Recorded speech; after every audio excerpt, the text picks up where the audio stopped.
Welcome to the Sunset Archon channel, where we aspire to gain from night to first light.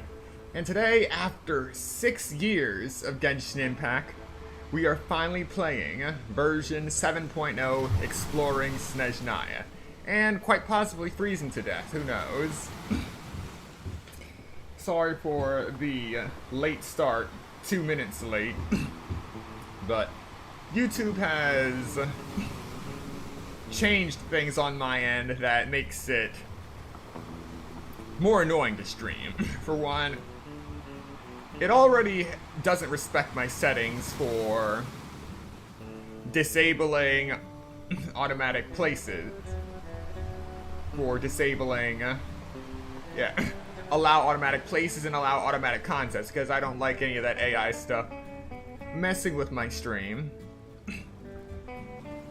Even though it's off, for some reason once I finish making the stream, I have to go back in and turn it off again. Like it doesn't even recognize it as a form option, even though it's there. But the latest issue, the latest headache, is now they actively support dual streaming, in that it will give you your regular stream, and it'll prepare a vertical stream from your encoder and automatically generate a vertically cropped version. And that's on by default, which messes with things even more, so I have to make sure that's off.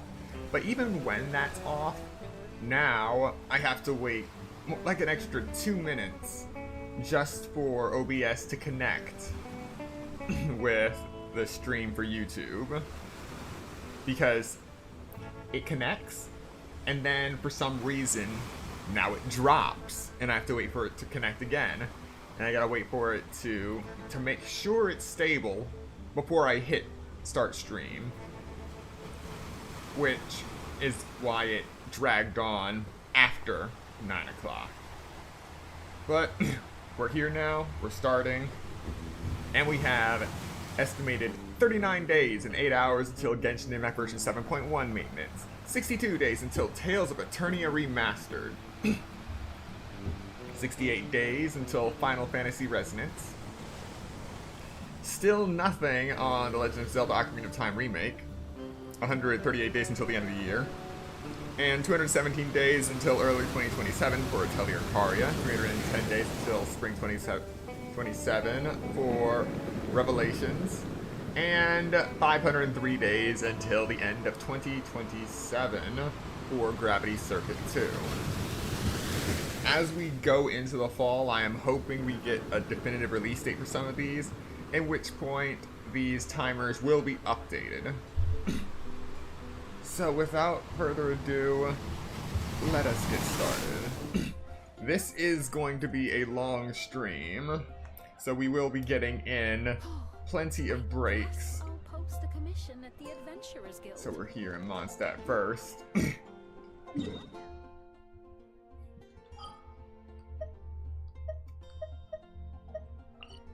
see. I'm not exactly sure where we're supposed to start from, but it's been going from region to region, so I assume that we start somewhere from Nodcry. That's new. Oh wow, this is a big area. And we have 3 new domains and 5 statues.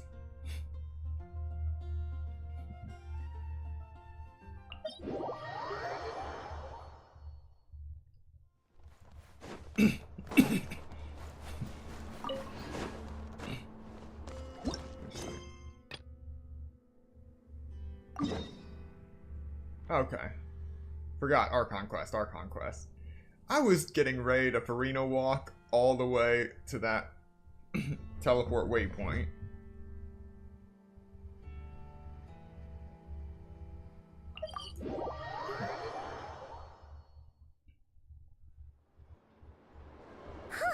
The day's finally come! We're off to meet the Tsaritsa of Snezhnaya! What is she planning? And why does she need the nosedies? Soon, we'll have our answers. Guess this'll be the end of your journey that your sister mentioned. What is she expecting you to find there? Snezhnaya still feels like a long way away. Hopefully, there'll be plenty of time to relax, eat some good food, and have fun before we arrive. Oh, but whenever Paimon gets thinking about how our destination is right around the corner, all these questions come flooding into Paimon's head. It makes her so nervous. Yeah. Anyway, enough about all that. We can't start the final leg of our journey with that kind of mindset. Just think, we've fought dragons and sea monsters, defeated creations of the gods, faced prophecies of doom and the threat of the abyss. Heck, we've even been to the moon! With all that experience under our belts, how can we be any more prepared? Sure thing! Now, stick close to Paimon, the best guide you could ever ask for, and let's charge straight for the finish line! Off we go! What about me? Do I get a call out? Whoa! Columbina? Whew, you kind of snuck up on us there.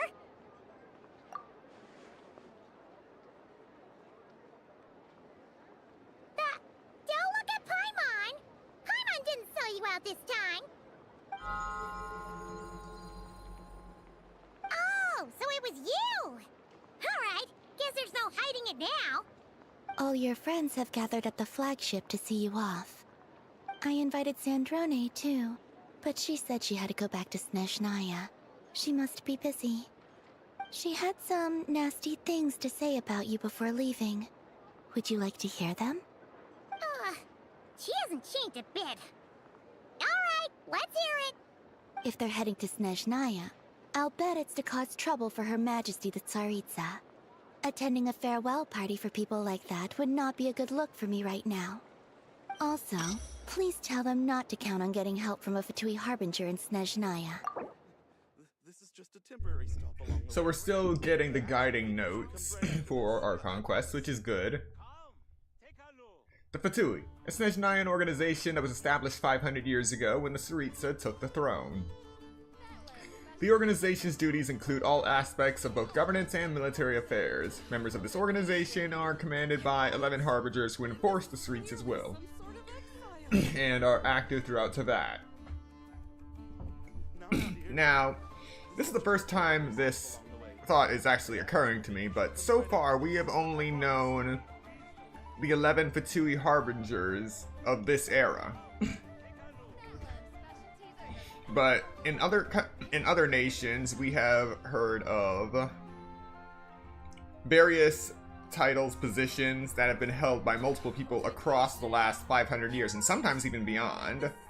And on occasion, we have gotten that information long before we actually set foot in said nation. But the Fatui is still an enigma as to its history. So, hopefully we get to hear more about not only its founding, but how it has progressed over the last 500 years. Our time working together was not terrible precisely, but we're on different sides. So when you get there, don't do anything to make life difficult for both of us. Well, that definitely sounds on brand for her. The attitude, the reasoning. Alright, we'll do our best to keep our distance then. No, you've misunderstood. I think she means that she'd like you to go see her.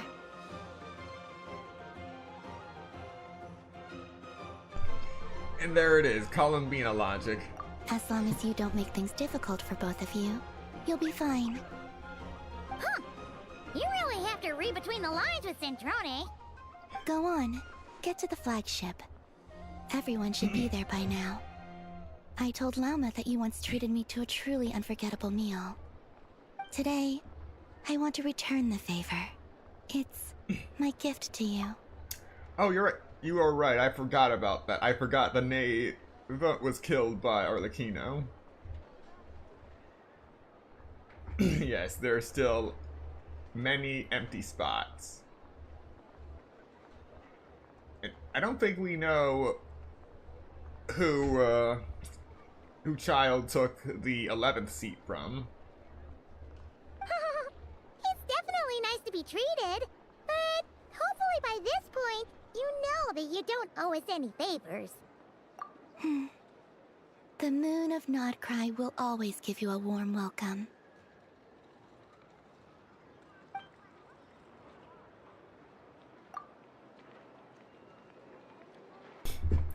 Time flies when you're having fun, enjoying delicious food with friends and reminiscing about past adventures. After a lovely meal with laughter and warmth, it's time to start the next chapter of your journey.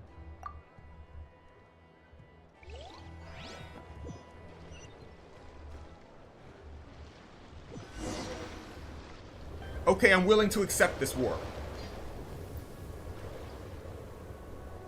Wow! Pure white as far as the eye can see! It's so pretty! Come on, keep up! I mean, I would have liked a ship departure, but eh. Chapter 7, Act 1, Everwinter Without Mercy. We got new wildlife. A bona fide moose.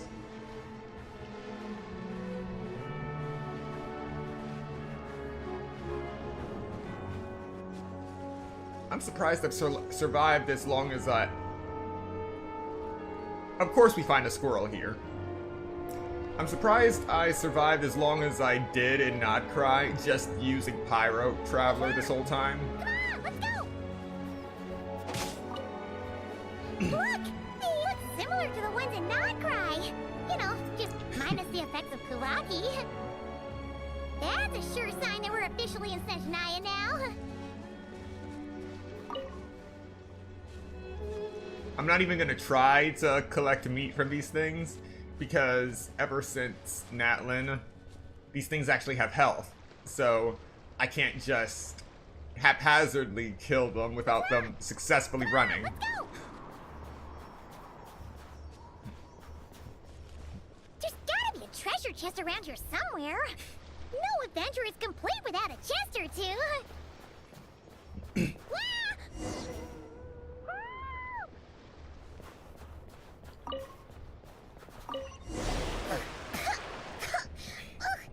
Paimon got a mouthful of snow. Ooh, it's so cold. Paimon's gonna snuggle up to you for a bit to get warm.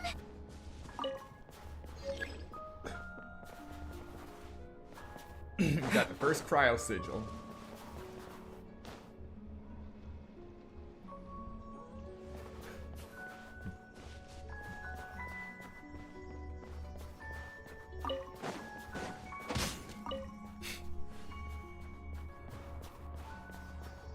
Bears! Hey, check it out! Those are bears, right? Aww, look how big and fluffy they are! So cute! Quick, take a picture before the moment passes.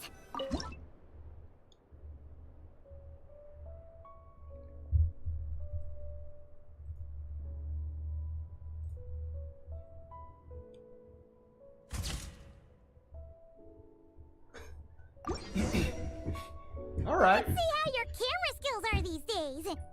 Whoa, wait a sec. Paimon sees something. Come on, quick! It looks like a train carriage. Oh, I'm definitely coming back here. Daily. You see that? You saw those tails? And all those sparkles? That's a pinecone stash.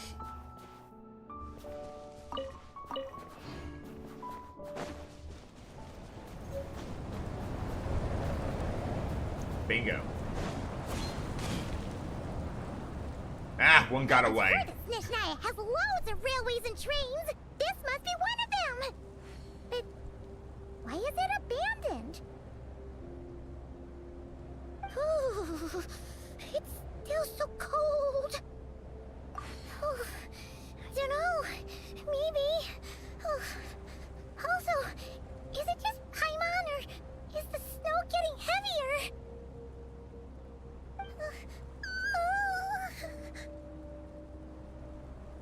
Yeah. So it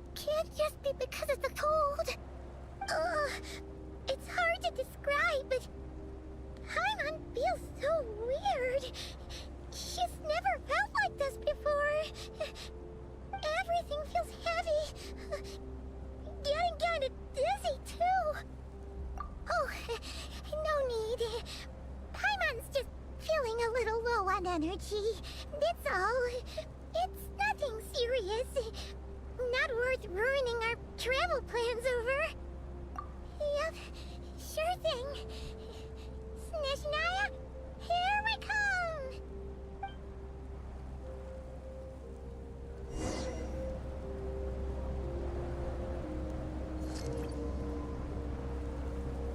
And there it is, sheer cold. So many beautiful pine cones.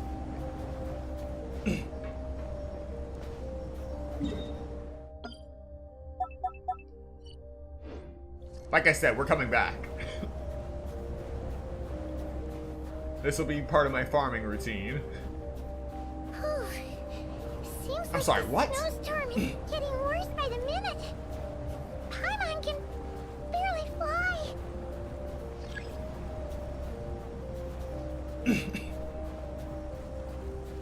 I'm sorry, the blizzard can push me?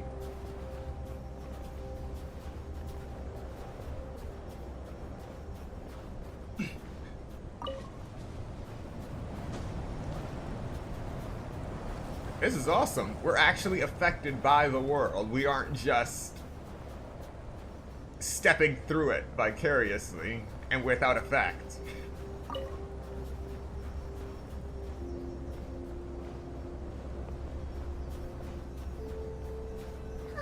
Oh, look! There's a cabin over there. Phew. Let's get out of this storm.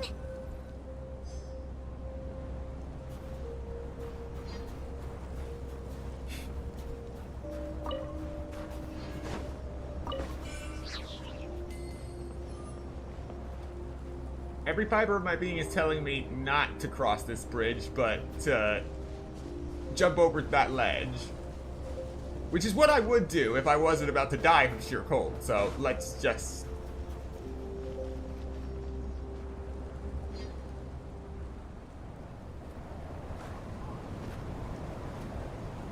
And they switch us back to the other uniform.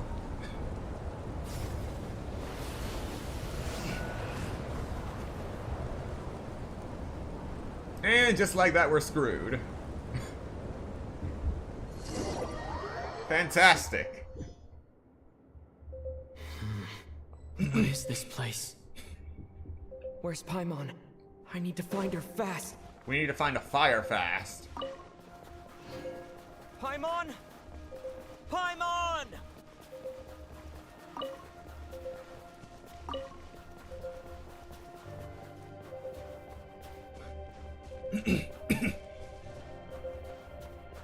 That's strange.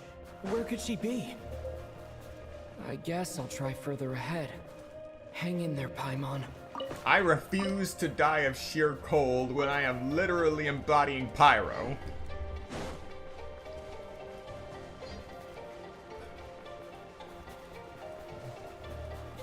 Is that a train carriage? Maybe I can get up from the inside.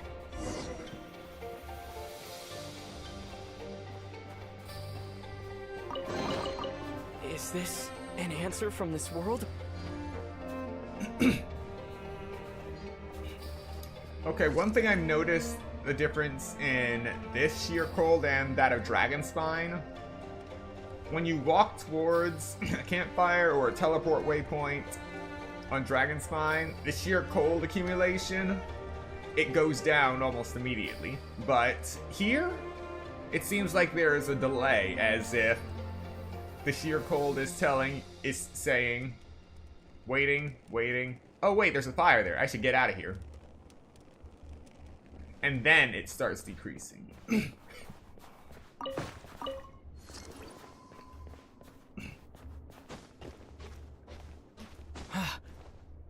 It has been so long since I've done basic climbing.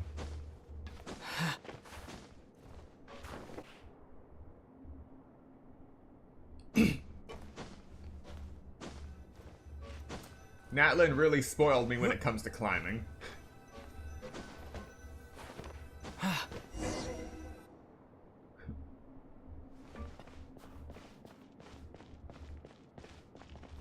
It says here, Kresnik's torch, civilian model.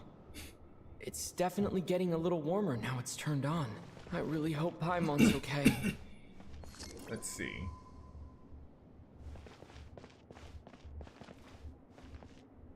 Yep, still got a delay. Be it with a fire or actual Kresnik torch.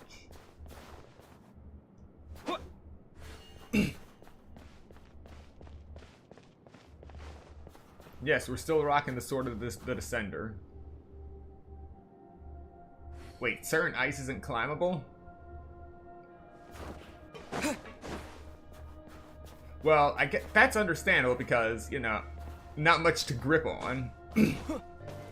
But if that's the case, that's gonna make traversal a bit tricky.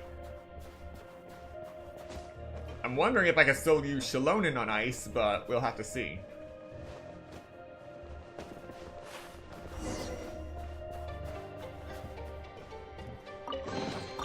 A reward on the road. What was that strange sound? I can't tell if... Paimon? Paimon, is that you?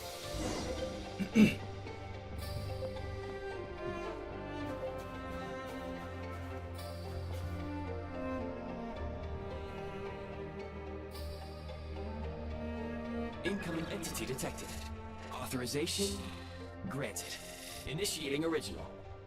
Hello, Descender, who's reached the eve of tomorrow. Eye of Grey at your service. What? Time since last activation. Time measurement unavailable due to the influence of... Anyway, it must have been a very long time. He was about to say something about transcenders? Or transcendence?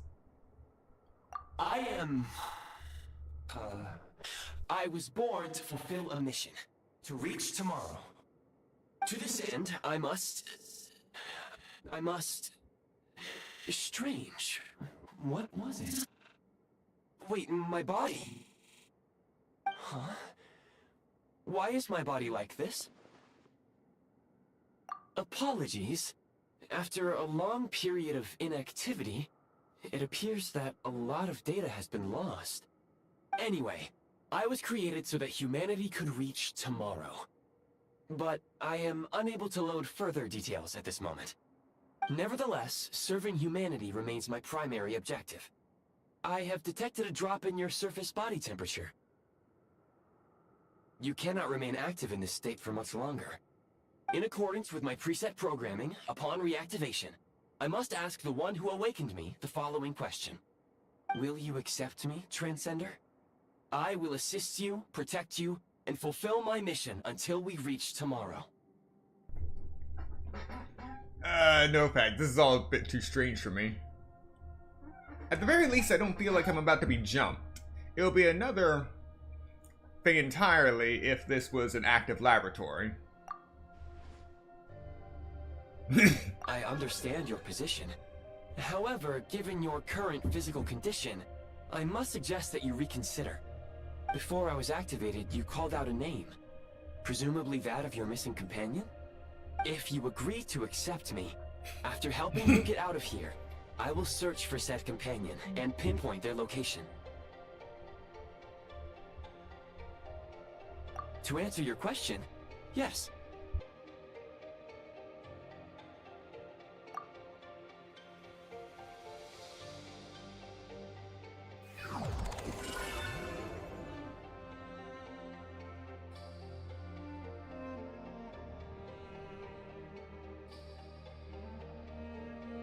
You have made a very wise decision. Now that we have reached an accord, you will be my new user. May I ask your name? Very well. I will remember this name until the mission is complete. I need to recover my body, retrieve the power to unlock tomorrow, and help the suffering masses to reach the far shores where the empty Ark floats. I can sense my power scattered across this ice-covered land. I even have a vague sense of where it might be found. But right now, that is not essential. The key right now is you. You must survive and reunite with your companion.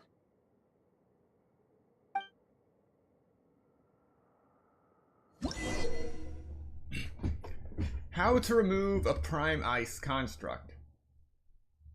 Might be better to start with what prime ice is, and also what a prime ice construct is. Tap on Fab Vision. You know, one thing at a time. Tap on Fab Vision to enter the build prime ice mode. When a preview blueprint overlaps existing prime ice or a prime ice construct, the effective item will be marked red. At this time, pressing build will remove the corresponding prime ice constructs and prime ice. Removing prime ice refunds prime ice resource, while removing prime ice constructs will only return the corresponding fabrication materials. Okay. Fab Vision. Fabrication Vision.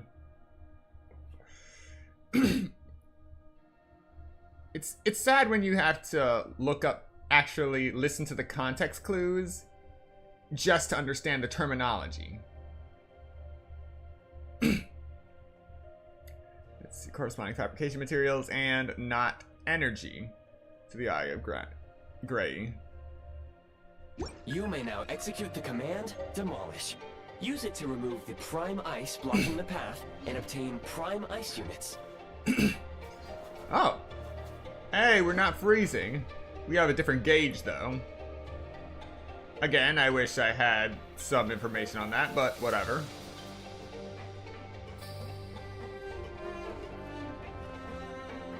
Alright, nothing left here for us. Okay. So the build button is R2. Prime ice unit count has been updated.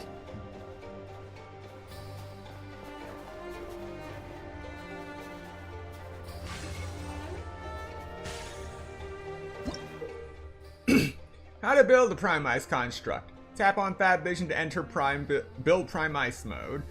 To build a prime ice construct, first place the preview blueprint at the desired location. If the area is marked blue, press build to complete building. You may now execute the command build. Use it to create a prime ice construct to prop up the door. Now I was already in Fab Vision, and it just took me out of Fab Vision. So it looks like to go into those tutorials, it has to disable Fab Vision, put you in a normal state, and then go into the tutorial. Interesting.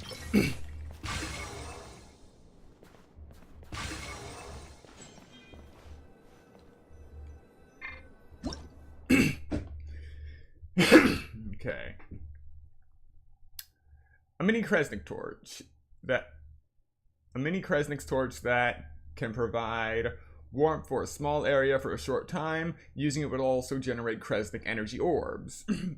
Again, I knew about the Kresnik torch, just not Kresnik energy. Thought it was just something you had to activate along the way, like waypoints.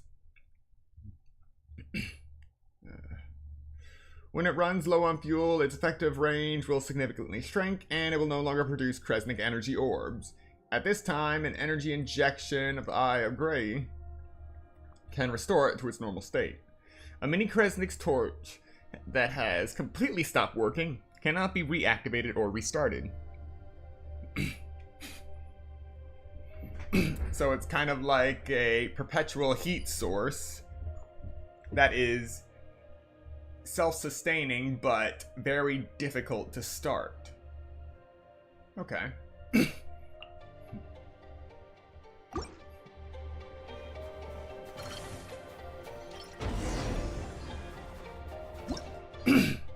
Prime Ice Construct. Cube. A cuboid created out of prime ice. As it is built, it also raises whatever object or mechanism is placed upon it. Upon completion, it can also serve to block the movements of nearby mechanisms and objects.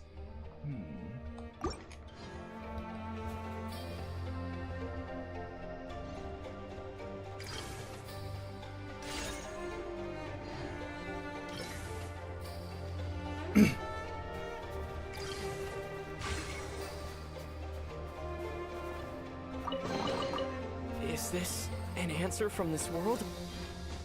Okay. So when I climb, it knocks me out of Fab Vision.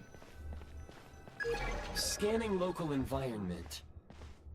Exit has been sealed off with ice.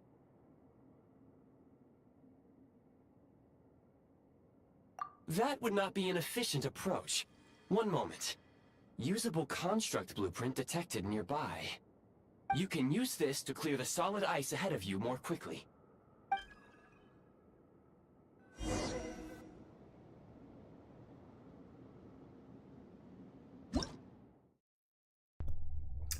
About Prime Ice constructs.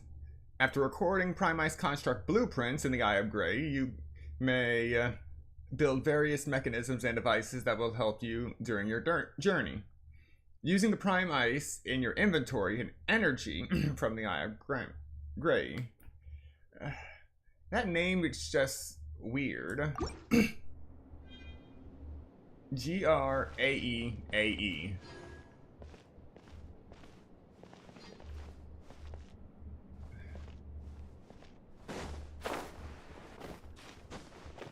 Alright.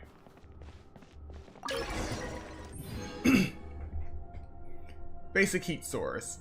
The heat source constructed out of prime ice that generates an easy-to-use warming flame. Ice creating a warming flame, but prime ice. I really don't know at this point. Let's just roll with it. When within range of the heat source, you will no longer need to draw energy from the Eye of Grey to keep warm. The flame can follow you around within a certain area. However, do note that once you stray too far from the pedestal, the flame will automatically return to its base.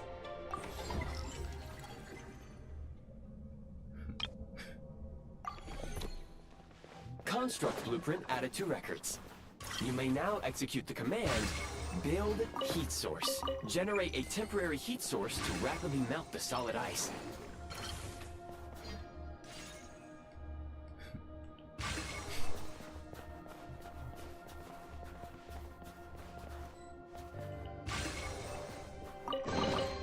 Is this an answer from this world?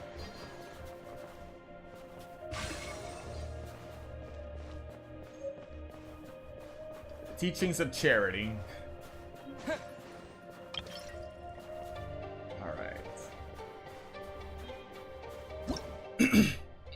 In Snezhnaya, when you find some ice blocking your way, you could try melting it with pyro or a heat source. Between the two, the latter is more efficient in this regard.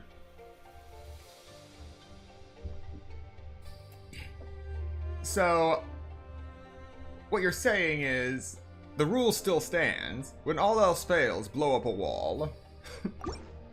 Or in this case, melt a wall. But we're still using incendiary technology, so...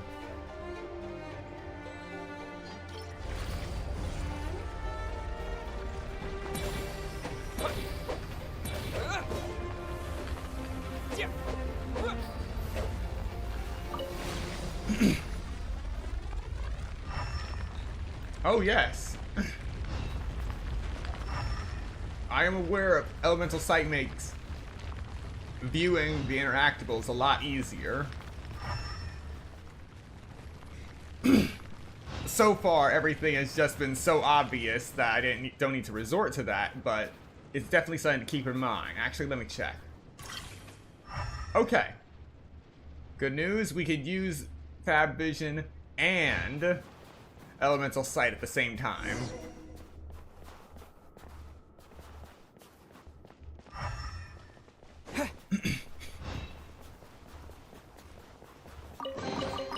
I'll keep this close.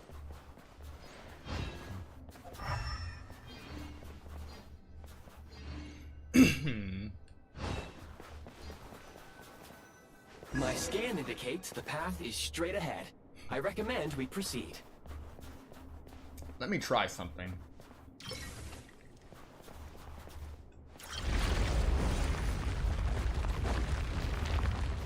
Oh, that is hilarious.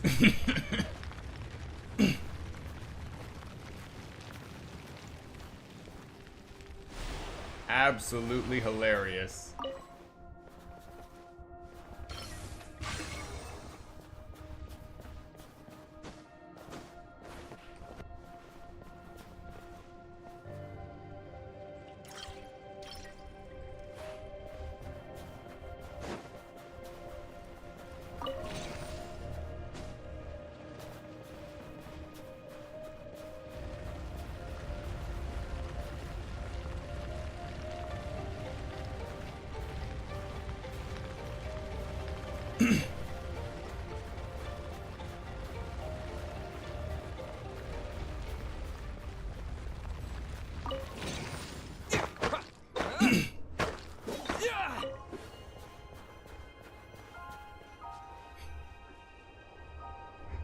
Kresnik Crystal located. Please collect at your earliest convenience. The recent construct you built provides highly efficient heating by utilizing the unique properties of Kresnik Crystal. Unfortunately, prime ice constructs have a very short lifespan and cannot be stabilized during the development period. Hence, the authorization to use Kresnik Crystal was granted. That said, I have already forgotten what warmth feels like. Okay, sad, but why do you keep pronouncing it Crystal? Not Kresnik Crystal? Yes. Perhaps then, we can warm ourselves by the fireside together. But for now, all you need to remember is this.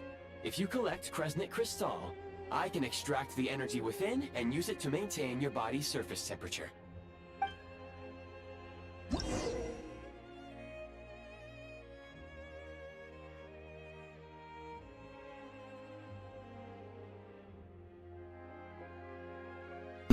Alright. The bitter cold of the land of ice and snow. When moving about in a low temperature location, the Eye of Grey will expend energy to keep your body warm. When the Eye of Grey's energy is exhausted, your body temperature will drop rapidly depending on how cold the environment is, and you might even get hurt. So, you're not calling it sheer cold, but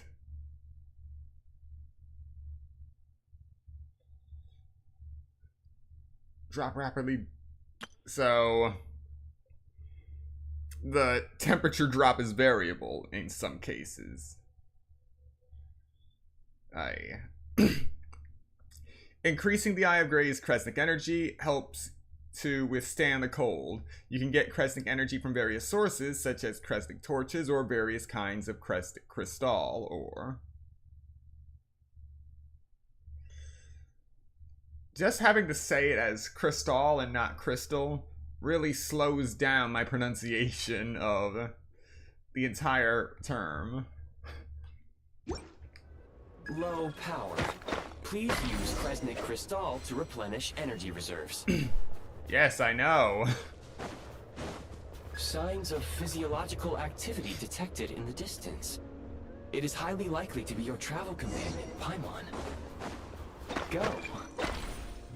Go now. Be reunited and sing together. May all the people be united as one. May all of life rejoice in unison. What was that?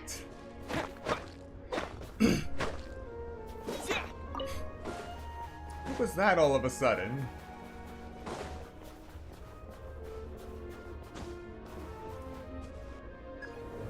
Approaching the target location.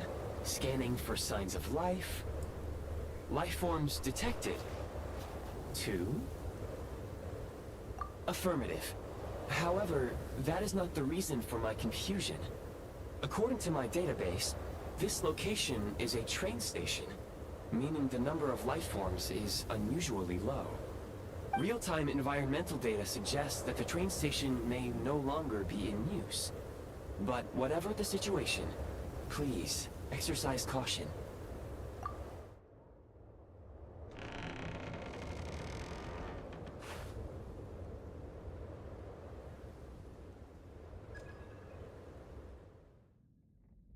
Paimon!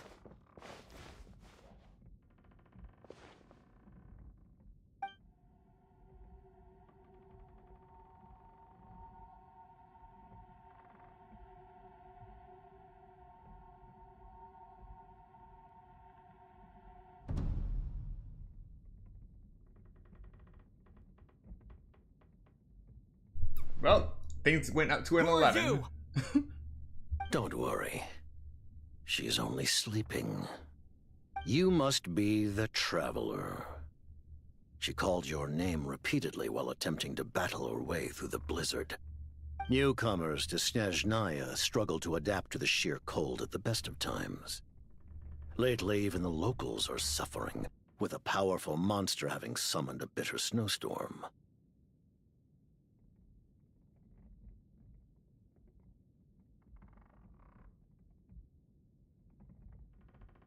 You two must be very important to one another. You should take more care not to get separated. Your eyes. Are you Conrian? There are indeed some Conrians left in this world who survived the cataclysm. But I doubt that is news to you. It would be unwise to interrogate my identity here. Focus your attention on your travel companion instead. We will meet again very soon.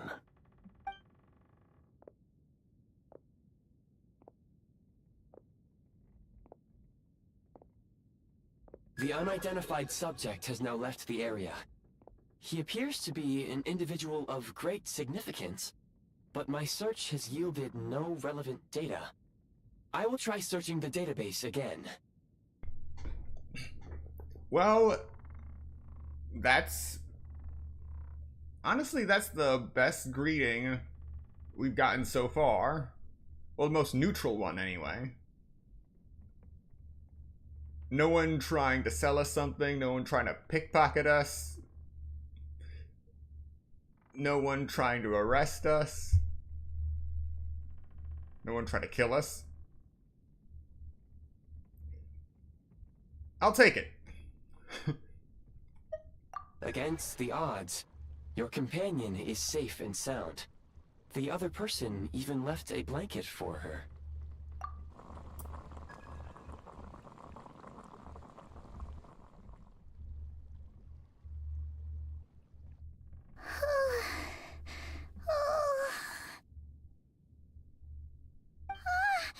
Traveler! Oh, thank goodness you're okay. Paimon was so worried.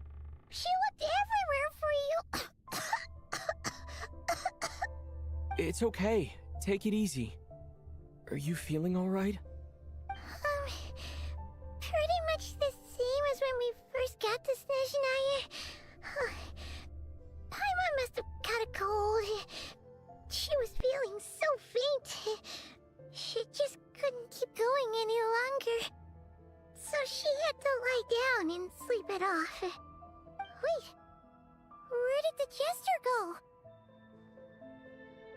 Yep, the director of the Fatui. The Jester Piero. So, you met him?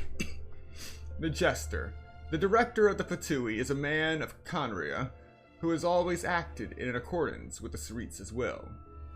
But as for the true meaning concealed beneath his every action, perhaps only the winds and snows of Snezhnaya know the answer. The Jester must know everything about the Tsaritsa's plans. But there's no way he'd tell me just like that. We might well have ended up clashing.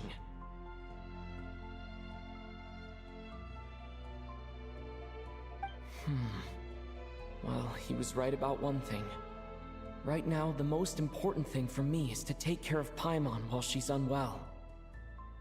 He had no intention of explaining his motives, and he left in something of a hurry. Hey!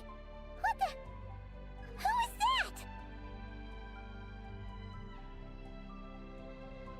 It looks like... half a pair of goggles. How amazing! A self-aware, talking pair of goggles! Snezhnaya was once the land of the Fae. There are many ancient creations here that I'm sure would broaden your mind further still. Mind you, my database is also expanding as we speak. You must be a rare creature yourself. Oh, wow! Well, much! You've earned yourself some of Paimon's favorite candy. Oh, but by the looks of it, you probably can't eat that, can you? Goodwill detected. Instead of candy, perhaps I can suggest my preferred strategy. Please clean me regularly to keep me operating at peak efficiency. Oh, that makes sense. Every pair of goggles needs wiping clean once in a while. Sure thing, mister. Anyway, back to the jester for a second. Paimon's still confused about something. When he first showed up, he already knew Paimon's name. And he acted like he expected Paimon to know who he was, too. Paimon could tell that he was Conrian from his eyes. And he definitely seemed like someone pretty important. But beyond that, Paimon didn't know anything about him.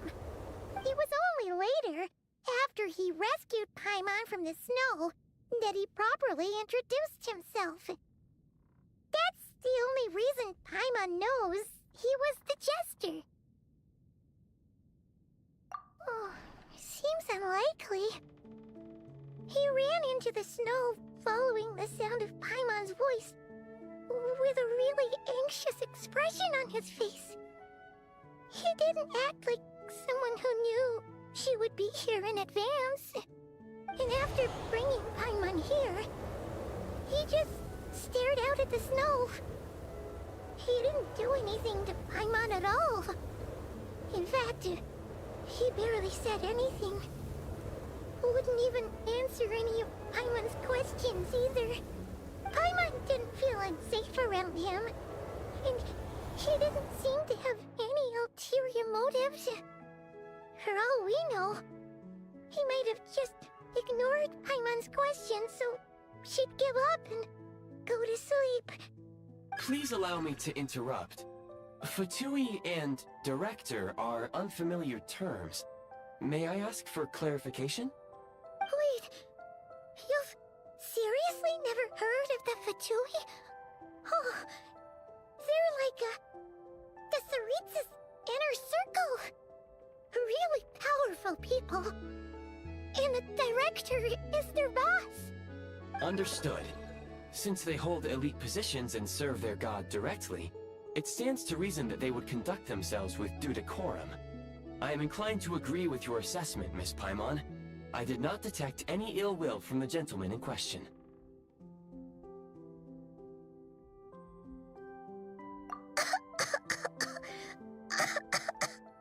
Sorry, I shouldn't have encouraged you to talk so much. Paimon, new plan. Let's get out of Snezhnaya for now. We can come back after the weather clears up and you're all better. The jester mentioned that this snowstorm, being the work of a monster, is worse than most. Even if we made it to Snezhnagrad, we'd still have to wait out the storm before we could do any exploring. Oh, well, it's really nice of you to look out for Paimon, but she doesn't want to hold you back. We were really psyched up for this journey when we first set off. Just think of all the burning questions we have. If we turn back now, who knows how long it'll take before we finally get answers. Further information is required regarding the monster situation. But objectively speaking, there is another, more pressing issue at hand. At this point, we have traveled a significant distance into the blizzard. Were we to turn back now, the road would be extremely treacherous, especially since we would need to travel on foot. If, however, we continue onward, there may be a better solution. Do you remember what I said as we neared this location? I told you that this is a train station.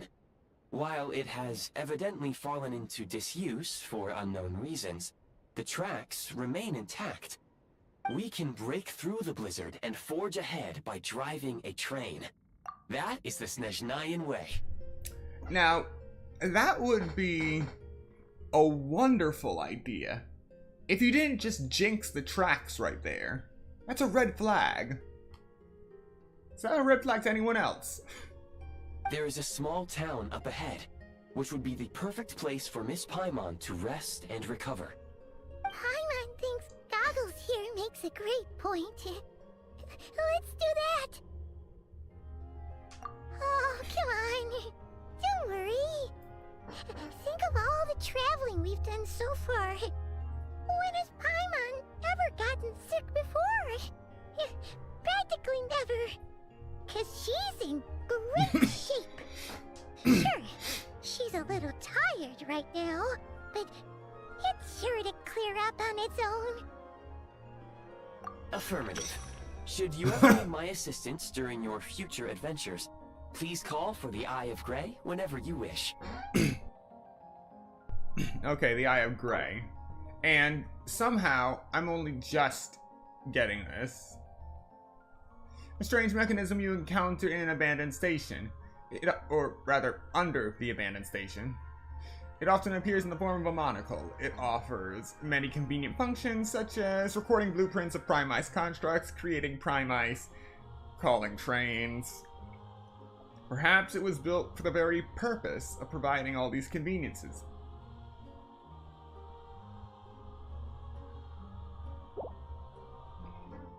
When you have trains, you need to have broken tracks. Just like peaceful villages and fires. Otherwise, I will remain silent to avoid causing any unnecessary distraction. Now, please follow me to the train tracks.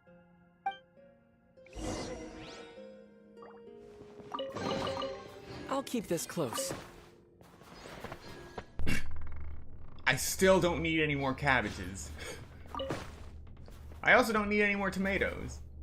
However, this is a new region, so if I find a commission that just so happens to reward me with... tomatoes or cabbages directly into my inventory, I won't say no. It'll bring my count up further.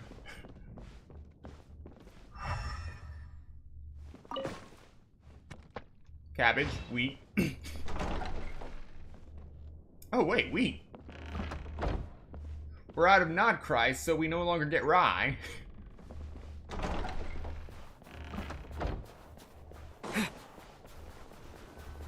Please confirm when you are ready to depart.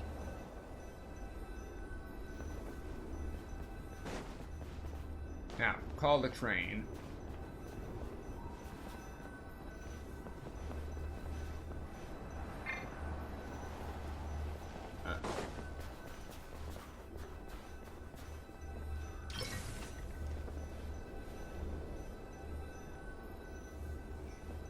Oh. Equip the Eye of Grey from your inventory.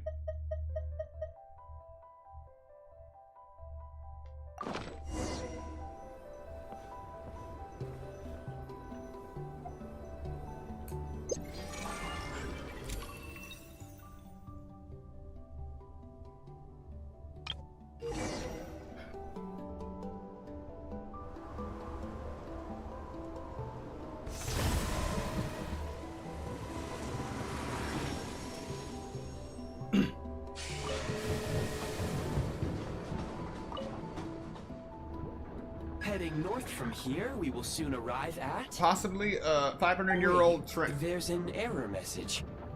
Could not detect clear tracks. What exactly does clear mean? Oh no. Brace for impact, friends! Preparing to enter impromptu flight mode. Wait, what? I thought it was just snow-covered tracks. Oh, this ain't right. This ain't right.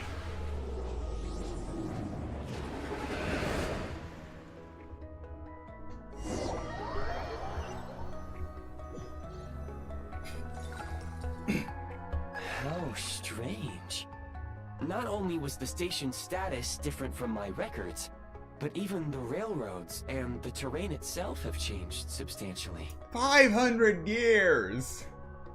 There is a 500-year gap in your memory.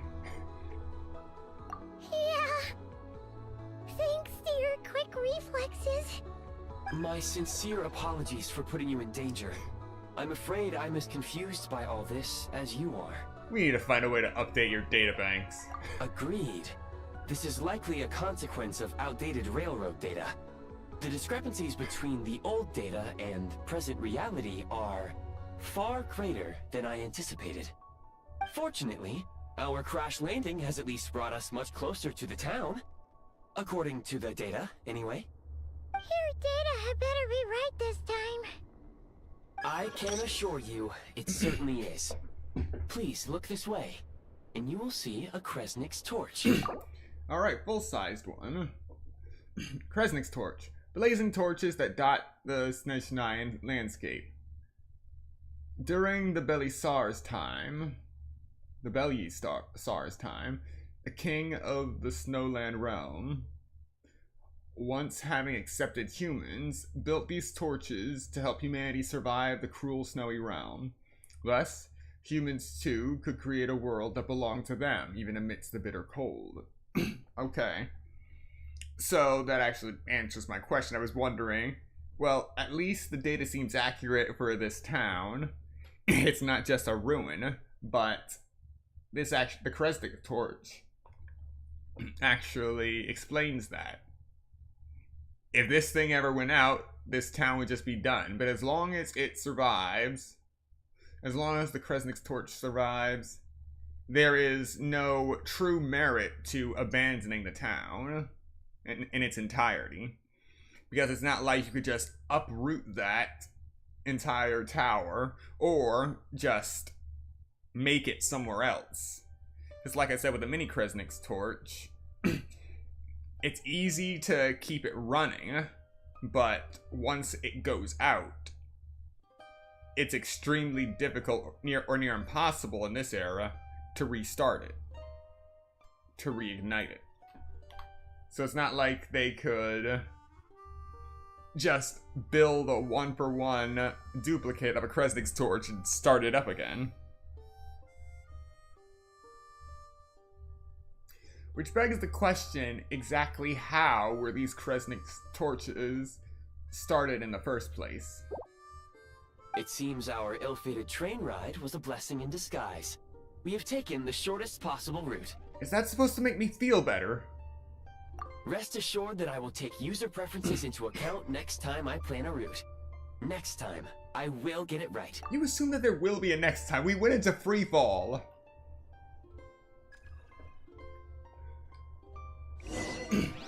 Alright, what are we dealing with? What is that?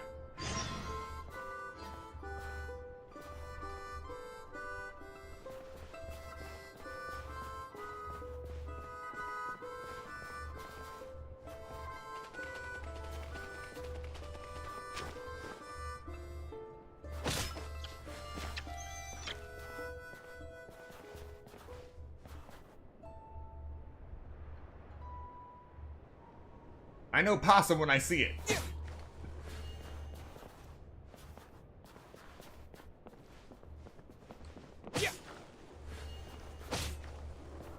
Well.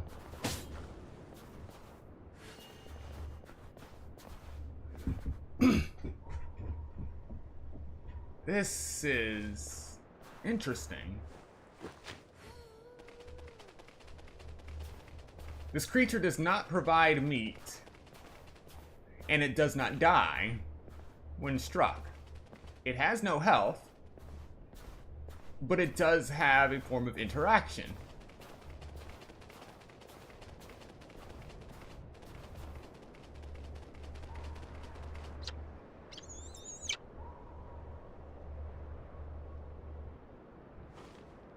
How is it that you have more interaction than the dogs of this world?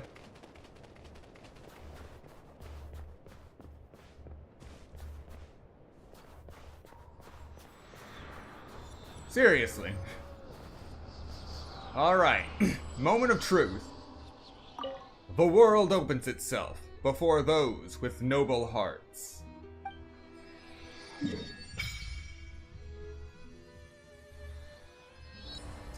I'm not pronouncing the name of this town.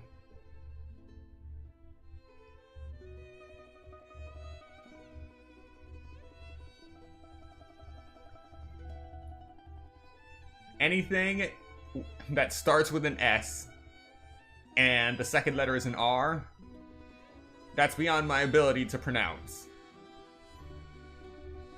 And there's no shame in admitting that.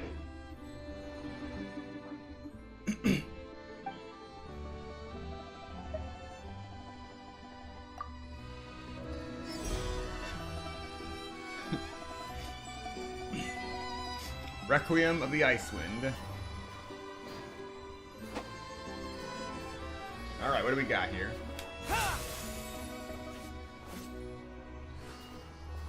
Okay, so we have an elemental skill that is reminiscent of Kaeya's. Now we just need to find something to test it on.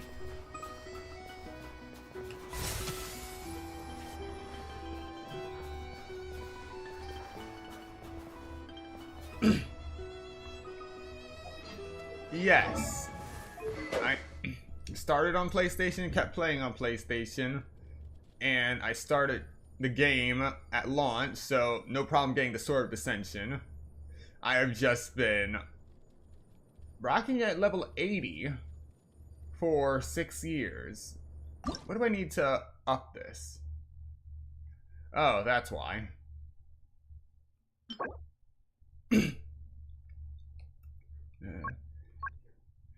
I remember why I didn't bother with upgrading this to level 90, because the domain you need to complete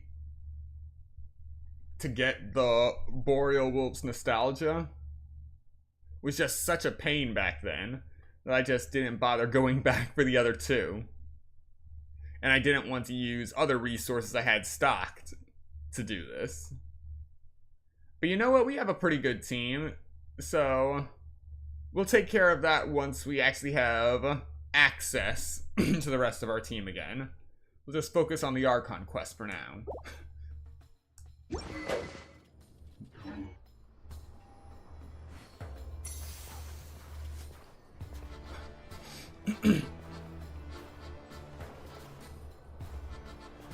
Yes, I have enough to craft, but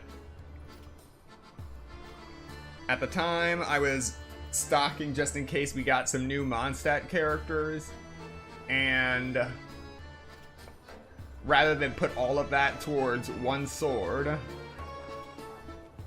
I wanted to at least have some of the lower level weapon materials to upgrade to at least level 6, to upgrade a new weapon to level 60 if need be.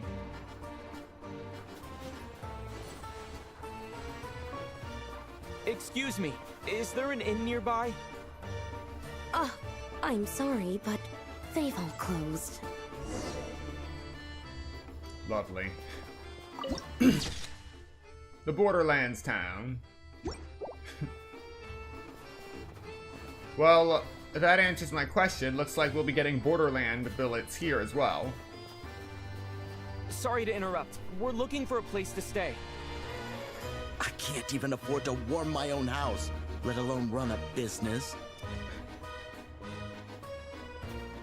Okay, this is definitely a better way to take interactions than just a static cutscene. Walking around, asking for help, seeing everyone has their own problems right now. Ooh, glacier fruit. Ladies and gentlemen, the first new item in our inventory is fruit. Not edible fruit, but still fruit. Let's see, where are you? Where are you? Where are you? There you are. Oh wait, it's not the first. Snowball flower is the first. And it's a cooking ingredient. A charming flower with a spherical cluster of petals. When snow settles upon it, the entire bloom looks just like a tiny snowball. Glacier fruit.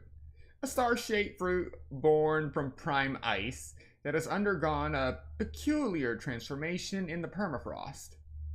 Once the branch it grows upon is removed, the fruit falls naturally onto the snow. Interesting. A fruit born of prime ice. Genshin does like to play around with many new things and implement them next patch or elsewhere. Yes, you are not wrong. But they at least do it in a creative way that can garner good reception. Excuse us. Is there anywhere we can stay around these parts? Oh, I'm afraid not. You'll have to try your luck somewhere else. Gunfire in the Silent Lands. All we can do is wait for the next shipment of Kresnik Crystal to get here.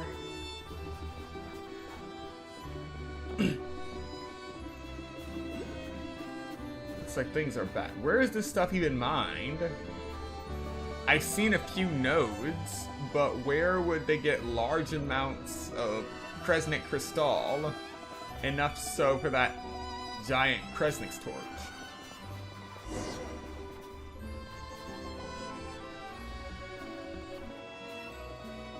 Hi there. Do you know if there are any inns still taking guests in this town? Doubt it. They're probably all closed.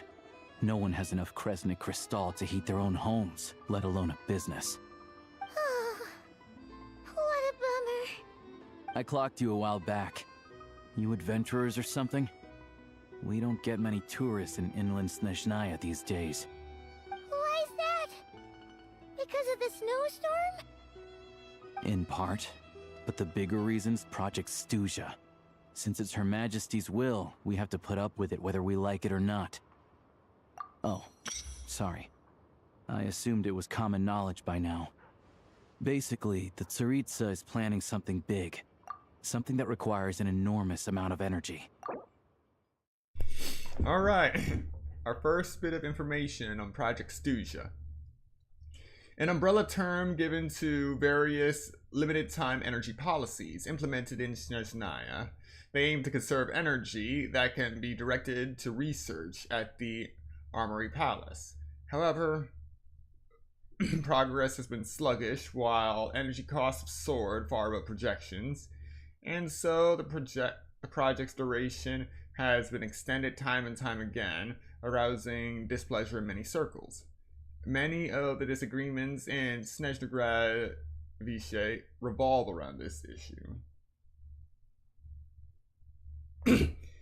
Yeah, almost sounds like our CPU problems in AI. RAM problems.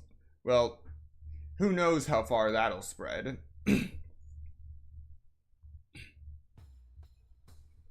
Now, a few things come to mind with this description of Project Stuzha, specifically the Armory Palace. That sounds like they're developing an energy weapon. The only thing that comes to mind is, one, their war against the Divine. And with that, you would think that they are going to be building a weapon that could actually reach Celestia. However, it needs to be two birds, one stone. Said weapon needs to not only punch through the perpetual snowstorm, which I think is a task on its own, but it also needs to still have enough kick after to keep going all the way to Celestia. And so far, the strongest energy source, most reliable energy source they have, is the Kresnik Crystal. But while that might be enough for warming homes, whether it is through combustion or some other means in terms of the crystal, the same cannot be said for actually converting it into a projectile energy that can be focused with minimal loss.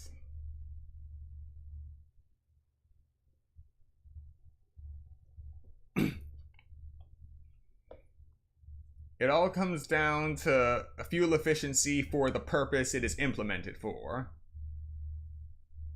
In the end, Crescent Crystal might not be the best energy source for this project, but it is the only option, the only viable option they have. That's just my theory of it after just reading this one little blurb. Alright. Crescent Crystal. A crystal formed beneath the earth in Snezhnaya. It is said that Crescent Crystal ore veins run through the snowy plains of Snezhnaya. No one knows how such large ore veins might have been formed. Even as you read this, Crescent Crystal is constantly being excavated from the mines of Novokaitsagrad to regions all over Snezhnaya. Now, I feel confident about that pronunciation, but I might have missed something. It's certainly better than the name of this town in terms of my pronunciation. Even if they used all the surplus Crescent Crystal in Snezhnaya, it still wouldn't be enough to meet demand. So, the Vetja passed a resolution requiring all factories and households to reduce their energy consumption. The policy has thus been charmingly named Project Stuzha, meaning bitter cold. Wow. Enduring Project Stuzha. Enduring the bitter cold. So yeah, you're gonna have a few people opposing it. Putting it lightly. Let's see, a large council where various interest groups in Snezhnaya hold key meetings to discuss the state of the nation, issue decrees, and assess policy. Word has it that airing out views and requests from different wings of society before making a decision has been tradition in Snezhnaya since its very founding.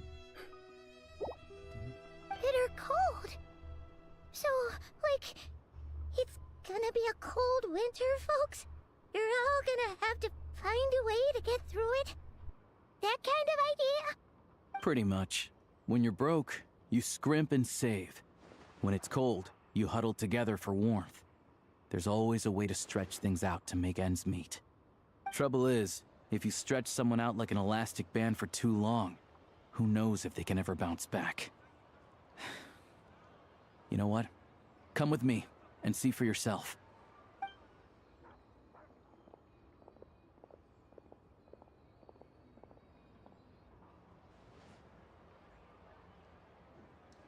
Can you please explain to me why the price of Crescent Crystal has gone up by 1/3 again? Even as our purchase quota has gone down. You only come here twice a month. This won't even last us a week. The supply and pricing of Crescent Crystal are based on current production volumes and price data. We Fatui are only responsible for delivery and security. I'm not in a position to explain to you how the figures are calculated, but I assure you, they are as fair and reasonable as possible. Oh, so our lives mean nothing to you? How can you expect anyone to survive a single night in this weather without heating?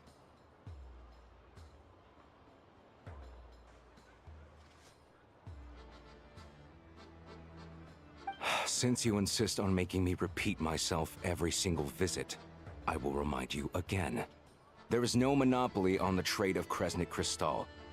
You are free to purchase the shortfall from elsewhere on the market. What market? Nobody else is selling!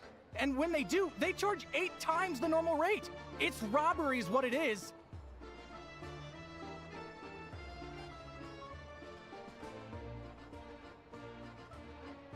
Which is why the Snezhnagrad Veche passed a resolution to support border communities, without which you wouldn't even be able to buy crystal from us to begin with. So if you're here just to argue, move aside and let the next person in line come forward. Everyone's feeling the cold here. You... All right, everyone, let's calm down for a second. A few words, if I may. We're all subjects of Her Majesty the Tsaritsa, and I'm sure every one of us is dedicated to her great cause. We all know how cold it is. And the more it snows, the harder life gets.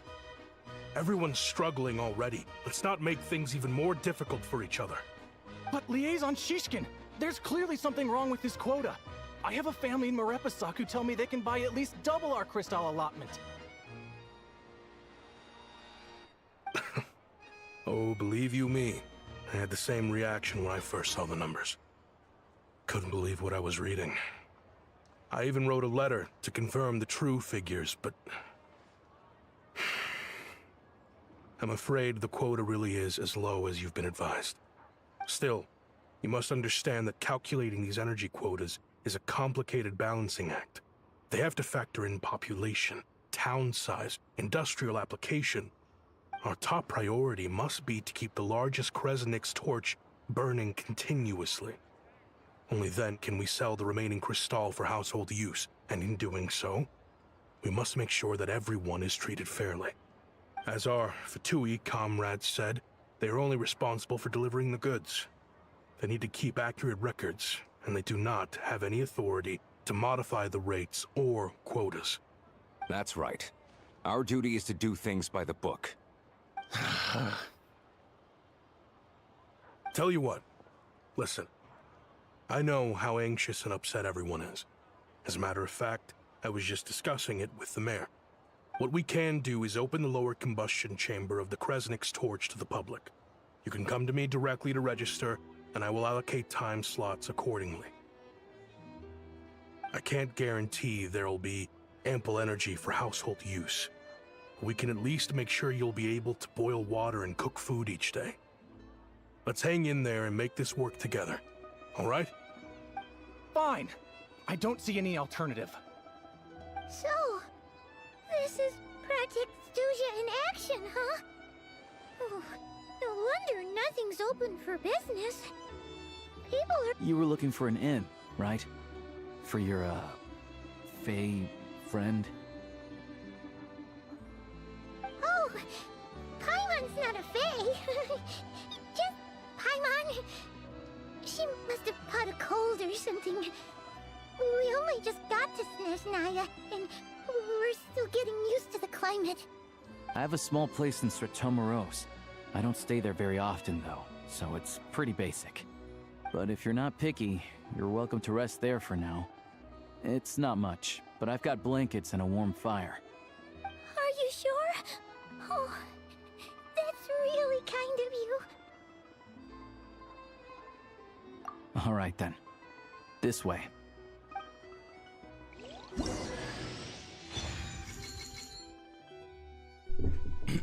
And just like that, he's on our team. Also, is that dog carrying a frisbee with a spike on it?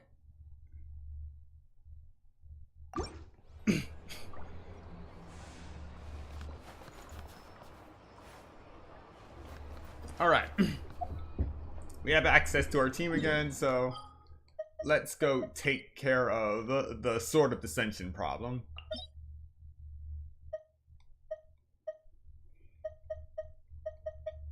And thankfully, everything is available. The perfect weather for cake, strong coffee.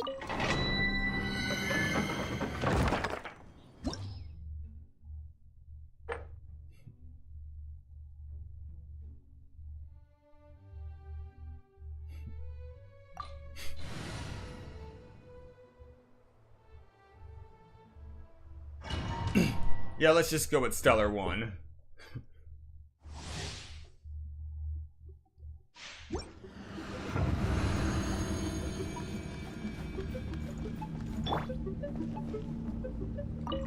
Illusion shattered. A spot of tea time entertainment. Ha!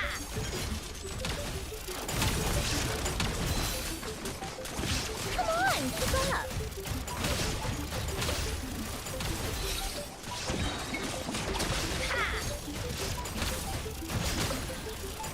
Take a break?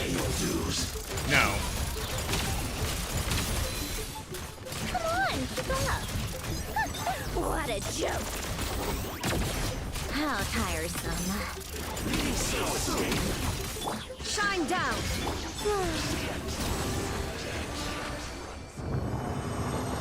Alright.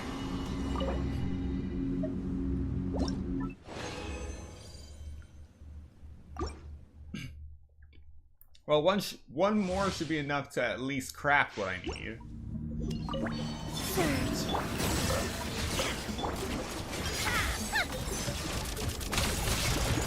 Come on, keep up. Take a break. Pay your dues.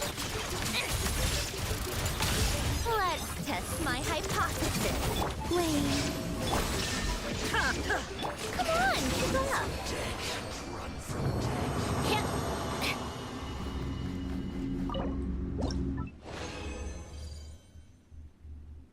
Yeah, that's enough. I still need to save some resources to do artifact and material hunting in Snezhnaya.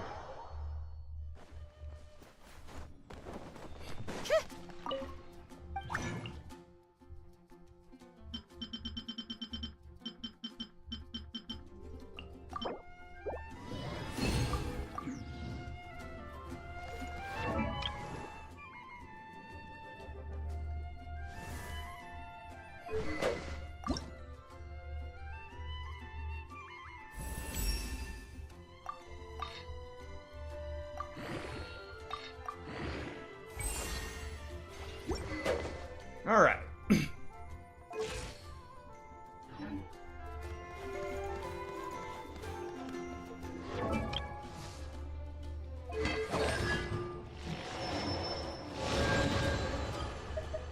Let's get back to it.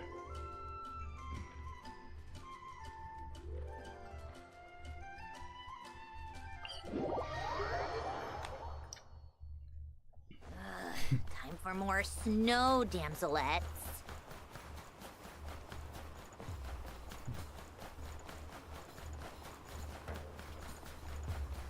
How tiresome.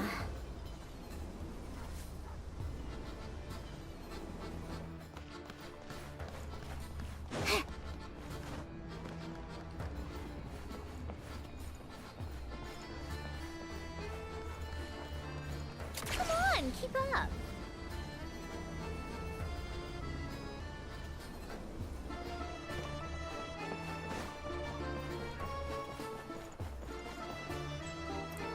Alocia is a good stellar support with some healing. Okay.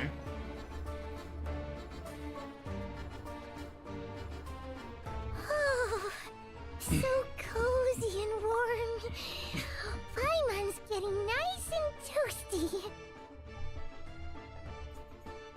Believe it or not, I had a good 10 pull just before the stream. I used it and I actually got Odette at that time. I was just going in to do all of the daily commission stuff. And it just happened. Oh, wait. Paimon only introduced herself so far, didn't she? This is Paimon's best friend, the Traveler. Yeah, it was not planned. I haven't even gone through the Rishbalin Tiger test with her yet. But I will. I think this is one of the rare occasions where you see Paimon sitting down. Good to meet you. I'm Alocia. Most travelers find the Snezhnayan climate to be a shock to the system at first. But as long as you keep yourself warm, you should be fine. Still, you should keep an eye on your condition. When people are too quick to dismiss a cold, it can easily end up turning into something more serious. Don't say that! Paimon's too young for chronic health issues.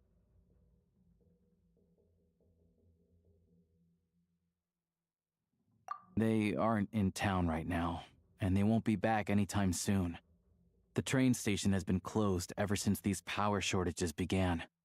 I do a lot of hunting, so I spend most of my time exposed to the elements. But even the animals wouldn't survive long in a storm like this, let alone a hunter. Nothing to do but sit tight in town until the weather improves. I get that you're in a hurry, but even if the station were open, that doesn't mean there'd be any trains. We could end up stuck here for a long time, I'm afraid. What? Your own train? Wait, hold on. That train? The one that suddenly fell out of the sky and crash-landed on the ice? Oh, we got lucky and found it in a cave. Oh, then our luck ran out and we had a little accident. Our navigation system was not up to par. Pretty crazy for a random find in the mountains. Well, as long as your train's good to roll, you might get to Snezhnaya after all. I've been doing some digging recently. Turns out, the real reason for the current energy crisis in Stratomeros is that some of the supply is being seized for a private stockpile. But to expose what's going on, I need to catch them in the act. So, I'm heading off to catch a rabbit. Huh? Wait, a rabbit stole the crystal? It's a figure of speech. Real rabbits couldn't pull this off. They'd prefer carrots to Kresnik Crystal anyway. Shishkin, Mr. Positive Attitude, let's all get along now, shall we? Him? Really? Paimon never would have guessed. Huh? You're coming with? Huh. Oh, okay then. Just give Paimon a second to get ready. Alright. Guess there's no point pushing myself. Paimon will stay here and hold the fort then. Be careful, you two. Oh yeah, there's one more introduction to do. Tagarin, get in here. Oh, a doggy. Oh, angry doggy. Oh, Tagarin doesn't like being petted then. He likes to think he's above that kind of thing. He's my hunting partner, so he'll be joining us when we head out. Carrots aside, we'll need to stay completely undetected. We can't risk spooking our rabbit, or there's no telling which burrow he'll scurry back into. First, we need to find a way into the train station and see if we can find any real freight data. Shishkin's figures can't be trusted. Then, we get to Garin to catch a scent and find out which way the crystal went. What are you eating? Oh, check it out. When you're all out of carrots, try jerky.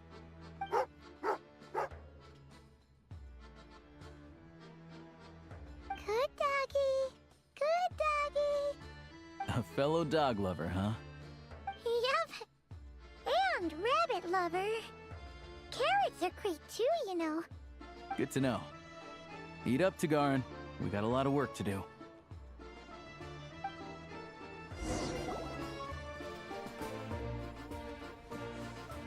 Paimon's just gonna stay here and get some good rest.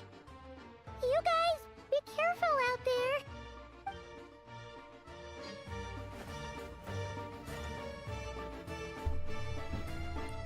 Alright, add Alosia to the list of characters with animal companions. Now, we just need a fisherman.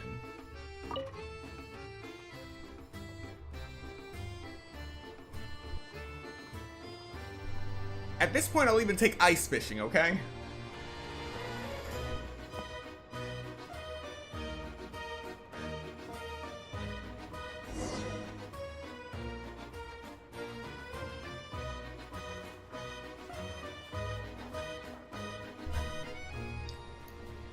Okay, I guess we're doing this. Wait.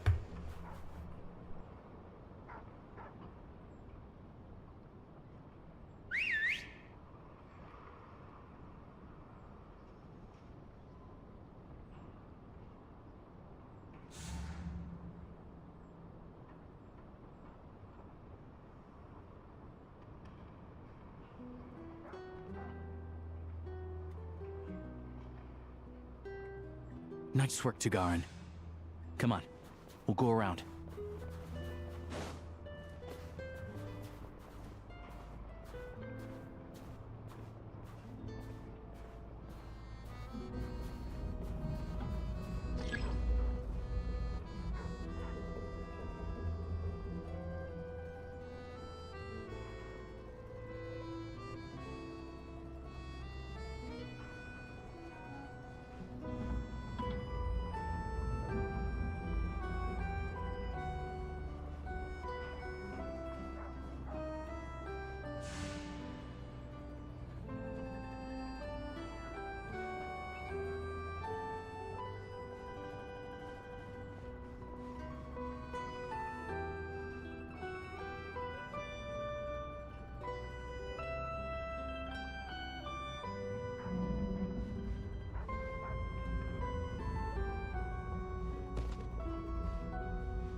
This way. We'll enter from the upper floor. This guy's jumping from land to pipe like he's Sly Cooper.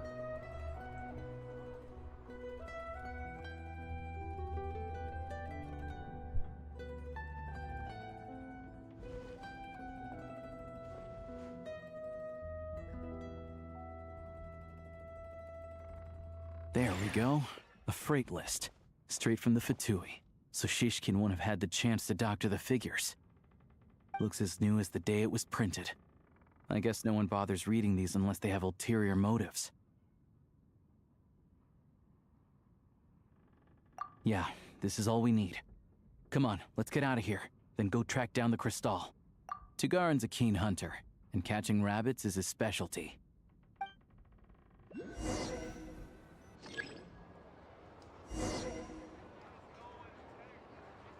Wait. We actually get to control Tugarin? Click to make it just a disarming gesture.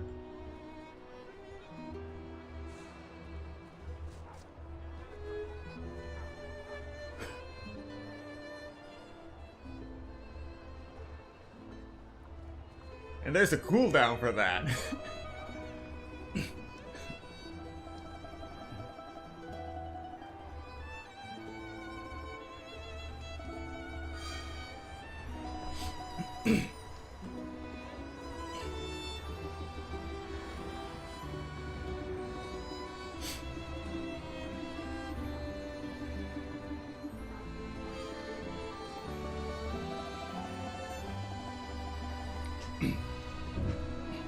You see, this is so much better than going from point A to point B using Elemental Sight.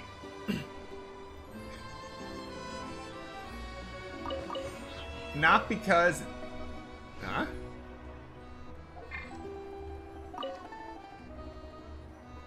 I thought I had some space for carrots, but maybe it's because I'm just using Tugarin, but... Anywhere there's a stove, there will be the scent of Crystal. That's normal. Alocia's voice in your memory.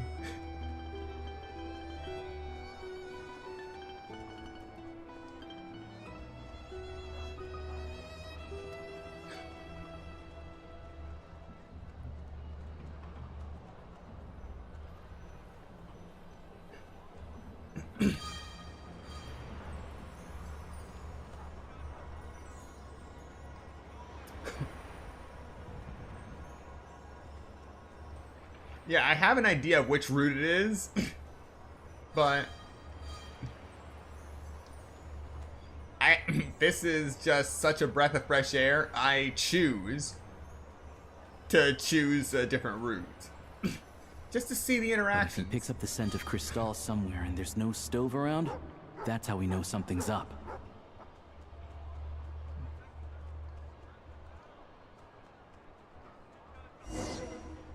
Alright.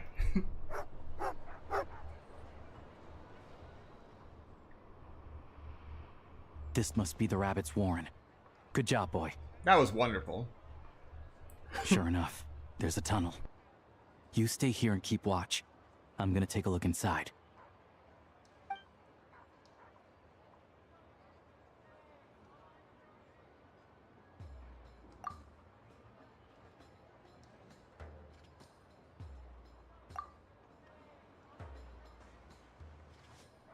Thanks for looking out for us. Things are getting tougher by the day. No need to thank me. It's my pleasure. Sure as Her Majesty the Tsaritsa watching over us, every sacrifice will be worthwhile. Let's grit our teeth until the blizzard passes. These days of hardship will be over soon. Maybe for everyone else, Liaison Shishkin. But for you, the hard times have only just begun.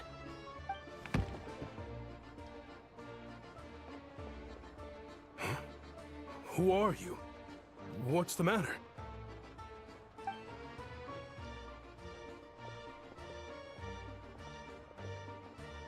I just had a question for you. Why, when times are as tough as this, would someone hoard more Kresnik Crystal than they could ever use? All the crates here are from the most recent shipment, but they weren't brought here for sale. Instead, they were secretly stashed away. Would you be able to shed any light on the situation, Mr. Shishkin? Me? Why, I have no idea. But look at how much there is. It's quite a godsend. Now there will be plenty to go around. This godsend was found in a cellar adjacent to your residence following a tip from Mr. Alosha. And this is only a fraction of what we found down there. We're still taking a full inventory. The official figures will be finalized shortly. I've always been grateful for your efforts to mediate between us and the townspeople of Sretomaros. But now, Mr. Shishkin, it appears you were the source of the conflict all along. How could you do this to us? We trusted you to have our backs. You've been lying to us this whole time? Hey,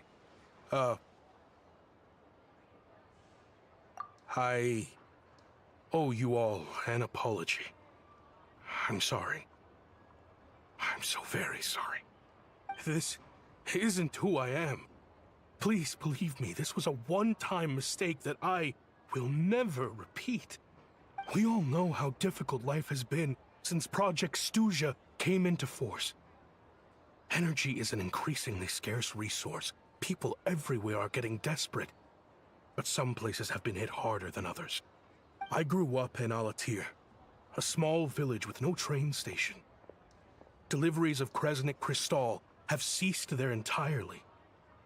If nothing is done, they're all going to freeze to death. You know as well as I do how downright impossible it is to buy Crystal these days. The thought of my poor mother and father, with no one to help them, I felt so afraid. I watched as energy grew scarcer by the week, all the while knowing that their lives were at risk. Then one day, I looked at the Crystal shipment in front of me, and a terrible, selfish thought entered my mind. Looks like I'm just not cut out to be a criminal. I'm so sorry. Once the Fatui have finished their count, you'll see that the numbers match their waybill.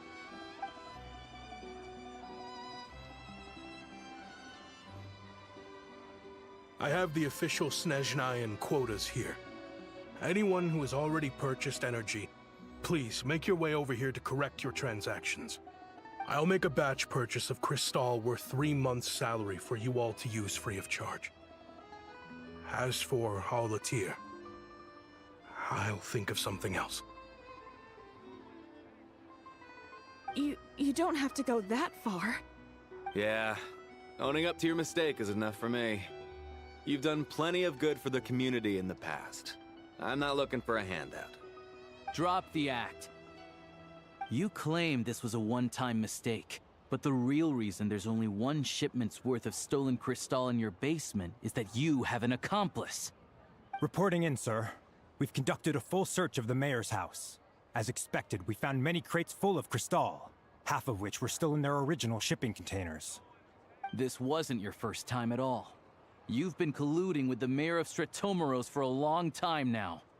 The train station's currently out of service, but it does open for a short window every time there's an energy delivery.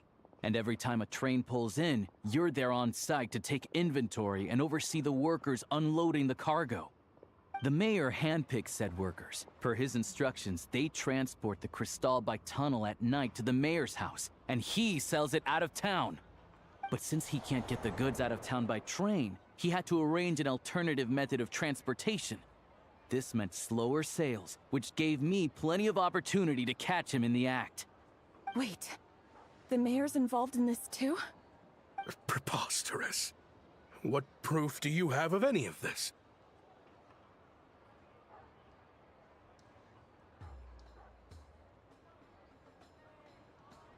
Basic math.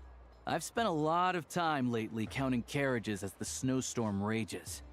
Counting carriages? What? The energy consumed by a train depends on its total weight. And since energy is a limited resource right now, it's fair to assume that every carriage is packed full. So, if we take the energy required for the Kresnik's torch, add the sales figures you provided, then compare that figure to the train's theoretical cargo capacity, guess what? The numbers never match. It's always off by 1 or 2 carriages worth. This time, you set a new record. 3 carriages missing. You mean to tell me that you sat around outside, counting carriages, in this weather?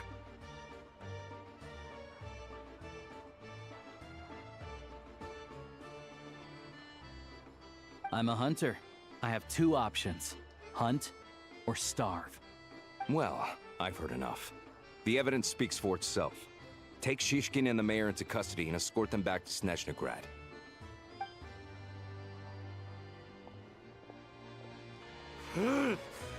You cocky little brat, ruining my business. Just you wait.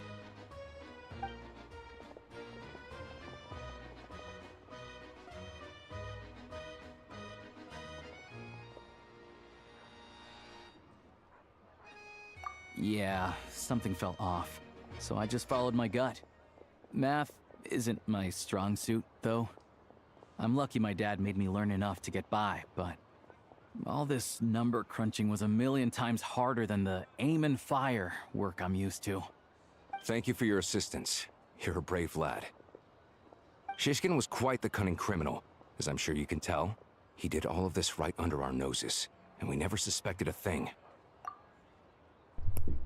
Here's an idea. Check your shipment logs. A wolf in sheep's clothing. He had everyone fooled. Even with that sob story he fed us. He was probably trying to keep the mayor out of it, not just mask his own motives. Without the compelling case he put together, even I might have fallen for it. Alosha, was it? Tell me, are you really a hunter? We can go find some wild animals if you want. I'll fire off a couple of shots, and you'll see whether I'm the real deal. I didn't mean to cast suspicion on your identity. It's just... well, I'm sure you've heard of the Rokot. Recently, they've been recruiting people with your kind of talent. They hide in plain sight under false identities, working against Project Stuzha, sometimes directly opposing the Tsaritsa herself.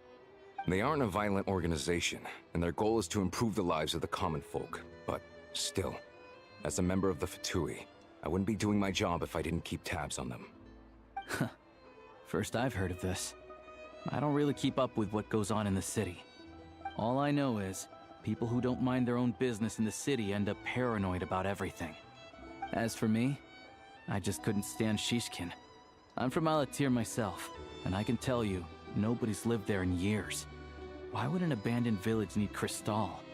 Of course, no one really cares about the fate of that place. I'm guessing today is the first you've heard of it. I see. It does sound quite tragic. Really.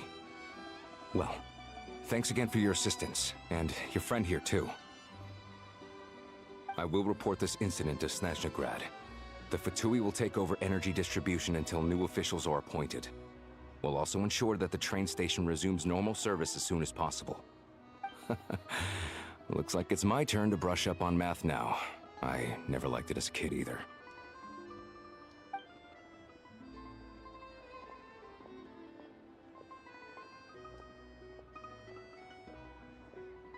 Don't mention it.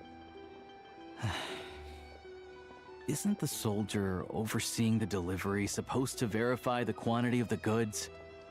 Was he just careless? Or was he being paid off too? Who knows? Thank you! Excuse me. I'll take a share of Kresnik Crystal too. Thanks. I need to take a detour before we head back. There's someone I have to deliver this crystal to.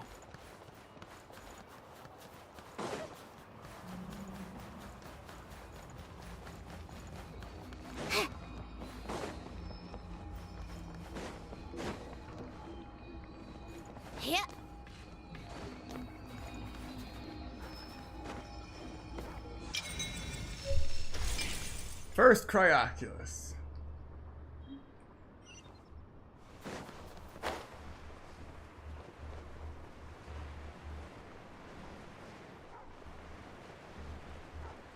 How tiresome.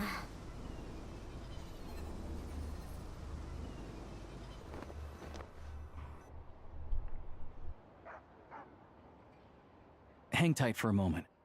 This old lady, she doesn't really know who's who anymore.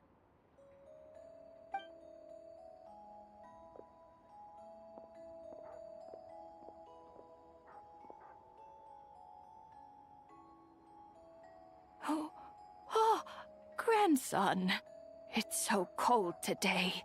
You must be freezing. Ma'am, it's me, Alosha. Alosha? Alosha who? You know me. I came by earlier today. Cleaned the ashes out of your stove, gave you some warmer bedding, and washed your back.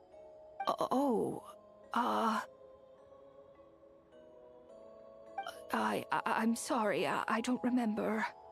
Now, how often do I get to see my grandson? Hmm? Come on, take a seat and relax while I fix you something to eat. It's okay. You just rest. I'm fine. Oh, you. It's nice to come and visit your old granny once in a while, isn't it? Sretomaros, a good town. All sorts of things to do and people to meet. And the local officials are good to us. Sit down, come on, take a seat. I still have some fruit left. Let me get it for you. Please, don't get up on my account. You need to rest. Where's the fruit? Right under the basket by the door. Or maybe it was on the bedside cabinet.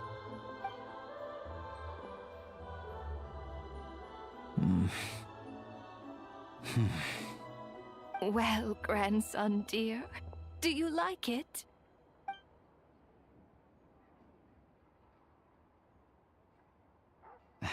Very much, ma'am. It's delicious. Good, good. Wonderful. You don't need to save any more for me next time, all right? Fresh fruit is hard to come by at the moment. You should eat it as soon as you get it. Oh, I don't need it. I'm fine. But if you like it, come back for some more soon.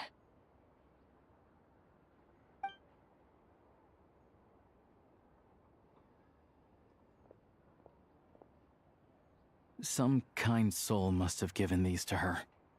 But she always saves the nicer things for special occasions. I met her at the market back before her health began declining. She was a lovely old lady. We're from the same hometown. Not many people have heard of Alatir. And if they have, it's usually for all the wrong reasons. There's a gang of highwaymen that came from there.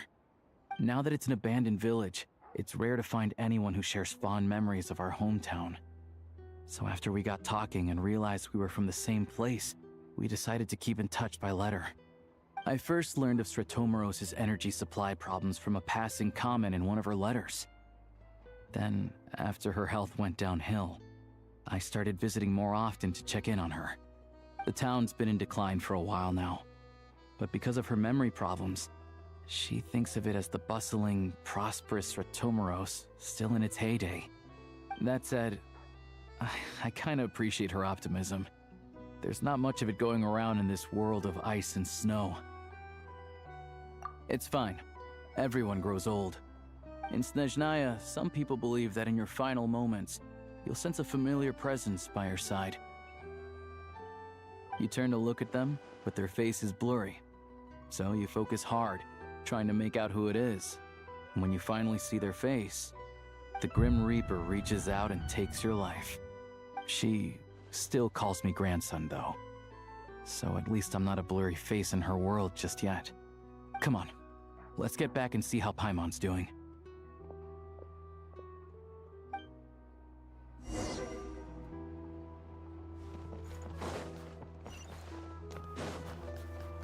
Come on, keep up.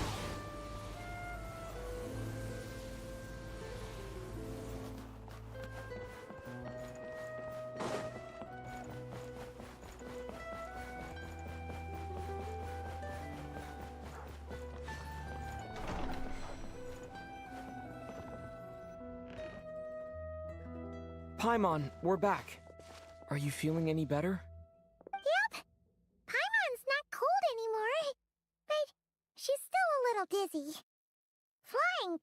probably isn't a good idea right now. Paimon might lose her balance. But Paimon's sure she'll be fine.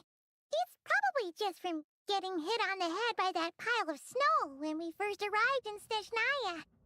Her complexion's looking much better. Let's keep an eye on her.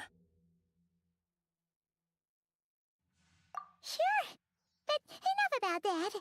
How did everything go on your end? Are you all set? Did you have any trouble? I'll explain. It's a bit of a long story.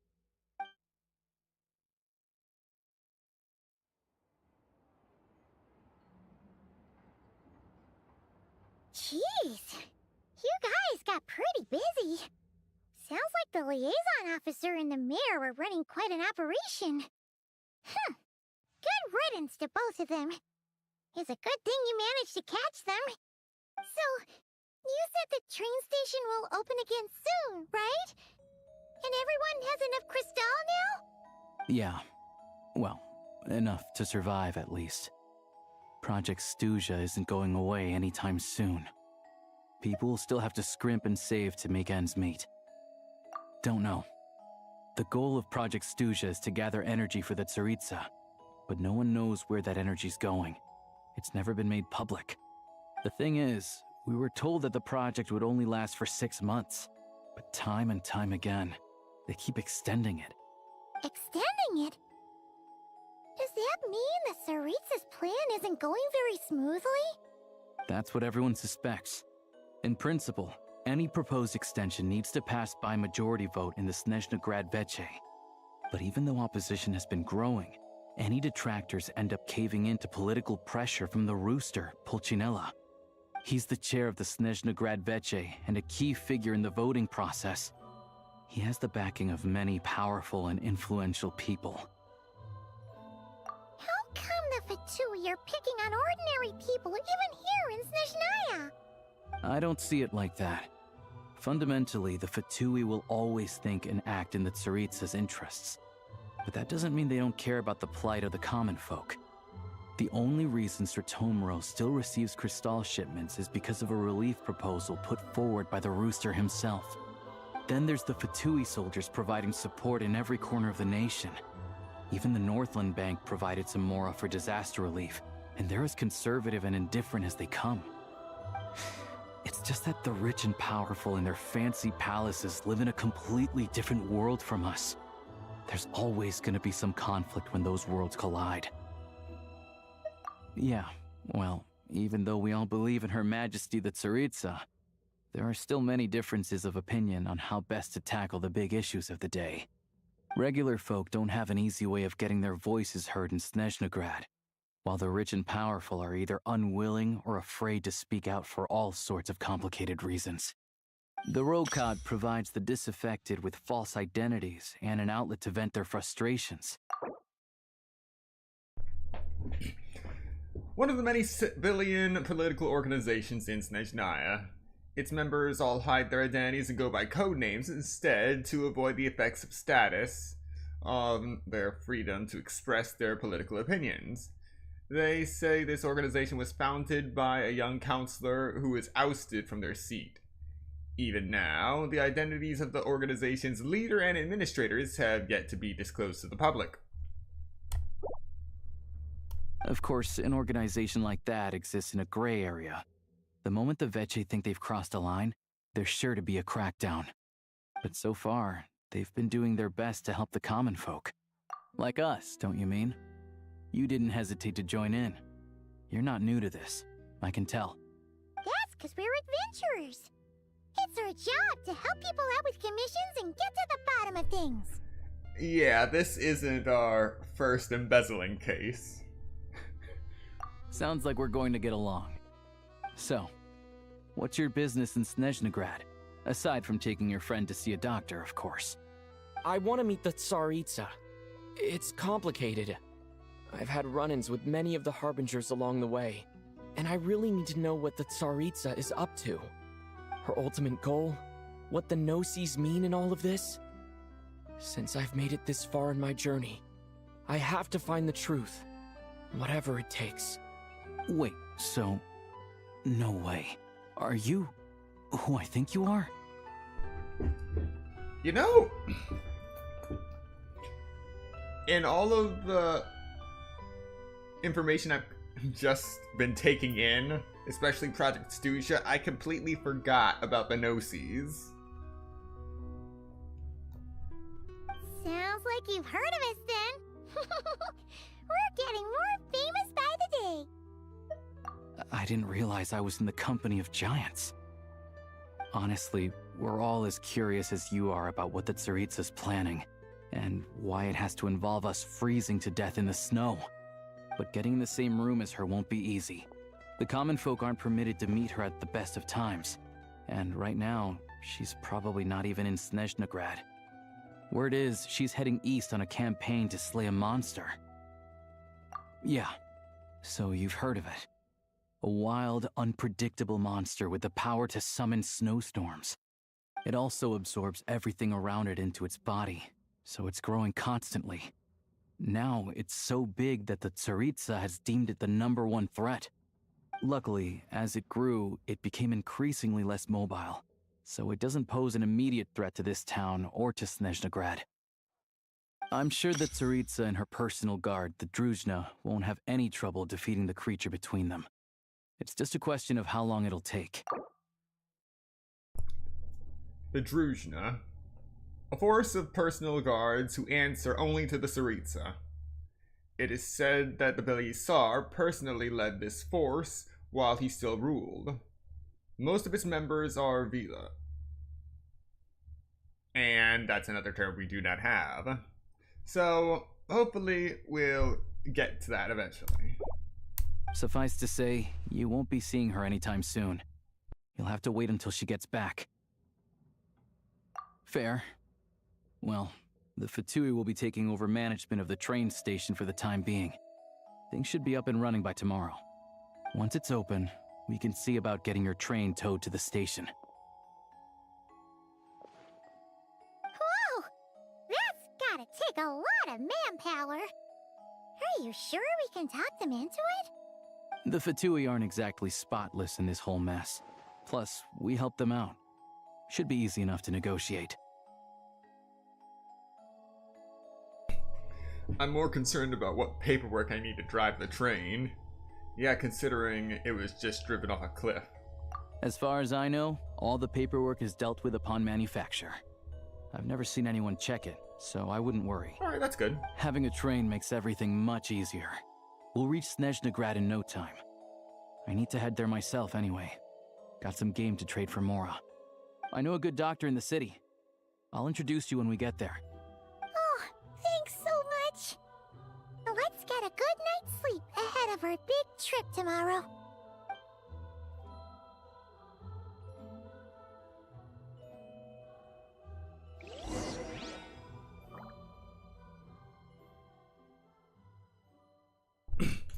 Alright.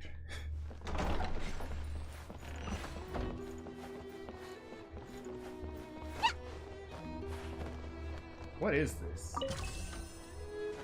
Prime Ice resource and 10,000 more. Okay.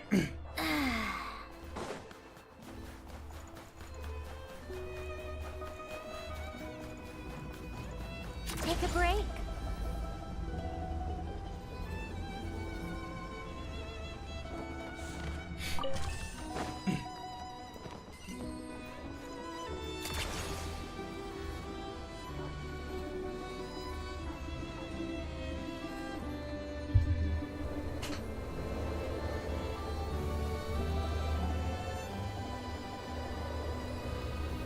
Drive carefully, all right? You don't want to end up in this situation again. Also, I don't think I've seen a train like this before. Is it a new model or something? Not a fan of small talk, are you? Anyway, take this. It's an up-to-date map of the Snezhnayan rail network. Fantastic. All the track switching is automated. So, as long as the train's moving, you don't need to worry about collisions or anything. We'll leave you to examine the train's conditions yourselves. Fingers crossed nothing's broken. I doubt Sratomaros has any engineers with experience working on this model. Shouldn't be a problem. Thanks for everything. All right then. Have a safe journey. And make sure to check everything's working before you set off. Finally, we can get out of here. Your train. Now this is a train that belongs entirely to you. Should you feel fatigued while exploring Snezhnaya, you can return to the train anytime for a rest. While on the train, you can set your destination for any location on the Snezhnaya railway map that you have already unlocked. When exploring Snezhnaya, you can return to your train anytime for a rest.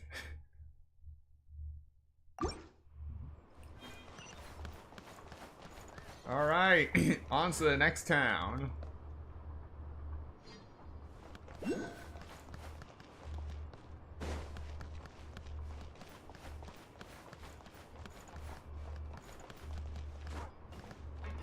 Alright, there we go.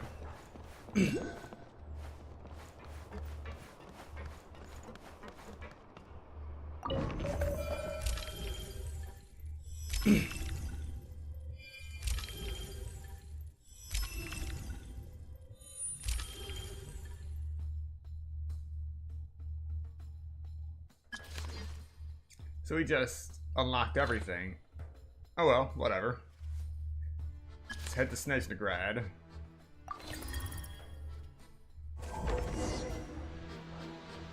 Alright. Looks like our destination settings have been applied. Let's give this thing a final once-over and then head out. Goggles, your time to shine. Don't drive me off a cliff again. Affirmative. Running vehicle diagnostics. What's this? Engine, green. Wheels, green. Frame, minor damage, but no impact on function. I wonder why. Diagnostics complete. All systems nominal. Neat! Huh. Paimon still can't get over the fact that you just found this tech lying around in a random cave. Definitely lucked out. I've lived in Snezhnaya my whole life, and I've never heard of an interactive, talking train autopilot. Strictly speaking, I wasn't designed purely to drive trains, though I doubt you have any interest in navigating the practically unreadable operator's manual yourself. Practically unreadable. All configurations are complete. Should you require any further assistance, please call for the Eye of Grey. Oh, nope. Paimon's gonna find a warmer seat.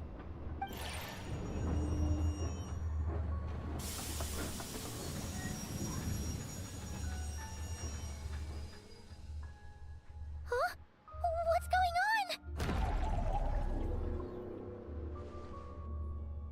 Oh, come on! Oh no.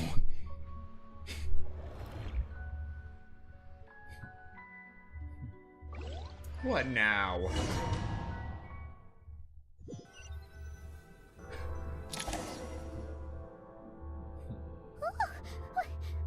is this place? Traveler, are you okay? Paimon's still airborne, but it feels like swimming through thick, gloopy water. It's horrible. Just our luck. Of all the things that could have gone wrong. Halosha, you're Snezhnayan, right? Any idea what the heck this place is? It's called the Shadow Realm. A place where no wind blows, no light shines, and no elemental energy flows. Even time itself doesn't exist here. It's a world where everything seems to come to a standstill. You're telling me we got sent to the Shadow Realm?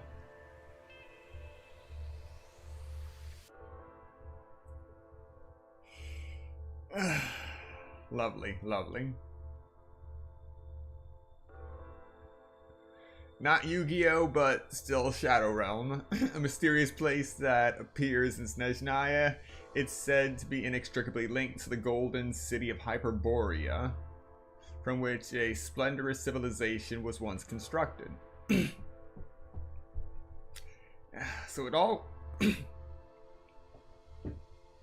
Everything seems to come back to either Kamria or Hyperborea.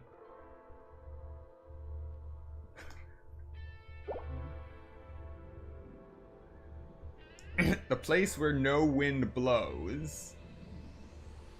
Now I think about it, we haven't even come across the Mare Javari yet, but... Huh.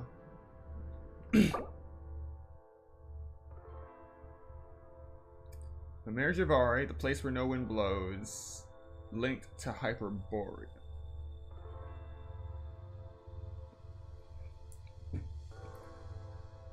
So I'm guessing this is a leak. This might be a leakage from the Mare Javari, and the Mare Javari is located somewhere around where Hyperborea used to be. That's what I'm getting just from this. But it doesn't tell me which direction the Mare Javari would be.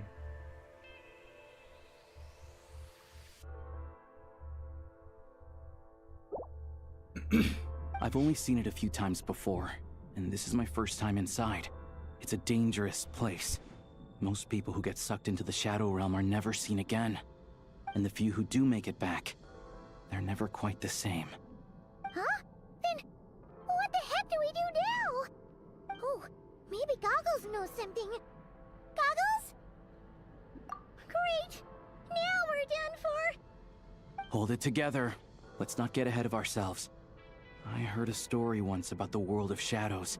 If it's true, there's a way to escape. We just need to find the exit. Come on, let's explore.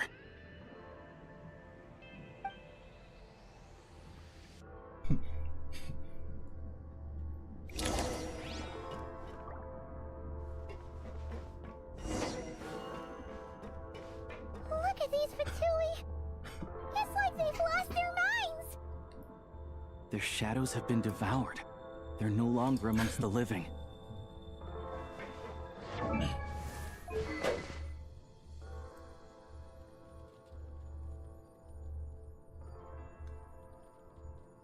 Oh, so it gives me... It doesn't give me my travel, it gives me Trial Traveler.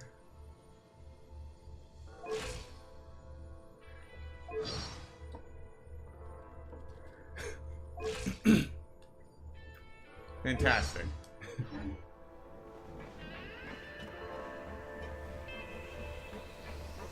Go now! Advance! I can't channel elemental energy here, but I have a few gadgets that still work.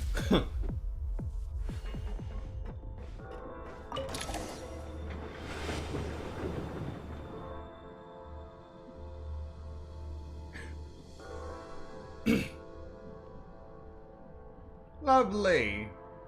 An endless purple void. Wait, what's that blue thing? Is that... Goggles? Guess we'd better find a way over. You didn't like this part since you get motion sickness from FPS games? Well, we'll see how we fare here.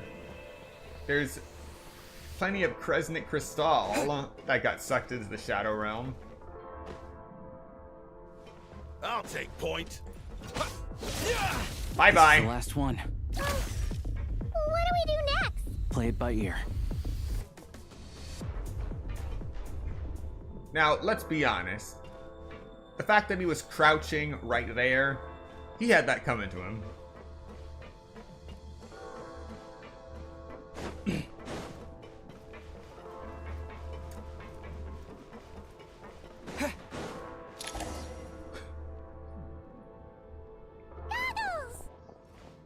Hello. I am glad to see the three of you safe and sound.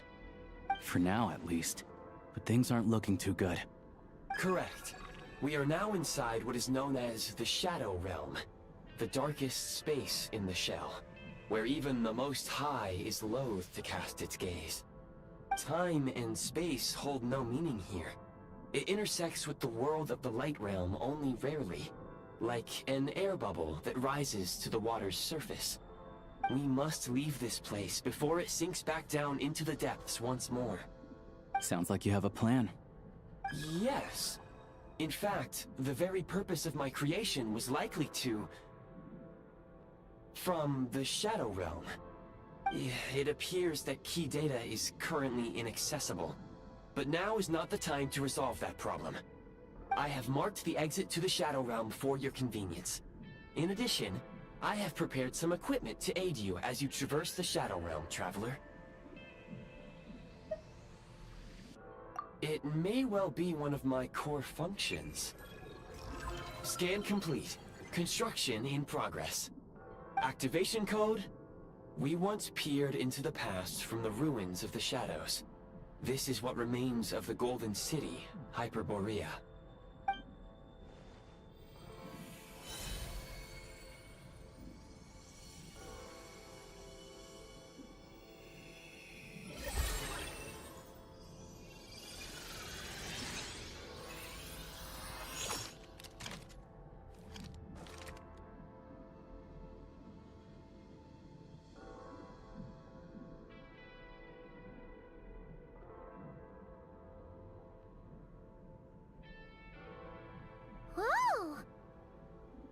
Now go. Arm yourselves with weapons of the spirit. Bring down the walls of the stronghold, and extinguish the flaming arrows of the wicked. Is this a gun? In the Shadow Realm, where humans cannot channel the elements, there once was one who, after much research and many attempts, found this to be the most effective means of attack. Let's go. We don't have much time.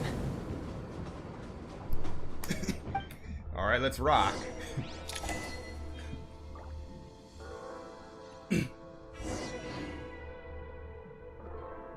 L2 switch to aiming mode. Obviously, you have to hold it.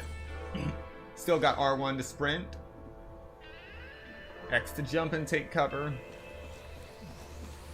D-pad, I assume, is for selecting weapons.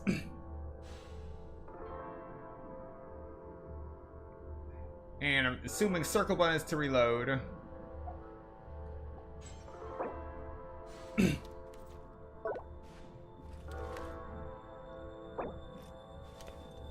My food pouch got jacked. No, whatever.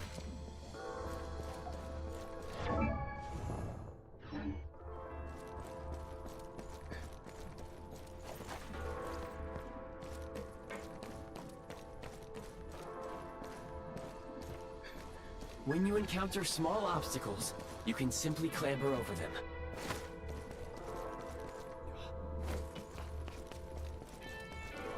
You can slide to navigate through low, narrow tunnels.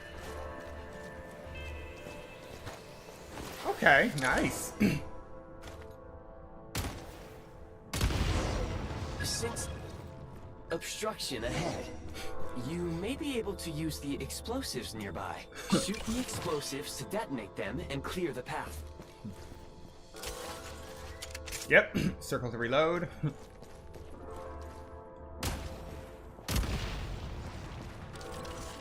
For long-range targets, try using the scope to line up your shot. Many hostile units approaching. I suggest a new strategy. Take cover and pick them off one by one. Where's the fun in that? The advantage is ours! Charge! Can't take much more.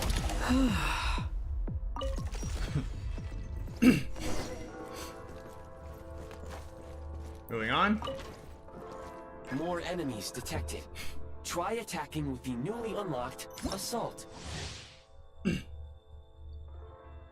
Firearm overview. Simulated elemental skill. Normal attacks charge the firearm with a special energy known as Frigid Glory. Once sufficient energy has been stored, press the simulated elemental skill button to switch to breakthrough mode. In breakthrough mode, the firearm consumes Frigid Glory to launch high-powered ray spears, piercing through opponents along their path and dealing cryo damage. Function.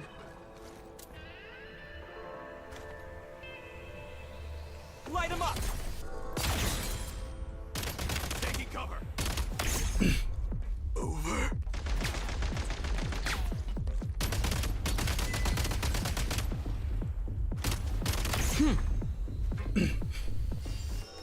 So far, so good.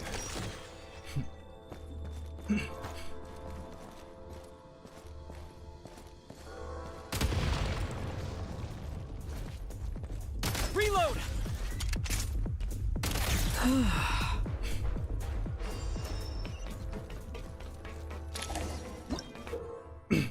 Freeze mark. A sigil that hovers in midair. Aim and fire at the sigil and you'll be able to use the power of the freeze mark to move quickly around the Shadow Realm. Aim at the freeze mark and pull the trigger to move using the rope. Lovely, grappling.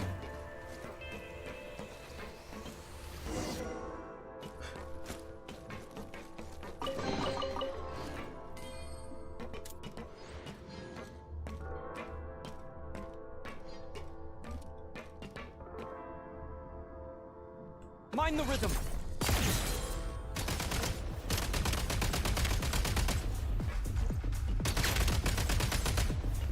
Some supply points can restore a small amount of stamina.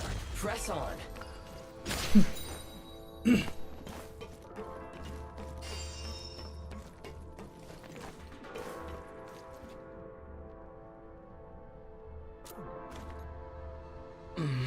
Charge! Need a refill. Not good.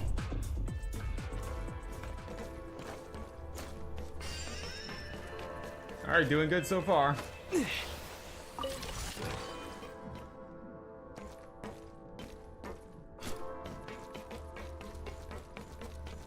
You should be able to use the Prime Ice construct left here to cover long.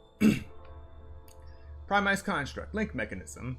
A linking device for grappling hooks created out of Prime Ice. Within a certain range, unobstructed link mechanisms can connect to each other and form a Prime Ice grappling line.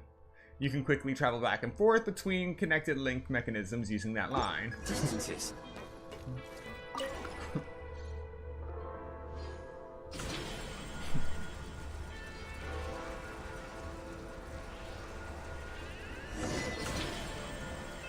Route successfully planned.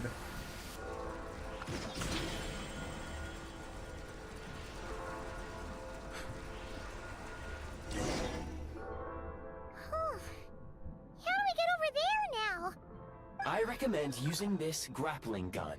Such devices were originally used to secure structures in the Shadow Realm. If you detach the connected hook, the grappling gun will automatically fire a rope to another nearby hook. Okay. So, we just removed this hook, right?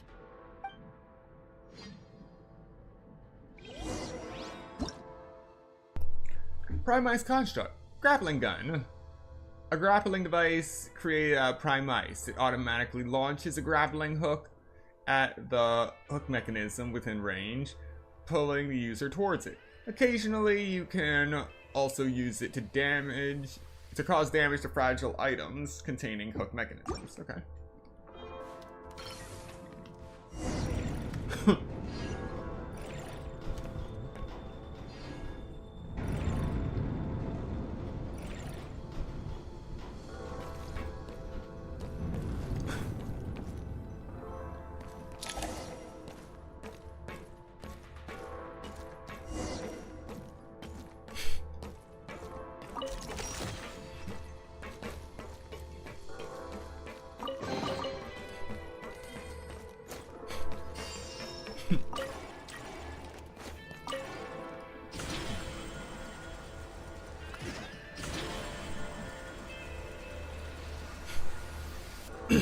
I can't tell if we're getting close to the end or if another train car is just going to appear due to level of detail.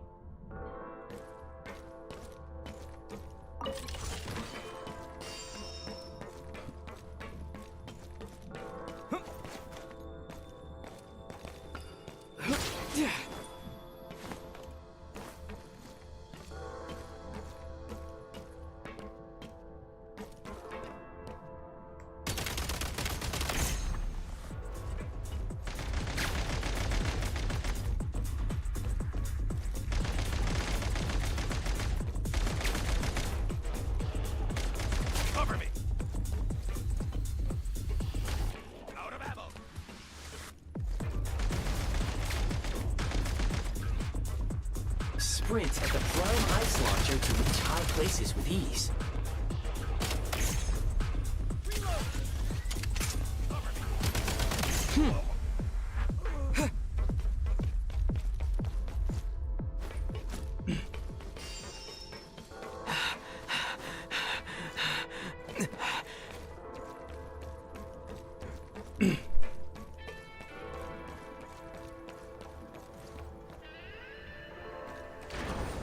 Okay, interesting. State number 2.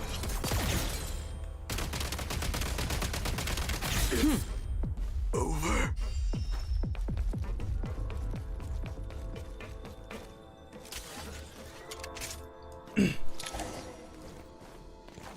Usable munitions detected. Frag crystal. Ooh. Frag crystal, electro.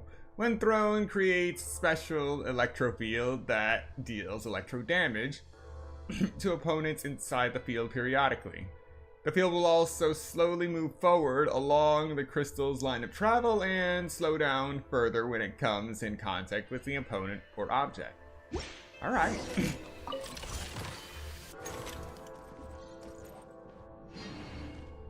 Frag out! Where's the... Nice.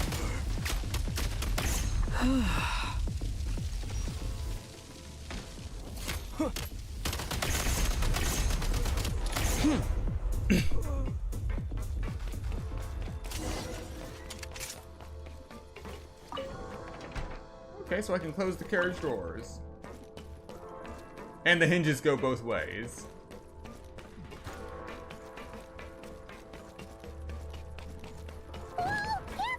Shift your center of gravity and slide down. Okay, this is nice. Hopefully this isn't just a one-time gimmick.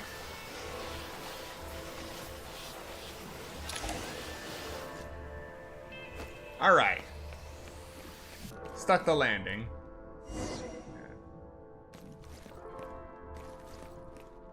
Oh, we're floating. How much longer is this gonna take?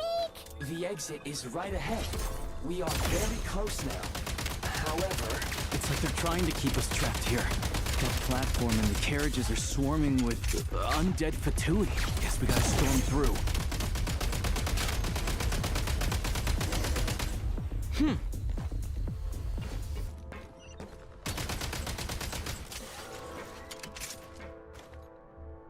Back in business.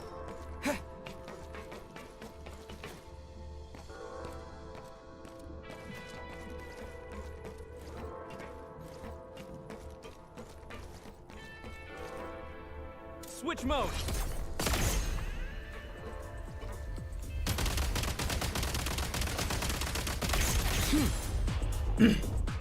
They're just running into Back in nothingness. business.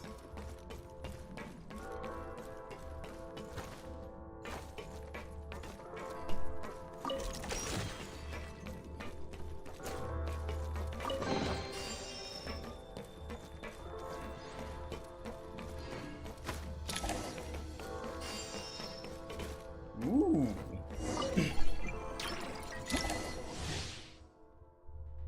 Grenade launcher, lovely. The Balsag Sun Wheel is a semi-automatic grenade launcher that lobs grenades of different elemental types in an arc. Each grenade deals damage matching its elemental type, and any opponent struck is treated as having been hit at a weak point. Okay? You may find switching to assault mode makes your attacks more effective.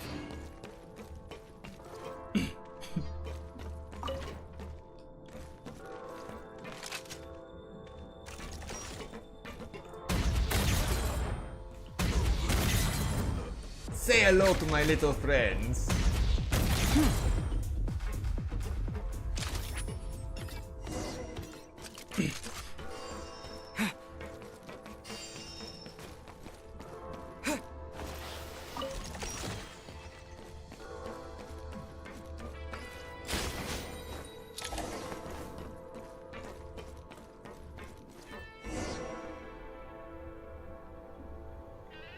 Alright, let's do this.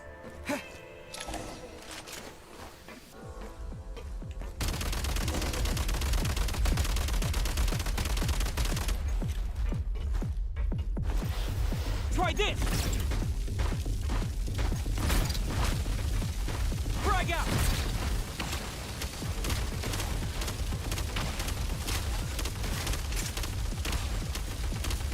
Come on! We're almost there! That was beautiful. Shadow Realm Core. A core that can only be found in the Shadow Realm. It works to maintain the existence of the mini Shadow Realm. Destroy or remove it to cause the mini Shadow Realm to disappear for a short time. Huh? Why is everything shaking so much? Looks like the Shadow Realm is about to sink back down into the depths. The exit is right here. You mean this weird bubble thing? Wait, how exactly do we... No time to think. We just gotta go for it.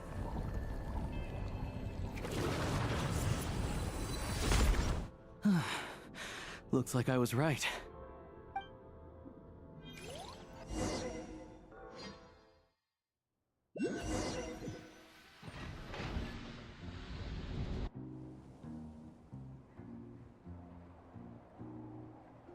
I can't believe the Shadow Realm manifested right on the railroad tracks. It's almost unheard of. Lucky we made it out. All thanks to you and that awesome gun.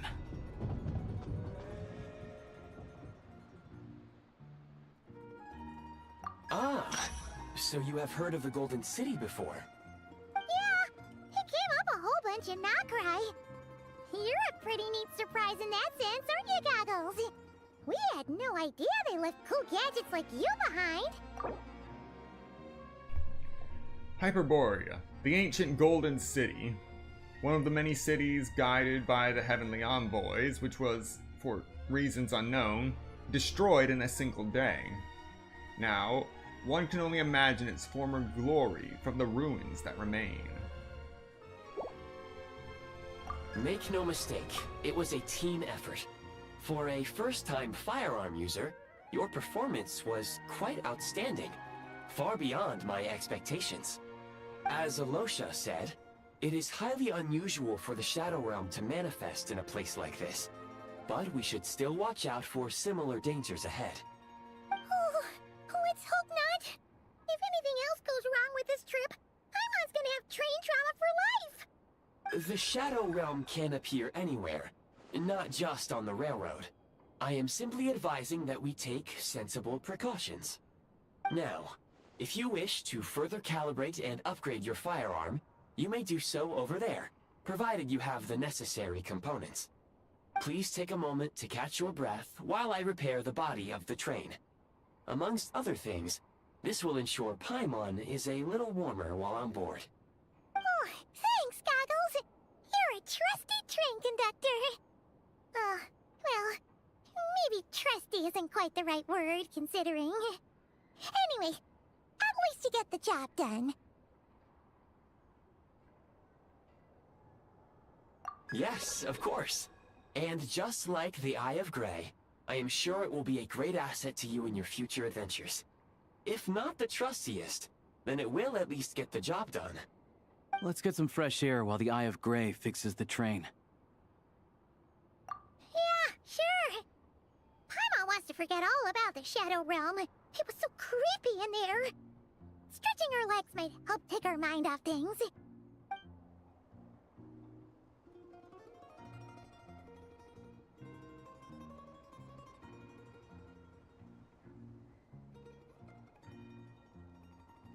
It's so quiet here for a train station. Not a person in sight. Just abandoned houses.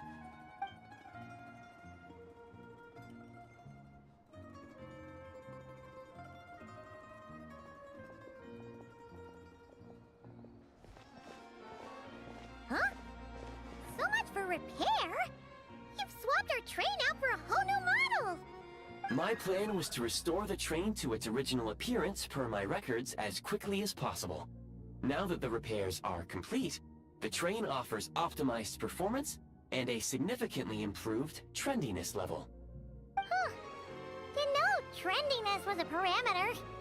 According to my calculations, parameterization is the most effective way for the Eye of Grey to understand trendiness. Hyperborea, huh? I'm sure I've heard of that in a story somewhere. What an incredible little gadget you are.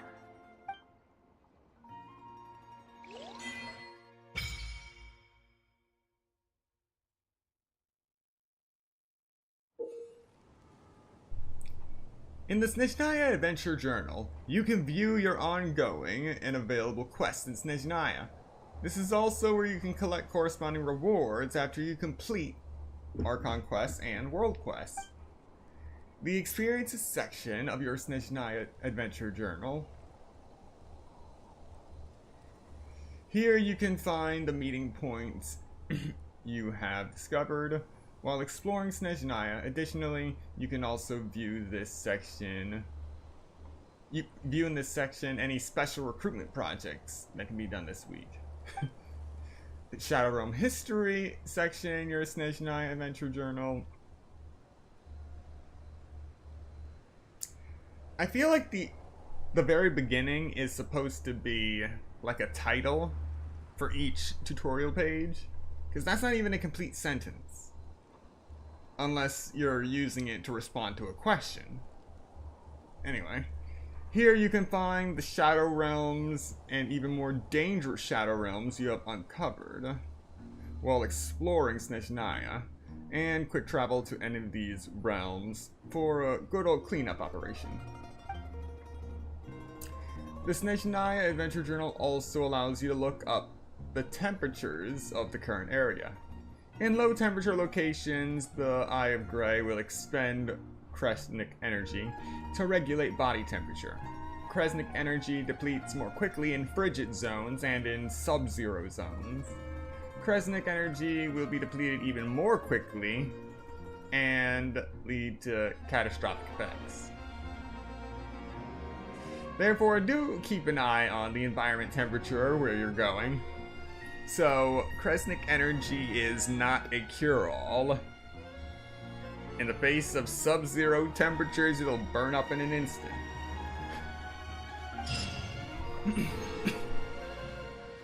Alright, we got the grapple gun.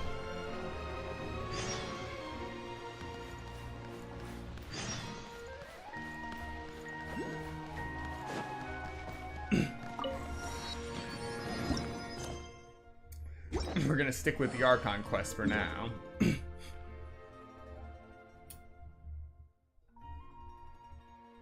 Oh, we did the Huntsman's Cabin. That is interesting, but later. We'll also check out the Chimeric Winged Lion later.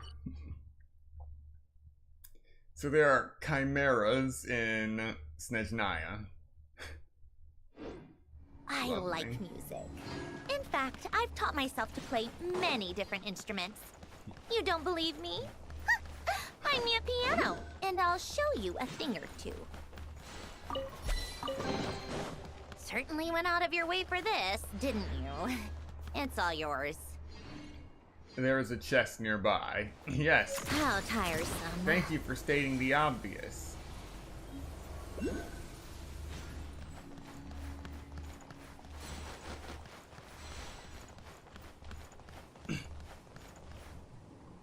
There is a cryoculus here. Yeah. Come on, keep up. Alright, let's move on.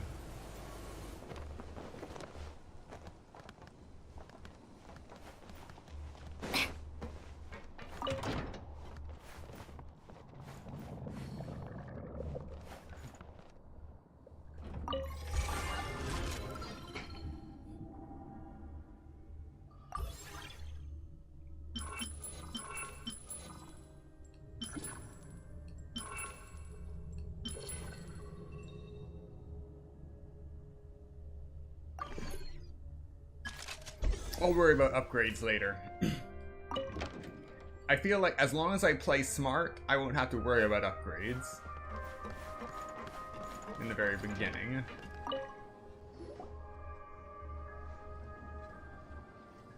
Let's make it to Snezhnaya in one piece this time. No more cliffs, no more portals.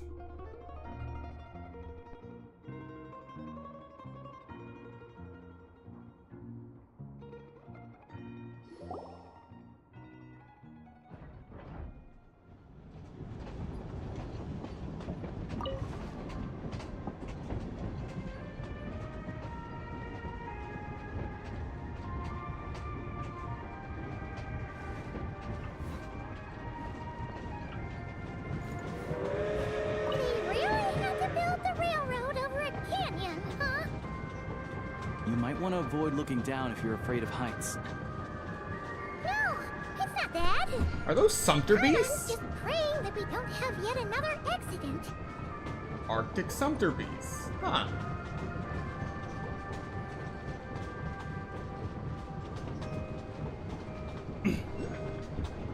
That mountain is breathtaking. Reminds Paimon of Dragonspine. They say this mountain's the domain of a Snegovic lord. A lot of the Snegovic retreated there to live in seclusion, so it's a pretty mysterious place. You hear all kinds of stories. Even the residents of the nearby town of Svietlo-Lidovka steer clear of the summit, and they make a living off of harvesting prime ice.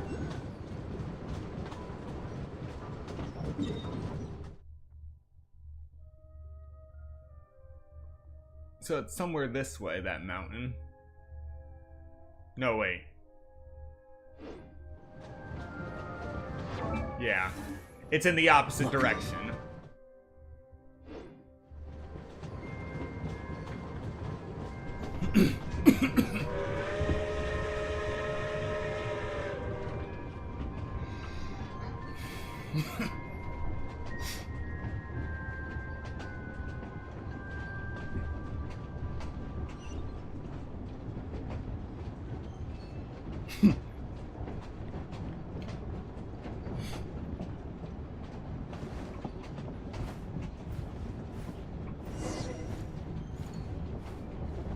Alright, let's get going.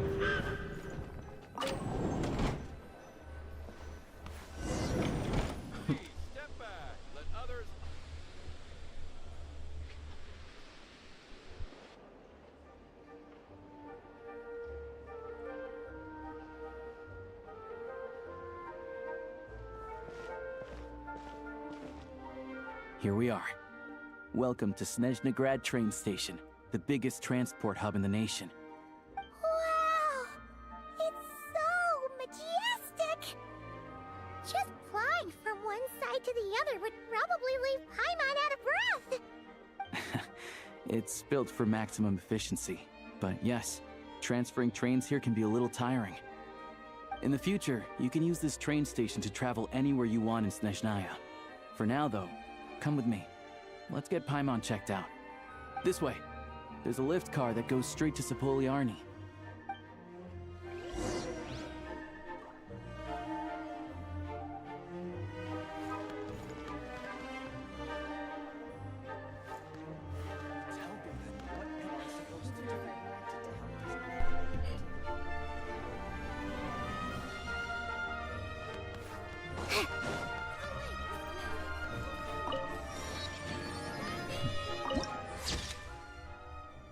Welcome to the Central Railway Hub. Huh? Look! Look! They have really funny-looking hats! Was that necessary? And those ones are about the same height as Paimon! But it looks like they can't fly! Those would be Volkudlak and Domovoy. You'll also see the Winged Vila and the Snowborn Snegovic amongst others. No wonder! We'd heard that Snezhnaya used to be the realm of the Fae. Paimon can really see it now.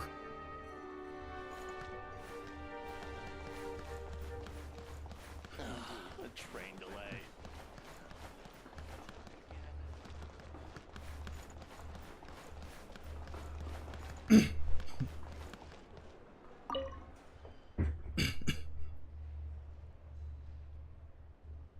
I already told you my friend lives in Port Belavadai. I'll stay with him for a while, so you don't worry about me. Just change my ticket, please. I understand your situation, but rules are rules. Neither of your parents is here. I can't simply change a child's ticket on his say-so. Sir, surely you saw them fighting just now. They're not coming back anytime soon. I know them all too well. They probably both think the other one's watching me, so am I supposed to just sit here forever while you and I eye each other? But rules are rules. What if something happens to you on the way to Port Belavadai? Well, of course, we want every passenger to have a safe trip. But if anything did happen, that responsibility would fall on me. So why don't you wait here on the platform for now? They might come looking for you soon. Parents love their children. I'm sure they wouldn't just leave you here.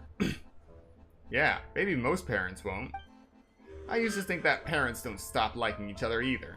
That is, until I learned that mine had found people they liked better. Ha! Okay then. First interaction in Snezhnaya. This place is gonna be a trip.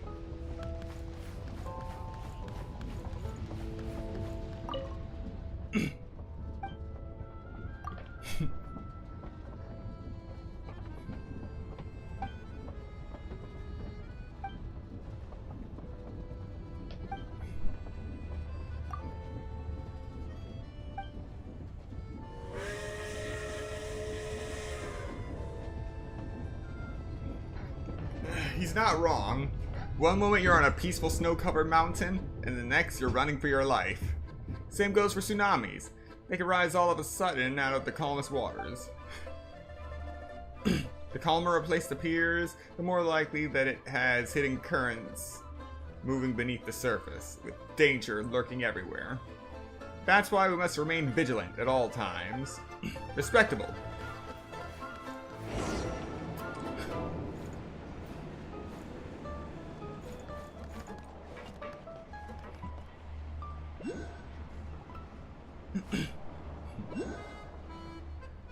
To the left is the market of Zolny.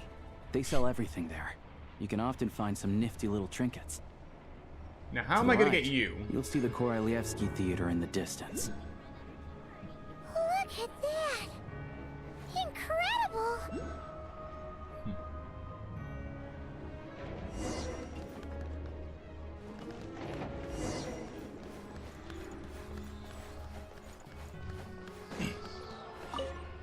The world opens itself before those with noble hearts.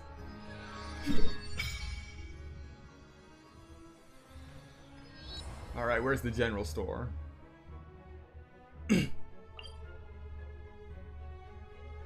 We got a restaurant, blacksmith, adventurers guild, the Snezhnaya Vichy State Hall. Alright. Kvasnik. Another restaurant. So we'll head here first. Let's see if we got any new items. And if you know about the items, don't spoil it for me.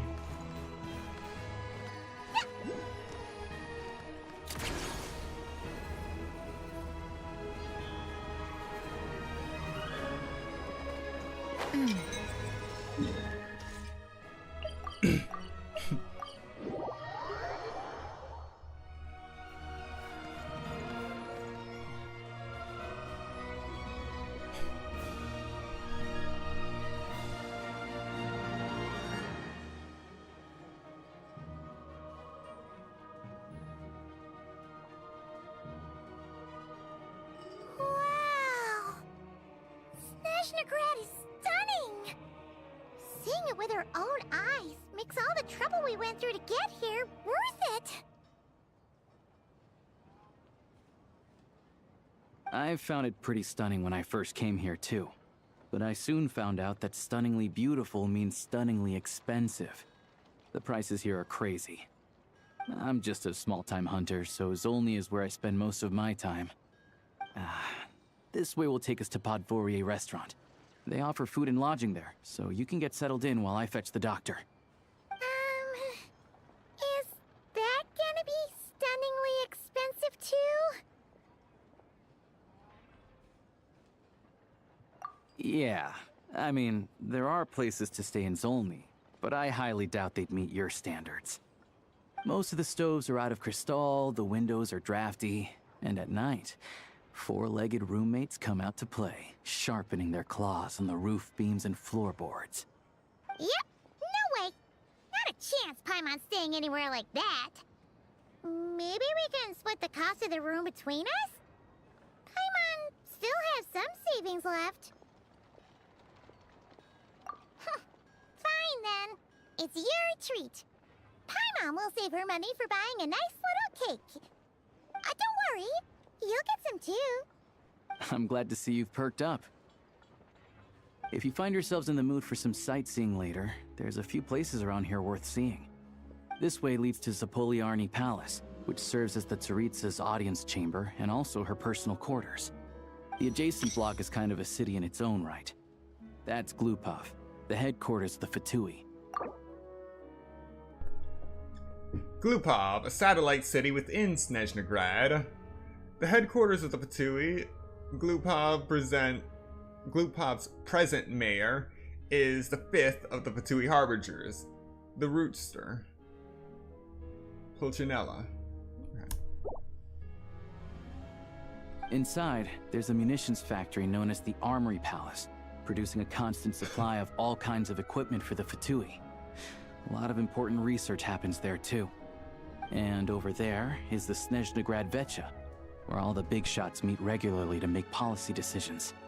These places are best admired from a distance. I'm sure I don't need to explain why. Yeah, they probably have super strict security. We're not looking for trouble right now. The downtown area is near the center of Zapoliarny. That's where you'll find the restaurants, bookstores, and gift shops. Another place of interest is the Northland Bank, which is over this way. Oh, and I'm sure you'll want to make contact with the Adventurers Guild at some point, right? That's right here. Ooh, speaking of adventuring, we use alchemy quite a lot. Do you know where we can find a crafting bench?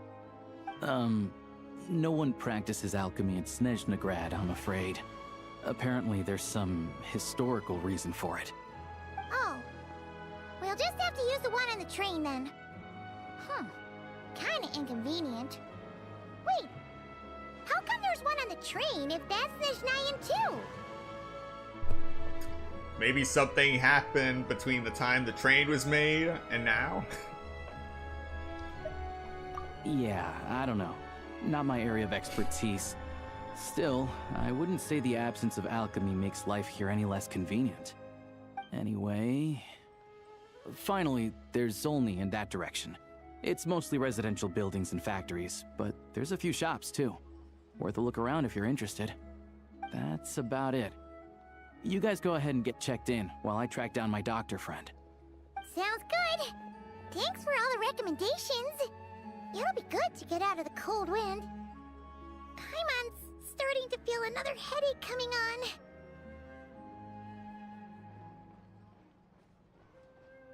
Podvorye restaurant is right this way.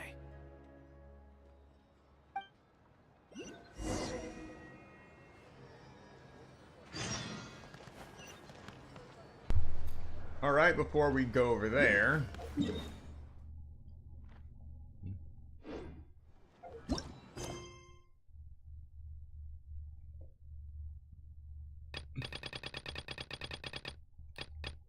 Switch back to that.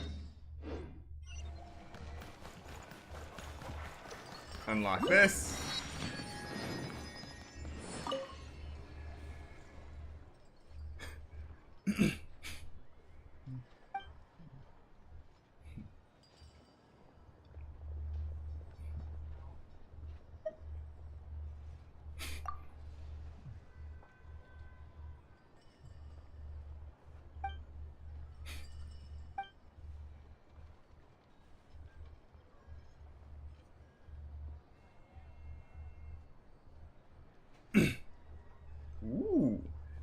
Prime Ice Communicator can turn in your commissions directly from the field instead of trekking all the way back to you.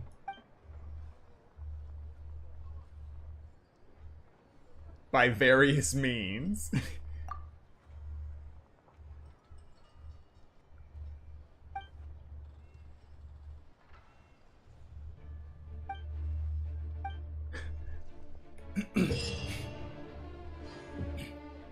A wondrous prime ice construct, gifted to you by Catherine. It appears to be based on a blueprint of a recent provenance, and that has yet to become popular or common in Snezhnaya. Now with this construct, you can get in touch with the Adventurers Guild headquarters in Snezhnaya and talk to Catherine, even when you're on a train. Use this to turn in your quests and collect rewards anytime, anywhere. Okay, so they're actually centralizing travel on the train, but adding additional functionality of where you would typically run around like a madman trying to get a bunch of tasks done. This is good. Welcome to the Adventurers Guild. But what I want to know...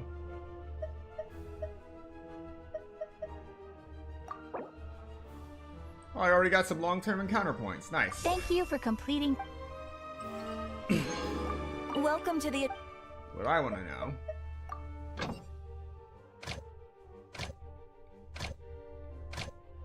know... What can I collect? We only got 3 points. Come on, give me something good. Give me something good. New item or crabs. New item or crabs. Okay. Snowball flower. Bird eggs. I already got plenty of bird eggs, though, so... Ooh! Red beet!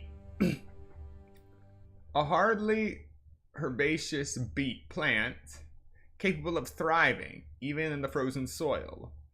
To survive such an unforgiving environment, it develops a thick, succulent root. Interesting. And also apples. So, I'm not looking to give up my status of 10,044 apples. So I will push using this expedition off for a bit. However, I got no problem using eggs, so yeah. What else? What else? Glue pop.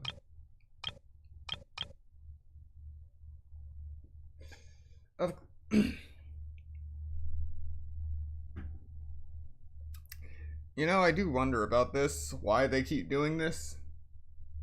Why do they keep providing these expeditions for just a 5,000 mora when, one, you can collect more than that doing other stuff? And it would be better suited to just giving you actual materials. Granted, this is coming from someone who keeps about 13 million more on hand at all times, so eh.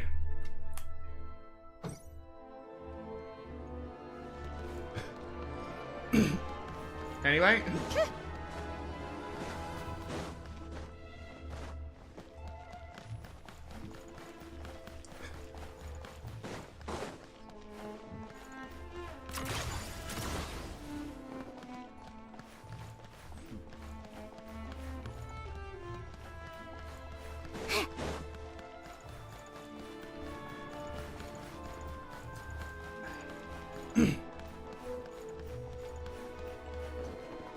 How tiresome. Okay, this is the way down.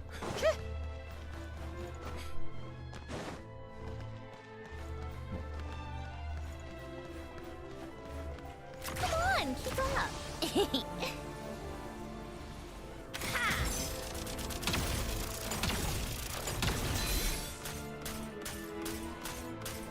Wait, this actually works?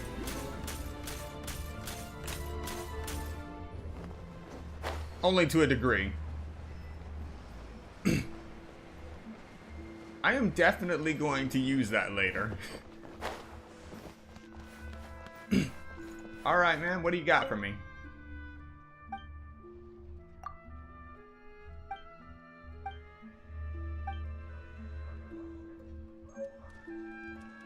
Regular ice cream. Okay, free stuff. We have kvass, spiced honey brew. Honey? Glacial star brew, borscht, and Glupov rye bread.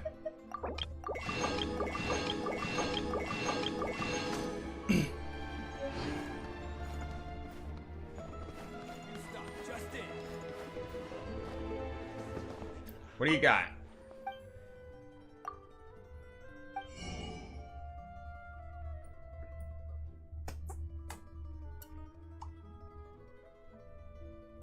New item. Honey. 100 a day. At least I hope it's 100 a day and not 100 every 3 days. Thus begins another quest. Either taking 99 days or 297 days to max out honey. Let the games begin. A rich amber liquid with a classic sweetness. Widely available in shops year-round. It can be used to sweeten beverages, craft sauces, or marinate various meats.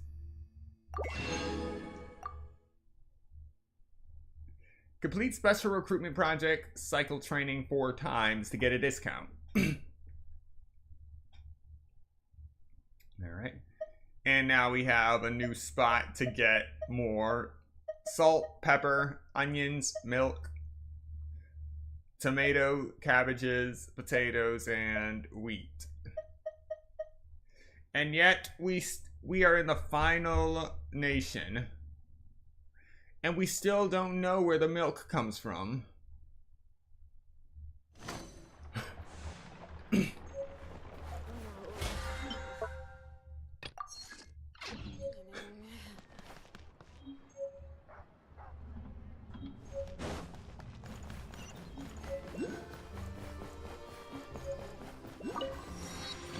I mean, we know the mountain goats exist. But that's about it.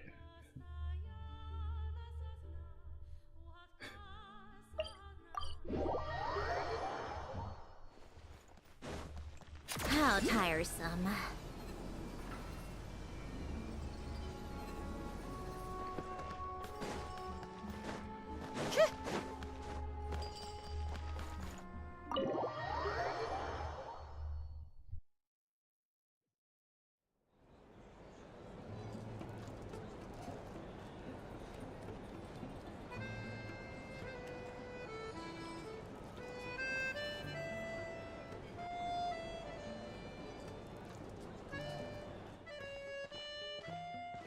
Looks like you get what you pay for, huh?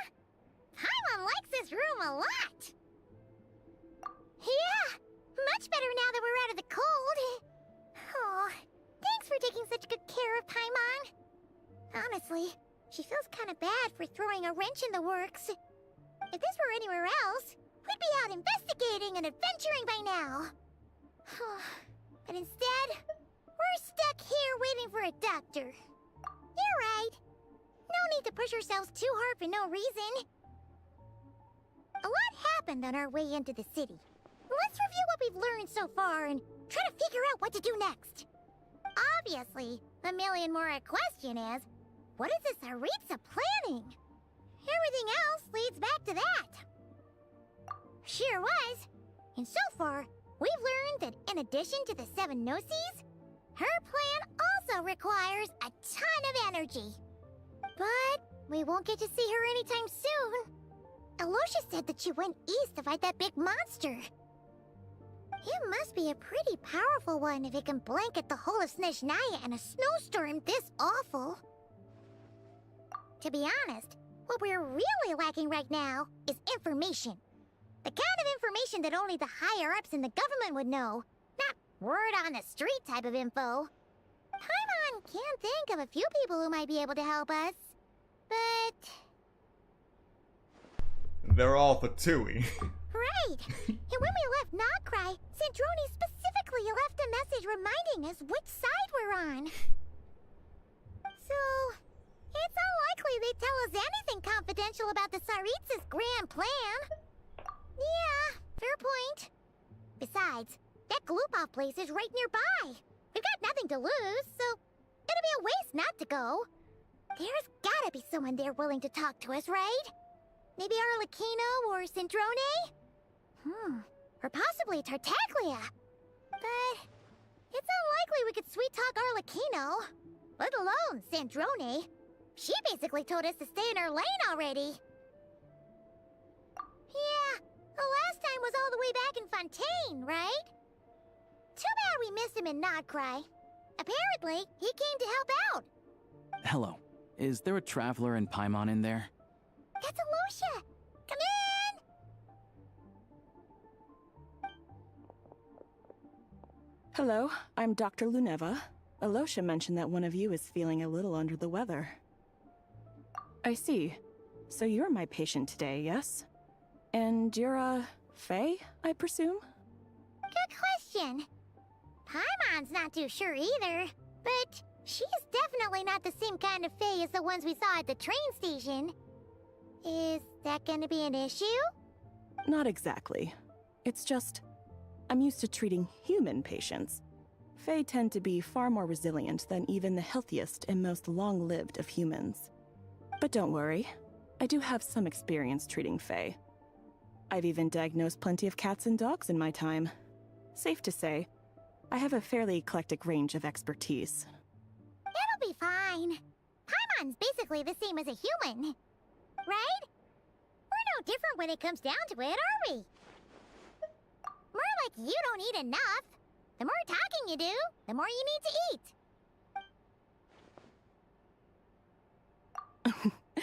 Now, please take a seat.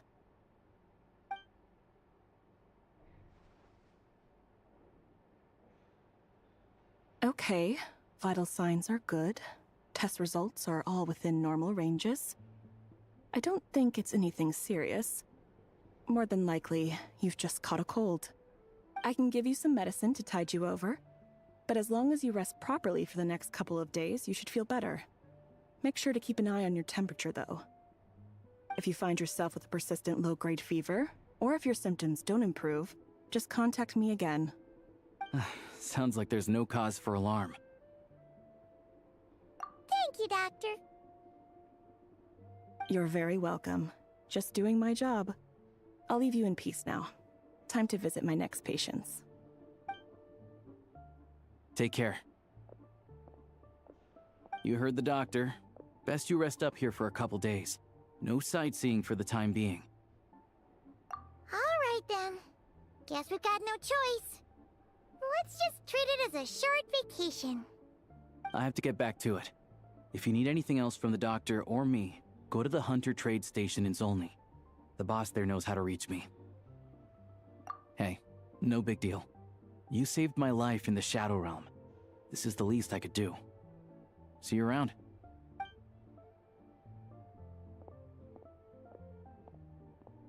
Alright, time to find Child and see what he can tell me.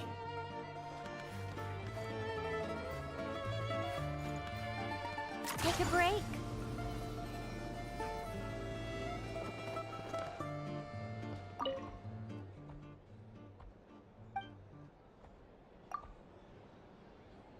Alright, moment of truth. Come on, give me some good recipes.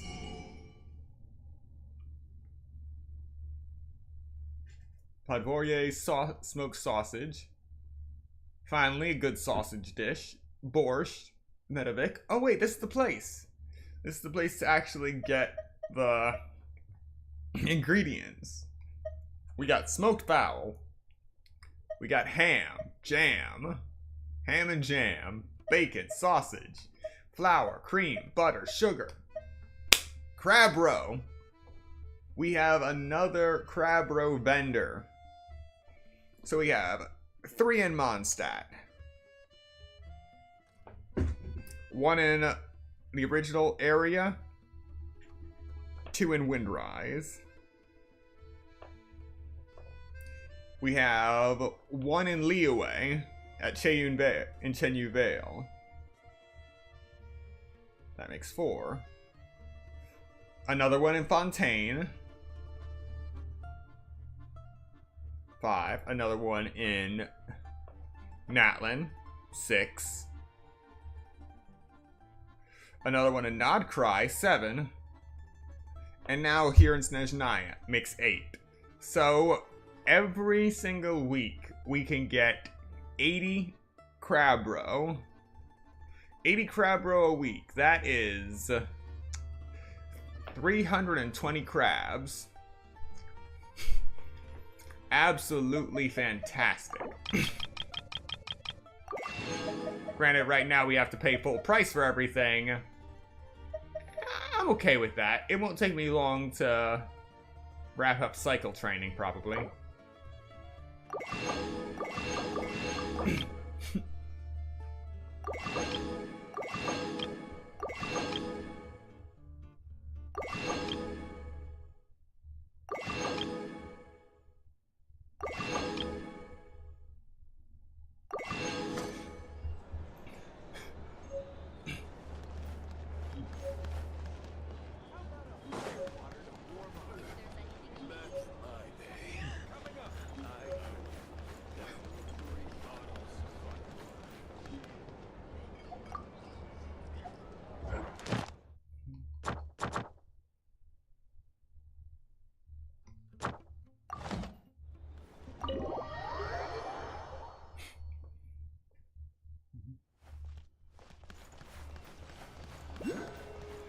But yeah, given all of the chimeric monstrosities allegedly going around, specifically the one we saw over here, the chimeric winged lion, I can take a guess as to why alchemy is basically outlawed.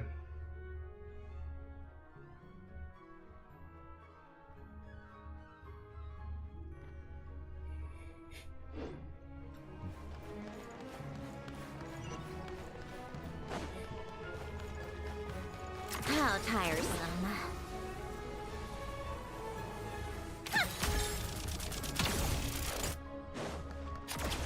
Pick up the pace.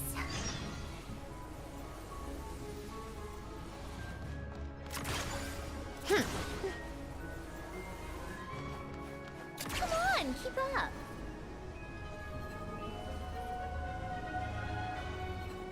Take a break.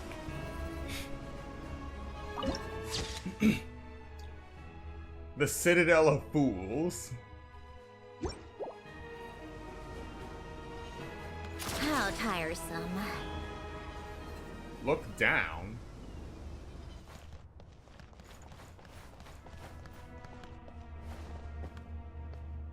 You know what? Later. I'm not really looking to jump off a bridge right now when I have no way of warping back up.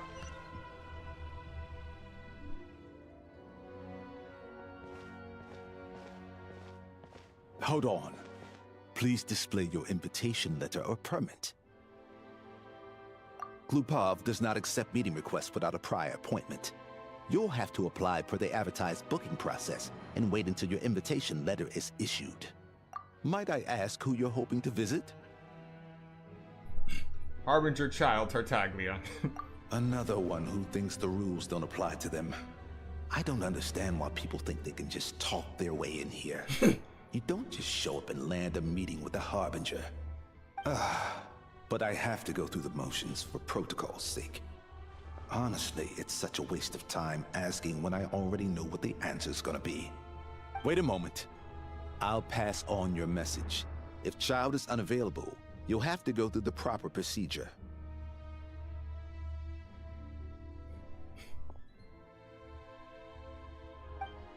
Oh, this is gonna be good. Lord Child is a busy man. He's probably not in Glupov at the present. If I were you, I'd cut your losses. No point in waiting any longer. Even if you two are old friends as you claim, please understand that the Fatui Harbingers are often busy with their official duties. They tend not to stay in Glupov for extended periods. Next time, stick to the rules. You'll make life easier for both of us, Greetings, Lady Marionette. I'll take care of our guest here. It's his first time in Snezhnaya, so it's no surprise that he doesn't know the rules yet. I trust no choice words have been exchanged. No misunderstandings I should be aware of. No, Lady Marionette. No incidents to report. Whew. That was a close call. Good thing I played it cool. Yes, this gentleman has been very accommodating. Is that right? Good to know. Wait, where's Paimon? Under the weather? That's hard to imagine. She's always buzzing with energy. I take it she's still adapting to the climate. Happens to a lot of people. It's even colder here than in Nodcry. Has she seen a doctor? I can get you one if you need. All right then. Well, let me know if you run into any other problems. Why else? I was just about to sit down for some much-needed tea time when I heard that an old friend of Tartaglia's had shown up outside. No appointment, nothing. And, as obnoxious as it may be to show up uninvited at Glupov, I couldn't help but take pity on the poor soul who was waiting outside in vain. So I had no choice but to abandon my freshly brewed piping hot tea and come to see this mystery guest for myself. Well, I felt our time working together in Nodcry warranted some courtesy. I couldn't exactly let you freeze to death out here in the wind. Unfortunately, I can't invite you inside either. The rules of Glupov wouldn't allow it, and as a harbinger, I have to lead by example. On the plus side, Snezhnograd actually has some class, unlike Nasha Town. Torchlight Books has a very nice selection of teas and cakes, so we can catch up there. Your treat, of course. Because I already wasted one perfectly good cup of tea today. That's why.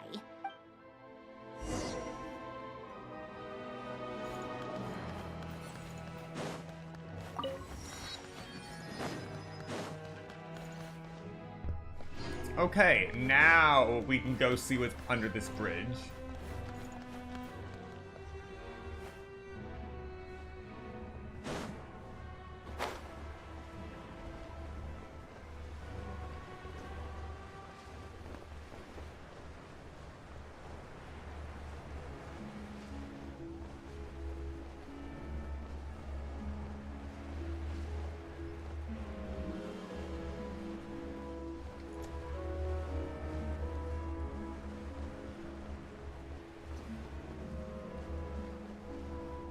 Yeah, I'm not following. Oh well.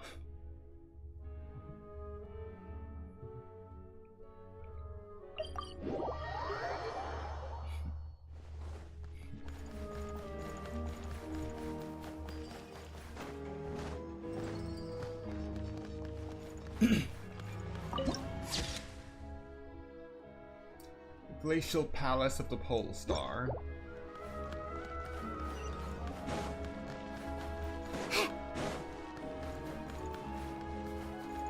Right, before I forget, I do have some Primo Gems left over. So we can at least try our hand on getting Odette's weapon. So let's see how we fare with this first 10 pull. 3, 2, 1.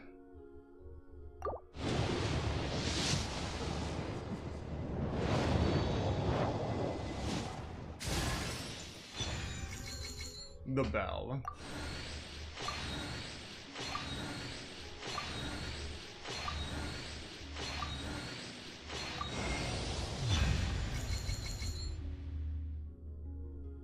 Okay, I guess we're done. I honestly did not expect to be done with this so soon.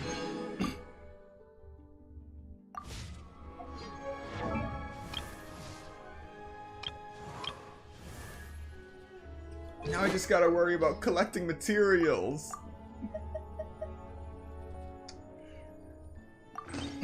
Let's see. Snow Swan's finality. When the equipped character hits an opponent with their elemental skill, they gain Lake-Hued Lament. Attack increases by 8% for 8 seconds. This effect can trigger only once every 0.1 seconds, max 3 stacks, and each stack's duration is independent. At 3 stacks, the crit damage of any Stellar Glimmer reaction... Stellar Glimmer? Okay, so the way it says it, any Stellar Glimmer tells me that Stellar Glimmer is just the overall term encompassing all stellar reactions. So, yeah. Anyway, the crit damage of any Stellar Glimmer reaction damage caused by the equipping character is increased by 50%, and triggering Stellar Glimmer reactions or Stellar Glimmer reaction damage will restore 4 elemental energy to the character. This energy recovery effect can trigger once every 3.5 seconds. And judging from that is fixed. It can't be upgraded through weapon refinement. Can be triggered even when the equipping character is off field. Okay. Alright, so that's something.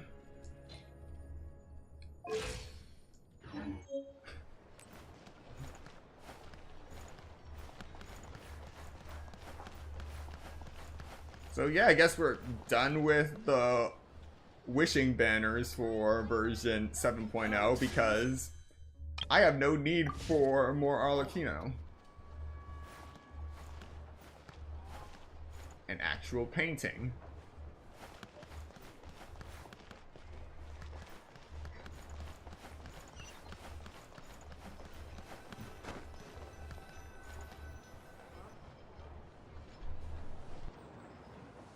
I've ordered for the both of us.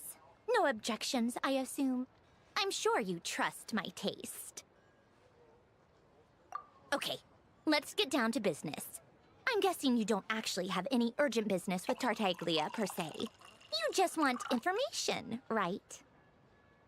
Well, at least there was an animation for the tea pouring out of the kettle. Wanna take a guess? Has he been picking fights again? Of course you'd say that.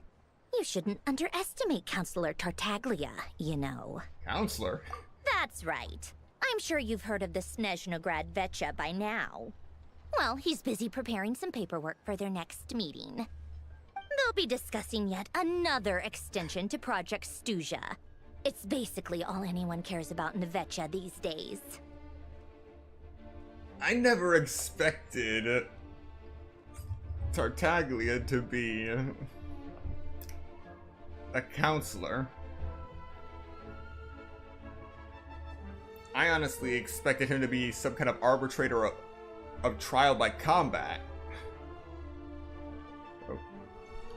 Yeah, he's more of the shoot first, ask questions later sort, isn't he? It all started with a very detailed letter that Capitano left for the jester, Piero, before leaving for Natlan. In that letter, he detailed the future arrangements for his subordinates. All of his key people were reassigned to Tartaglia. The captain. The first of the Fatui Harbingers, he possesses an inner strength equal to his formidable might. Whatever he undertakes, his every word and deed remains worthy of the honor he holds within.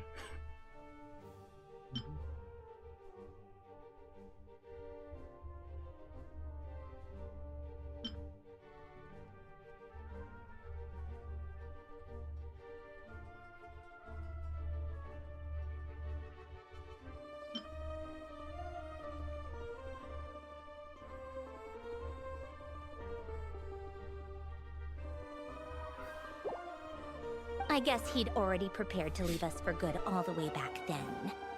But Piero didn't reveal the contents of the letter until the events in Natlan had concluded. That was his reaction, too. Why me? With a bewildered look on his face. He'd always assumed Capitano looked down on him. He was a man who kept his thoughts to himself and barely spoke to him the whole time they'd known each other. But he occasionally brought Tartaglia along to my tea parties back in the day. So to the rest of us, it was clear that Capitano had quite a lot of respect for his young comrade. By the rest of us, I mean my tea party regulars. Arlecchino, Rosaline, and... actually, not Columbina. She was probably oblivious to it. Anyway, then the Liu-S situation happened. Normally, it took a lot to get under Capitano's skin, but that time he was furious. It's not really my place to talk about it, though. You can ask Tartaglia about it sometime. Basically, Tartaglia probably had the wrong idea about Capitano all along. Right up until Piero revealed the letter he'd left behind. Capitano believed that despite Tartaglia's immaturity, he showed great potential. Plus, he possessed a kind of purity rarely seen among members of the Fatui. Yeah, it's one of the few things that I'd agree those two have in common. But there's one other reason why Capitano chose Tartaglia to assume command of his troops. He knew that after he was gone, several of the others would swoop in on his army like vultures. With the ones who stood to benefit the most being the rooster Pulcinella and Regrator Pantalone.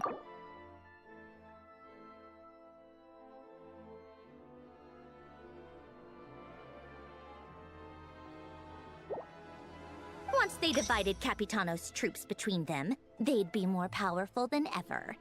No one would be able to stop them.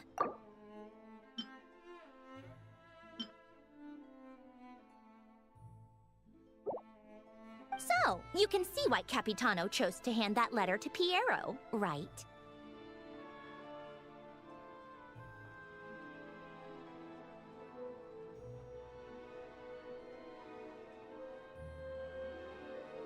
Exactly.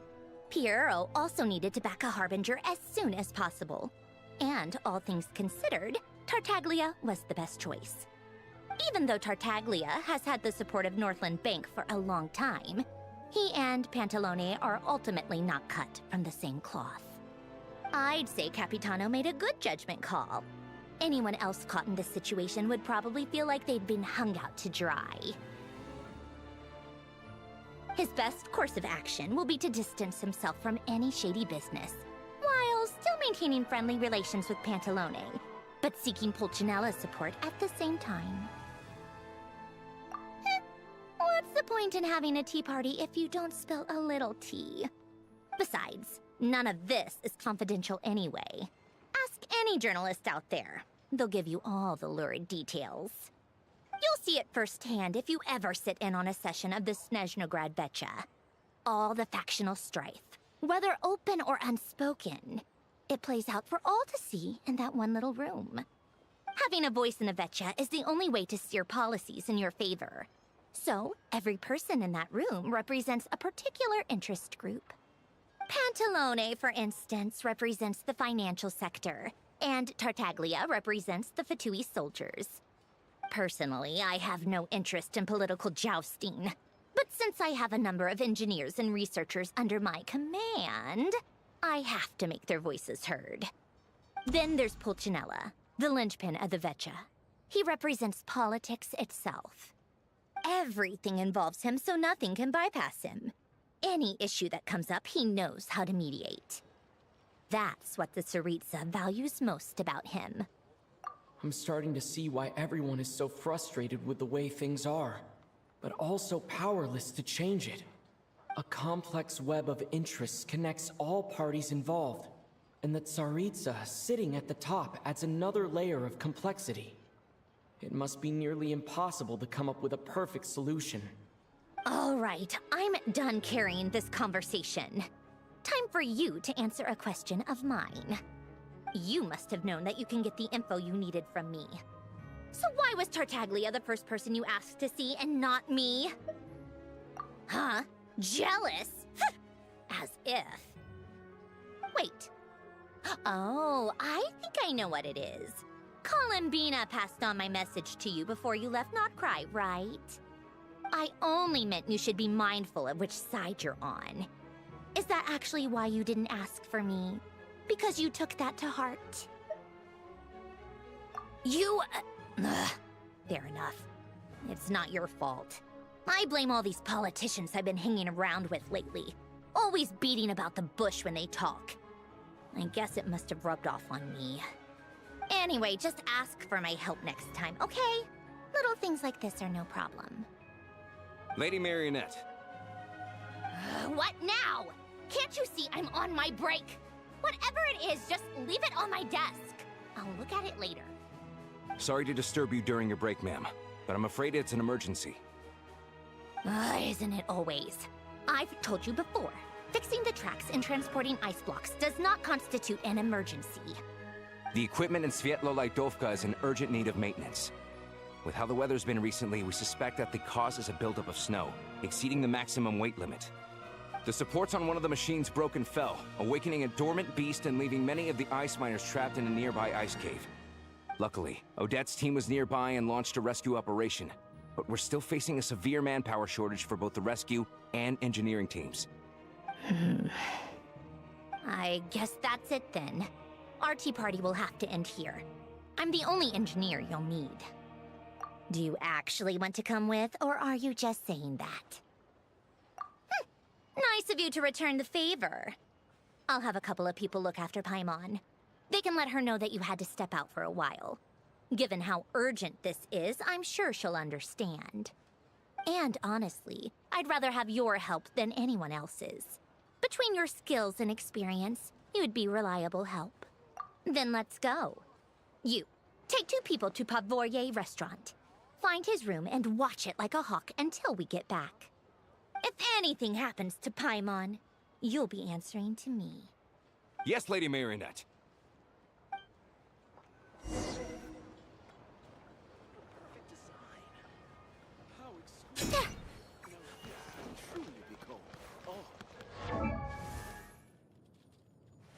Alright, so far I've just been working off of level 50 Snezhnaya, but I'm going to ramp it up a bit.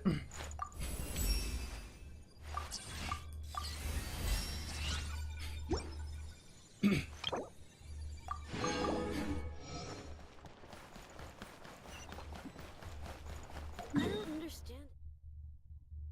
Alright, so where are we going?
For more snow, damselettes.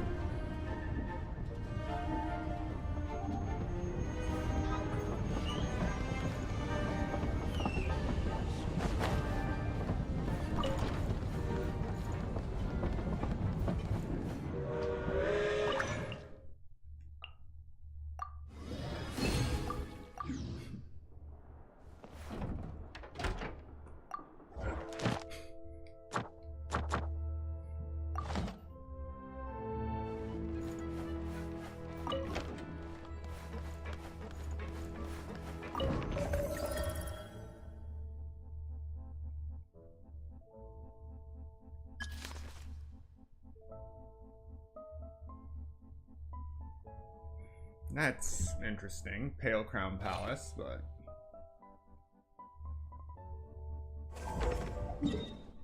Where am I going? Okay.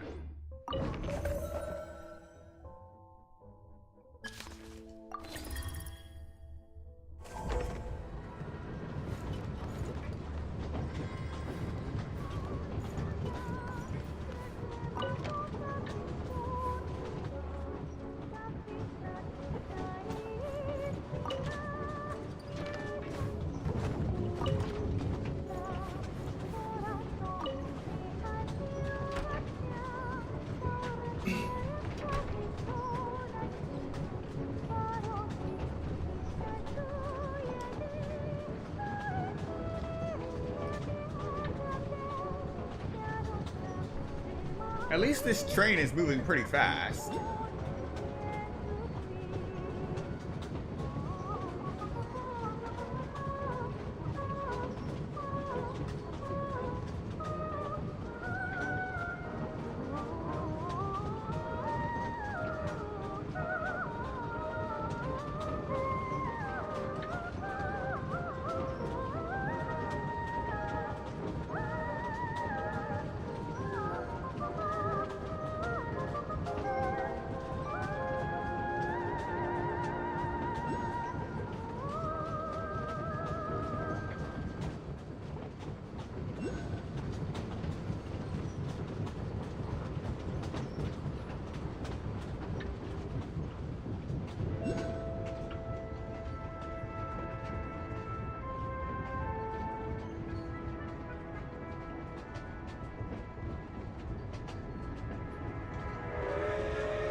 Wait, I thought I left Paimon behind.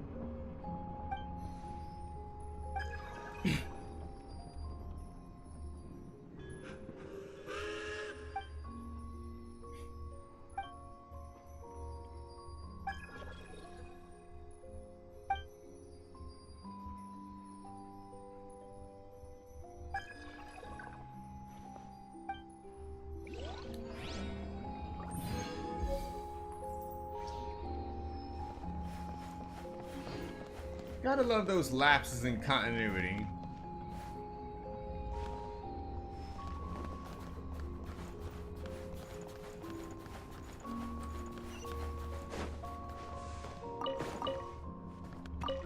Okay, so I really do have no space for carrots.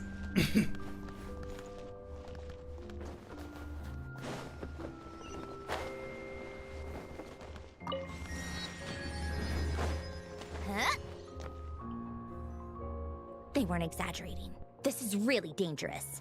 It's a good thing only one of them broke. From what I've been told, most of the trapped miners are over in that direction. Yeah, you do that while I check the rest of the equipment. I'll evacuate the people around here as I go. Meet me back here as soon as you're done.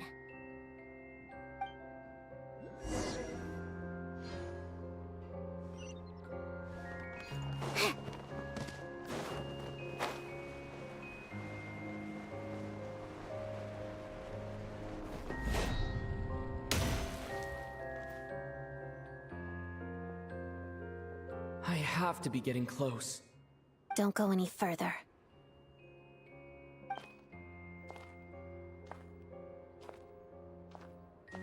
It's too dangerous here. There's a highly aggressive monster on the prowl. You need to leave. Now. Ah, I see. You're the backup from Snezhnaya. Well, I'm Odette. Good to meet you. Ah, so this is Odette. She was the first member of the Fatui on the scene. There are 5 people trapped in the cave. Monster type is unknown, and so is its location. Let's go. Every second counts.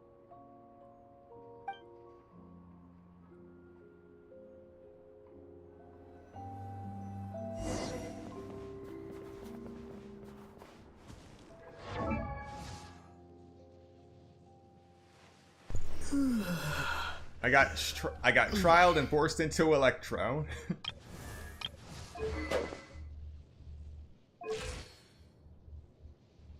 Alright, I'm really confused because previously, earlier into this Archon quest, I got put into trial mode.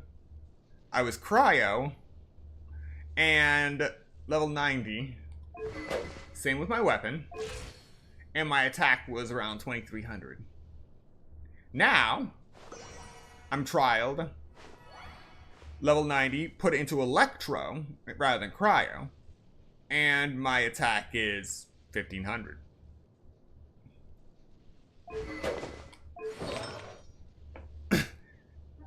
Completely different artifact set, also. So you have completely different configurations and loadouts for the Traveler in terms of story mode, yet they can't give the same thing to players to configure themselves.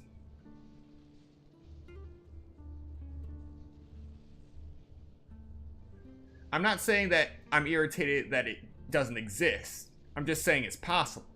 And this is proof of it.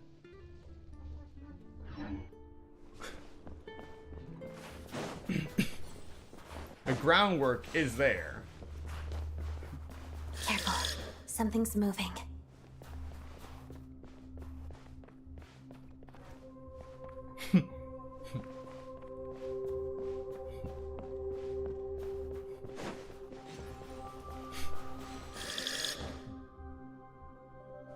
This must be the monster's shadow.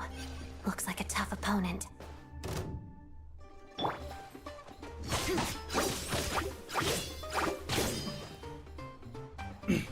Alright, nice normal attack.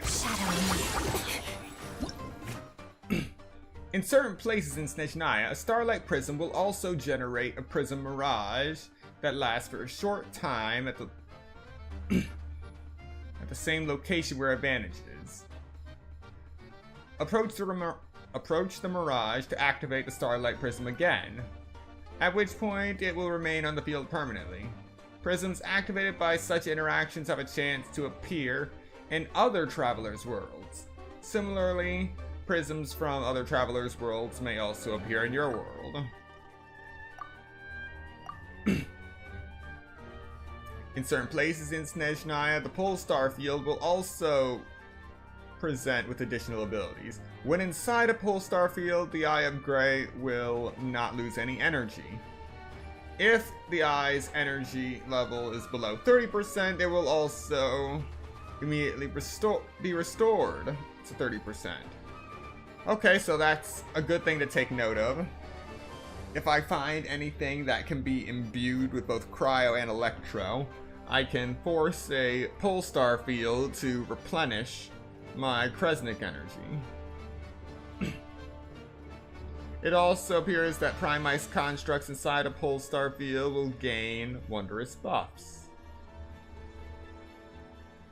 So we just gotta look for things that can be imbued with elemental energy and electro crystals.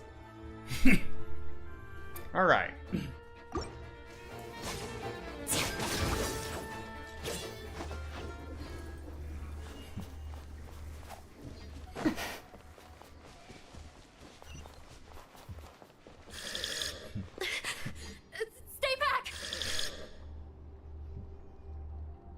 Well, something's getting hit with immunity. Ah. It's just electro slimes. Together.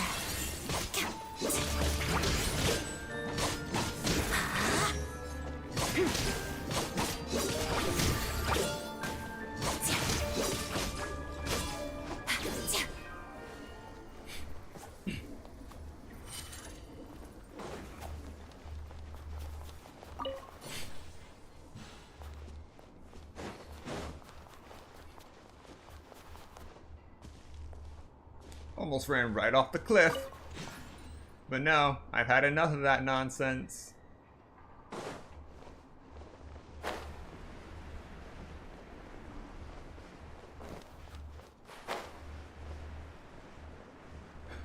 I see them. They're right behind the monster. The monster seems very agitated. It could attack at any moment. Let's make the first move.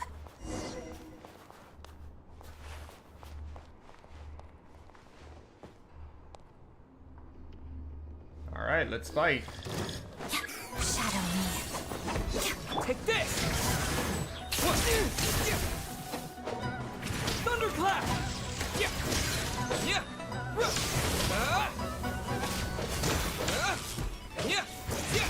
Waltz of the snowflakes. Potted duck.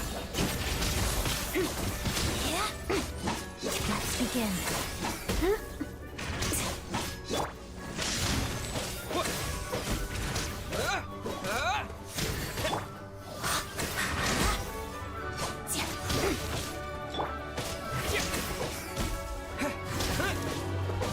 Lightning flash! Bellowing thunder!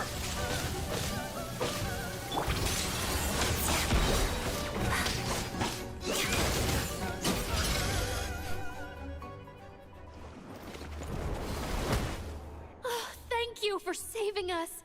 We'd have been monster fodder otherwise. Thank you. Thank you. You're welcome. You should be safe now. Follow this route out. He and I will stay behind to watch the rear. Thank you. Come on, let's go. This way.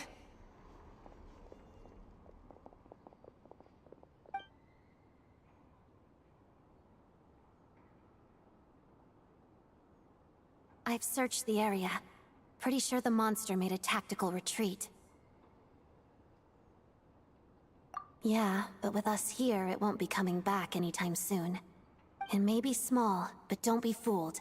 It's a ferocious beast. People are just food in its eyes. It's lucky we got here when we did.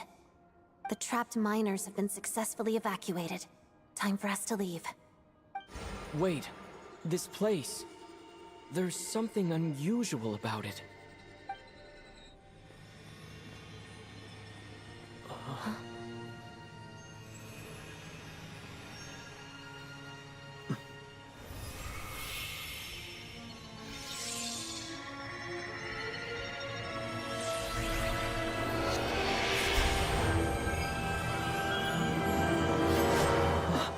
What is that?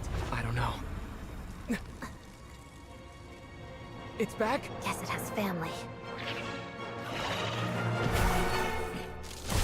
Brought back friends. This way. Run!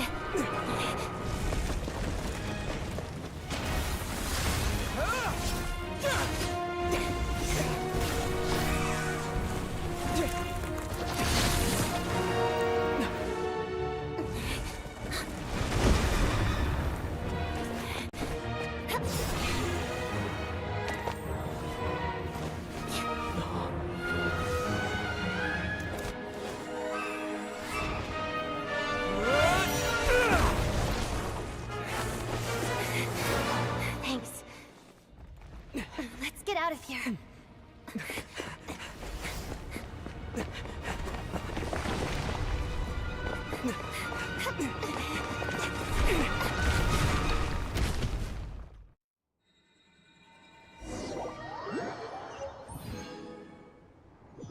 Now that's one way to gain a new sword.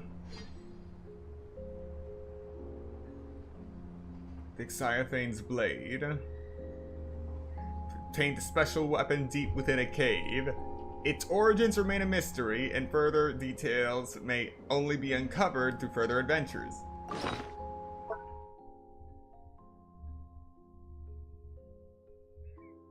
A long sword that once shone with a pale star's light. In the Voyager's hand, it becomes a brand new light that has nothing to do with any past era.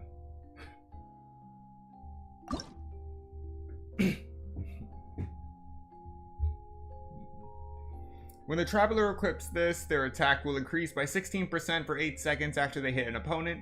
At the same time, they will also regenerate 3 energy. This effect can trigger once every 5 seconds. It can be triggered even when the character is not on the field.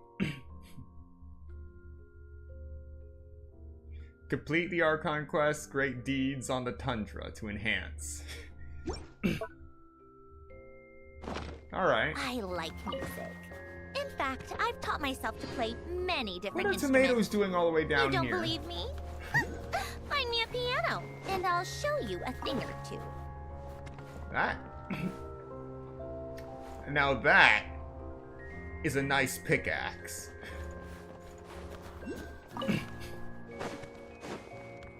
Alright, now how do I get out of here? Wheat. Cryoculate. Okay.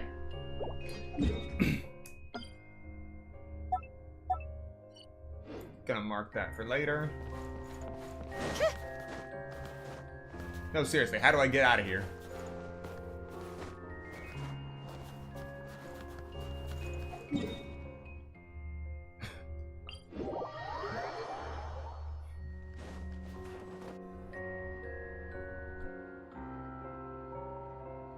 Everyone's accounted for. We managed to rescue them all. We also placed a sign at the entrance to the cave, warning people to stay away. You really held your own today. I still don't know your name. Don't think I've seen you before. I'll remember the name. All right then. See you around. Hello, Lady Marionette. I hear the rescue operation was a great success. I knew I could count on you. What brings you here, Odette? Here for a performance? No, a Fatui mission. I happened to be nearby and heard the crash. She hasn't introduced herself then. Odette is the prima ballerina of Snezhnaya. She's quite the celebrity. You ever hear people mention the 2 crowning jewels of the Korolievsky troupe? They're talking about Odette and the prima donna, Vodianitsa.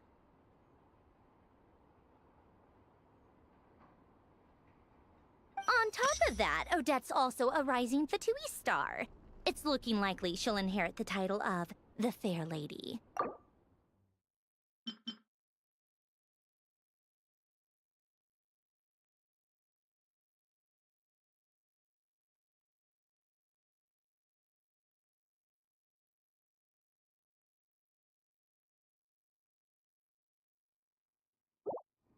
She learned all her combat skills from Rosaline herself. Used to be one of her most valued subordinates, too. You flatter me, Lady Marionette. If she's Rosaline's protege, that makes me... Never mind. There's no need to bring it up. No point making things awkward. How's progress on your end, Lady Marionette? Equally successful. I finished reinforcing all the equipment. Took me a little longer without Polonia's help. But the outcome is the same, of course. Even if the heavy snowfall summoned by that monster lasts for another 3 months straight, this equipment won't give way. All right, now that we're done here, it's time to get out of this blizzard. Sure, but Snezhnaya will send someone to investigate and draw up a relief plan. And I guess I'll have to write the incident report myself this time, since it involves a mechanical malfunction. First, Pantalone needs to approve the budget, then Pulcinella has to sign off on the plan. Once they've argued it out and reached a compromise, we can move forward. That's the rough process anyway. Could take anywhere from a couple of weeks to a couple of months, depending on how smoothly it goes. Yup, nothing we can do about it. There's a whole stack of incident reports like this back at the office. The snow has eased a little for now, but there's no telling when that will change with that monster still at large. Fuel for heating is in short supply, and relief is weeks away. There's no immediate threat to life, but still, it just feels like there should be a better way. Hey, quit daydreaming. Let's get back to Snezhnograd. When did you get a new sword? I found it in a cave. It handles pretty nicely. You have a strange affinity for secondhand swords.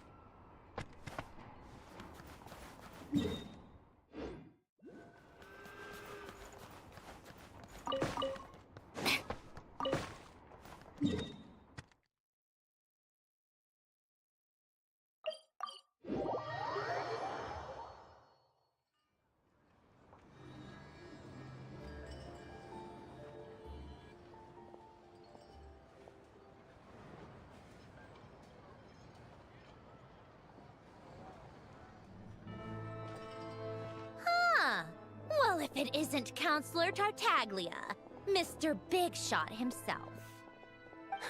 Go easy on me, all right? I'm still recovering from the interrogation the real Big Shots put me through. Hey, comrade, it's been too long. I heard you came looking for me earlier. Nicest surprise I've had in a while. Good to see you too, Odette. I'm guessing you guys just got back from Sviatlo Lajdovka. How'd it go? Crisis averted? It went fine. How about you? Any new developments? Not really. Same as ever. Growing opposition to Project Stuzha, and the usual rebuttals are starting to ring hollow. The results of the mock vote were pretty dire. Pulcinella was fuming. I've never seen the old man so angry. That's not good news. It takes a lot to rattle him. Yeah, obviously if push comes to shove, there are ways to crack down on dissent. But... Sorry, I have to ask something. This is going to sound blunt, but may I? Huh? Of course, fire away. It sounds to me like everyone's tearing their hair out trying to figure out how to deal with opposition to Project Stuzha. But what exactly is this project's purpose? And how can it be so important that even people like you two refuse to stand up for the ordinary people of Snezhnaya? Interesting.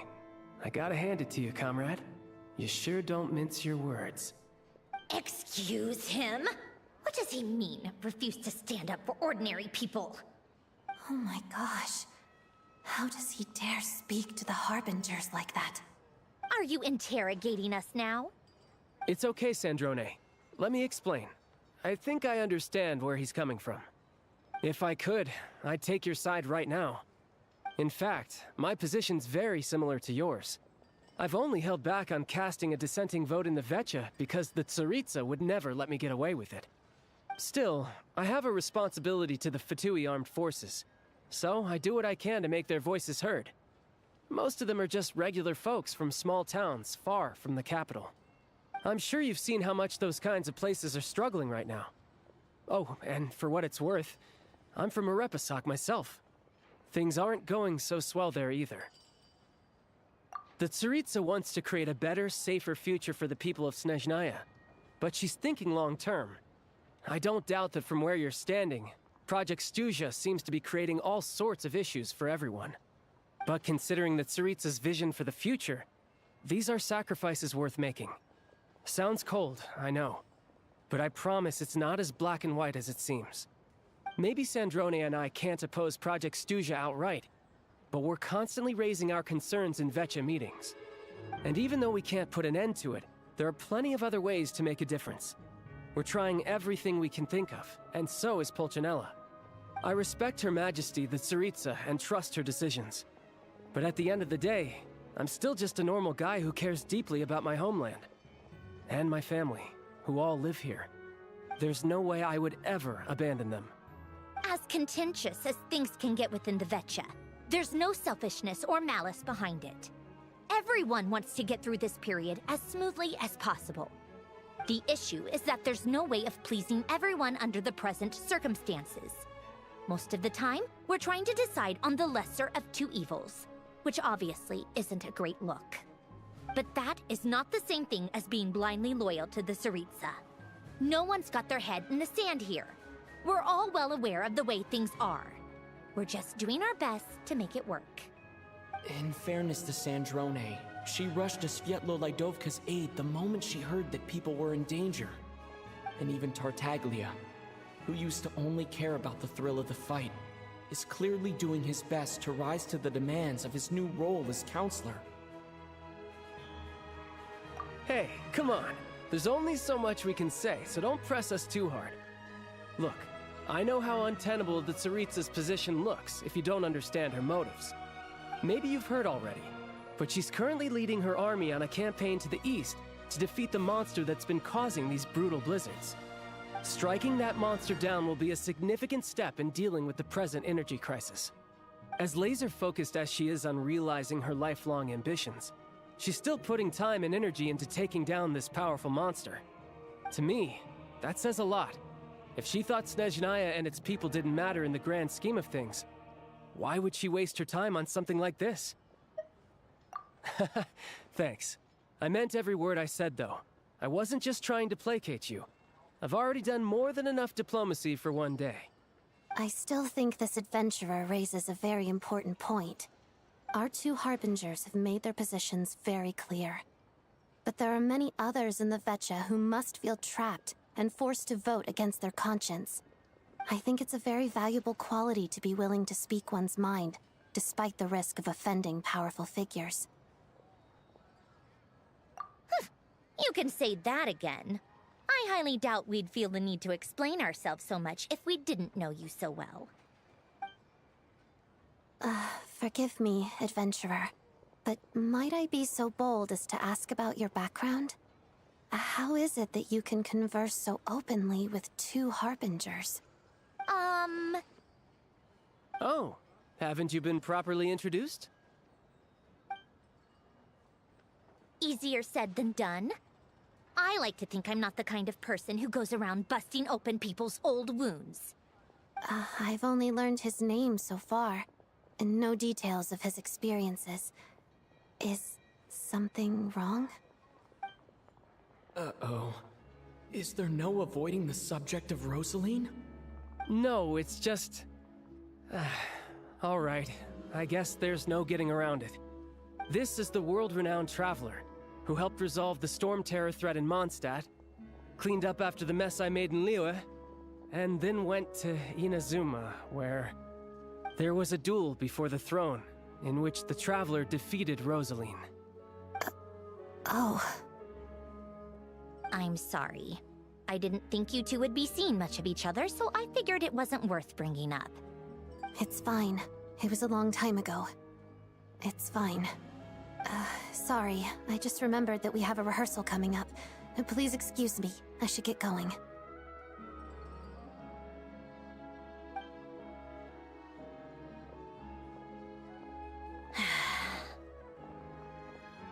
I've mentioned this to you before, remember? She was Rosaline's most valued subordinate. But they didn't actually get along. Not that Rosaline was really the type of person to make friends, but death has a way of resolving a lot of conflicts. Don't let it weigh on you. Like she said, it was a long time ago. It's in the past now. Odette has a very different personality from Rosaline. Give her some time. I'm sure she'll work through it. Oh, by the way, where's Paimon? It's not like her to hide away. She hasn't been feeling well, so she's resting at Podvorier Restaurant. I got a couple of my people to look after her while we were gone. Oh, right. Sorry to hear that. Poor thing. Reminds me of when Tonya was little. She really felt the cold back then. Used to get ill all the time. I felt so bad for her seeing her lying in bed, coughing. She was so mature for her age, though. Whenever someone came to visit her, she'd greet them with a smile and would never complain. I'm sure Paimon's a good kid, too. You're a little short on manpower, right? let me have a couple of my people take over for yours. I'll send my most capable and reliable. They'll make sure Paimon can recover in peace. Well, that would be great. Your people are more qualified. Hey, don't mention it. I'm sure you have things to do. Hopefully this takes a load off your mind. So no more accusing me of not being on your side, all right? Already? That was quick. I'm afraid I can't help you there. Our director's recent movements are confidential. Even we're not in the loop. If you hadn't told me, I never would have known he'd gone south. I assumed he'd been in Glupov this whole time. Well, I guess I'd better go sort out Paimon's security situation. I have some other work to catch up on at Glupov anyway. Me too. I have an incident report to write up. Let's leave it there for now. I guess everyone's in a difficult position. But Tartaglia's right. I have things to do. Things I want to do. And things I ought to do. To start with, I should ask Alosha if he knows any way to help Svietlo Laidovka.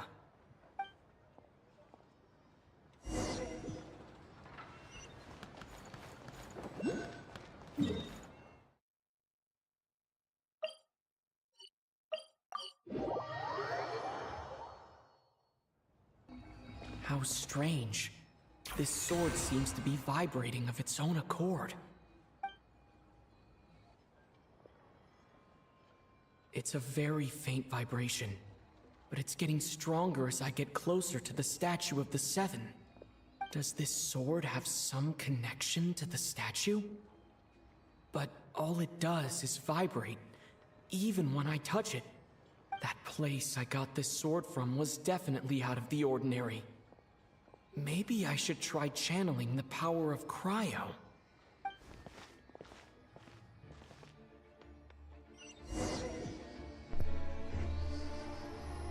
Oh, time to perform some blasphemy. And Kate! There really is something special about this sword.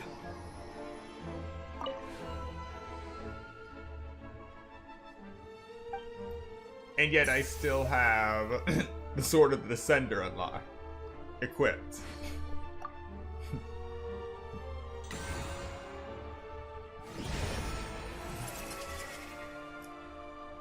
Traveler journeyed far into foreign lands, all for a slim chance of redemption.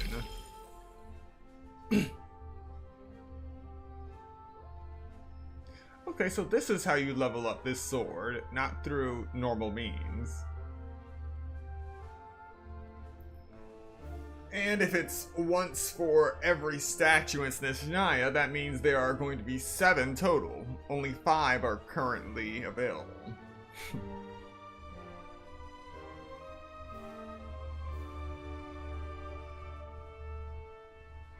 The traveler journeyed far into foreign lands, all for the slim chance of redemption.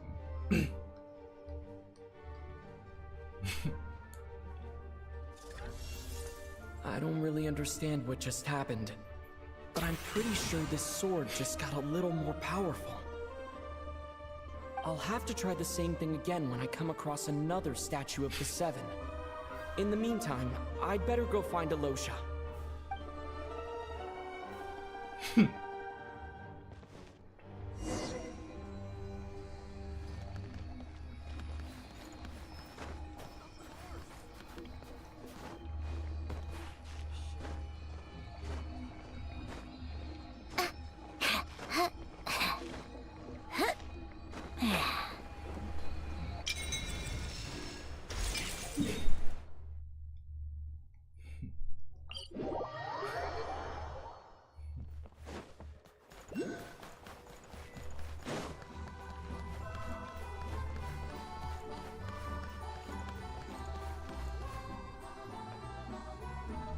Hello there. How can I help? Ah, sure thing. Give me a second. I'll go fetch them for you.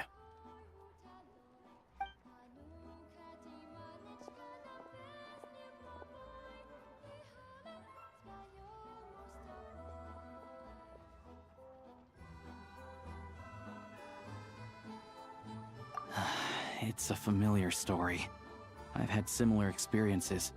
Although Snezhnagrad doesn't deliberately delay or withhold relief, those first few days of waiting for help are always the hardest. It's a fundamental contradiction. If emergency relief can't be delivered in time, what's the point in even calling it emergency relief?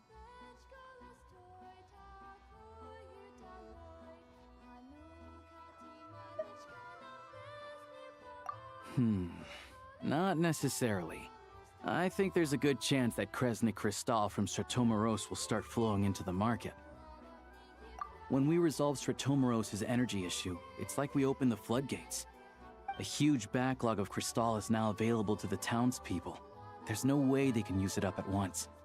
A lot of them will probably stockpile it and slowly work their way through. Probably a good idea, since energy prices are only going to keep rising. But there will always be people who urgently need Mora.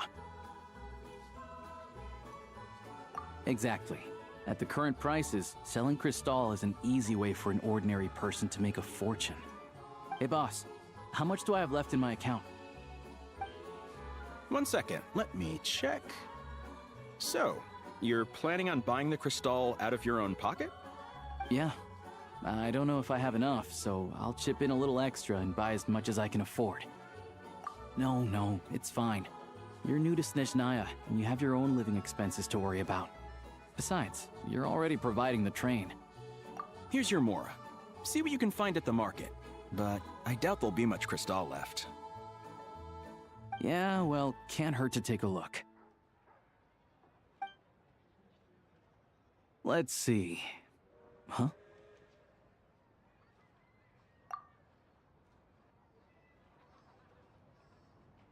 Oh, Alosha, and... Hello? I didn't realize you two knew each other. Yeah, I take on some odd jobs in the city to supplement my hunting income. Sometimes I work as a cleaner or prop hand at the theater where Odette is one of the big stars, so I've met her a few times. When the weather's as bad as this, it's better for a hunter to adapt than to keep looking for game. Yes, and we sometimes need extra help.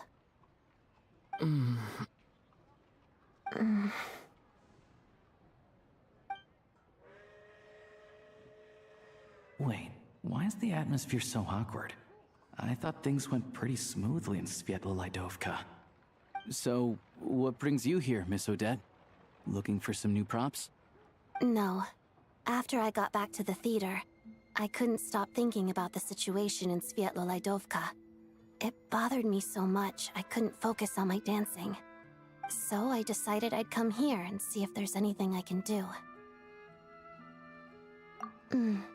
You too, I presume. I suppose that's why you're here. I didn't feel comfortable expressing my true opinions in front of the Harbingers. Not least because ordinary Fatui like me don't even know what Project Stuzha is all about. Without knowing the full picture, I can't make sense of it. And at some point, if things aren't making sense to me, I can't just keep going along with it. So many people feel the same way. They wish they could do something, but all kinds of reservations hold them back. Explains why groups like the Roadcott are springing up to fill the gap. Yes. Well, that's one option. But there are risks to consider with organizations like that. The Fatui does not encourage their activities. Right, because things can get out of hand, and it's hard to hold the right people accountable when they do. I've heard about a few cases like that.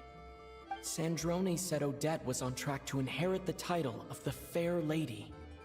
If so, she'll be able to find out what Project Stuzha is really about. Still, it's probably a little soon to ask her about that. There may be more to the story. What's on your mind?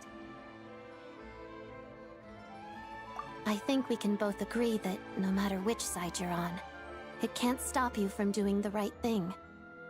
Where there's a will, there's a way. I know what Rosaline did while she was abroad. You made the right decision, so no hard feelings. So, what's your plan? Oh, we were gonna buy some Crystal. I heard there's some on the market right now. Funny. I had the same idea. In that case, let me pay. I can claim it back as mission expenses. The real issue here is that government relief is behind schedule. Surely it makes more sense for the state to cover these costs than for us to pay out of our own pockets. True. It's a huge expense after all.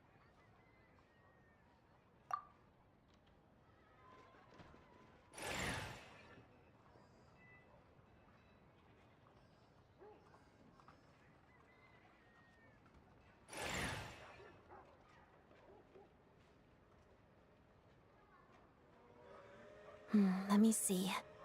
I'll take it all, please. And I'll be needing a receipt. Right.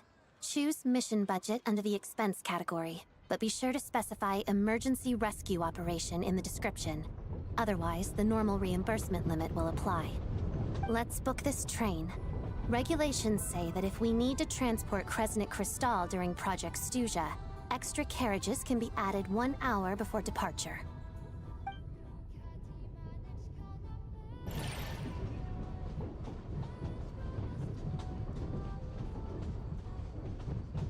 That should do it. The train will be escorted to its destination by Fatui guards.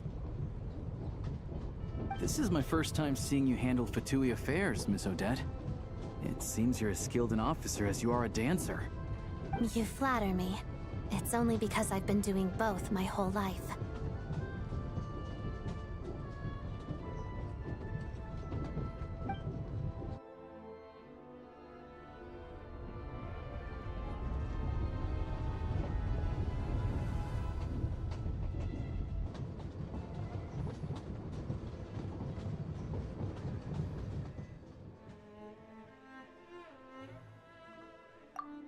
Anyway, I bet you've been non-stop today, am I right? Any idea how Paimon's doing? What's wrong? Who's Paimon? His travel buddy. Hasn't been feeling well. She caught a cold right after they got to Snezhnaya. Sounds like she's important to you. I can't believe you've been dealing with this on top of everything you've been doing to help the people of Snezhnaya. I've got nothing going on right now, so I'll join you. I want to see how she's doing. May I come too? I have some candy that someone gave me back in Svietlolaidovka. Plus, I know a little bit about relieving cold symptoms. All right then, let's go.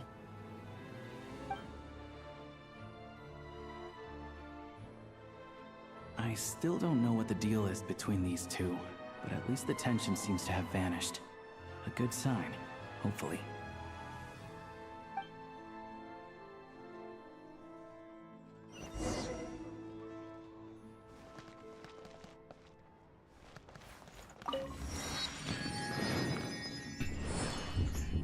Alright, so where am I now? Okay.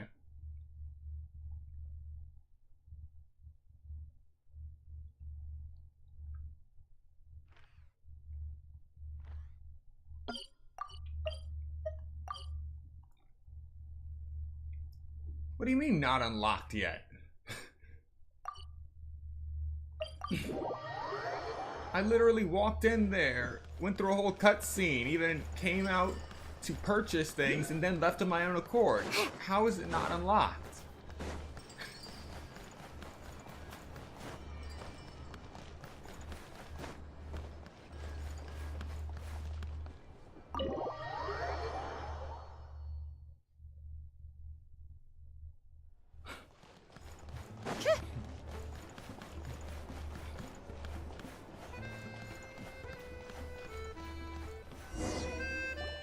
Hello.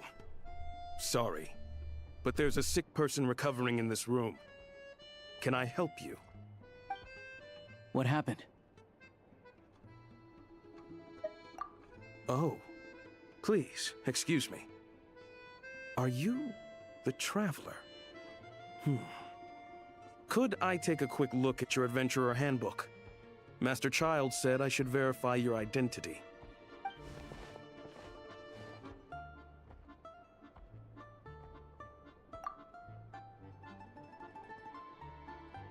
Ah, it's really you.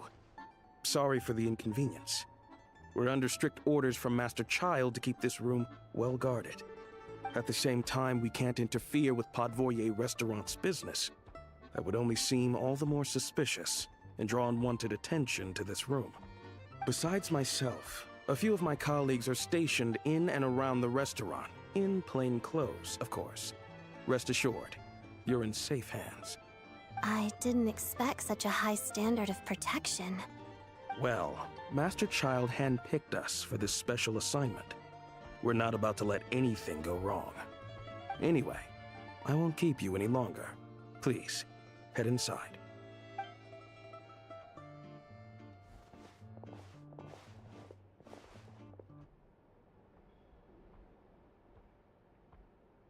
Traveler! Alicia, you're back! Oh, hey! Who's our new friend? Hi, I'm Odette. The Traveler and I crossed paths a few times. Another friend from the Fatui, huh? You're practically a member yourself by this point. Paimon's definitely on the mend. We should be back to our usual travels in a few days' time. Seems like that doctor was right. It's just... Paimon's limbs are still feeling a little chilly. I have just the thing. Whoa! What's this? Is that... a flame inside an ice cube? Wait, is this real ice? How's it not melting? And how does the fire keep on burning? All keen observations. You're right. This is called core ignis. Whenever I've caught a cold in the past, I found I recover much more quickly if I place this by my bed. You're welcome to borrow it. Awesome! Wow! It's so nice and warm! Oh, it's like magic. Your name was Odette, right? How did you two meet again? Looks like she's in pretty good spirits. That's a relief. Any progress with your investigation yet? No surprises there, I'm sure. They're not likely to let anything slip. The Rokot, huh? Let me think. Members of the Rokot keep their true identities hidden, but I think there might be someone I can introduce you to. Leave it with me. Meet me at the Korolyevsky troop tomorrow, and I'll tell you how it goes. Would anyone like a drink? I'm gonna head to the bar. Paimon will have... maybe some hot milk? Yeah. Paimon's in the mood for something warm. Enough with the secret chat, you two. Let's catch up properly in a minute. Paimon wants to know everything that's happened today. It'll be kinda like tabletop troop. No reason why listening to a story can't be an adventure.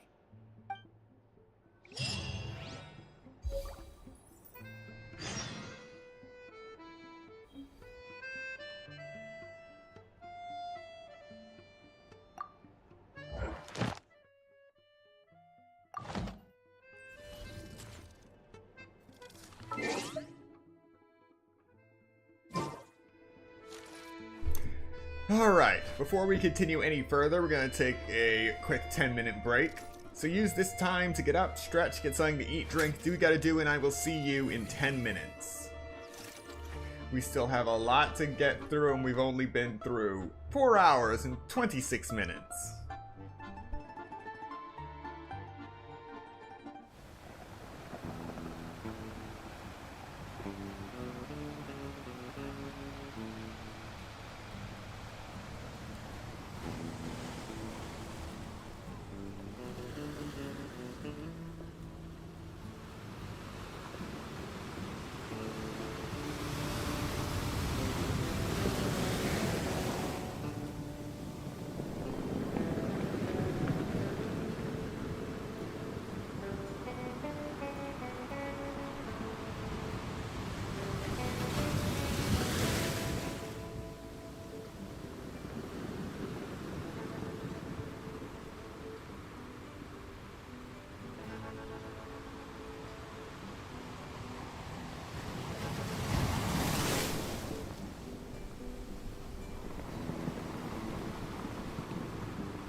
welcome back. We will now be continuing version 7.0 in Snezhnaya.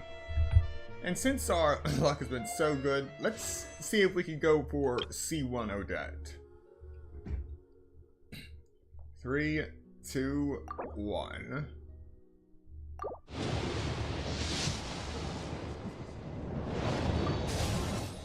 Alright, no luck, but our luck was crazy good at the very beginning, so. The boss is gonna give Paimon a copy of the latest newspaper to read. That should keep Paimon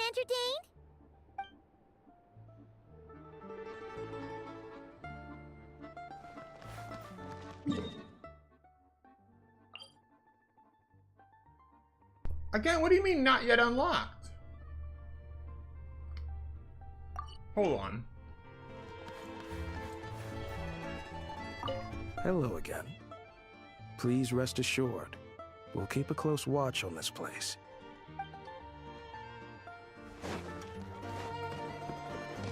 Please let me know.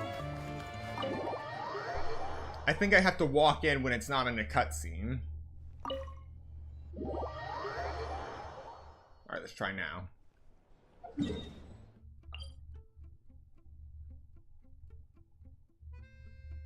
I give up. Let's just move on.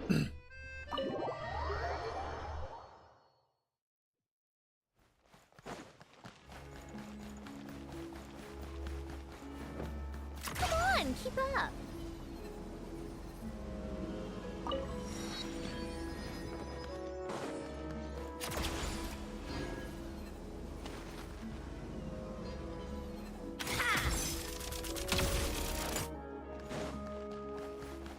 Take a break.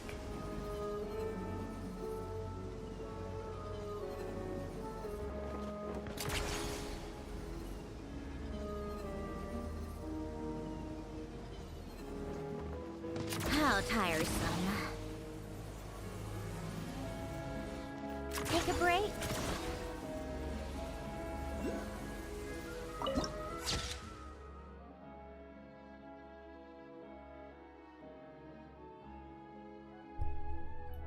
Where dancers and singers weave their dreams.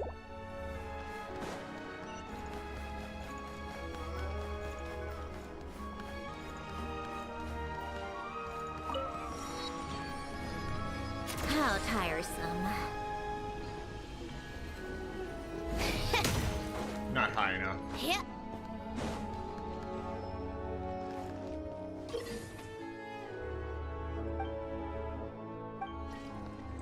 Let's see.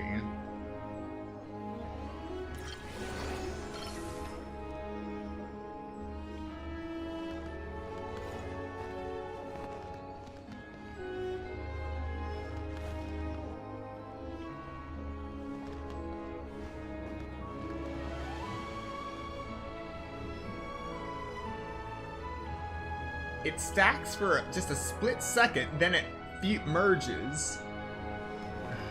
Whatever. Come on, keep up. Alright, that was enough.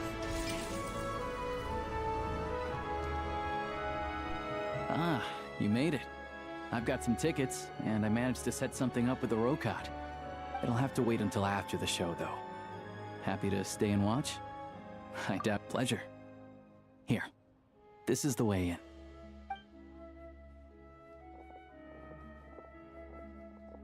Please present yourself for a routine inspection in accordance with theater regulations. Thank you.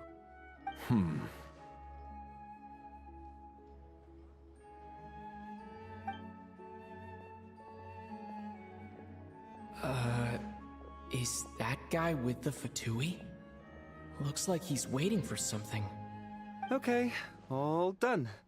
Thank you for your cooperation. Please proceed through to the theater.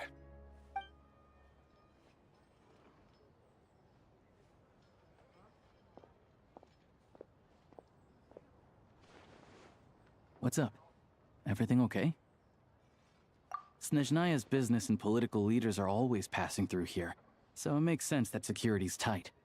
Still, it's a little unusual to see the Fatui's Armory Palace guard here. You saw him, right?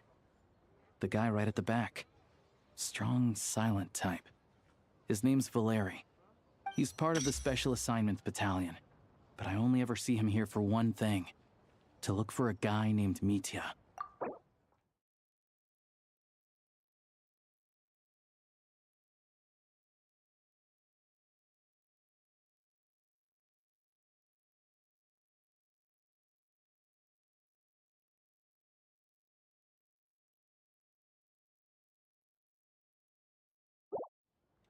Supposedly a researcher, though he never seems to put much time in at the office.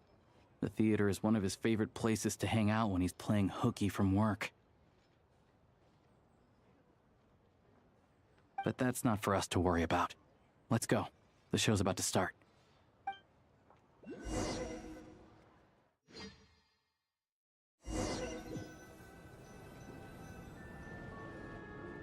What do you think? Pretty impressive, huh?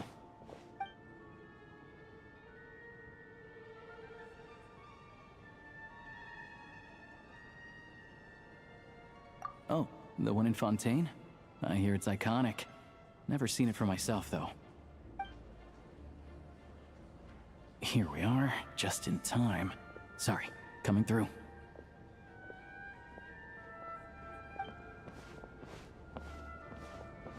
Ugh. If you're gonna show up late, keep your mouth shut. What's his problem? Whatever. No point arguing with people like that. Look, there she is. That's who I'm introducing you to later. She's the lead singer of the troupe, Vodyanitsa.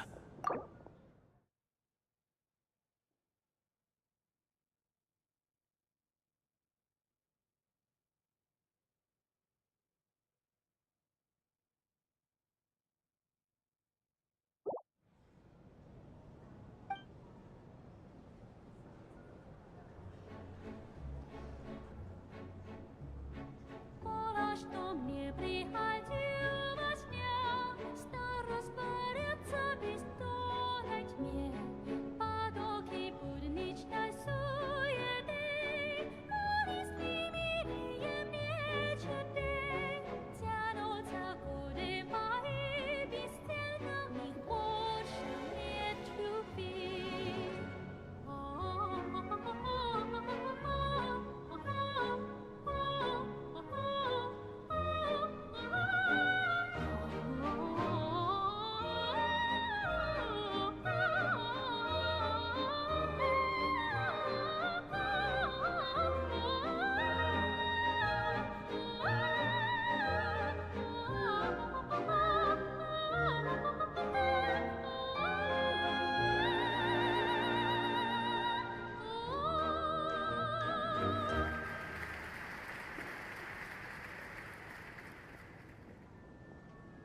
This leads directly to the green room. They're expecting us. Vodyanitsa will be waiting for us there.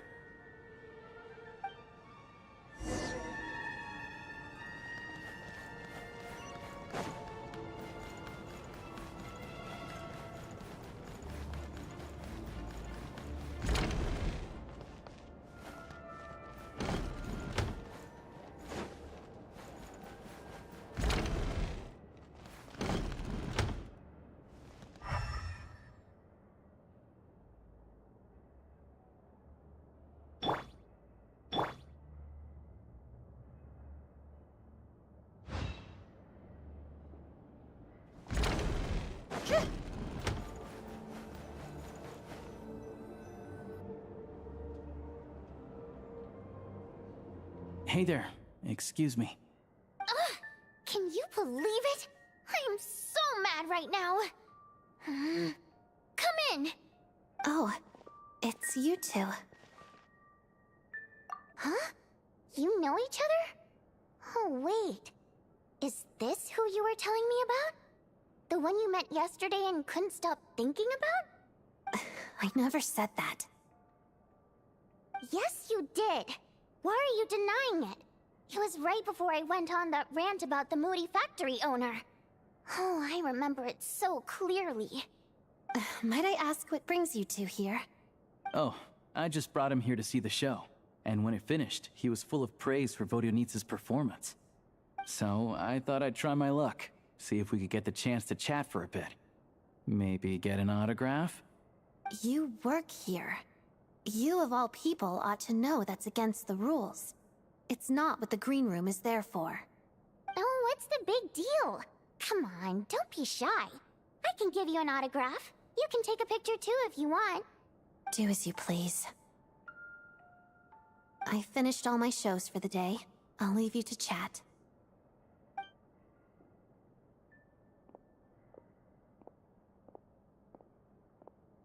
I wasn't making that stuff up, you know.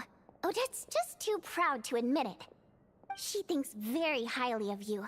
And so do I. You did the right thing in Svietloladovka. We're good. Odette's out of earshot. I'll lock the door. Confidentiality, of course.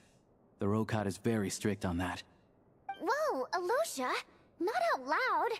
Not with an outsider here. Relax, I've taken care of it. Look at this.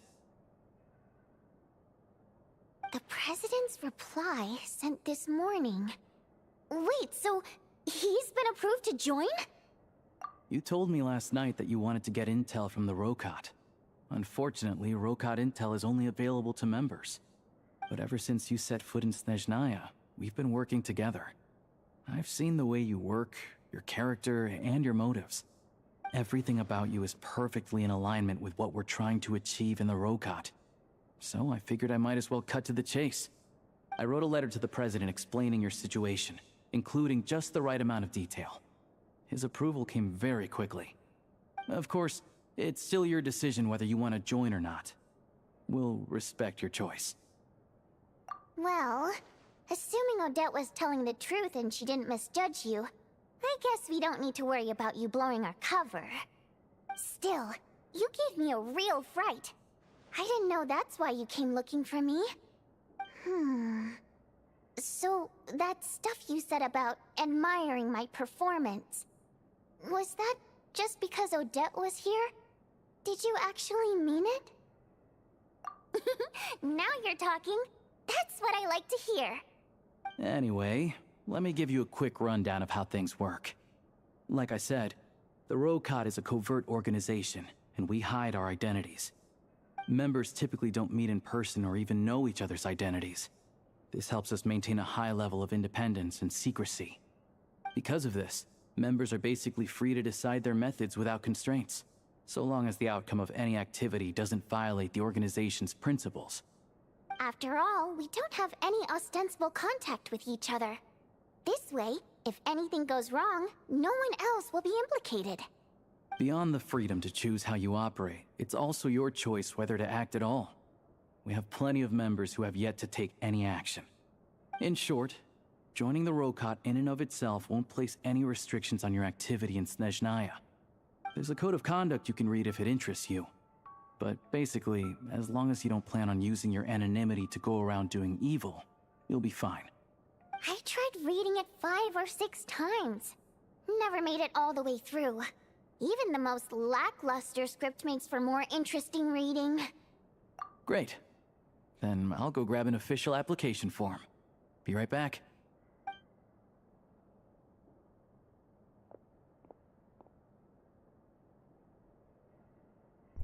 You know, for a covert organization, paperwork might not be the best idea. Well, Alosha has this pet dog, you see. His name's Tagarin, and this one time, Alosha brought him backstage. Tagarin took quite a liking to me, so I played with him for a little bit and fed him some treats. Then, the Rokat was out on a mission one day, and even though we were all in disguise, Tagarin recognized me right away. Just a coincidence, really. We didn't report it to the higher-ups, though, to avoid dealing with the fallout. Like... my job at the theater, for instance. I really needed to make ends meet. By the way, what were you complaining about just before we came in? Did everything go okay with Chuganov? Everything did not go okay. That's why I was so mad. I tried to make some small talk with him before I went on stage to fish for intel about the Iskra manufacturing plant. But he wouldn't take the bait. No matter what I said, he kept dodging the question. And then he started complaining. He said he didn't appreciate his second-rate seat in the stalls because he usually gets a private box. I mean, what did he expect? Everyone knows that if you want a box seat, you buy a ticket well in advance.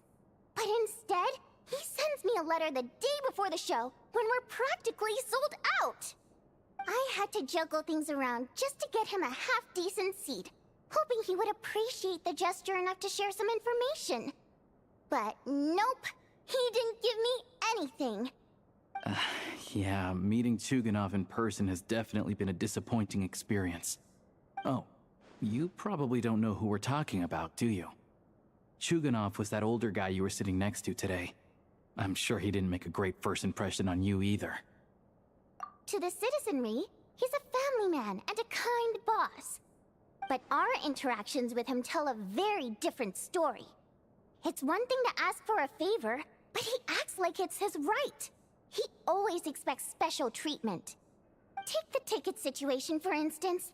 I've actually gotten him a private box in the past. But not only was he not even grateful, now he's acting like I've sold him short this time. Not to mention that he's never paid for a single one of his tickets.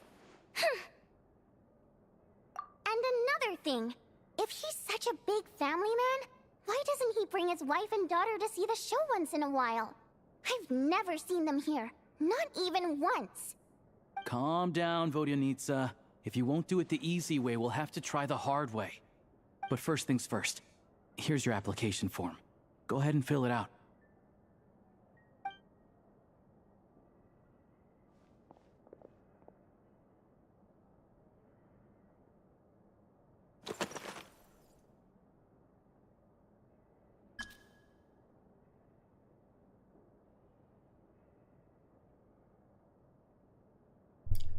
Okay, so we can choose a fake name. Lovely.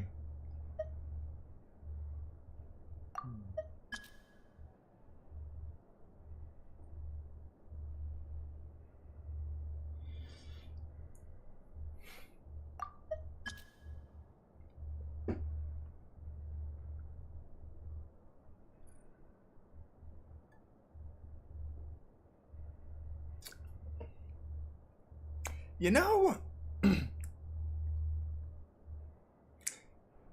I should just be glad that we haven't encountered mimics in this game. Well, we haven't encountered chest mimics. The closest thing to a mimic we have encountered since the very beginning has always been the Whopper flower. Any type of flower is suspicious. But they usually give you an indication by the icon when you go to collect it. So I won't classify that as a straight up mimic, but yeah.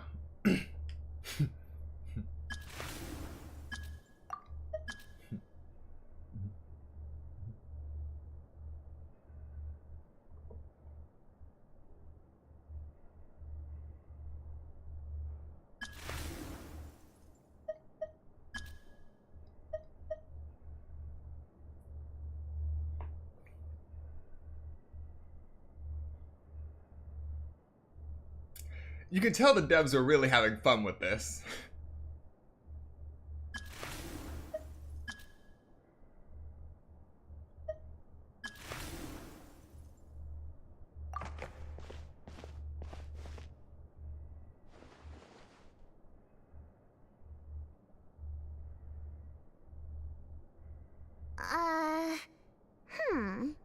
Looks like I'll need to make a few little tweaks here and there. But other than that, you're good to go. We'll hold on to this for you. Uh-huh. All right. Now that we're officially Rokut comrades, I can tell you. Chuganov is the target of our current operation. Recently, we've done some recon work at the Eastpro manufacturing plant, which pretty much confirmed that their energy consumption is way beyond the legal limit. All we need now is some direct evidence to present to the Vetcha, so we can demand that they shut the plant down. That way, the Kresnik Crystal can be allocated to where it's needed most. I was hoping he might let slip during one of our chats. but he's too tight-lipped. We'll have to find another way. I'm meeting another regular theater goer tonight. Mitya. But Valeri's here too, and he's probably looking for Mitya, so he may end up being a no-show. Don't you worry. He must know how to dodge Valeri, or he wouldn't be showing up on time for every performance. Mitya is a renowned energy expert. Although we can't get any direct evidence of the excessive energy consumption at the plant, we can accidentally let the information slip to him. The authorities should take someone like him seriously. So if he starts raising questions about energy use at the Iskra manufacturing plant, there will be a proper investigation. Also, we're not allowed on site, but he has clearance. So all we need is his cooperation.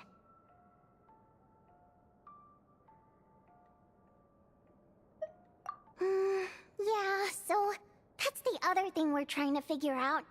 Though I think we're far less likely to make any progress on that front. Still, I hear that Mitya is a bit of a chatterbox. So, who knows?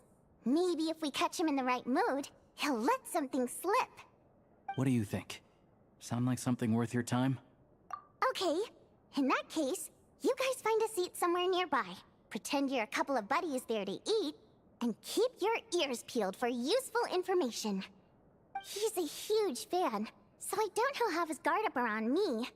But you two need to be convincing. If he suspects anything at all, he might stop talking. Sure. Don't worry. We'll make a believable pair of buddies.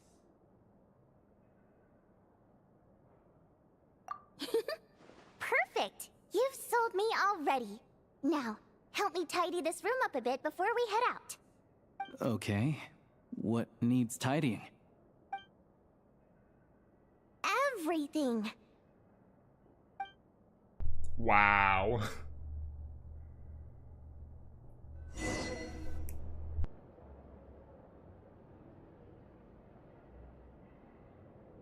All right.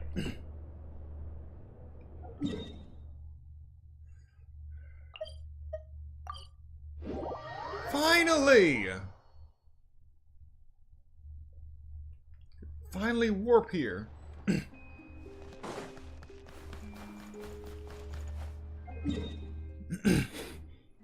Wait. Oh, that's why.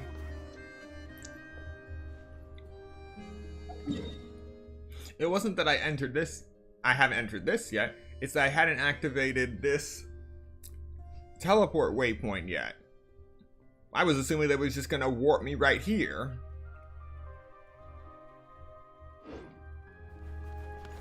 Okay. Actually, let me check something. It just centers over there. I can't drink.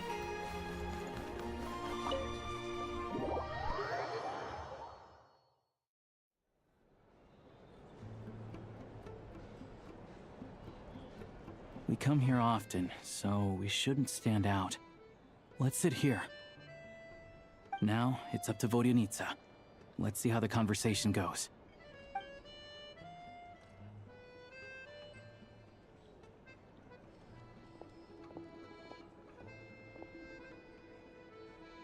Mr. Mitya! Over here! Over here!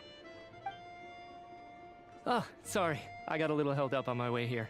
Now we have even less time than we planned.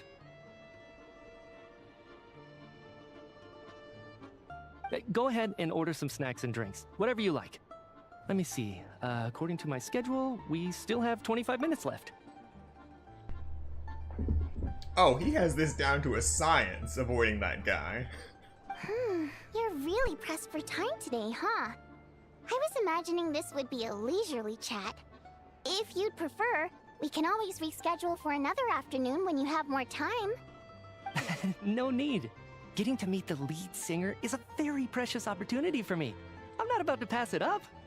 I've already had to decline your invitation several times because our schedules rarely align. If I don't grab this chance while it's here, who knows when the next one will come around? Well, it's very kind of you to make time just for me. I'm not too sure, to be honest. but Snezhnaya's full of weird and wonderful things like that, so people tend not to bat an eye.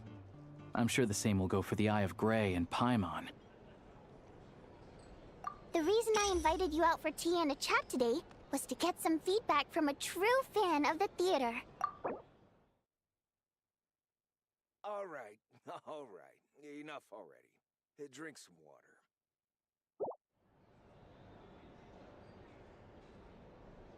Well, I genuinely have nothing bad to say. No matter how many times I hear you sing, it never gets old. It always seems fresh and new somehow.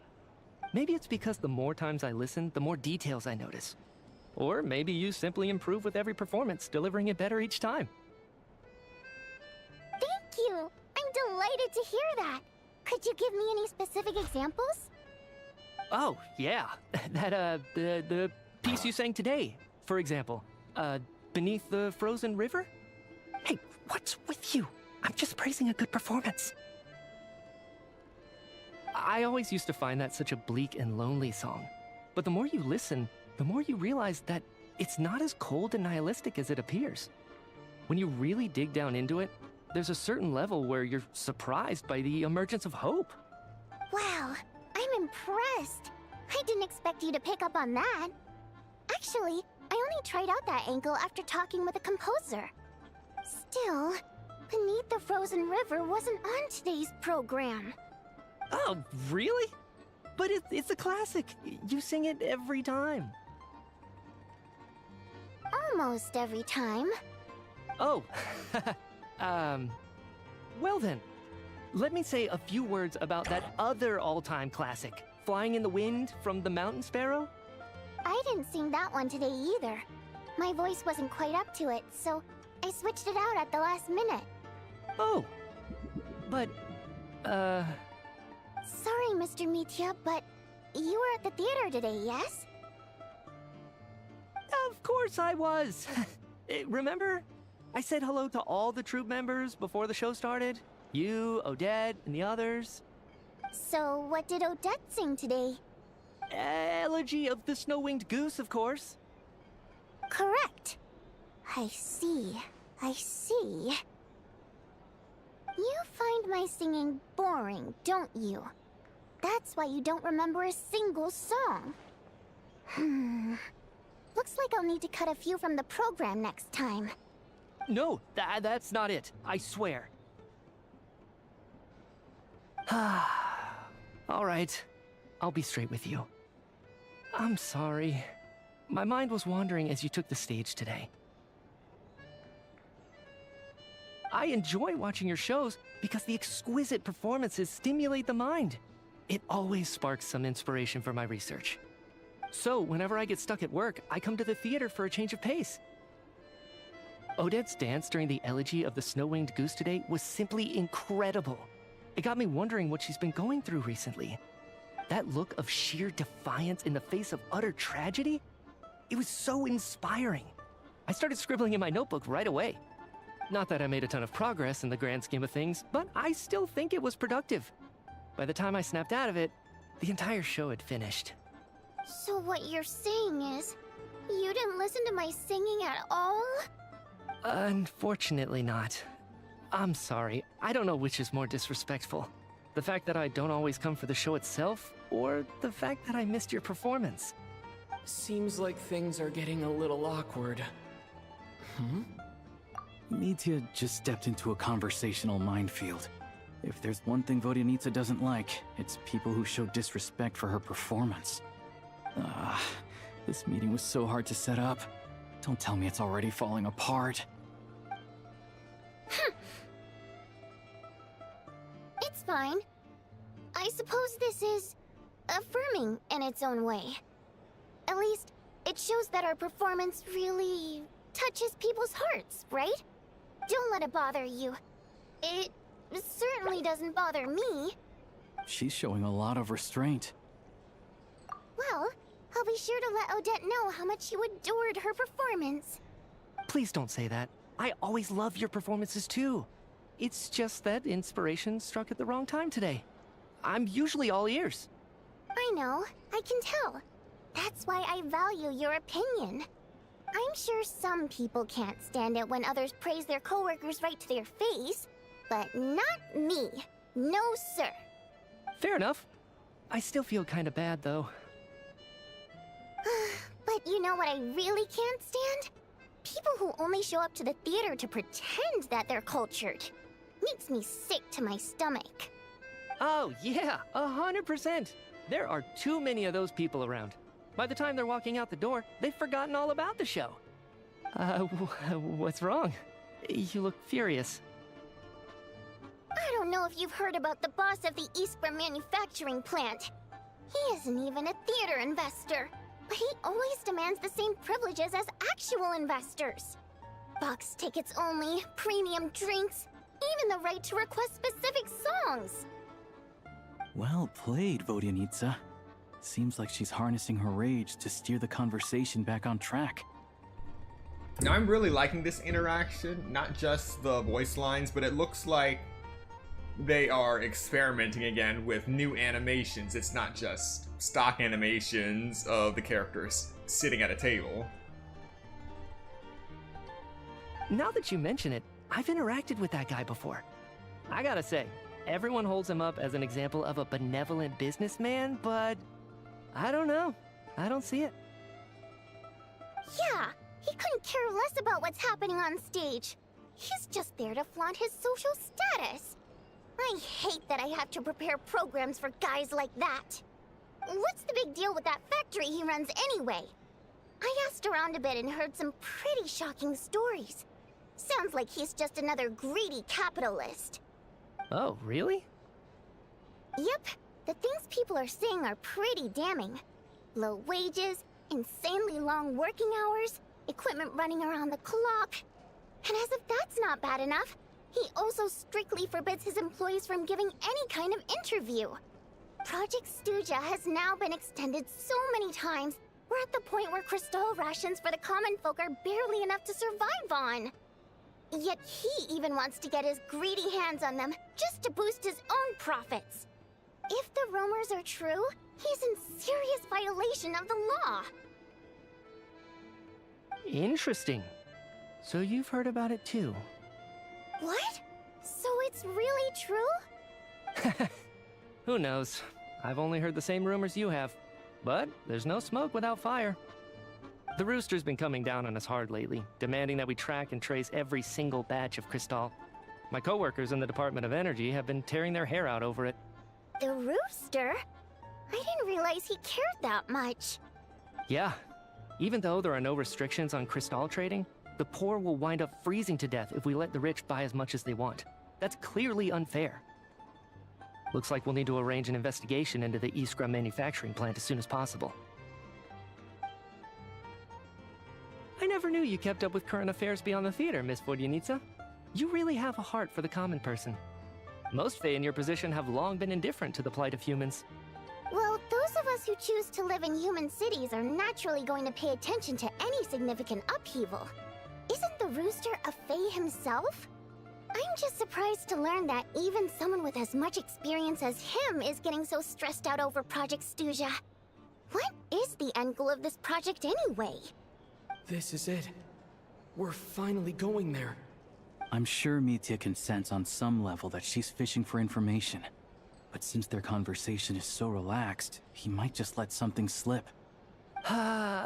It's stressing me out too. If I'd only made better progress with my research, things wouldn't have dragged on this long. Oh, so your work is related to Project Stuja? That's right. The Armory Palace needs a brand new energy source. Not the power of the Light Realm, and not elemental energy. Right now, the only thing that meets the requirements is the power contained within stellar linchpins. But harnessing that power is costly.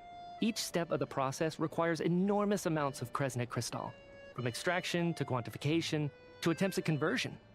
Progress has been painfully slow, and the team is getting burned out as time goes by. Sometimes, I see people staring into space as if in a trance. So they're using Kresnik crystal as a catalyst. A very inefficient catalyst. Could it be that this new energy source has side effects? No, it doesn't affect us, because the energy is used for... Okay, I got it. Stop choking me. Oh, wow. Sorry. I can't talk about that. Fail safe. I think we're all just exhausted. We've been working ourselves to the bone for so long with so little progress to show for it. It's no wonder people are struggling to stay motivated. Seems like I owe you an apology. I shouldn't have gotten so mad at you for not paying attention during the show. Don't worry about it. I count myself lucky, to be honest. I don't envy the people who work closely with the Tsaritsa herself. I'd much rather be in my current position. At least I don't have to shoulder any major responsibilities. So they're trying to develop a completely new kind of energy. Yeah, censored by a scarf. Who would have thought? Oh, dear. It looks like my time is up. I'm afraid I have to leave. I'm so sorry. We ended up barely talking about the theater. That's okay. It was a pleasure chatting with you, really. Let's make up for it next time. Yeah, hopefully once the work pressure eases up a little, I'll be able to focus more on the performance, and then we'll have more to discuss. We touched on some confidential issues today. I'd be grateful if you could keep it between us. That could have gone worse. Nice job. Why was Mitya in such a hurry to leave, though? I knew it. Sorry, routine inspection. He has this guy down to a science.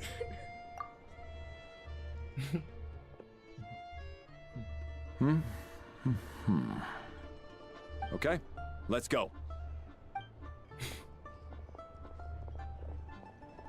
So he wasn't rushing to get back to work. He must have calculated that Valeri would find him here in exactly 25 minutes. That's frighteningly accurate. One of the main duties of the Special Assignments Battalion is to ensure that important figures stick to their schedules. Sounds like Mitya's arch enemy. All right, time for us to get going too. Excuse me, check please. We'll settle our check too, then. Oh, hello there. Mr. Mitya paid the check before leaving. He also asked me to pass on a message. He said it was an honor to share his tea break with Miss Vodyanitsa and her two friends. Wait. So he knew we were here all along? This raises a lot of questions. Did he deliberately mention the new energy source so that we'd overhear it? Maybe his work isn't confidential after all. Maybe the key here is the purpose of this new energy. I guess that's the next thing to look into.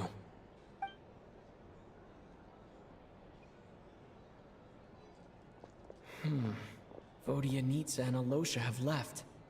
Time to head back and call it a day.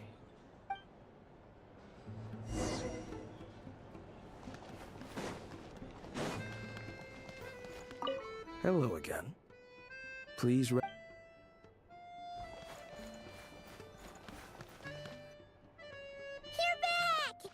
Here pretty early today. Paimon was just gonna mention that. After she woke up today, Paimon felt like her temperature was completely back to normal. But her strength still hasn't returned. Still, there's some good news. Paimon thinks she might have figured out the source of the problem. It's like there's some kind of mysterious power affecting Paimon. Paimon's never felt this way before during any of her travels. She only started feeling this way since we arrived in Snezhnaya. That's right. The Armory Palace needs a brand new energy source. Could that have something to do with this? What is it? You're making that face again. You know.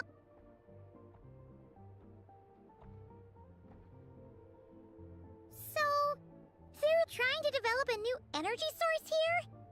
And you think that might be why Paimon's feeling unwell?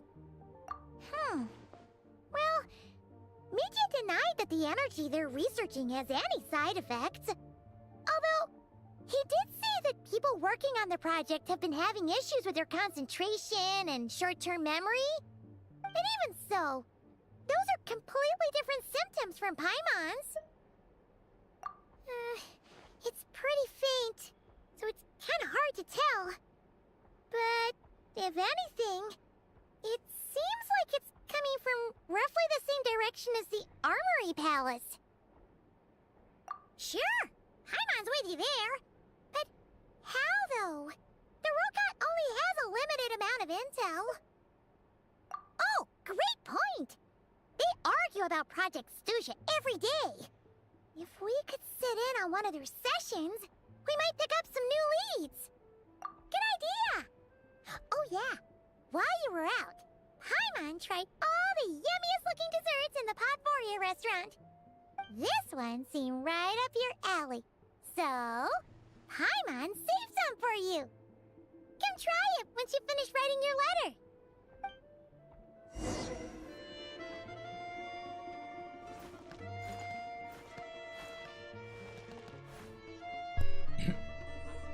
I was planning on picking it up, but it's nice to look at least.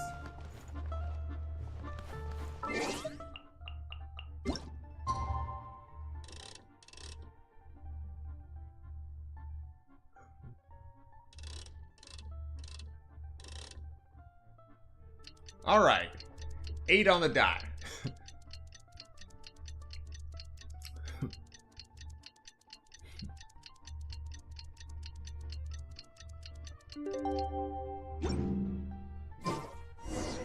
Alosha replied. He says that we won't be able to speak at the Vetcha, but he can arrange for us to attend as visitors. Time to get ready. Then head to the Snezhnaya Vetcha. You're back! Paimon's been working on the crossword puzzle in the newspaper. It's actually pretty fun. Oh, shoot! Paimon forgot the next word. Oh, she had it a moment ago. Think, Paimon, think. Well, at least she's enjoying normal life in this hotel room.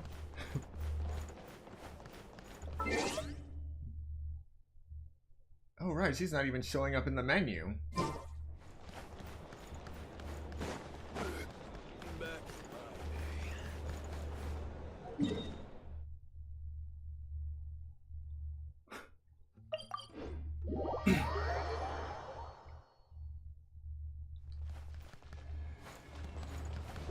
Alright, I just realized 5 hours. We've been playing for 5 hours and I haven't felt compelled to resort to Hyperbloom.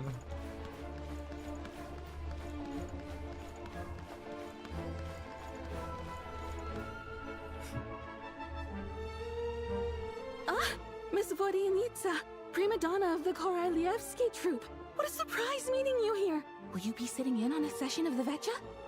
Sorry, I'm not taking interviews today. Oh good, you're here. The session's about to begin. Let's get inside. Please wait, Miss Vodyanitsa. Could you introduce me to your new friend?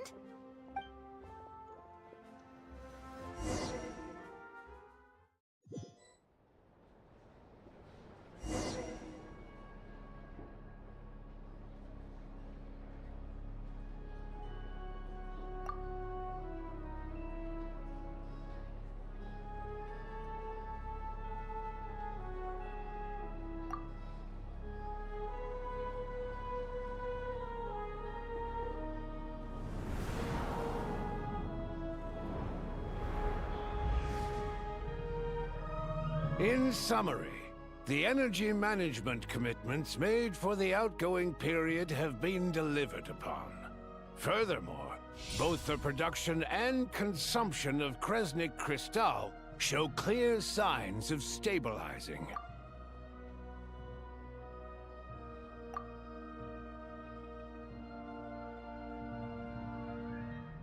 The relevant agencies have assessed the present circumstances and determined that the status quo can be sustained until the next period. For detailed statistics, I would refer you to the industry reports that have been distributed to all persons present. It should also be noted that while the recent blizzards have led to a significant increase in people's energy expenses, this is strictly a short-term phenomenon associated with a remotely located monster. Her Majesty the Tsaritsa is giving her full attention to this matter.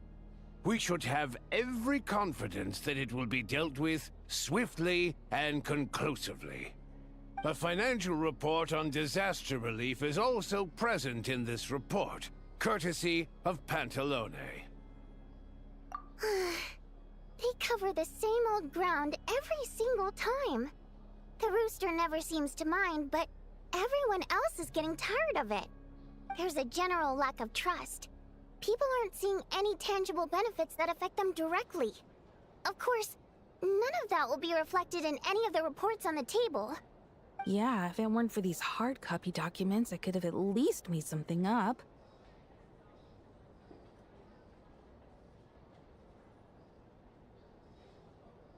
Oh, don't mind me. I'm just out here trying to hit my interview quotas. Bring out the kvass. Ever read it? Best-selling newspaper in town. If I remember correctly, you guys don't even have a sales permit. You have to sell from stalls on the street. Okay then. Best-selling street stall newspaper in town. Still counts. I'm sorry, why are you bringing vodka to a town hall? Order! We will now open the floor to the representatives. If there are no further substantive issues to discuss, we will then proceed to a vote on this motion. Snezhnaya has a long tradition of treating members of the Fatui armed forces and their dependents favorably. But recent surveys shows that Fatui families in remote areas have access to 15% less crystal than the average civilian family in Snezhnograd. It's been said many times before, but it bears repeating now.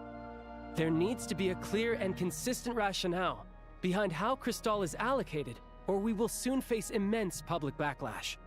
Perhaps you wouldn't need to keep repeating yourself if you would hear me out for once. I say again, true consistency exists only in principle. In the real world, fairness is relative. You appear to treat resource allocation as a simple function of production and population. So what about when the equipment used in production breaks down? Have you factored that into your equation? And do you even know how long it's been since Snezhnaya last conducted a census? If I knew the answers to questions like that, I'm sure I'd be a very wealthy man. And I doubt I'd be going by child. I'd like to bring the focus back to the specific issue I raised.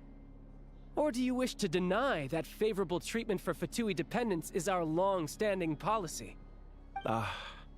It's easy to be a critic when there's no accountability. That seems to be a running theme in the anti-Project Stuzha cohort. Defeat the ringleader and all other problems will magically resolve themselves. That's what they seem to think. But in case you aren't aware, not one jot in my report would change whether Project Stuzha continues or not. So you have no intention whatsoever of finding a solution to this problem? On the contrary, I'm the only one here who ever brings solutions. Child opened by speaking up for the armed forces. Regrator struck back with style and a war of words ensued.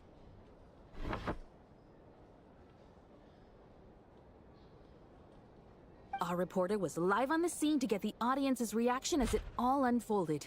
Who do you support? What was that?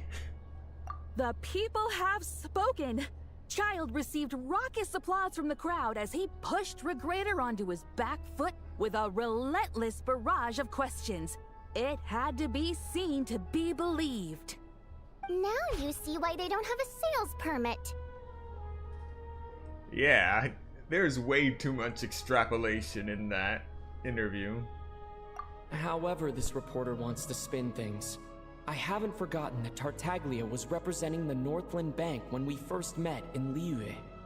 So surely, their relationship can't always have been this strained. You two are getting off topic. Let's focus on what the data is saying. Mr. Pantalone, may I speak on your behalf? Oh, please do. I'm more than happy to save my breath. Crystal distribution policy undergoes modifications with each new period. The ultimate goal being to find the most reasonable method of allocation, which I believe is what Mr. Tartaglia also seeks. But I fear many may have been misled on this topic by extremist activists. To clarify, Project Stuja is not the root cause of the problem. It is merely a framework for resource distribution. The most recent reports all point to Snezhnaya's resilience and adaptability during this period of fine-tuning, and give clear indications that a distribution framework is improving with each iteration. To make drastic adjustments without first considering the risks would likely do more harm than good. It would be a waste of the hard-won experience we've gained to date. Renowned scholar of finance, Arapov spoke up to clarify the fiscal logic, clearly alluding to social organizations like the Rokot in his words. With the notorious Lelek still active to this day, should the Rokot be held responsible? No, there is someone else to blame. Who? She's just rephrasing what Mr. Pantalone said. The Rokot are the critics he accuses of taking no responsibility for their actions. As for Lilac, you won't have heard of him yet. He's currently the most famous member of the Rokot. Well, more like infamous. Ending Project Stuja has become an obsession for him. Unlike the more decent ones among us, he believes that votes in the Vetcha are all that matter. So whether it's threats, coercion, or bribery, he'll use whatever means necessary to get people to change their vote. And since we're already on the subject, what do you think of Lelek's methods? Are you for or against?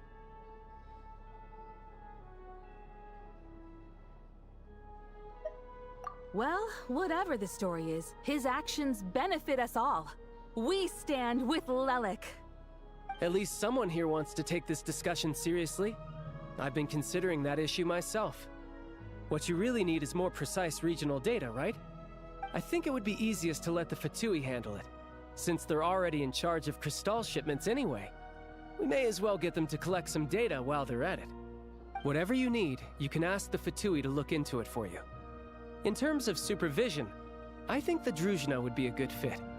I had hoped to discuss this with Miss Vesna, but sadly, she's not present. I will be happy to take a note of your suggestions and present them to Commander Vesna for a decision upon her return. The Commander has always taken a keen interest in Project Stuja. However, given the Druzhna's demanding workload, I'm afraid it may prove difficult for them to provide any practical support. Let us refrain from jumping to conclusions until a concrete and actionable plan is in place. My apologies, Lord Rooster. There are numerous issues to address here, including manpower, time sensitivity, and reporting lines. Nevertheless, I support drafting a proposal. Follow the usual procedure, and it can be raised as a new motion for all parties to evaluate at the appropriate time. In that case, I'd like to share one thought before the proposal is drafted. The issue of time sensitivity was raised just now, which I presume relates to the official reports. In fact, the Energy Commission already collects regular statistics on each urban center and its surrounding area. Would these be of any use? That's a good idea. I read every issue of Sviet Laidovka's report, and although my focus is mostly on the section about equipment operation, the energy consumption statistics also yield a lot of insights. Be that as it may, does no one see an issue with using local data to determine Crystal quotas? In the long term, it seems like a very risky solution. Not if they are used purely for reference. So long as we have the report from the Northland Bank's headquarters to corroborate it, no one will be able to fool me. Very well then. It appears that this arrangement is acceptable to all parties. Yeah, sounds good to me. The members reached a provisional consensus on the issue of improving treatment for Fatui soldiers.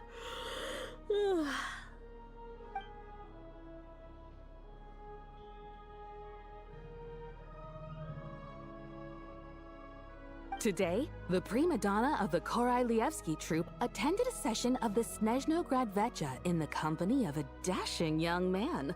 The question on all our minds is, what is the true nature of their relationship? Write anything like that again, and I'm revoking your permission to interview the troupe. Got it?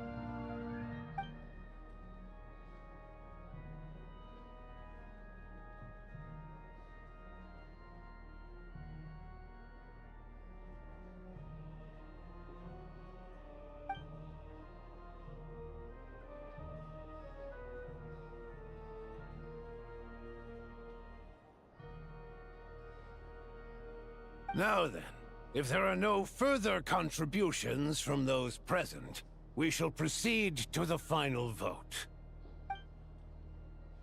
Hey, check it out! What made him vote against? Why now?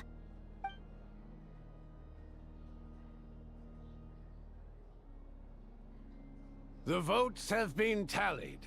Those in favor of continuing Project Stuzha total 61%, securing a clear majority. That was too close. The margin has shrunk yet again. Chuganov was a huge loss. I'll bet Lelek is behind this. I wonder how Pulcinella will respond this time. Chuganov. I see. Lelek strikes again. Yes, go, Lelek.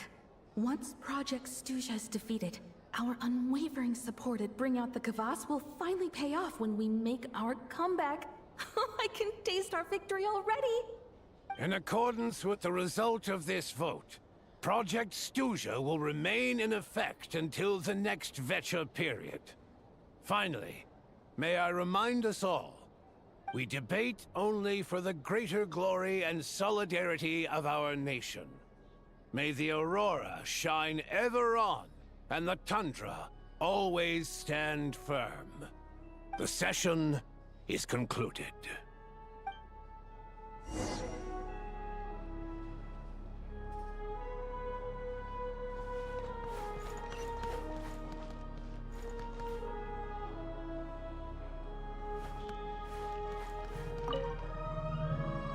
I have to say, I really wasn't expecting Chuganov to vote against Project Stuzha.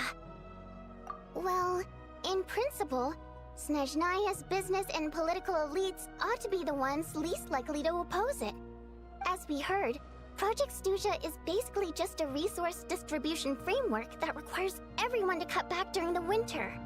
But even if the policy got cancelled, the Tsaritsa's energy needs wouldn't suddenly go down. The extra demand from the public would have to be filled from somewhere. So logically, the factories would have to take the hit. I got a letter from Mr. Mitya just before today's session. He said he's confirmed that there are issues around overtime and excessive energy consumption at the Iskra manufacturing plant.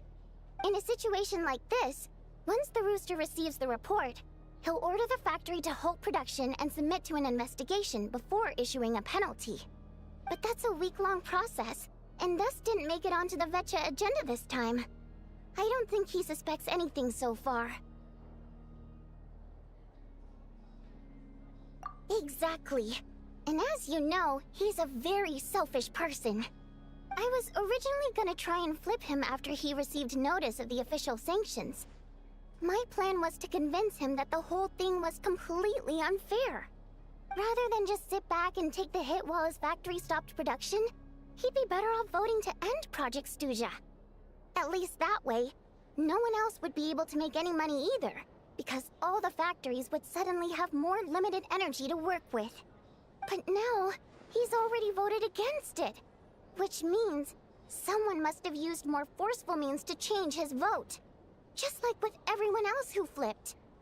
Yeah, no one knows why Lelek is so obsessed with ending Project Stuzha, but by the looks of it, he's inching closer and closer to success. Lelek must have strong motivations, given how he'll stop at nothing to achieve his goal. Maybe he knows the full truth of Project Stuzha. Maybe my next step should be to focus on him. All right. What are your plans for the rest of the day? Shall we head out? Hey, comrade. I noticed you were here during the debate. I didn't take you for a political enthusiast. Greetings, Harbingers. I just happened to have some free time today, and my new friend here thought it might be fun to check out the Vetcha.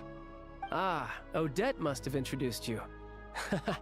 Looks like you two are getting along pretty well. I'll leave you to catch up. I should head back to the troop. Sure. Break a leg and all that.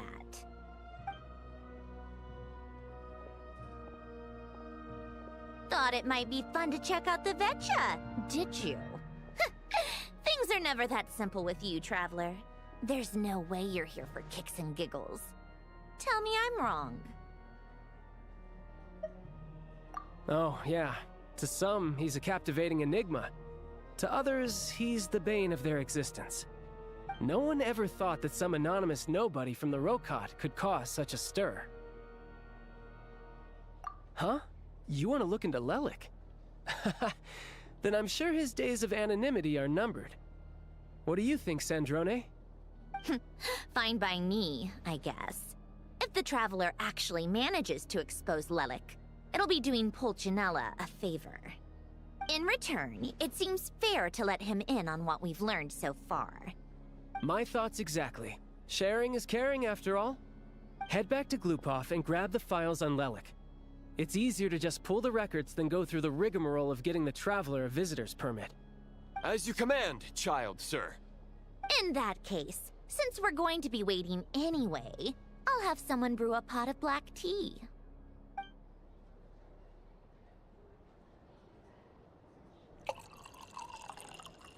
One common thread among the many incidents Lelik has been involved in is that the victims are all too scared to share any real information about him.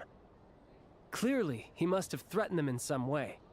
His modus operandi is to silently infiltrate the scene and leave a threatening letter behind. But neither the letters nor the crime scenes ever yield any clues to his identity. So all these files have to offer are short statements by the people affected. They don't give us a lot to go on. If nothing else, it shows we're dealing with a trained professional who's versed in counter-surveillance. Yes, and to that point, he often strikes in highly secure locations. The victims are high-ranking and influential people who take their personal security very seriously. Somehow, Lelik slips right into their rooms without making a sound. There's never any eyewitnesses, nor the slightest trace of a break-in.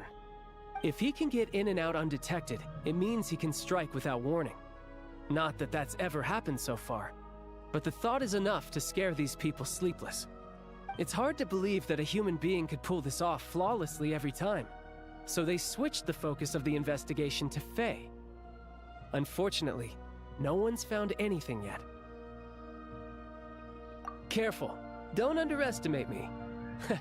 Although truth be told, I'd probably find it hard not to blow my cover. Direct confrontation is more my style.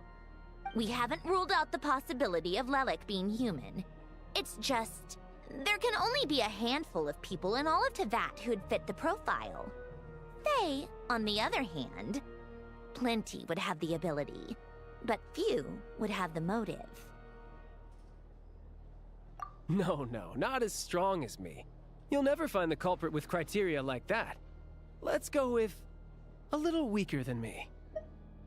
There's no denying that Master is strong, but meticulous. We can only hope.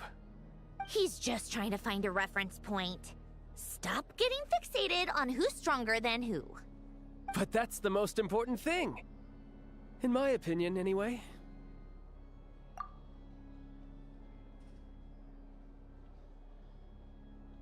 Odette? Yeah, that seems about right. Her skills are solid, and she's always calm under pressure. Except she's Fatui, so the likelihood of her working against us is pretty low. But yeah, much more accurate than your previous example, at least. No, wait a moment. Maybe we should interrogate that assumption. What do you mean? Which assumption? Her Fatui identity doesn't necessarily exonerate her. And when you think about it, the Rokot would be precisely what she needs to conceal her identity. Plus, she wouldn't need to be such a pro at covering her tracks. She'd already know where the Fatui will be and when, so she could choose the perfect time to act. Oh, yikes. I was just thinking out loud. Why is this starting to sound like such a convincing theory?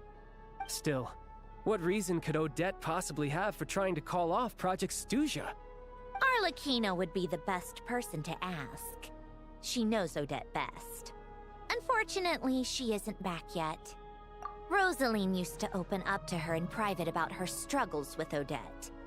As I'm sure you can imagine, Arlecchino is quite a lot better with children than Rosaline was. She gave her some tips on how to handle the situation, and Rosaline managed to reach a settlement with Odette before leaving. So I suppose there were at least no lifelong regrets left behind. Beyond that, I don't know the details about that side of things. But I do know that Odette definitely has a motive to hold a grudge against Project Stuzha. The reason being, her father passed away during the early stages of the project. That was back before it had been named Project Stuzha, when things were still being worked out. But in essence, it's remained the same ever since. Huh. The more you know. Rosaline was always so self-centered. I never understood why she started paying so much attention to Odette. Is that such a surprise? If you cast your mind back, you may remember that Rosaline and I weren't exactly close. We had tea together a few times, but that was about it.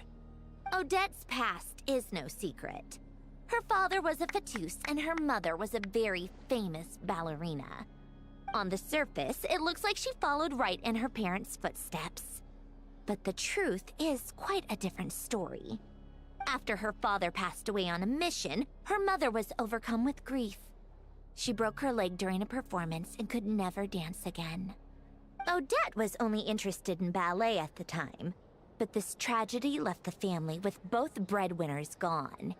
They could barely make ends meet.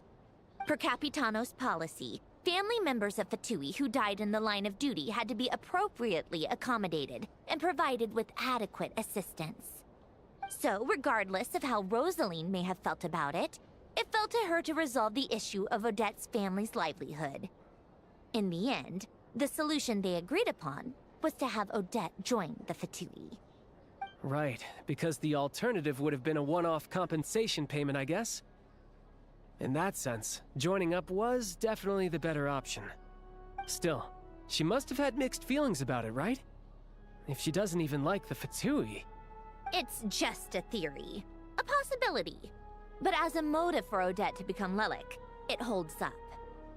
That said, I have no idea where Odette's head is at right now, or what her conflict with Rosaline was about. Plenty of people were on bad terms with Rosaline. I have no intention of trying to figure it all out. Yes, but there's not much point in discussing that now. Yeah, back to Lelik. Since our investigations so far have turned up next to nothing, we've got nothing to lose by trying a new angle. Funnily enough, Tonya and I had actually made plans to go to the theater tomorrow to watch Odette's rehearsal. Unfortunately, thanks to this Lelik situation, I'll be stuck working overtime again. Which means you can go in my place.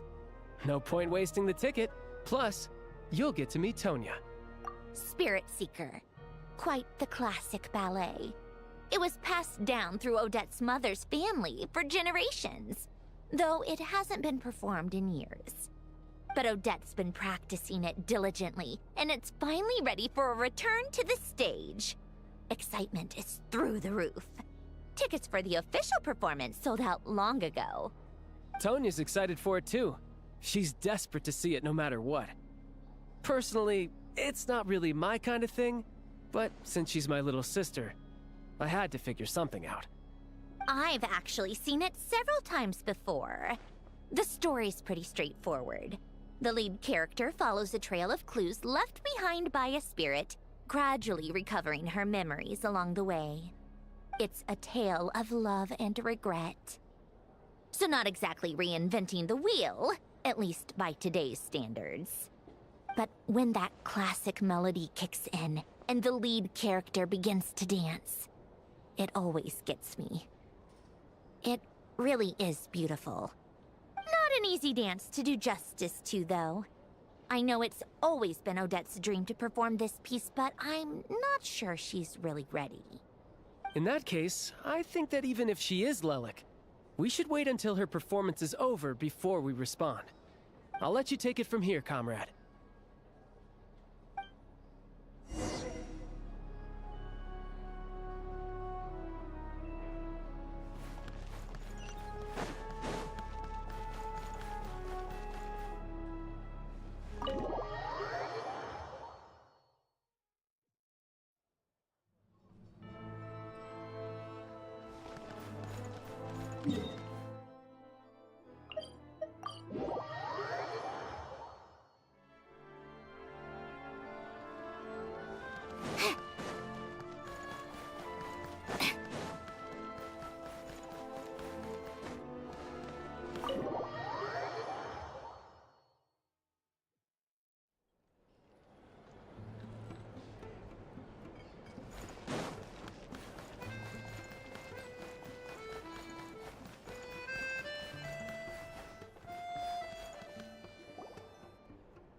You made a ton of progress today. It's good that everything's going so smoothly. Next step is to head back to the theater and get a clear answer from Odette.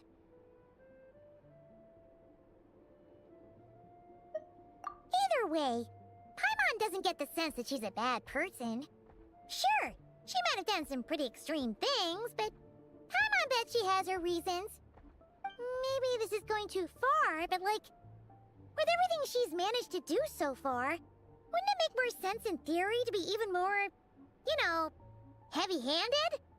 Why leave a letter when she could, well, we know there are plenty of other ways to keep people in line, right? The point is, she could have gone further, but she didn't. So, if it is her, she's got some principles at least. Yeah! Well, all you can do is follow the facts wherever they lead. No change, really. But that thing Paimon told you about yesterday? Paimon feels like she can sense it more clearly now. Hearing you talk about your day makes Paimon itch for an adventure. If only she could be there with you so we could experience it all together. Yeah, I wish you could be there too. I'm not used to adventuring alone. But don't worry, we'll get to the bottom of this.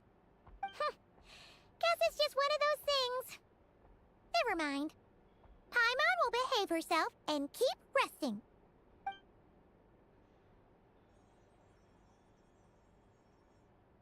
If Odette is Lelik, she may well have inside information on Project Stuzha. Her father was involved with the project's early implementation, and tragically died in the process. Now, she's dedicated herself to bringing it to an end. It's hard to imagine she could have gotten this far without knowing anything at all about the Tsaritsa's true intentions. When she spoke to us as a member of the Fatui, how much did she let on? And how much was she hiding? Only time will tell. Maybe tomorrow, everything will be answered. Hey look! It's snowing! Could be a tough day ahead. Make sure you wrap up warm tomorrow.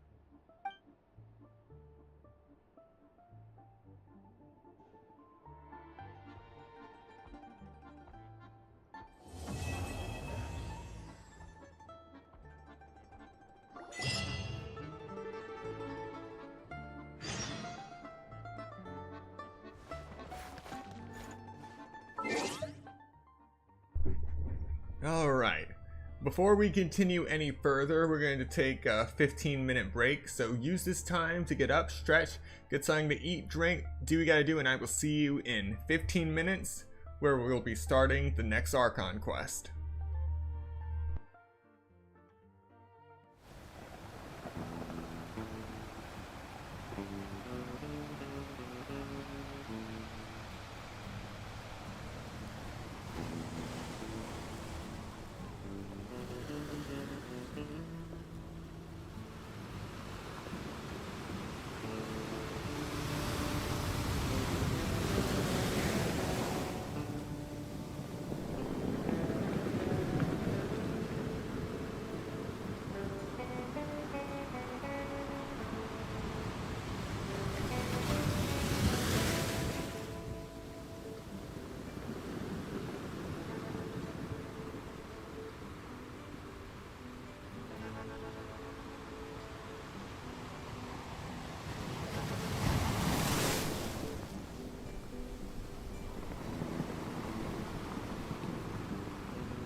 welcome back. We will now be continuing with Genshin Impact version 7.0.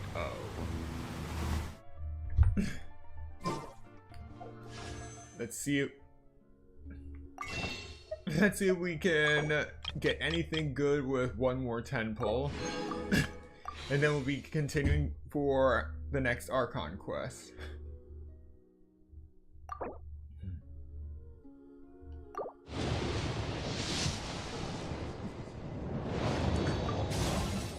Alright. C to Alosia.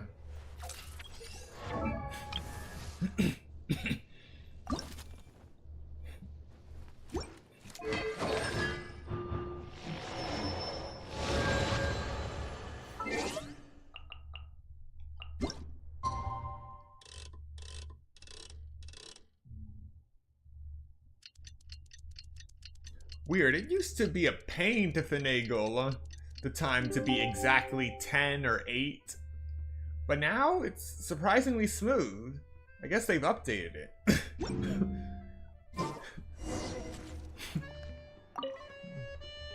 back! Paimon's been working on the crossword puzzle in the newspaper. It's actually pretty fun. Oh, shoot. Paimon... Looks like they've run out of dialogue.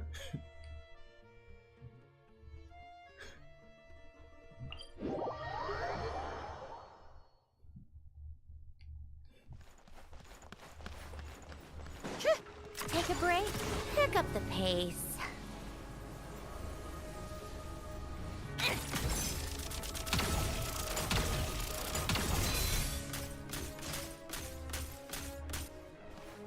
How tiresome. Huh?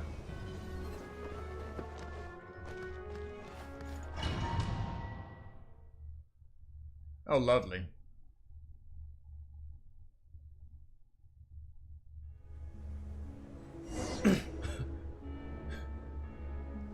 Why does everything look slightly more frozen over than usual?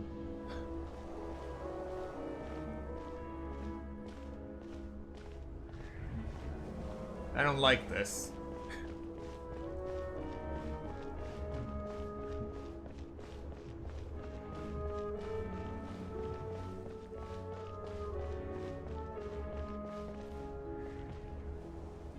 Yeah. Something's definitely about to go down.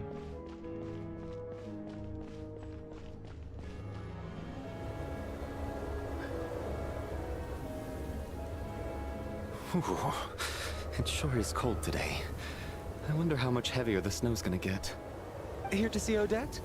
I just need to see your tickets for the preview. Perfect. Thank you. I'll hold on to your tickets. Come on in. It's freezing outside.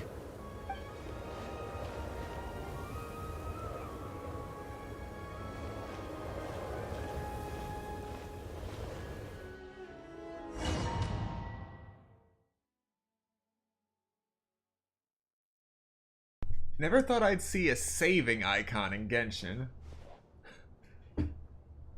I think I'll leave the Lelic question until after the show's over. Then I'll go find Odette.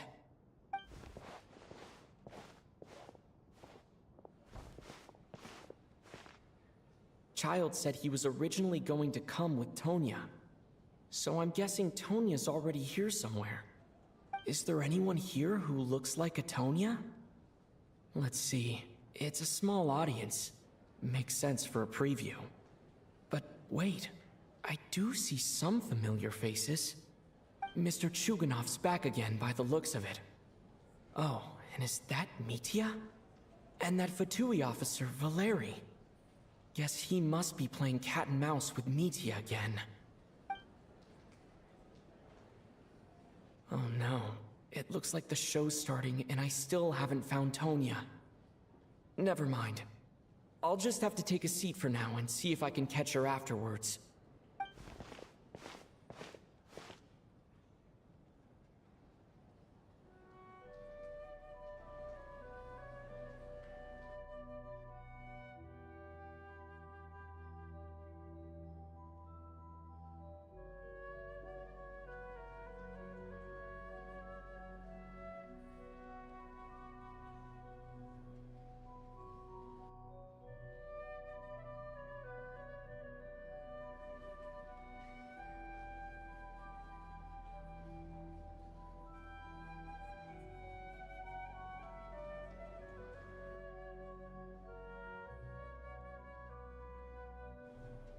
Oh no.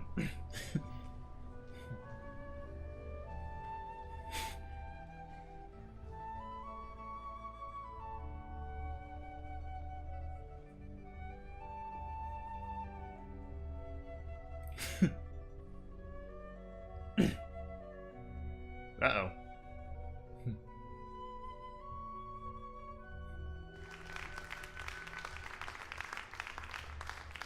Hello, members of the audience. I'm a staff member here at the theater. Today's performance was a very special one for us, as it marks the first attempt in a long time to revive the classic Snezhnayan ballet, Spirit Seeker. To commemorate this occasion, we would love to take a group photo of the cast, crew, and audience members present today.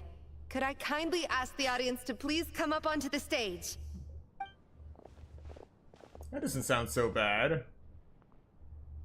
All right, everyone, huddle in a little more. Now, look at the camera. 1, 2,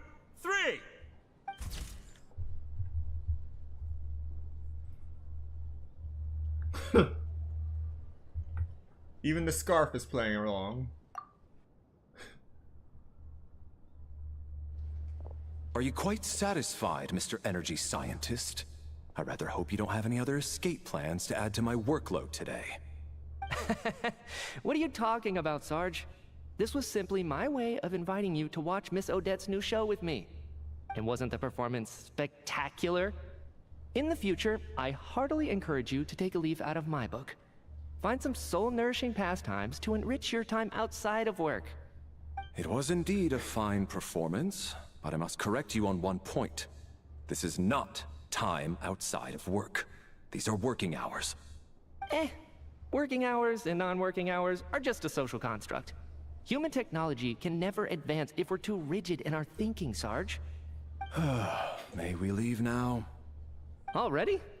I mean, I was kinda hoping to soak up the atmosphere for a little longer, but... no? Okay, guess I'm pushing my luck. Didn't seem like too much to ask, but fair enough. Off we go then, Sarge. Back to the land of working hours. Lead the way. That has to be her. She's the only person in the audience around Tonya's age. Excuse me, are you Tonya? Huh? Your brother's busy today, so I took his ticket. Don't worry about him, he's fine. Oh, okay. Sorry for the trouble.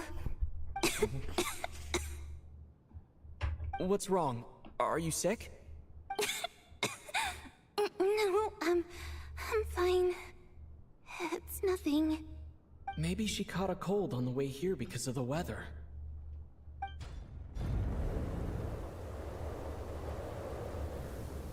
I haven't seen snow like this in a long, long time. It's most unusual. I know. It's completely white out there. You can barely see a thing. I've never seen such heavy snow in my life. Let's wait it out for now. You'd be lucky not to freeze to death in this weather, let alone find your way. Well, look at that. Maybe we shouldn't be in such a rush to get back after all. What do you think? Let's wait and see. Why do you need to take it so seriously? Fate has given us this wonderful chance to take a break. We owe it to ourselves to make the most of it. Come to think of it, there's a small inn not far from here that always keeps plenty of extra blankets on hand for guests. I know the route well. Shall I head over and borrow a few blankets? That way, anyone in a hurry can wrap up warm for the journey back. Just remember to return them next time you're over this way. Sir, there's really no need to go to all that trouble. Hey, it's no trouble at all. Wait here, I'll be right back. Don't do it. What a kind gentleman. Very good. My wife and daughter are waiting for me at home, so I shall be heading back as soon as I get my blanket. So... are you expecting us to go back to the Armory Palace wrapped in blankets too? Don't worry about that. I made arrangements in advance. Should I not return to the Armory Palace within 3.5 hours after Operation Showtime begins, an armed squad will be sent to collect us. Wait, what? They will escort us back. You are one of our key military personnel. so any weather-related risks must be eliminated. What? Operation Showtime? So, wait. Every single time you drag me back to work when I sneak out, it's a whole official operation? I gotta say, you've really turned this into quite a moral dilemma for me. Oh, wow. It's snowing pretty hard out there. I think you should stay here for now. You seem a little under the weather. Sure. My brother might come pick me up in a bit anyway. Time to get to work. I should head backstage and find Odette. I need to look her in the eye and ask her about Lelik. Excuse me, are you looking for someone? Ah, a fan, I'm guessing? Today is just a dress rehearsal, so Miss Odette won't be meeting with fans. She's taking a well-earned rest right now. Sorry, but that area is currently off limits to everyone except the cast and crew. Bad timing, I guess. Well, I might as well stick around. I doubt Odette will be leaving before the snow lets up in any case.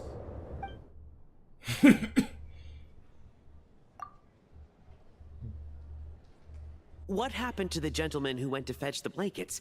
How has he still not returned? Oh, he's frozen. I was thinking the same thing. It's still snowing very hard. Do you think something might have happened to him?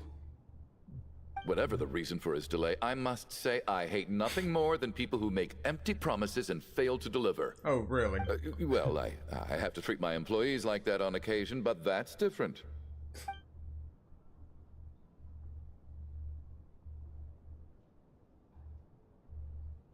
You seem anxious, Mr. Valeri. It's been nearly 4 hours since I left the armory. The army should have arrived to extract us by now. They know how much I despise tardiness and disrupted plans. There's simply no reason that they shouldn't have shown up by now. Barring exceptional circumstances. Surely a snowstorm like this one counts as such. Few things in this world can stop the Snezhnayan army, Mr. Mitya. And a snowstorm is certainly not one of them. Why don't you go out and take a look? They might be right outside, waiting for your orders before they dare come in.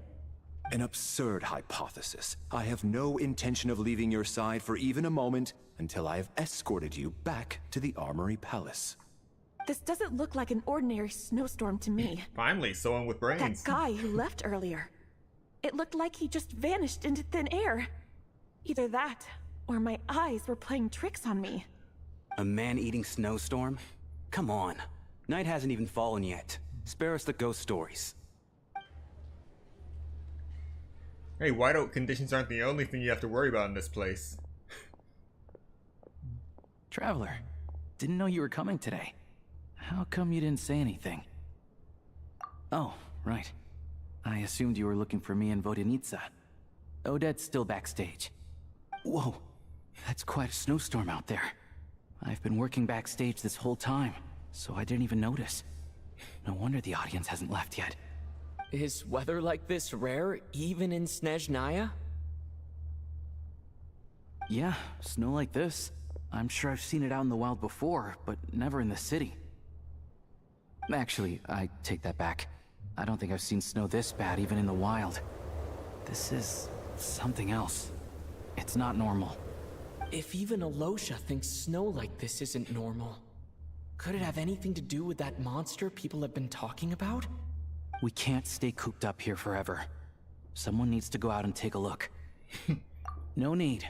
I have plenty of experience with snowstorms. Besides, I work here while you're an audience member. I should be the one to do it.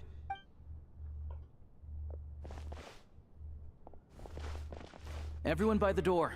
Careful not to let the snow soak into your shoes. In a snowstorm, you gotta look after your toes above all else. Heading out, my man? Be careful. I've been told the snowstorm eats people alive. Thanks for the advice. I am planning to be careful. I just want to take a quick look at the situation out there.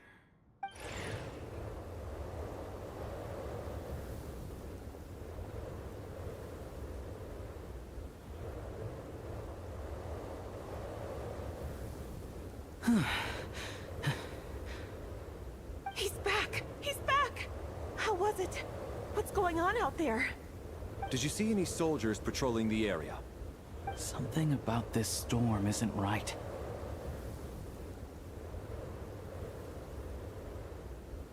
There's no one out there. I didn't see a single soul. And something in the air gives me the creeps. This isn't your average snowstorm.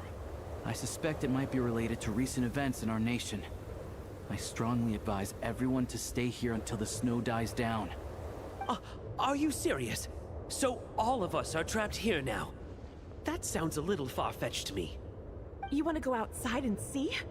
I, for one, am not risking my neck in that weather. This just turned from a minor delay into a major hassle.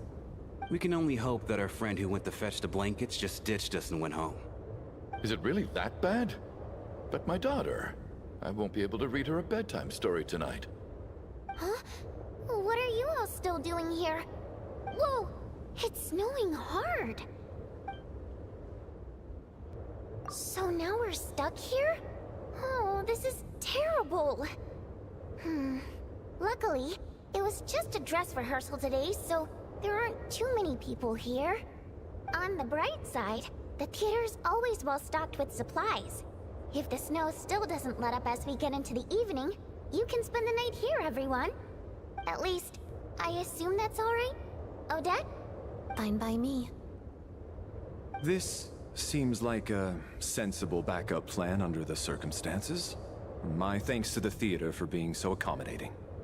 What are you staring outside and praying for, my man? You anxious to get home too? Oh, your majesty the Tsaritsa, I beg you, please do not let tonight's snowstorm stop.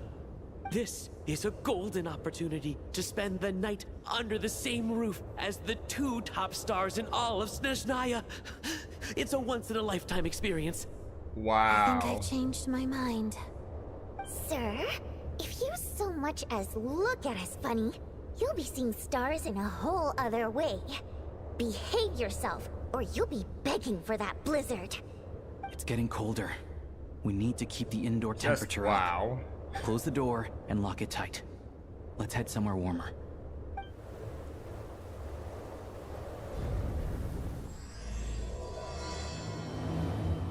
Act 2, The Wraith's Nocturne.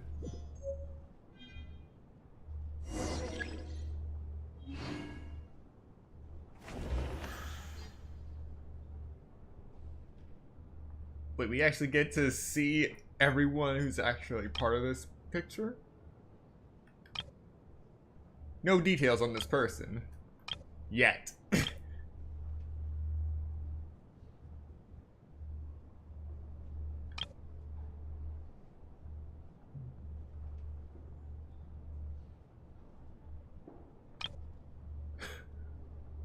Me, the fourth descender, a traveler from beyond the stars.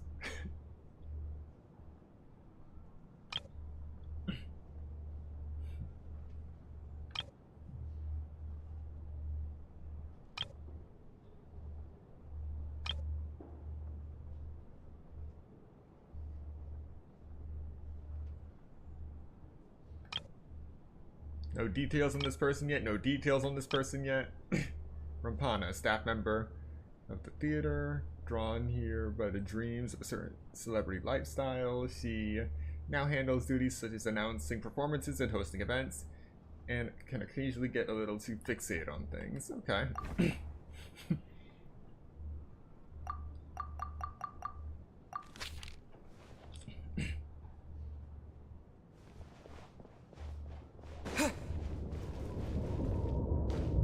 You can still hear the wind and snow beating on that door.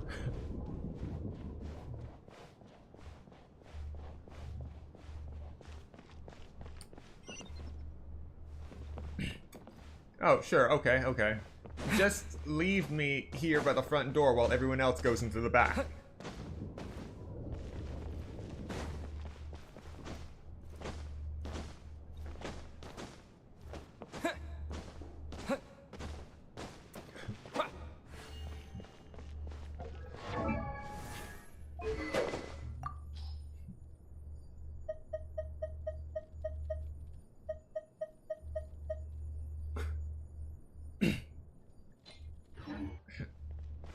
I forgot to refine the blade before continuing.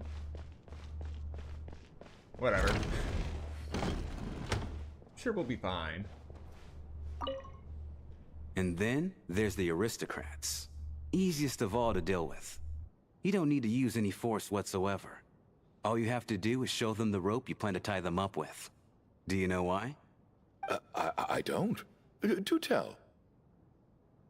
Because nothing horrifies them more than the thought of a cheap, coarse rope leaving creases on their precious million more coat. They'll do whatever you ask to avoid that fate. Unexpected, but funny nonetheless. Tell me another one. Well, look at that. I got myself a new listener. Hey there. Let me introduce myself. The name's Shram, and I'm a mercenary. The kind that gets paid to do odd jobs for rich folks. Hey, at least they got sense of humor. And I am Chuganov, an entrepreneur. If my name is unfamiliar to you, you will no doubt have heard of my factory, the renowned Iskra manufacturing plant.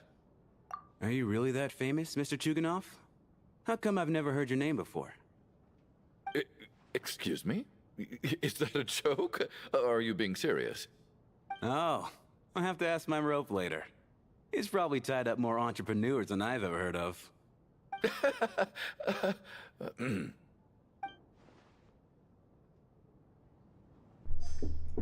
Well, they certainly got quips.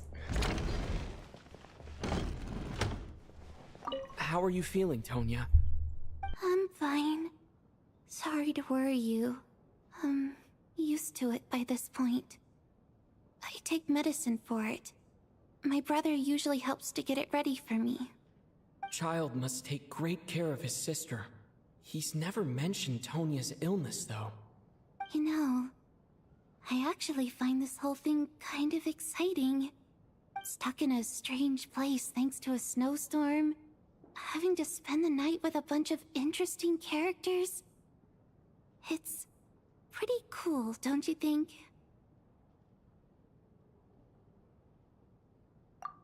Exactly. It's like one of those stories where an ordinary school trip turns into a magical adventure. I've always wanted something like that to happen in real life.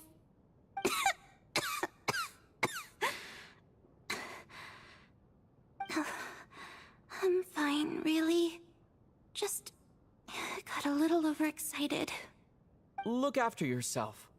Otherwise, your brother will come after me. That is not hyperbole. I can already guess what this conversation is going to be about. My husband has major trust issues. To him, I doubt even this snowstorm is a good enough excuse for me to stay out all night. That's the price of marrying into wealth. You'll get used to it. I'm not about to stop you if you want to leave. But don't drag me along. Hello? Can I help you? Okay, I got the topic right. I just assumed that these two were married. But it appears not.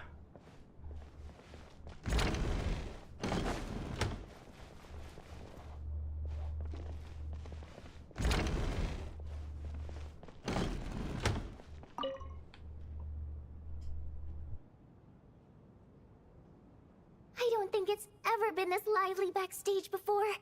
I didn't know you were coming today. Hey, have you seen Chuganov? I heard he was coming today. Have you spoken to him at all? I'm with you. This could be just the chance we need.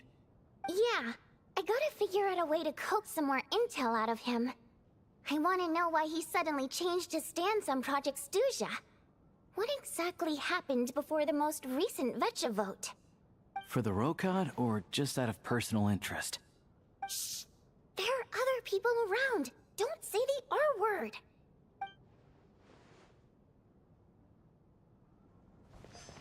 This is highly irregular. A delay of over an hour during an operation like this theoretically warrants a Harbinger-level response. I wonder what the issue is. The storm, or something else. Sarge, the day you learn to let go and just enjoy moments like this is the day you'll finally understand the meaning of life. Why, hello, sir. I believe you were the one sitting at a nearby table back at Podvorye Restaurant? Any friend of the theater's star performers is a friend of mine. It's a pleasure to meet you. I'm Mitya, from the Energy Commission. Greetings. Major Valeri, head of the Special Assignments Battalion. Armory Palace Royal Grenadier Guards, 1st Regiment. I am here to ensure Mr. Mitya's personal safety. Please let me know if I can be of any assistance. Mr. Traveler, I cannot help but notice that Miss Odette is stealing glances at me. Any idea what that could be about? I've racked my brains, but I can't think of anything I might have done to offend her. Perhaps she noticed me spacing out during her performance? What? You mean I really did do something to upset her? Well, thanks for letting me know. So, Mr. Mitya, is your work related to Project Stuja? Yes, that's right. The higher-ups in the Fatui transferred me from the Energy Commission to the Armory Palace because they wanted me to... Really? I can't even talk about that? Pretty sure it counts as part of my private life. All right, I won't say anything. Sorry, Traveler. As you can see, I'm afraid this pleasant chat will have to end here.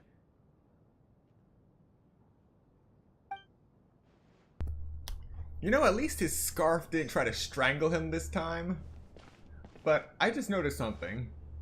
Normally when I find a new character, I try to take a look around, check for a vision. Thankfully, this guy's vision is right there, Electro.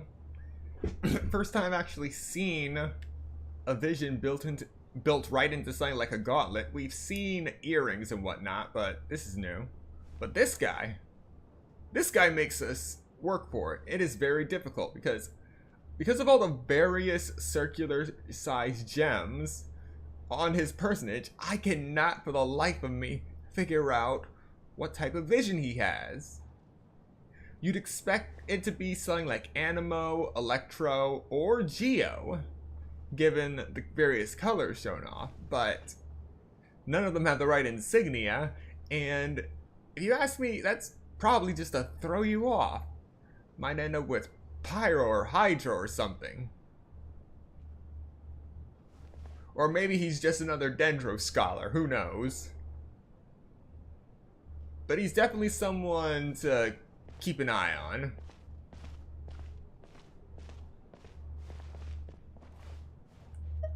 I have to say, even though today was a rehearsal and there were some hiccups along the way, Miss Odette's performance was one of the best I've ever seen, even compared to an actual show. I couldn't agree more, especially considering the weight of the subject matter. It takes a truly seasoned professional to do justice to a theme like love and regret. Do you think we were coming on too strong? Odette's ignoring us again. What about you? What did you think of today's performance?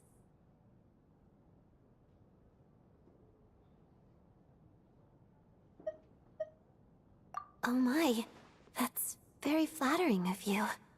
Thank you. I'll make sure to save a ticket for you when the show's performance ready. This doesn't seem like the time or place to bring up the subject of Lelik. I need a chance to speak with her in private. So unfair. Talk about double standards. And now it looks like I've been spotted.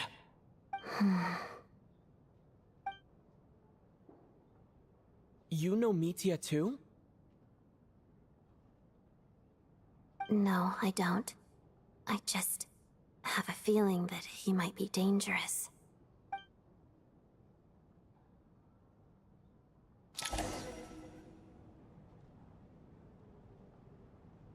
How's it looking, Alosha?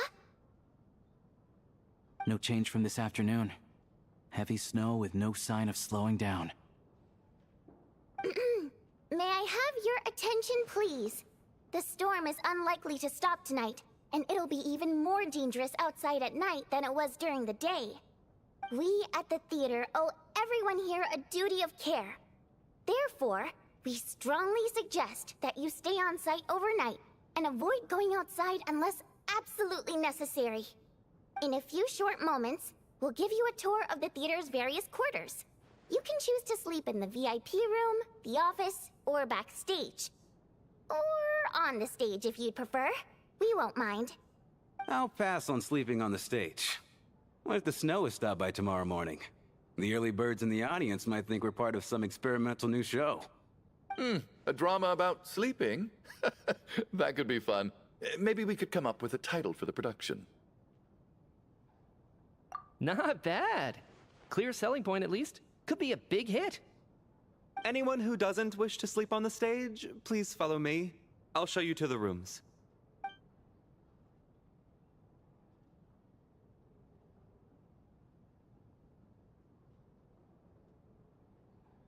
I guess I'll call it a night. Though I feel like I won't sleep very well without Paimon here. I'm sure she'll be worried that I haven't made it back yet. But as long as she looks out the window, she'll probably realize what's holding me up. I wonder if she's feeling any better yet. At least she hasn't been getting any worse. Still, I should try and get back first thing tomorrow morning.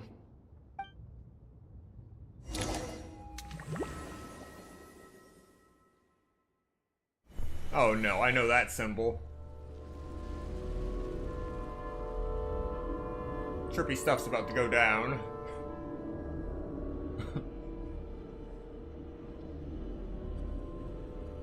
Yep.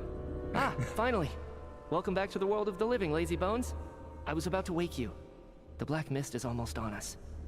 The hell? What black mist? Still waking up, huh? You know, the black mist. It's been chasing us from below ever since we were born. You're just dozy. There's no way you've forgotten. Come on, let's keep heading up. Onwards and upwards is the only way to survive. Don't listen to a word those black mist cultists say. Wait, what? What cultists? Here we go again. The endless march toward survival. What's going on? That black mist down there is creeping me out. And it's rising. Guess I should head upwards and get away from it. You wake me up talking about black mist and believe that cultists? being swallowed by the black mist leads to everlasting peace. But if you ask me, they're just lying to themselves. We're the only heretics left. The only ones who refuse to give in. We have to keep going. But how do you actually know that they're wrong? Dangerous question there, Torgov. The moment your faith wavers, you start a chain reaction that ends in the collapse of your will. Put the question out of your mind. Stay strong and believe that the black mist means certain death. Okay, but it's not my mind that's the problem. My body's about to give up on me. It's already starting to falter. Oh, that's not good. Wait.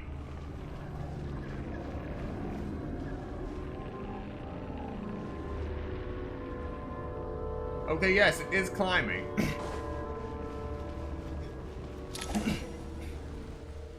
I can't do this anymore. I've had enough of being forever on the run. What's the point of it all? All this will pass eventually, I promise. Keep fighting. It will be worth it. You accuse the Black Mist cultists of being liars. But you're lying too. There is no end to this path. It keeps going up forever. There was never any hope to begin with. The cult of the Black Mist has poisoned your mind, Sobolova. Are you thinking of giving up as well? I am. I think I'll take my chances with the Black Mist over this perpetual torture. As much as I detest the Black Mist cultists, I'm just too weary. Then I bid you both farewell. Let me put my personal opinions aside for a moment and say, I hope that you both find peace within the Black Mist. Fate always appears so impossibly complicated. But at moments like this, its raw simplicity is laid bare.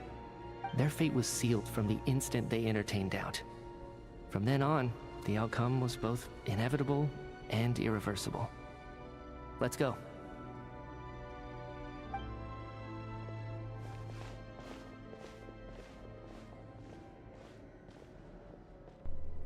Torgov and Sobolova are gone. I never thought the day would come when even they would be swallowed by the Black Mist. It's just you and me now. Yes, it looks like it's satisfied. for now. This happens from time to time, but it won't be long before the Black Mist starts chasing survivors once again. No one knows how to stop its advance for good. Well, we should make the most of the precious moments of rest that those two bought for us. Huh? Are you really that sleepy, Traveler?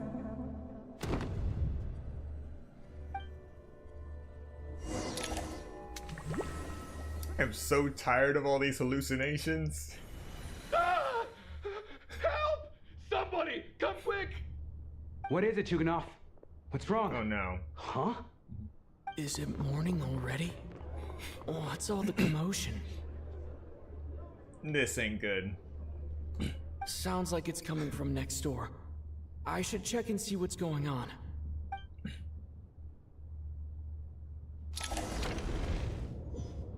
That was adjacent. That was an adjacent reality, wasn't it?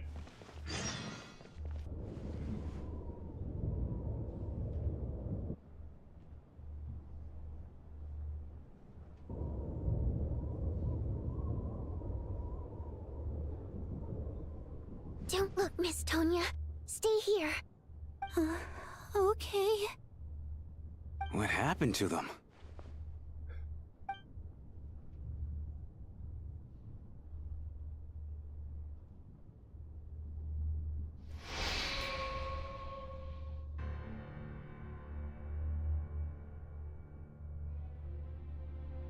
Oh boy.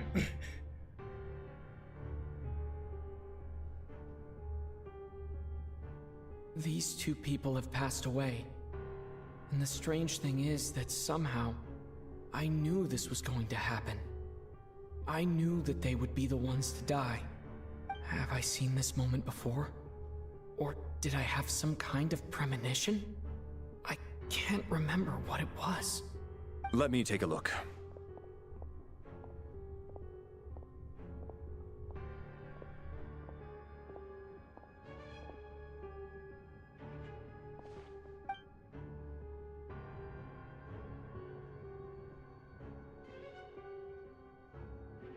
No vital signs in either of them. They're dead. The cause of death, however, remains unclear. No wounds on the bodies, no signs of a struggle, and no skin discoloration caused by the buildup of toxins. But just last night, they were chatting and joking away. This is so sudden. Could they have had pre-existing medical conditions? Even then, the odds of them both dying of sudden complications on the same night are extremely low. It's hard to believe that they died of natural causes, nor does this appear to be a suicide. Who was the first to discover the bodies? It was me. But these deaths have nothing to do with me, officer. I got up early because I wanted to see if the snow had stopped. Then I noticed that the door to this room was open, and it looked like there was a man and woman inside. I just went over to see what was going on. I had no idea they were... I can corroborate this. I was doing my morning exercises near the stage. When I saw Mr. Tuganov heading this way, I followed him. I can also confirm that I didn't see a single person approach that room before him.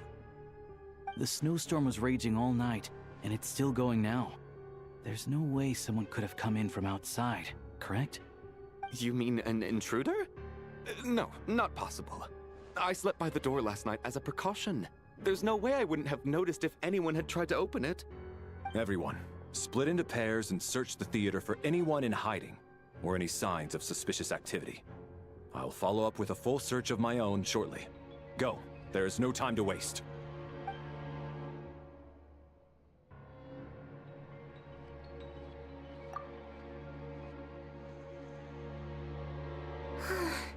Nothing on your end either? Backstage is clear. No signs of suspicious activity. We checked the basement. Also clear. I don't think there's anywhere here that a living person could hide. Are we certain that the theater doesn't have a back door? Or any tunnel or passageway wide enough for a person to fit through?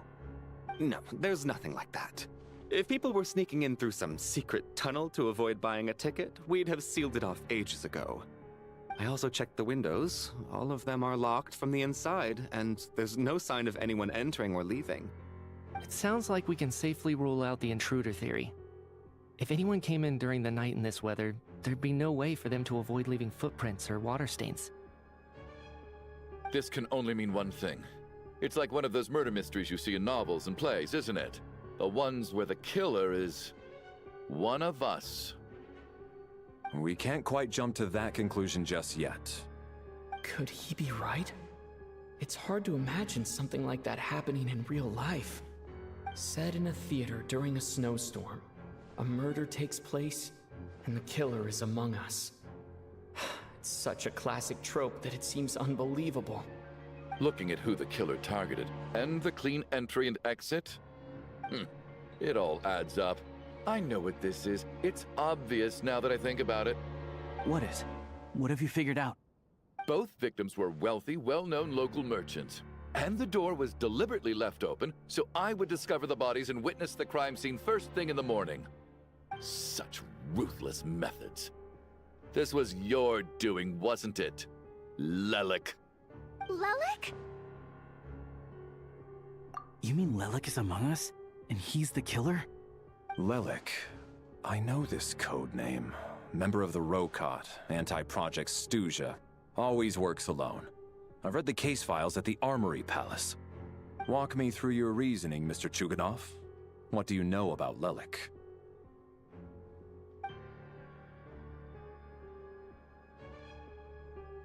What now, huh?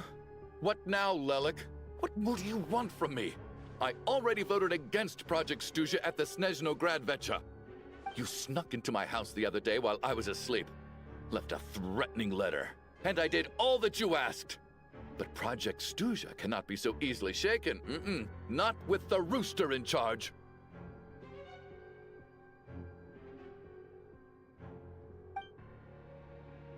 So he really was threatened by Lelik. That makes sense. And now you're resorting to murder to threaten me. Isn't that right? I knew it. The Rokot despises the rich. The lives of the wealthy are but refuse in your eyes.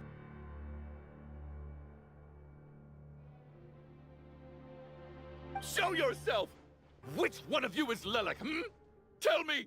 I'll do whatever you want! Just stop playing these mind games!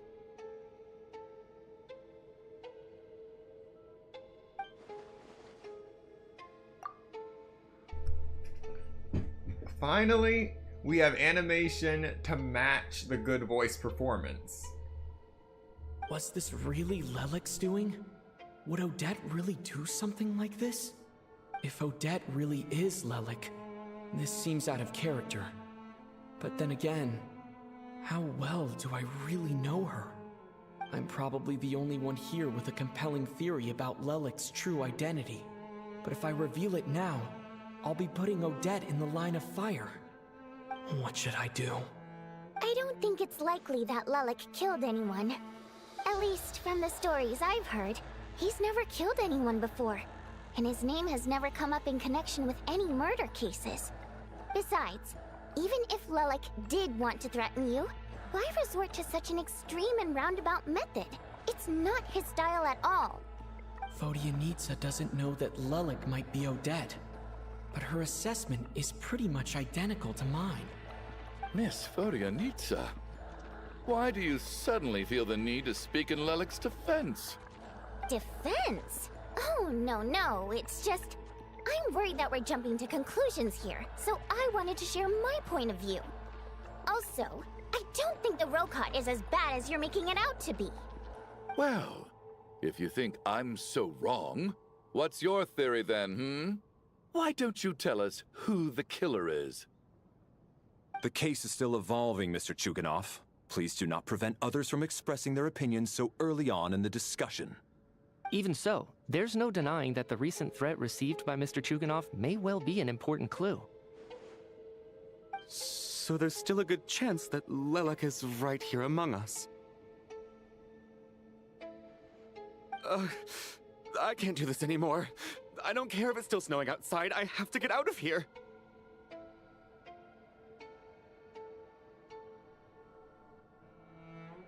Whoa, take a beat. We all know it's far too dangerous out there. Even the soldiers couldn't get to us. Go out that door, and you might not live to tell the tale. And whoever this Lelik is, they're surely not going to murder anyone in broad daylight. Be sensible, my man. You're safer inside.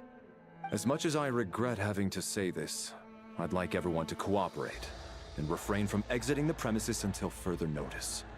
Because as things stand, every one of us is now a suspect. Unless anyone has further information to share, let's adjourn for now. Feel free to keep searching for clues, but make sure you don't go off alone.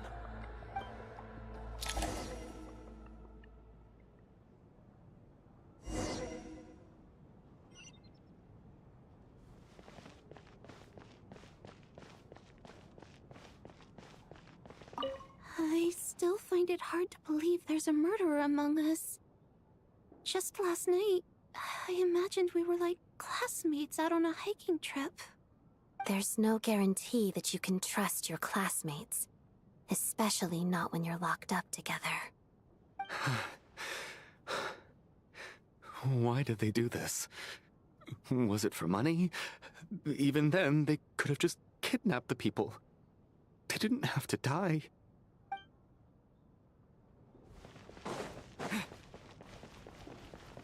You seem to be very comfortable taking charge, Major. You took the reins as soon as things went south. I simply made an executive decision that someone needed to take control of the situation on the military's behalf. Does this offend you? No, quite the opposite. We feel much safer for it. By the way, what does Major mean exactly? Is it a pretty high rank?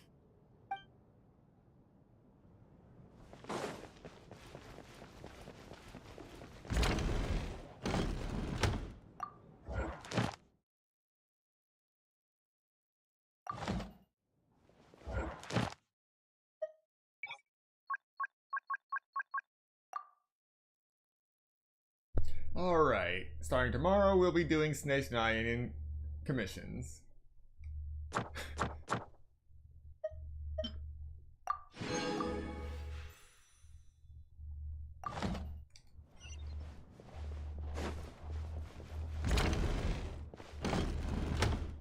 You're right, that was my bad.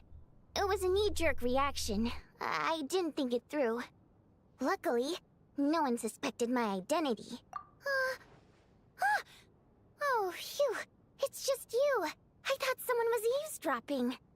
Since Vodyanitsa and I were on the same page earlier, I think I should share my thoughts with the Rokot members first.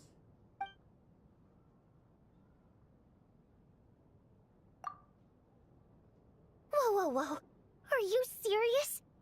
I don't know if this counts as gossip, but it's definitely on track to be the juiciest this whole year. Odette? Really?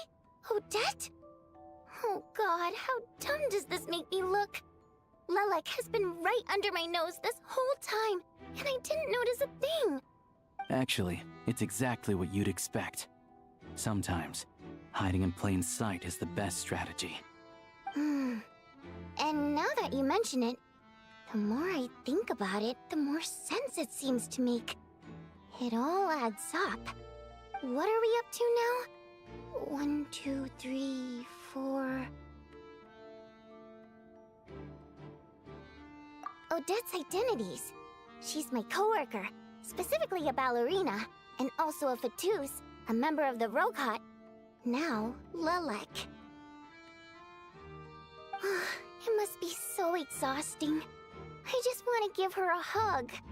I guess since I've always known her as a member of the Fatui, it never even crossed my mind that she could be involved with the Rokot, let alone be Lelik. I don't understand. If she's with the Fatui, what reason could she have for being so opposed to Project Stusha? Probably best if you ask her that in person. Well, since you waited until now to bring this up instead of announcing it to everyone earlier, does that mean we're all on the same page here? Yeah.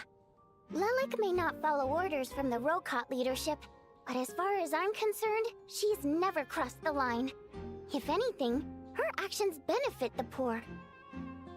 We need to confront her face to face.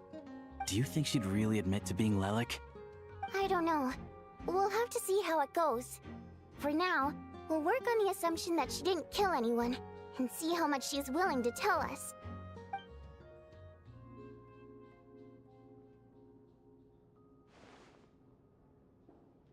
Now's our chance. Odette's alone. Let's go. Hey, Odette. What is it, you guys? Shh. Keep your voice down. We need to talk. So, you're Lelik, aren't you? Alright, fine. You don't have to say anything or explain yourself. Just hear me out first. None of us believes you kill innocent people. Whoever murdered those 2 people last night, it wasn't you. The Traveler was the first to figure out your identity, but he kept quiet during the discussion just now.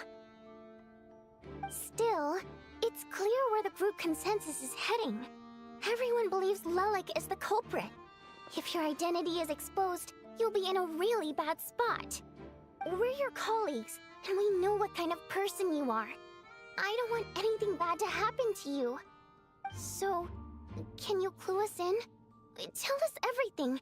The more we know, the more easily we'll be able to cover for you. Alright. Yes, I'm Lelik. And no, I'm not the murderer. And thanks, but I don't need you to cover for me. Actually, I'm planning to reveal my identity. Huh? You're gonna reveal that you're Lelik? Here? That's right. I'll admit I was surprised at first when Chuganov guessed that I was here. It was just a lucky guess, but it caught me off guard. But after taking some time to assess the situation and confirm where everyone stands, I don't believe I have anything to worry about.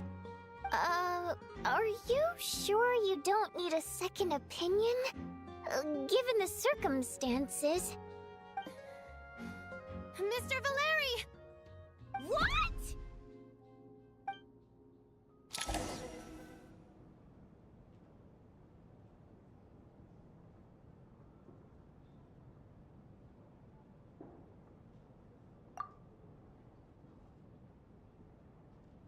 So... Odette is Lelik? I don't know what game you're playing, but you've got a lot of nerve. It's just one identity. So what if it's exposed? I can disappear and adopt a new identity anytime I please. I made my peace with this when I chose to become Lelik. But more importantly, I promise I am not the murderer, which means that someone else is. So, if anyone still insists that I did this, you'd best produce the evidence now. Otherwise, I suggest that you bite your tongue. Because if you really believe I killed 2 people without making a sound or leaving a trace, pointing fingers at me would surely only make you my next target. Is this really the truth, Miss Odette? That's confidence, all right. I believe you. A real no-nonsense attitude. I can see why Marionette said that she's on track to inherit the title of the Fair Lady. Are you seriously buying this? Hey, officer! She just admitted to being Lelik. Aren't you going to do something about this? I do have one question, Miss Odette. Why have you chosen this moment to come forward and reveal your identity? If I didn't say anything, everyone would be focusing all their efforts on finding Lelik. And that is exactly what the real culprit wants. I don't want to be the scapegoat who lets the murderer get away with this crime. Despite all the accusations, she made the smart choice. A remarkable display of rational thinking under pressure. Clearly, Odette's talent extends far beyond the art of dance. She thought so far ahead.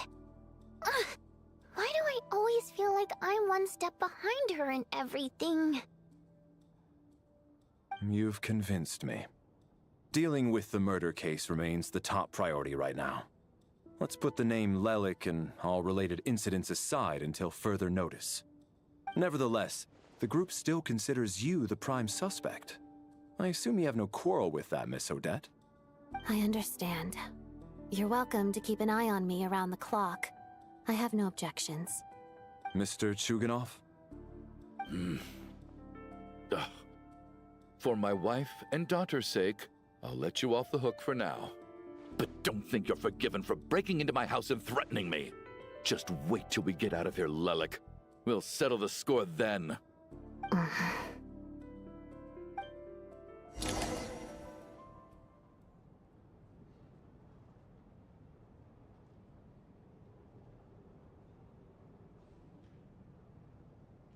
Good work, Lelik guard team.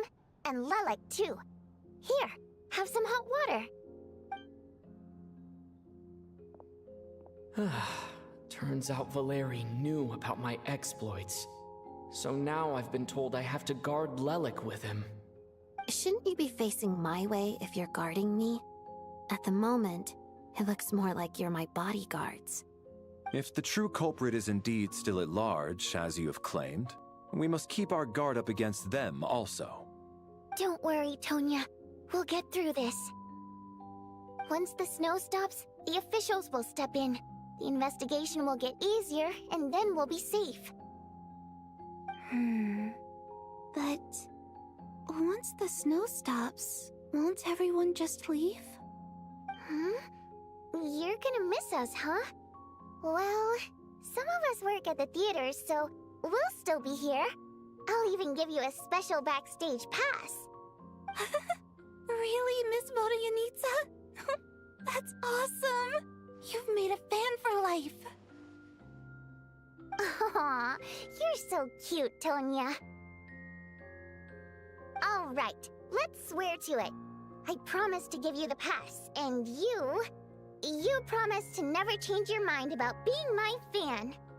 Promise. Don't indulge her, Tonya. You don't have to swear an oath over things like that. You really do get carried away sometimes, don't you, Miss Vodoyanitsa? Hey! Mind your own business!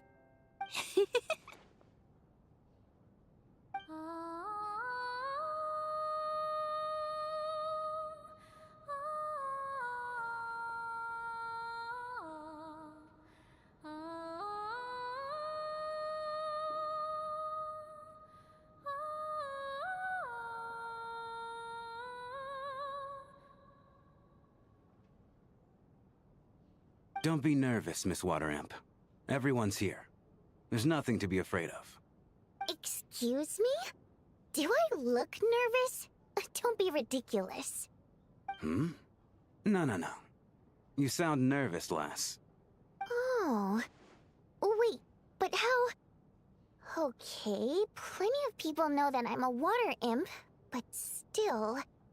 How come you understand our primary mode of expression? Primary mode of expression. I've not come across that concept before. Do enlighten me, Vodoyanitsa. Well, it's just... We water imps tend to communicate our emotions to each other by singing, rather than facial expressions. The emotions we convey through song take precedence over our facial expressions. So, we think of it as our primary mode of expression. I'm impressed, Shram. I didn't take you for a man of culture, but you're clearly rather learned. It's not about being cultured or not. The thing is, this mode of expression can usually only be understood by other water imps. It's not a simple case of a song sounding happy or sad.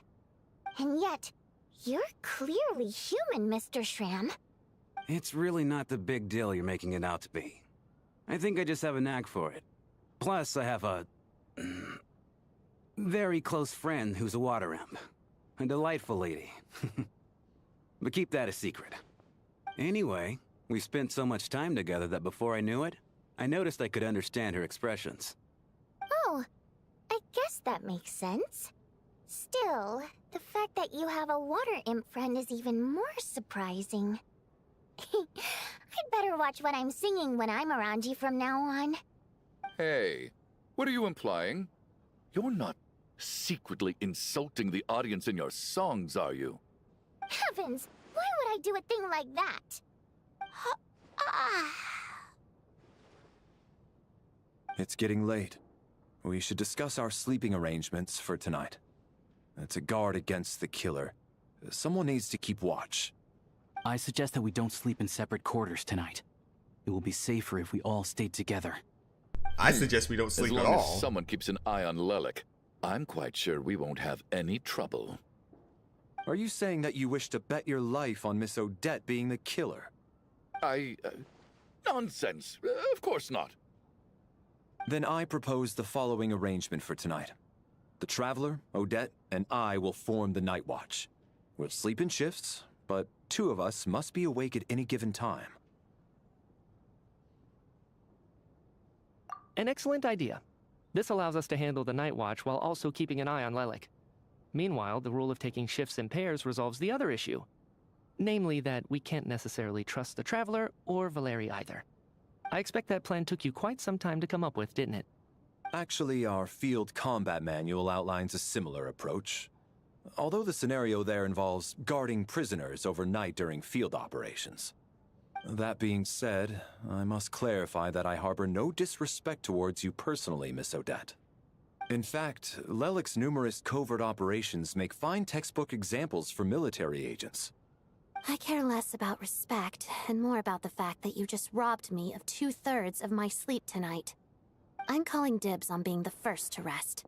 Good night.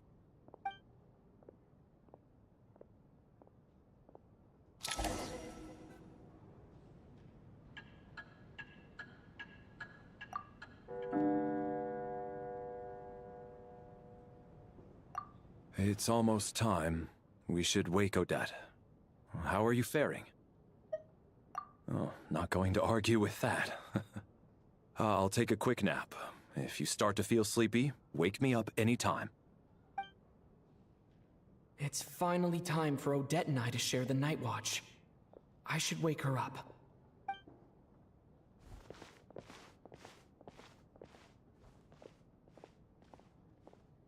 I came here to get information from her in the first place. Maybe I should think about what questions I want to ask before she wakes up. How long are you gonna keep staring at me? Couldn't sleep. My mind's been running haywire. Plus, there's something I've been meaning to talk to you about. I had a hunch that you wanted a conversation too. Let's take this chance to clear the air, shall we?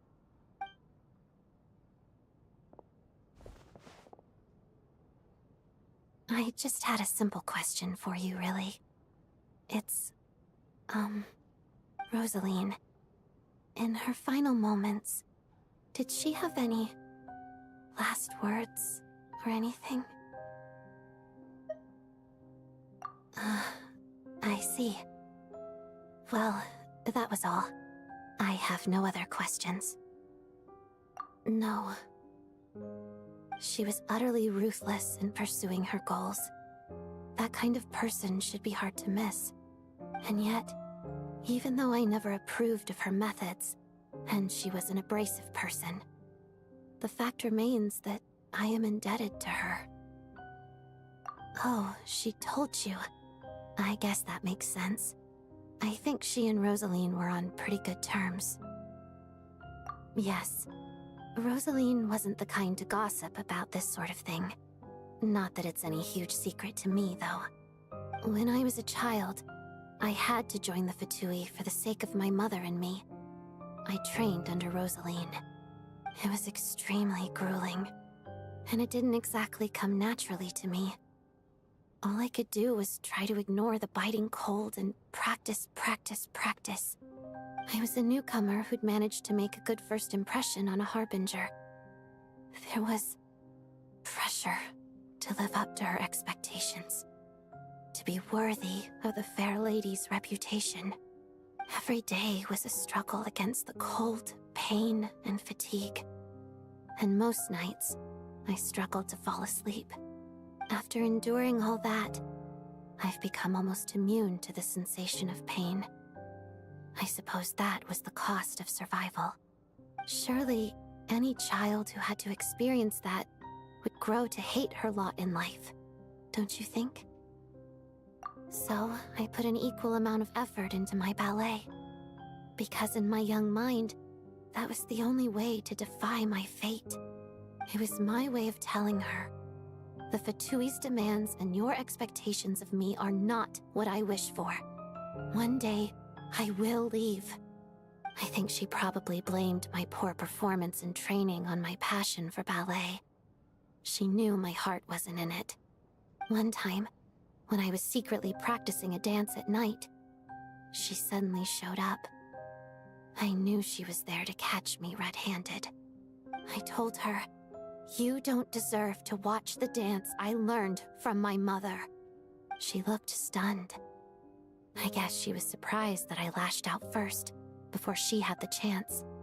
But strangely enough, on that occasion, she wasn't fierce with me like she was during training. Instead, she fell silent for a moment, and then left. After that, she never interfered with my dancing or asked me how it was going. She never came to watch me dance again either. Not even once. She was. But even now, whenever I take out this core Ignis, I can't help but think of that night. Of the look on her face. Sort of. Although gift might be too kind a term. This is her flame sealed within ice. A symbol of her favor, yes, but also her way of keeping an eye on people. She knew the location of every piece of core Ignis. If any recipient started acting suspiciously, she'd be on to them immediately. Trust her to make even a mark of approval feel suffocating. So, when news of Rosaline's death reached Snezhnaya, many people immediately crushed their core Ignis. It gave them a profound sense of relief, like they'd broken free from her shackles. But I kept mine. With my sensitivity to pain being as dull as it is, the warmth from this core Ignis is one of the few things I can still feel clearly. I still wonder, did she really come to stop me that night? I wasn't sure, but I was scared, so I said some really awful things. I guess she didn't leave anything behind. Not that I expected her to. It's fine. It's just a bit of a shame that we couldn't settle our differences before the end. She did. Are you sure she was talking about this event? No, she didn't. I didn't even find out that she'd gone to Mondstadt until a while after she'd left. Wait, in that case... Okay, I will. Thanks for letting me know. There's something I'm trying to figure out. I'm beginning to suspect that Paimon's mystery illness is being caused by the energy research behind Project Stuja. Paimon's very important to me, so I have to get to the bottom of this. I figured that since you're Lelik, you might know something about all this. The ultimate goal of this energy experiment is to create a weapon for the final battle. The weapon's construction was completed in Nodkrai. Now, all that remains is to arm it with a sufficiently powerful energy. Yes, the weapon's development and all the related experiments are overseen by Lord Piero, the Jester, and the lab is located deep within the Armory Palace. I'm not sure why this experiment would be making Paimon feel unwell, though. The best way to get to the bottom of it would be to go there in person. Once we get out of here, I'll help you apply for an entry permit. And I'm hardly the organization's proudest member, as you know. You answered my question about Rosaline. I want to do you a favor in return. It's that simple.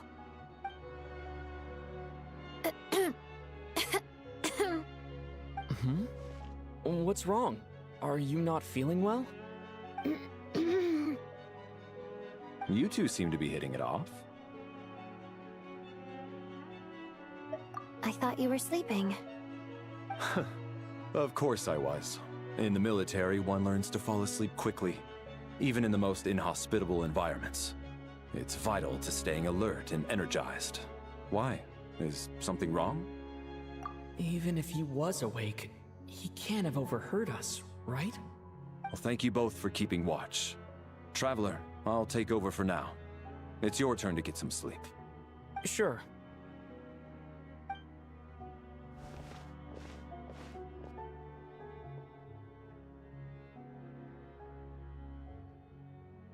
This is our second night here, but at least I found out a little more about Paimon's condition. I hope she's been sleeping well the past couple of days. Why do I feel like I'm being watched?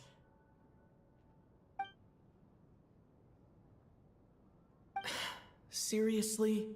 Is this payback for when I stared at her earlier? But I thought she was asleep.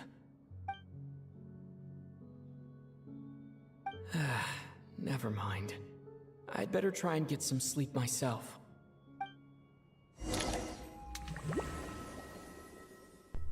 And here we go again. Hey, what are you spacing out for? Are you reaching your limit too? How long have we been walking for? Do you remember? Time's lost all meaning. Ever since we noticed that thing above our heads. What was it called again? A star key? Or key star? Anyway, the person who named it was swallowed by the black mist. Whatever it's called, ever since we noticed it, we've been walking up and up, hoping that as long as we reach it, we can find a way out of this place. But it seems like no matter how far we walk, we never get any closer.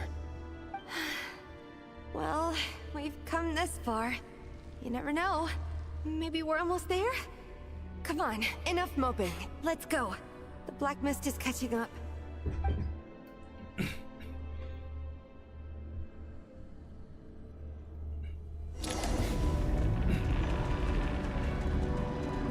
Oh, this ain't good. They got health now. Oh, it's actually moving. We got ourselves a straggler. Here comes another one. Monsters! Watch out! Not again! Fine. I lost count of how many times we run into them. Careful!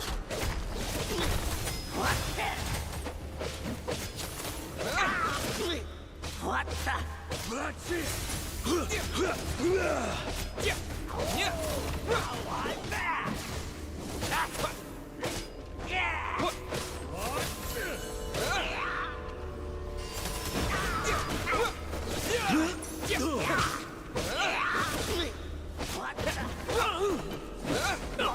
I think I knocked one off. Nope. Should've run faster. Keep moving. Oh, come on. What now?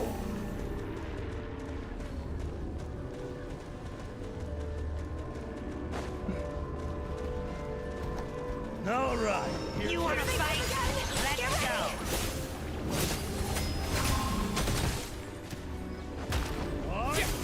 Got it. Get a lot of it.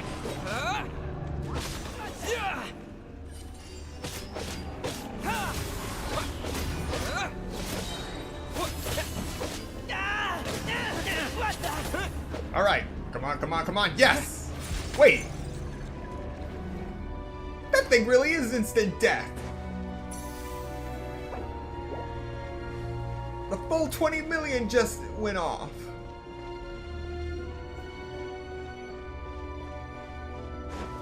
Monsters ahead of us.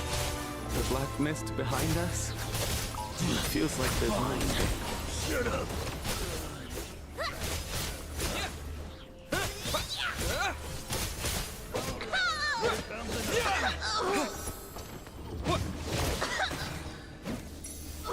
Jacob is here. And it went off again. Are you hurt, Coolish? No, I'm fine. It's just... suddenly I don't want to walk any further. I get you. In fact, I reached my limit a long time ago. Sometimes it feels like there's hope where there shouldn't be. Yeah. The hope that the star gives us is the only thing keeping us going. But I'm not sure it's real at all. It may just be a collective illusion. Otherwise, why would it always be out of reach? We know you mean well, but you're only saying that to try and encourage us to keep going, aren't you? Thank you, friend. But enough is enough. Please don't give me any more false hope. Hope is poison in this place. You're going to continue, aren't you? I admire that. I've given up, but I wish you the best. May there come a day that you catch up to the star and leave this godforsaken place.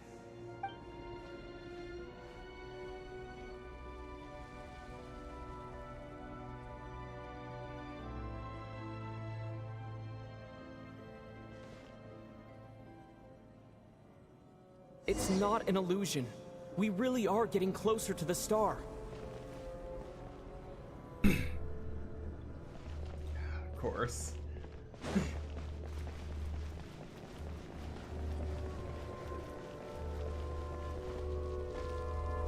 Congratulations. You're the first person to make it here.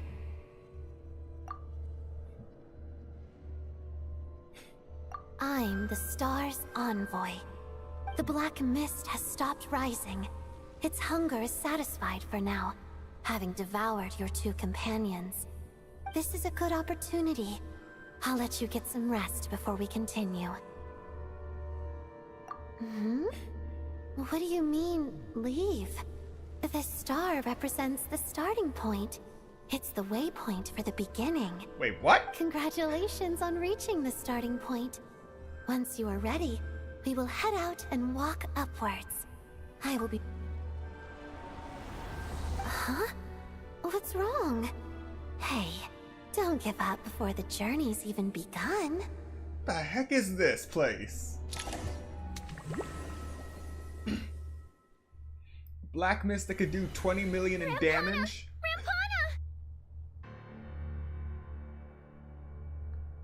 Is that Vodyanitsa's voice? What happened? Coolish, wake up! Please wake up!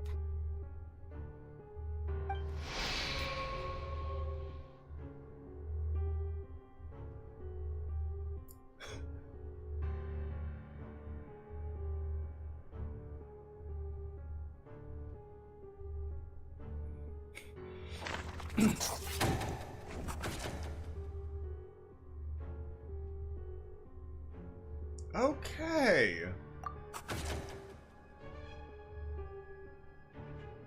The situation is identical to that of the two casualties yesterday. We cannot ascertain the cause of death. I did not expect this to be a murder tragedy. At least there are some elements that we can rule out this time. They slept on the stage with everyone else, so I suppose the surrounding environment can't be a relevant variable. Rampana. Coolish. Weren't some of us keeping watch last night?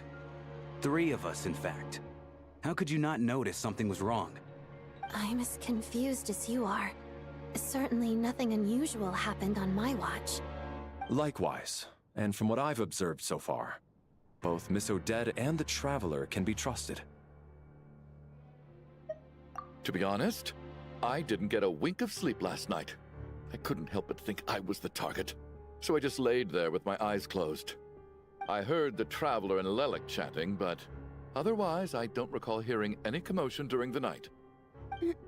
Me too. I didn't want to wake everyone up, so I was concentrating hard, trying not to cough. I hardly slept at all. If anything had happened, I'm sure I would have noticed. Then, what could possibly be causing this? Once was bad enough. I can't believe it happened again. I worked closely with Rampana and Coolish for so long. I never imagined that one day they'd... And on the stage of all places... Vodianitsa... 4 victims in just 2 days, and we still don't have a single lead. I need to get to the bottom of this as soon as possible. And above all, keep Tonya safe. I'd never be able to look Child in the eye again otherwise. Still snowing? Yes, I just checked. Still no sign of anyone outside either. So we only have ourselves to rely on. If you ask me, this killer can clearly strike whenever they please. The Night Watch was a useless endeavor from the start. Lelik must be an expert in poisoning. Clearly she used some poison that can't be detected on the corpse. Here we go again.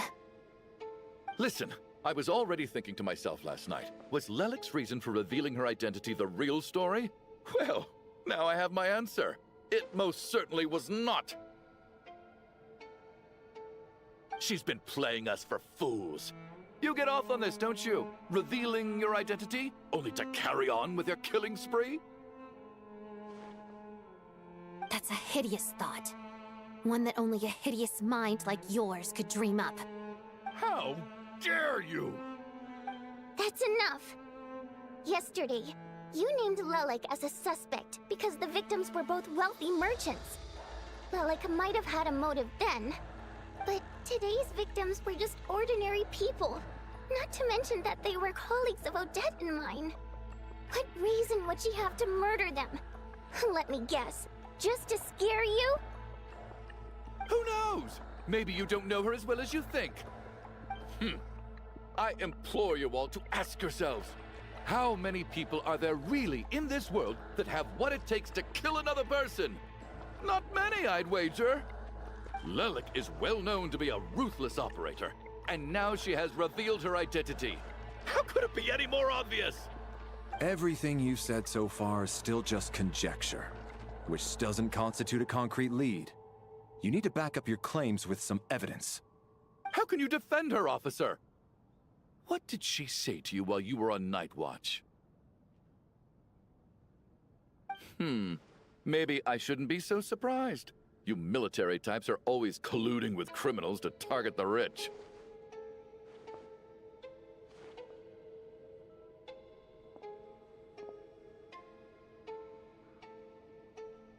All so you can get your grubby paws on our hard-earned fortunes, then tell us to fall in line. The Fatui, the Druzhna, and the Rokot. Thugs, the lot of you!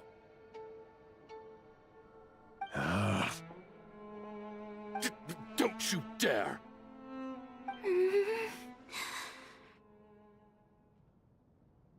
Sir, but...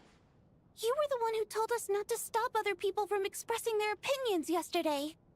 4 people have already died. Only yesterday I was chatting with Mr. Coolish. Then we woke up in the morning and he's... Turning against one another is the last thing we should be doing right now. Little girl. Even if Mr. Chuganov is a puffed-up, pig-headed windbag who doesn't have a clue what he's talking about, he's still one of the victims here, isn't he?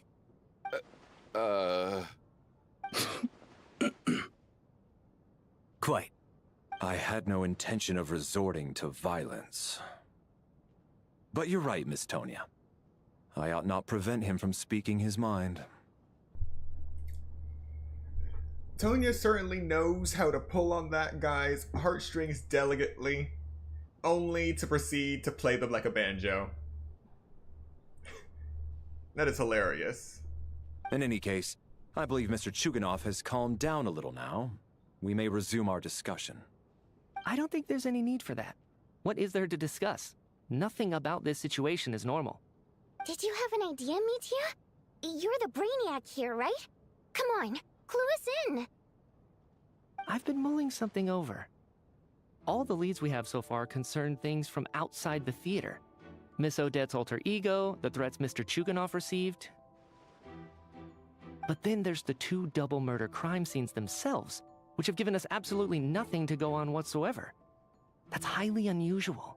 Even with the most careful killers, there's always some evidence left behind. So what are you suggesting? I think this could be a supernatural event. It isn't characteristic of human-on-human homicide at all.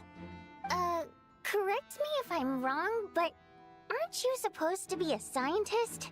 That doesn't sound like a conclusion someone like you is supposed to make. I got into scientific research because of my insatiable curiosity. But if the present situation defies all known scientific explanations, I don't mind shifting my curiosity toward the paranormal instead. Now that you mention it, I remember when I first came to the theater. I heard rumors about this place being haunted. Haunted?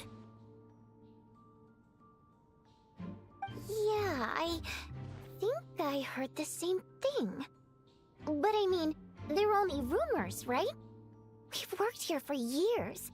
Surely we would have noticed any spooky goings-on by now. Well, this has taken an unexpected turn. A haunted theater? If Paimon were here, she'd probably be hiding behind me in fear right now. Why don't we take this opportunity to look for clues again with a more open mind? Maybe a different perspective will help us see something different. Very well. Whether it's criminals or ghosts we're looking for, the same rules apply. Everyone needs to tread carefully. I'll move the bodies into the same room for now.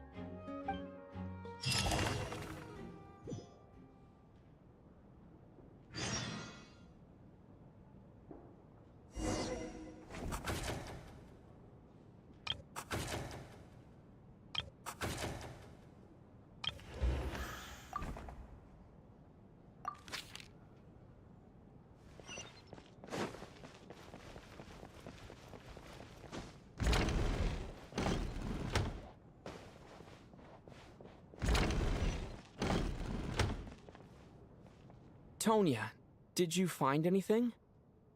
Not yet. Still looking. So... Are we supposed to be looking for something paranormal? I think I'd prefer teaming up with you than looking around on my own. This looks like somebody's notebook. Shall we read it together?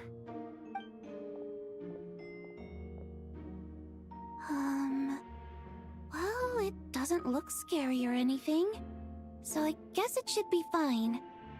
Alright, let's read it together. A letter in a diary.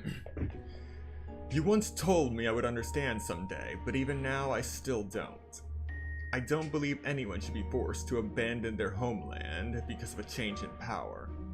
She never considered the feelings of us, Water Imp nobles. Every inch of this land reflects memories of my childhood. If I close my eyes, I can still hear everyone's songs echoing everywhere. I will not forgive those who drove us away. And I miss you very much, Mother. I often find myself missing that dress with the tassels, the heavy bed curtains, and the first rays of sunlight that would stream into the manor each morning. But it's alright now. If I narrow my eyes a little, the light seeping through the crack backstage feels just like the one in our manor. I know that life is gone forever, and I can miss it all I want. But I will also feel that what I have here now is no less than what I lost. The fantastical sets designed by the prop master, the many fans who come all this way just to see me, and the quiet dancing girl who doesn't talk much. These are all mine. I won't lose any of it again. Never. Absolutely never. I've joined a rather remarkable organization, though I can't tell you its name. Whatever that great figure intends to do this time, there should always be someone looking out for the misfortunes of ordinary people. That's what our organization exists for. Even now, I still don't understand her. Why is it that those in power always seem this way? They clearly have the ability to bring greater happiness. Some say she has her own difficulties, but what could possibly trouble someone so seemingly omnipotent? Never mind. I should just focus on what I can do. I suppose you'll all hear about our organization sooner or later. Its name is... never mind, I'll leave it a mystery for now. Huh. This has to be Vodyanitsa's writing, surely. Maybe it's a little rude for us to peek at this. I feel like I just read someone's secret diary by accident. It sounds like she's writing this for her parents, right? I don't understand. Why put this stuff in a notebook instead of mailing it in a letter? Because her water imp parents belonged to the aristocracy, who were driven out of Snezhnaya by the Tsaritsa long ago. And now they live somewhere new, where the postman can't get to.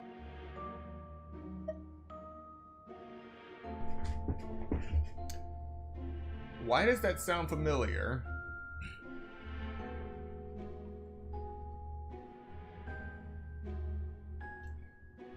Sounds kind of like the story of Rodea of Locke.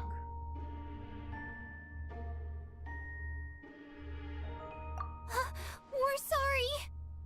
It's fine. My fault for not storing it properly. I can't leave things lying around and expect them to get ignored when everyone's scouring the place for clues. Alright, give me my notebook back. I'll take over the investigation in this room.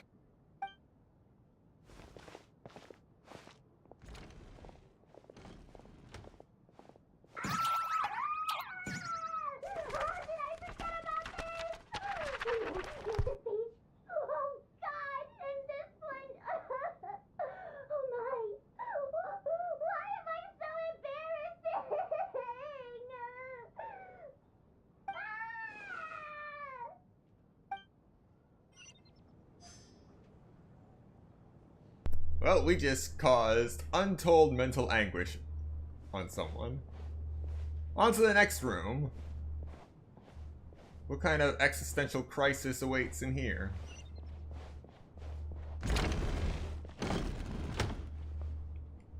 Valeri, come take a look at this. You too, Traveler. Some sort of notebook. What is it for? It's the on-duty logbook for the theater. Kulish was the main person to use it. He mostly used it to record any unusual incidents during a show, audience numbers, exit times, and so on. Yes, he'd always have this logbook with him when he checked tickets at the entrance. This should confirm a lot of key details about the recent show. So, you find anything unusual? Yes. The number of people. I've checked and double-checked, but the numbers just don't match what's recorded in the logbook. Apparently, we have an extra person among us. Are we certain that logbook is accurate? Could someone have sneaked in without buying a ticket or something? Unlikely. Kulish took his duties very seriously. I've rarely seen any errors in his work. Not to mention that this was a dress rehearsal, meaning smaller audience numbers and tighter ticket restrictions than usual. Everything would have been well within his control. We no longer have our tickets with us, do we? They got collected on entry. I assume there's no way we can check them again. Unfortunately not. The theater recycles tickets. Once people are in the door, they don't tend to leave until the show ends, so we collect the tickets at the point of entry. Still, I'm inclined to believe that this discrepancy in the head count is significant somehow. Did an extra person just materialize out of thin air?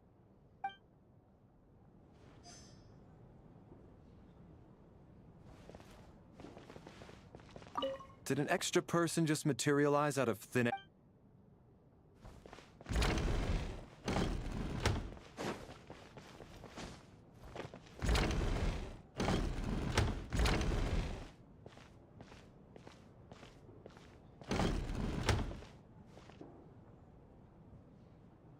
Ah, Traveler. Since you're here, come take a look at this. Alosha found it. We're both curious to hear your perspective. It appears to be well, an investigation report. And the focus of the investigation was the rumors of haunting we heard about earlier.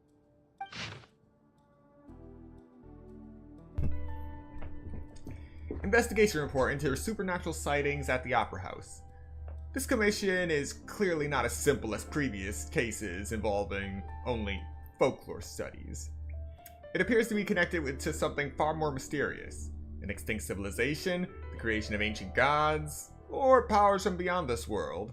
The possibilities leave ample room for speculation. From now on, we should take this as a lesson.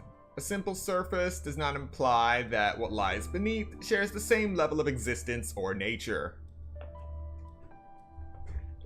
In other words, if you find something that turns common sense as you know it on its head, take it serious from the outset. Don't try to jam it back into the box.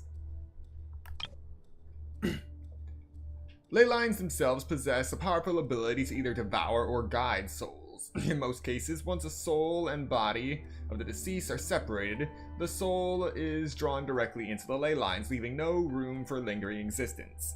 However, evidence shows that the connection between the theater area and the ley lines has been obstructed, though only partially, not completely severed. Still, this has granted certain souls unwilling to return to the ley lines an opportunity. If the resistance is strong enough, they may even linger within the theater indefinitely. In theory, however, these souls within the theater are incapable of influencing the physical world. Only under extremely rare circumstances can they produce phenomenon observable to the human eye. Overall, they can be considered harmless. This assessment may be conveyed in advance to the theater's management to reassure them. But for me, the investigation does not end here. Uncovering the reason why the ley lines have been obstructed is the true focus of this inquiry. After consulting multiple sources, the most reliable hypothesis at present appears to be the existence of an angel civilization and its preliminary attempts at ley line renovation. There is too little information available here. I must return home as soon as possible. So, are you telling me the Opera House was built on top of an angel civilization prototype of what became the Night Kingdom in Natlan? An investigation report, huh? Looks quite old. This person's name looks to be of Sumeru origin to me. Was the investigator from Sumeru? The theater manager must have hired an investigator once specifically to look into this issue. But it doesn't look like anyone ever looked at the report. Presumably, the manager wanted to know if the supposed haunting was dangerous, while also being fearful of word getting out in case it affected the theater's business. Anyway, the bottom line is, the haunting is actually real after all. It's caused by an obstruction in the ley lines. Is there any chance this is the key to finally making some progress with the murder cases? Ley line problems are pretty unexceptional to me by this point. And while it certainly offers an explanation for the ghosts, it's hard to imagine what connection it could have to these two murder cases. Some of the language that appears at the very end of the report caught my eye. Angel civilization, ley line renovation? My area of research doesn't touch on any of that, so it's completely outside of my wheelhouse. Huh? A piece of paper just fell out from the report. It landed right by your feet.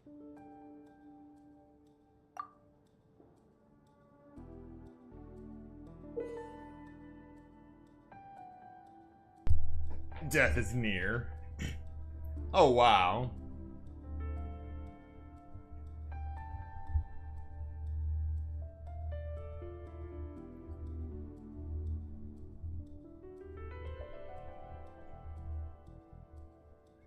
I think, yeah. I think they used the actual characters for that message. Lovely. How unnerving. It was tucked inside the report, so it must be a note left by the author. Death is near. Is that supposed to be what's going on here? With us in the theater? No, he means it literally. So, how did the author foresee it?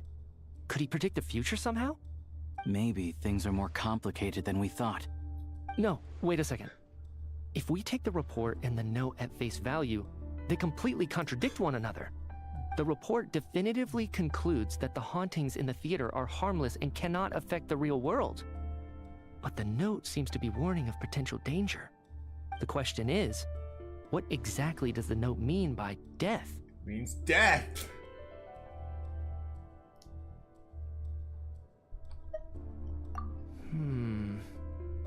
The various ways we could interpret this keyword lead in completely different directions.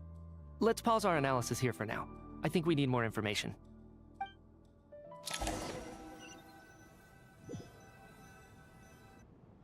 If we take all this together, it's not impossible, is it? If anything, it's the natural conclusion. Well, I beg to differ. This sounds to me like a product of a researcher's vivid imagination. And perhaps it's because I'm still viewing this through the lens of a typical murder investigation. But still, I'm struggling to be persuaded by your theory. Does it really sound that far-fetched? Alright, well, let's treat that as speculation for now. I do agree with what you've said, so let's go with your idea for now. Good. Okay, now that we finally have some meaningful leads, I think it's time to reconvene. Let's get the others.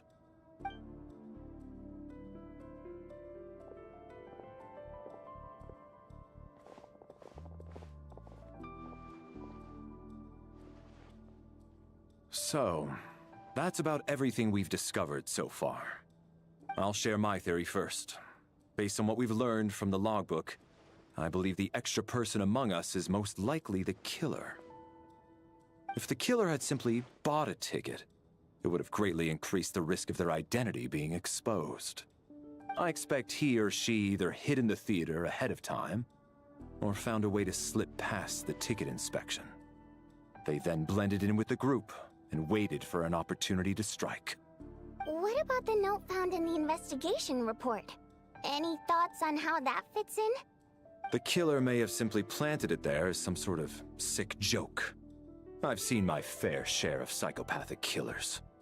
They love playing cryptic mind games. So, it has nothing to do with the haunting of the theater after all. This theory makes sense to me. If we have an audience member unaccounted for, chances are they didn't come here to watch the show. Could it really be that simple? So, in other words, all we have to do is find out who got in here without a ticket, and all our problems will be solved? Then let me make one thing clear. All the theater staff should be well aware that I came here for the rehearsal legitimately, yes? There's no way I'm the one who didn't have a ticket. It's true. I hear you used every trick in the book to get a hold of that ticket, too. Everything short of throwing a temper tantrum and rolling around on the floor at the entrance. I most certainly did not degrade myself in such a way. Probably a stupid question, but I might as well ask. Did anyone here get in without having their ticket checked? Hmm? Guess it was naive of me to expect them to just admit to it. Especially after the unprompted Lelic reveal. Once was already a miracle. Twice would be unfathomable.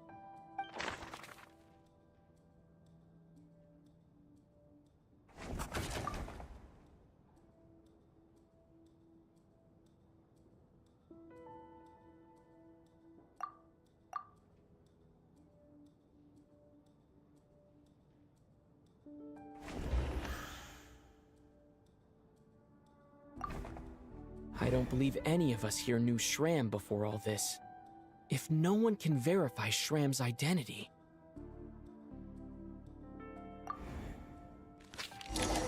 Mr. Shram, did you really go through the ticket inspection to get in here?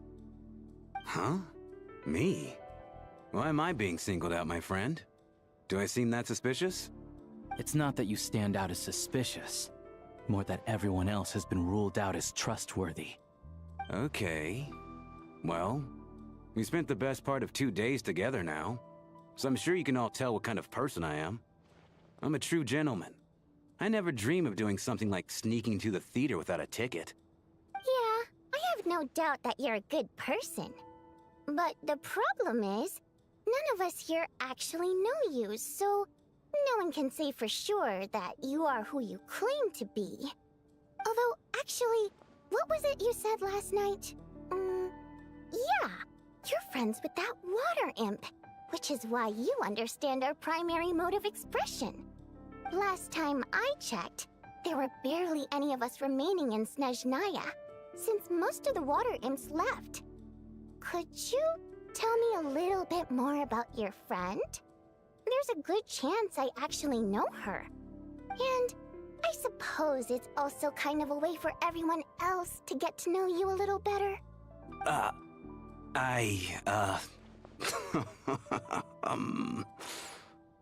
Good grief. Are you blushing? Pull yourself together, man. Stop giggling like a teenage boy. It's revolting. Hey, revolting is a little strong. All right, fine. I'll admit it. That water imp friend of mine, the truth is, we're dating. I was just the bodyguard hired by our family. But the stars must have aligned, because sparks began to fly between me and their daughter. Never in my wildest dreams did I think I'd get so lucky. We don't need details. Just get to the point. Okay. I'm just a little hesitant to reveal her name, that's all. You know how it is. These are delicate times. Even with me to protect her. If word gets out that she's dating a human, both the Fae and human factions will give her a hard time. Really? Wait, no. That can't be. Huh? Shram, what the devil are you talking about? Why is everyone looking at me like that? Surely you can understand where I'm coming from. Delicate times? Factions? Yes? You know, the Civil War?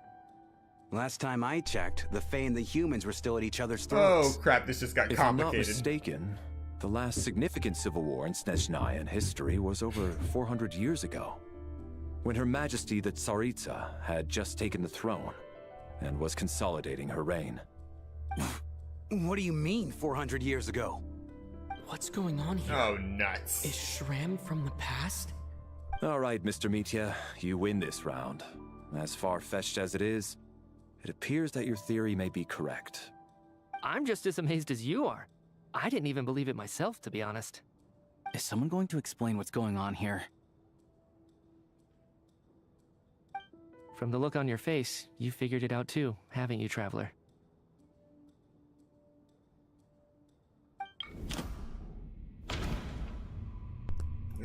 Nuts.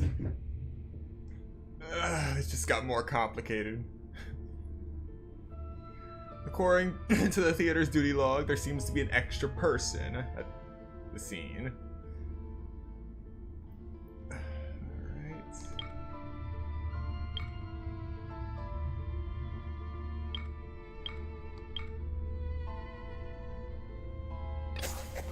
The theater's ley lines have been modified to block souls within its grounds from returning to them. Some souls can even wander this place forever. Mr. Shram's statement proves he is from hundreds of years ago. And according to the investigation report on the theater hauntings, Mr. Shram is very likely a lost soul wandering the theater.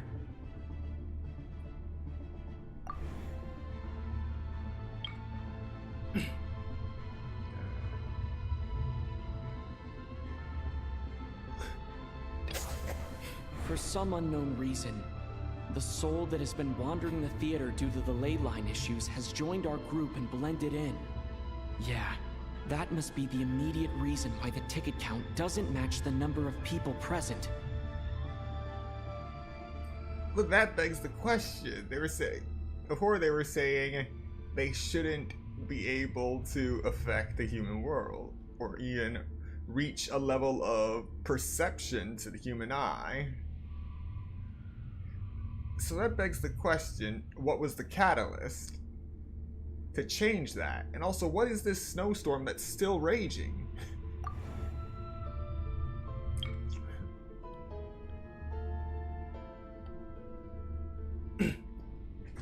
death is near. In this case, death most likely refers to someone who died long ago, or quite literally, death. The contents of the investigation report have been verified. There are indeed leyline issues and wandering souls in the theater. Death likely symbolizes the deceased. Mr. Schramm, for instance. Death is near. That must mean that there's a dead person in our midst. That's the truth, isn't it?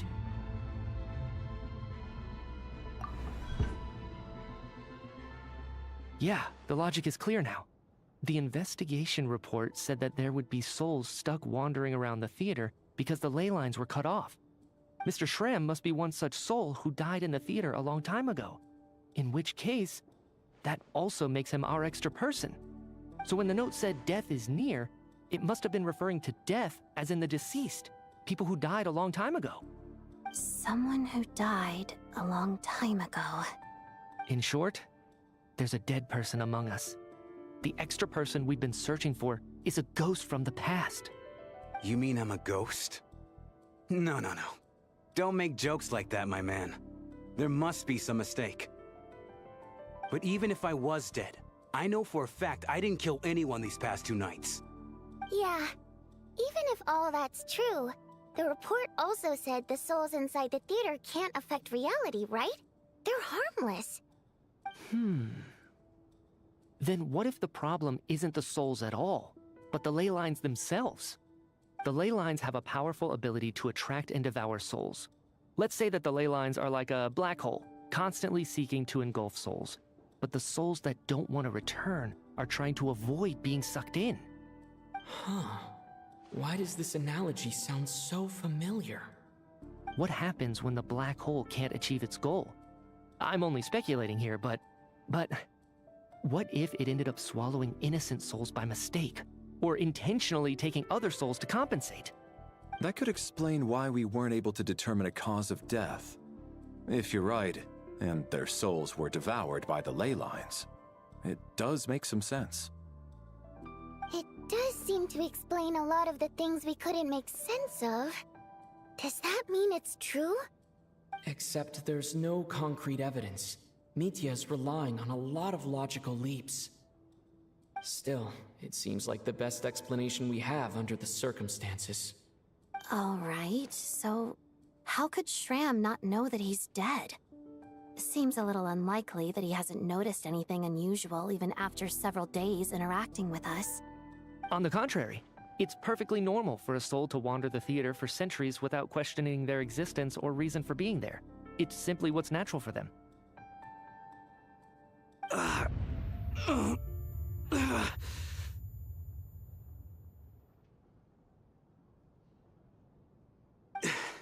You know what, Mr. Brainiac?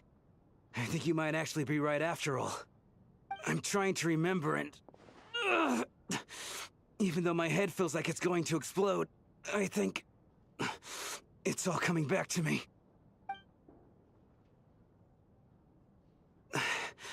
I was the one who didn't want to remember my own death, so I forced myself to forget. Well, I'm sure those are painful memories. My lady and I snuck out to go on a date one day. We bought tickets for the theater. It wasn't really my thing, but I was just happy to be together. All of a sudden, a group of people burst into the theater, shouting for all the water imps to get out, performers and audience members included. It was clear the conflict between humans and Fae had reached a boiling point. This time, the extremists were even coming after the water imps who had nothing to do with the war. I thought I could pull one over on them, so I took off my jacket, draped it over my lady, and tried to sneak out amid the chaos. But I got caught. They started shouting, calling me a traitor to humanity. But I was going to do whatever it took to buy our chance to escape, no matter how many people stood in my way. I had to, both as their bodyguard and out of love. It's all right, friend. You can stop there if you want.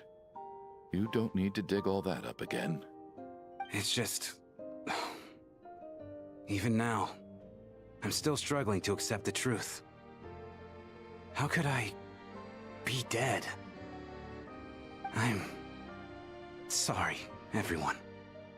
If I'd known I was a dead man walking, I wouldn't have dragged you down with me. If I'm the cause of all this death, then punish me however you see fit. But, Mr. Shroom... No. I refuse to be a burden. I know what I have to do. You said I've been wandering the theater for centuries, right?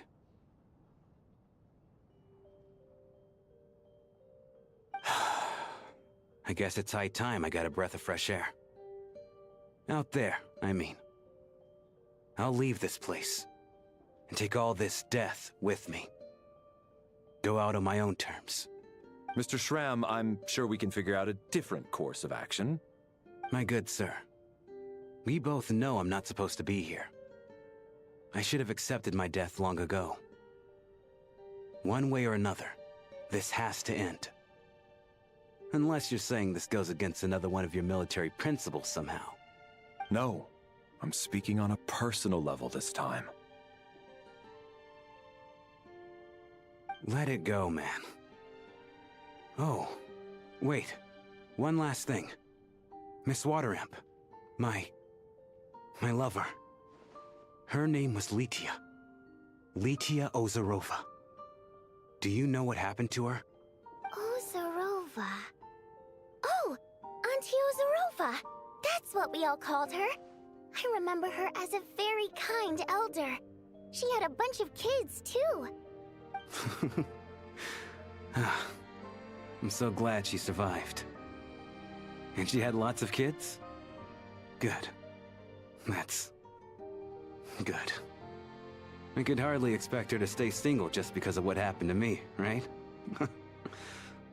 As long as she went on to be happy, that's all that matters. Besides, I'm dead. My soul's been wandering around here for so long because I was worried about her. But now, I can go without regret. There's no need to see me off, my friends.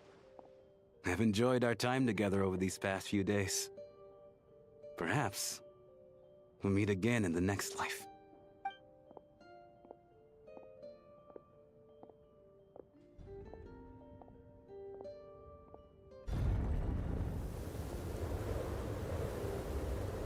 Take care, my man. I know Mr. Shram was already dead, but... I still feel so sad. Death is cruel, no matter how we might try to make sense of it. So, was the conflict between Fae and humans really that bad back then? I was only little, so I don't remember much. It's terrible to think that so many innocent people had their lives turned upside down. Even the historical records about that time period don't say much about it. All people know is that the Tsaritsa founded the Fatui, drove out most of the Fae aristocracy without explanation, then used her terrifying power to suppress the humans. It seems to me like the Tsaritsa chose to make herself the enemy. She downplayed the conflict, directing whatever animosity both sides had for each other at herself instead. That's also why, despite how brutal the conflict was at the time, there hasn't been much lingering tension between humans and Fae since.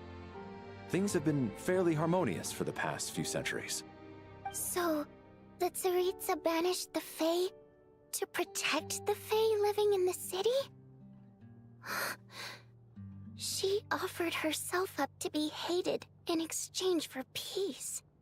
Maybe it's not quite as bad as it sounds. I don't think Her Majesty is too concerned if mortals hate her or not. And besides, there are very few who truly do. Makes sense. The Tsaritsa has no love left for her people, and her people have no love left for her. Everything is coming full circle now and connecting. All this time, I had no idea. All right. If Mitia's theory is correct, then I think we can consider this matter settled. let's all take a break.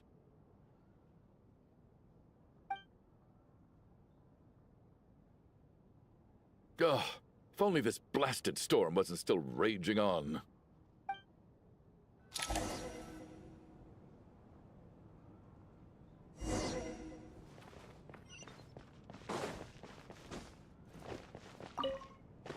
Well, at least it seems like Mr. Shram stayed optimistic until the end.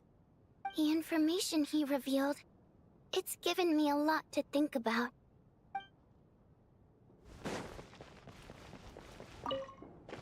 At least the lingering regret that kept him here has been put to rest. That's not necessarily a bad thing.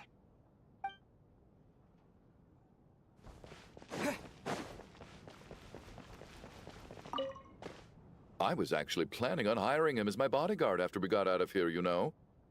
Oh, poor guy.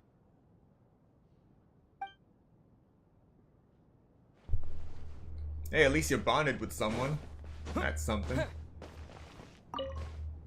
Even though Shram was already deceased, his decision to walk into the snowstorm was still a sacrifice, and a very brave one. This is one of the few times I don't feel at all happy to have my theory proven true.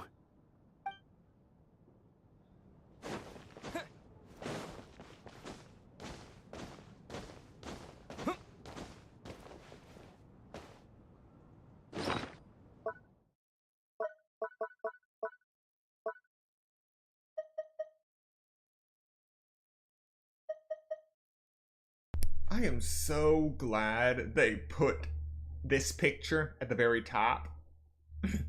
Given how many quest items there are now, I don't gotta go searching.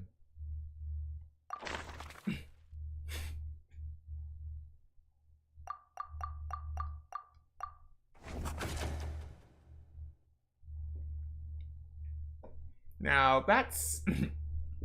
that kind of feels unnecessary. An endless supply of mercenary jokes.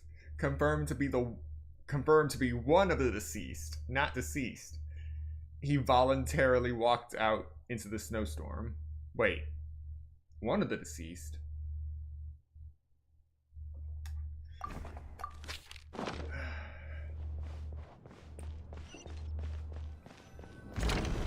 It's not over yet, is it?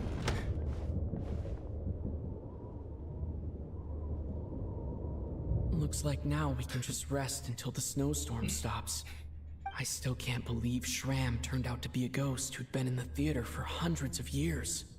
To think he was dead this whole time. What a strange turn of events. Knock knock. Huh? Knock knock. You know the door isn't closed, right? You don't have to knock. Think of it as a signal then. When I'm entering someone else's room and I knock, I'm here as Odette. If I don't knock, it's Lelik.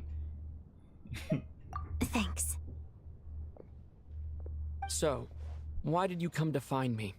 Is there something I can help with? Vodyanitsa said you knew about my secret identity from the start.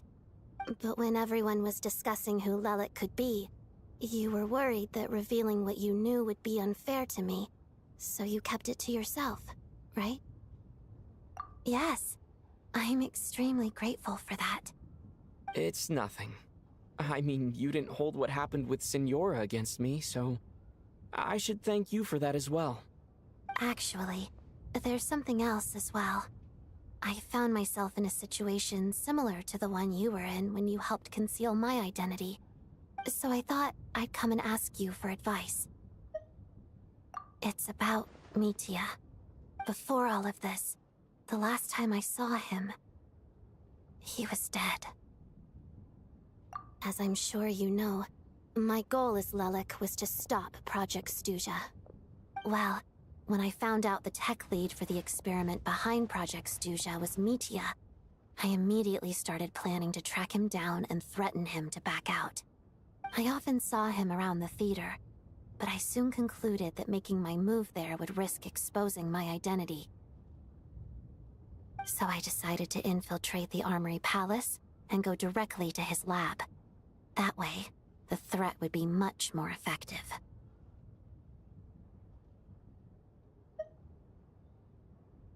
Well, I suppose there was a bit of luck involved. But I am a Fatus, so I already had some familiarity with the building's layout.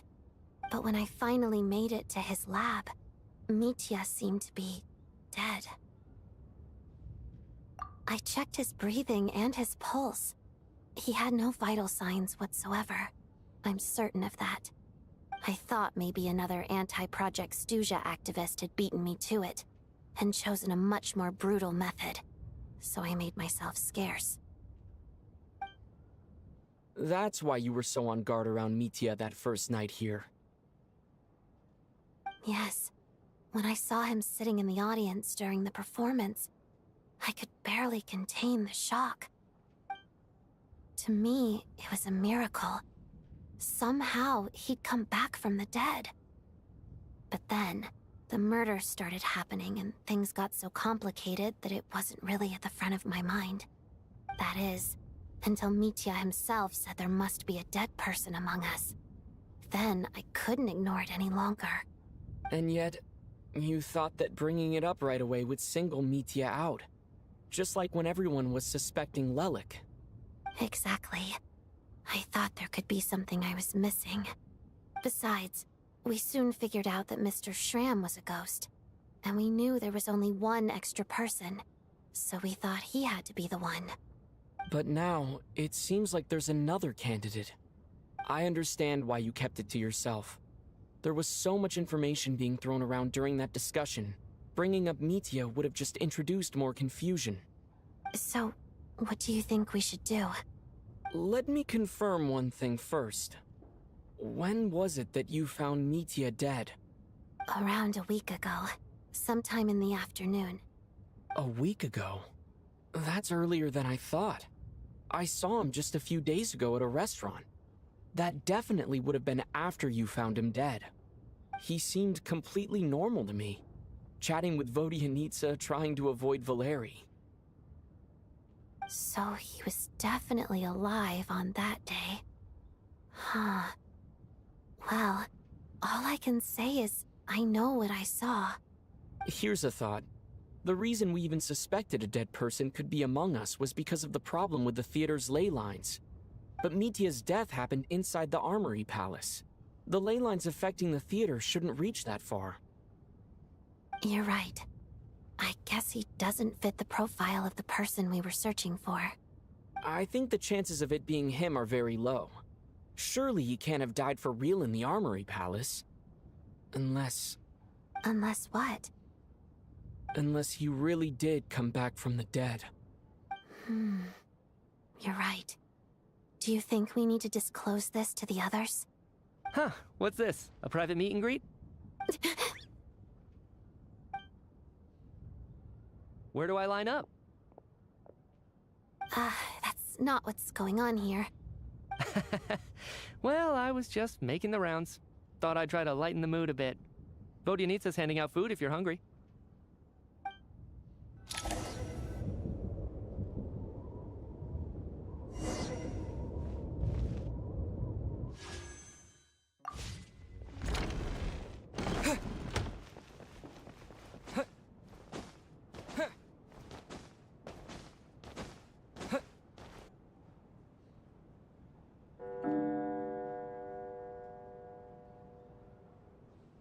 What is going on with this storm?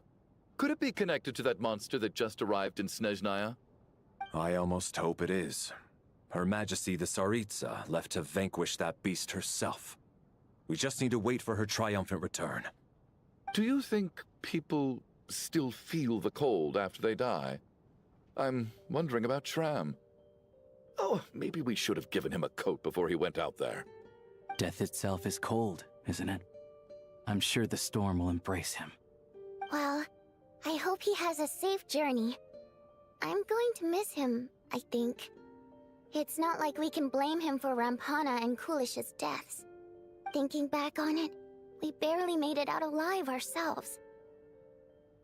Once we get out of here, how are we going to explain what happened to their families?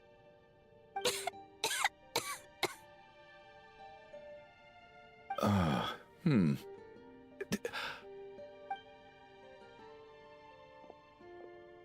you okay? Here, take this. I've never used it.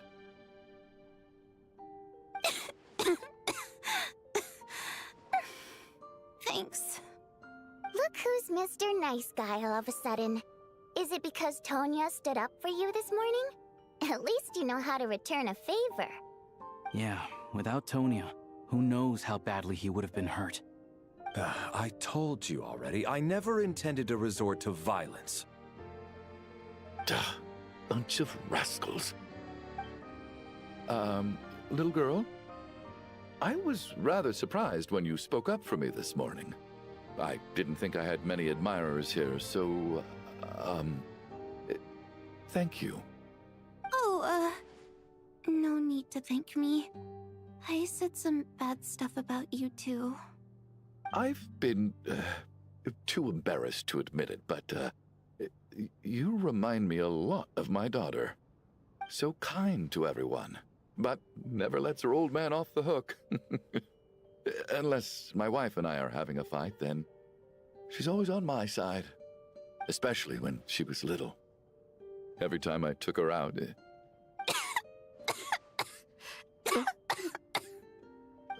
All right, easy now.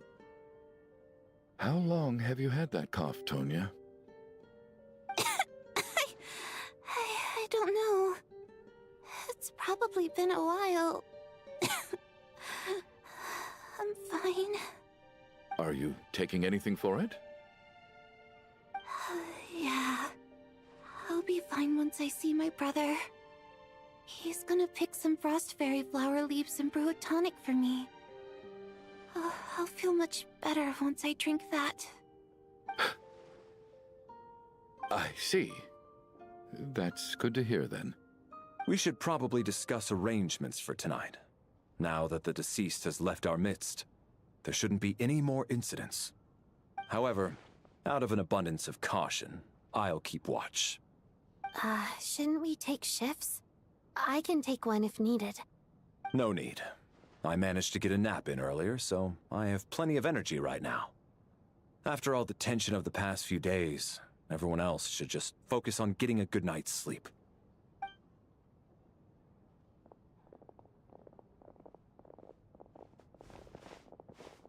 What a long day. This whole situation turned out to be way more complicated than I expected. But Valeri's right. I should just try to calm down and get some rest. The last thing I want is to give myself nightmares.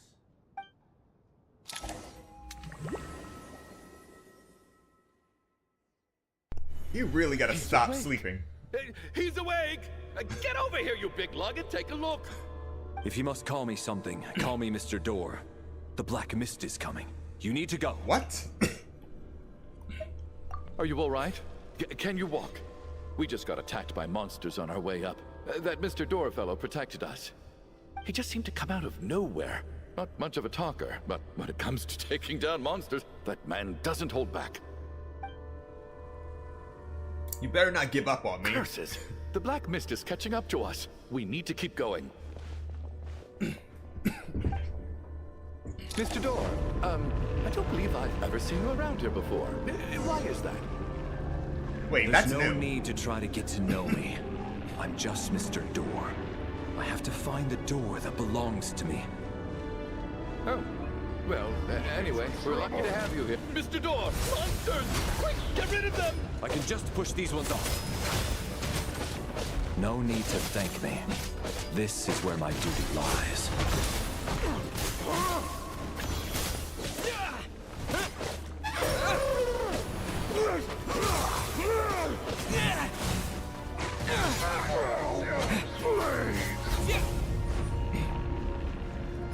Just keep moving. At least it seems like we're making progress. Halt! So we're doing this the hard way. Encase! Fighting frog! Just you wait. Watch this! Oh, remarkable work, Mr. Door. If I had your muscles, I'd do the same.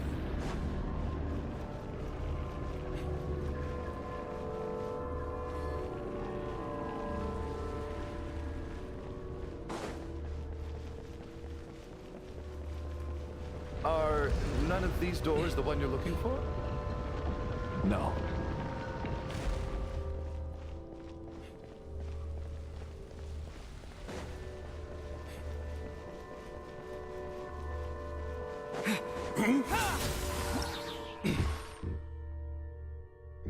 Snezhnovik's Ice Coffin.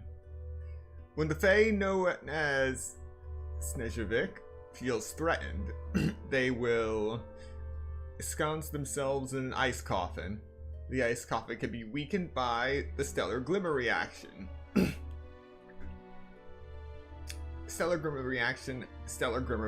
Glimmer reactions. They use those interchangeably, and it really is irritating.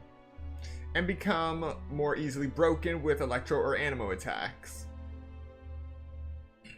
When the ice coffin is intact, the Snezhnovik inside can recover a certain amount of HP. But when the ice coffin shatters, the unfortunate Snezhnovik will go along with it. Okay. Let's rock.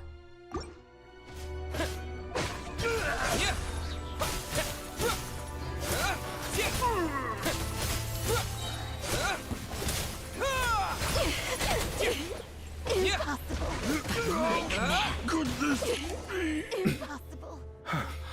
I'm so exhausted. And the black mist is still rising. Oh. Wait, look! There's more monsters down there. Are they coming from within the black mist? No, no! They're gaining on us! Quick, keep going, or they'll be at our heels any second! Alright. Nice motivation. Don't you give up. Mr. Door, what are you doing? We need to get out of here. They're coming! Found it. This is my door. What? You mean you're going to stay here? I am a door. This is where my duty lies. So you meant a door for closing, not for opening. No! You saved us. We can't leave you behind. You must keep going.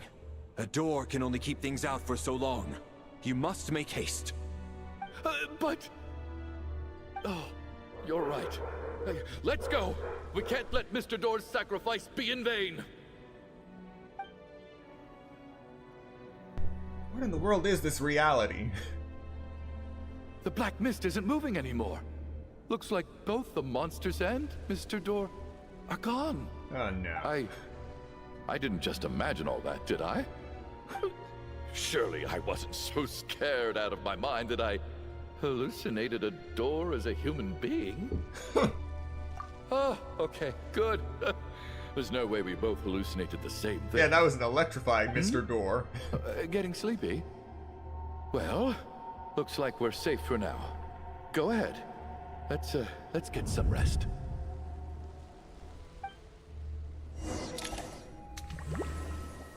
At this point, I'm just hopping between two realities. What time is it? Is it morning? I think I had a nightmare. I guess everyone's still asleep? These past 2 days have been exhausting. Valeri's keeping watch though, so he's probably the only one awake. Valeri?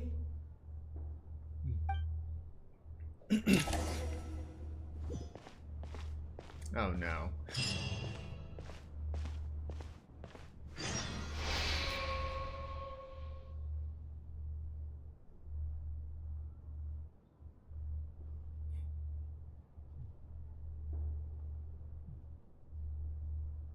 Wake up! Everyone needs to wake up!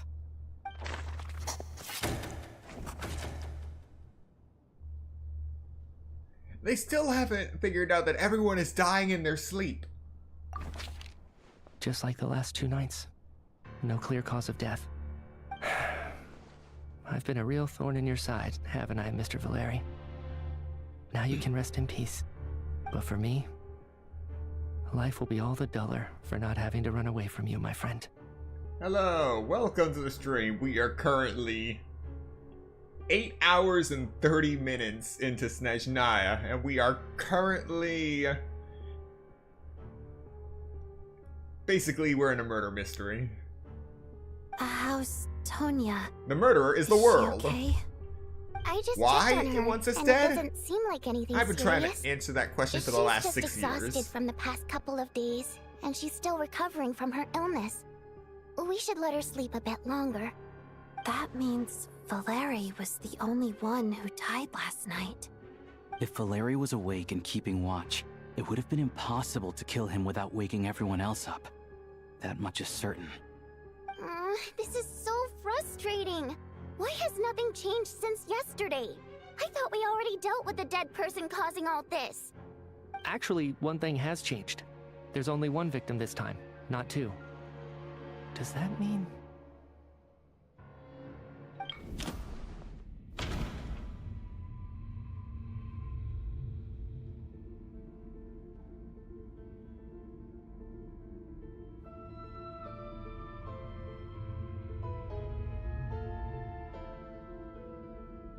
Alright, so we got 4 options.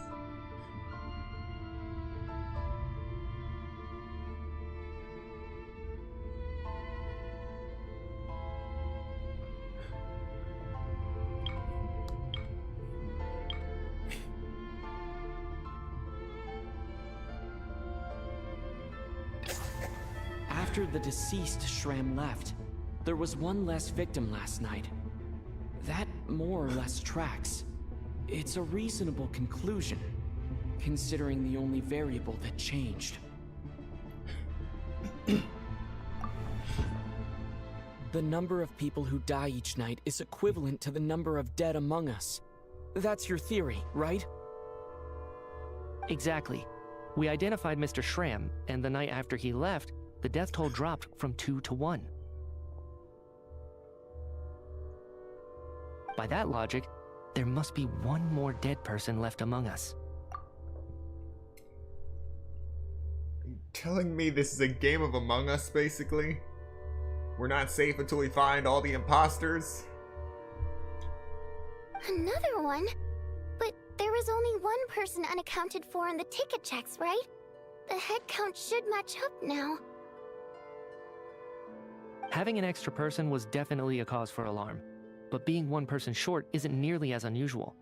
Someone could have left in the middle of the show, or made it out before the storm hit. One more dead person among us. If Mitya's theory is right, then what Odette told me seems a lot more relevant. It's just, at the time, we had no reason to think there was more than one dead person. If only we'd taken it more seriously as a possibility. Maybe this could have been avoided. I'm sorry. This is my fault. I had information that could have been helpful, but I held back. I should have brought it up right away. I'm partly to blame as well. I was too quick to dismiss Odette's concerns. What is this about? What have you two been getting up to behind my back? Sounds like there's some big news you've been keeping from the rest of us. Well, we're all ears.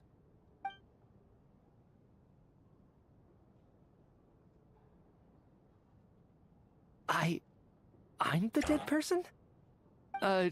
Wow, that's certainly news to me. Odette and I talked about it yesterday, but we thought it just wasn't possible, so we left it at that. Yeah, I don't blame you. If I'd been there, I probably would have reached the same conclusion.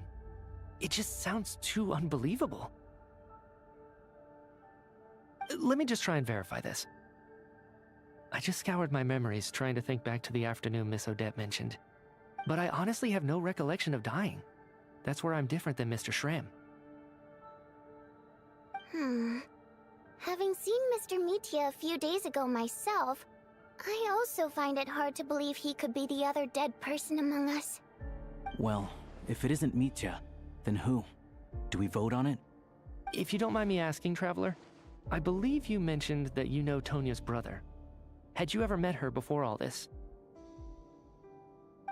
No, never. Wait, are you saying... Now just 1 minute. I know where this is going. You can't just randomly point a finger at anyone you want. You're in the hot seat, and all of a sudden you want to divert our suspicions onto somebody else? Trying to pick a fight, Mr. Chuganov? Whenever you open your mouth, all you do is attack people, and I've had enough of it. If you don't want to engage in a civil discussion, you can shut up. You little brat! Did Mitya ask about Tonya because he suspects her? I suppose I only identified her by age, and nothing else. Could that mean... I'm just saying, you're going around casting suspicion on people for no reason. How could Tonya be dead? I can vouch for her, if nothing else. I've seen her before. She's the sister of that Harbinger, isn't she? The one called Child. Oh, really? You're telling the truth? Since being here, I don't think I ever mentioned she was Child's sister specifically. Does Chuganov actually know her? If Chuganov can vouch for her, then it can't be Tonya either. In which case, it seems unlikely that there's another dead person among us at all. Miss Odette, could you go over that afternoon with me one more time, when you found me dead? No problem.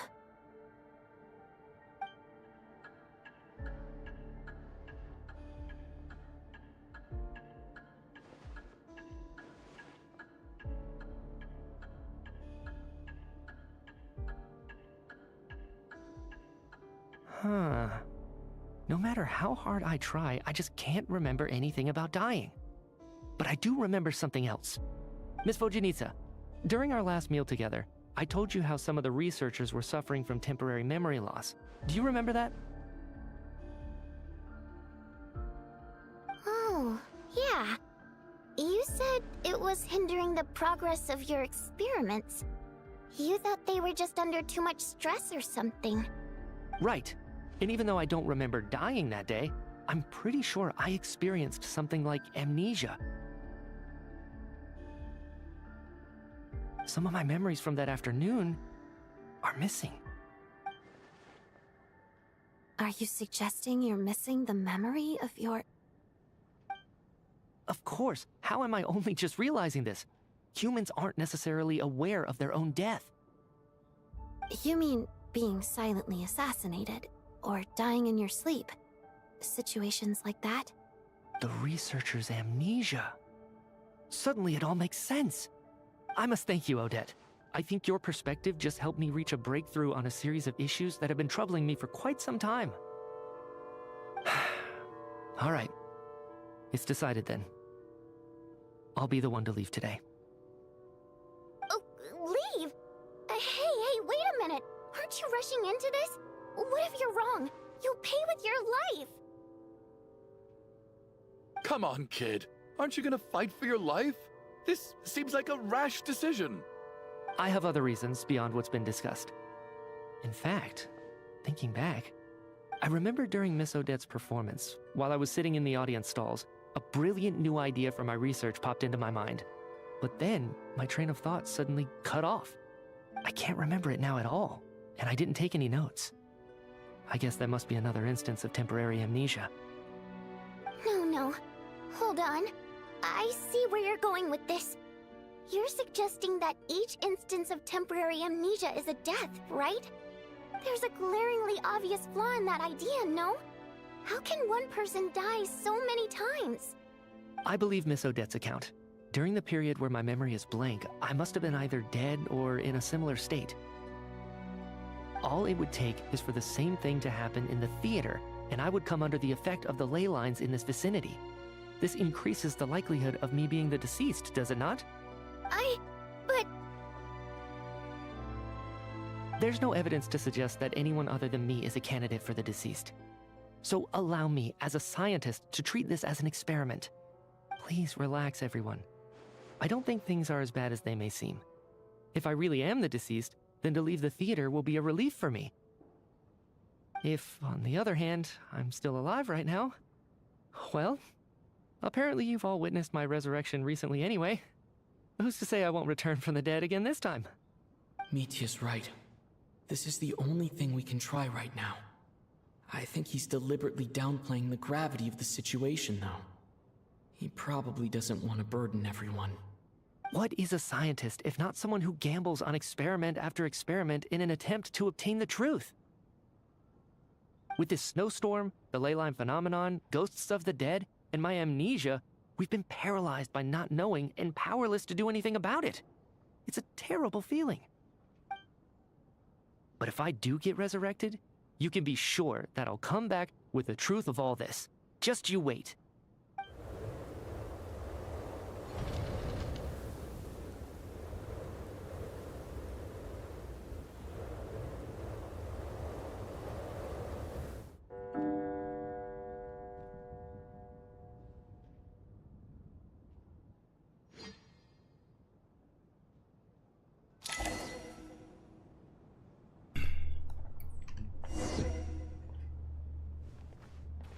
We're not even told if Mitia was the imposter yet.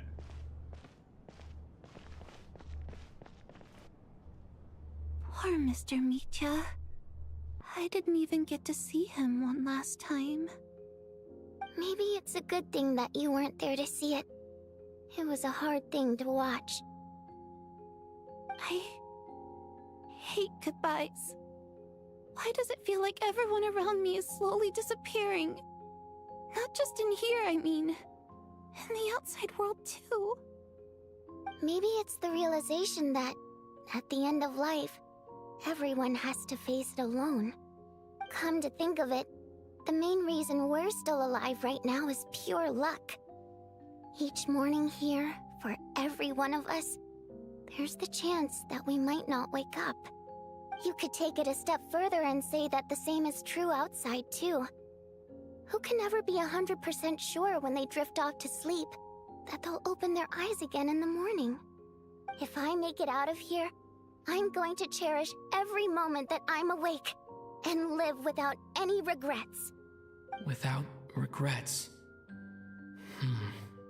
I feel like a strange sense of anxiety has been quietly growing inside me over the last 2 days.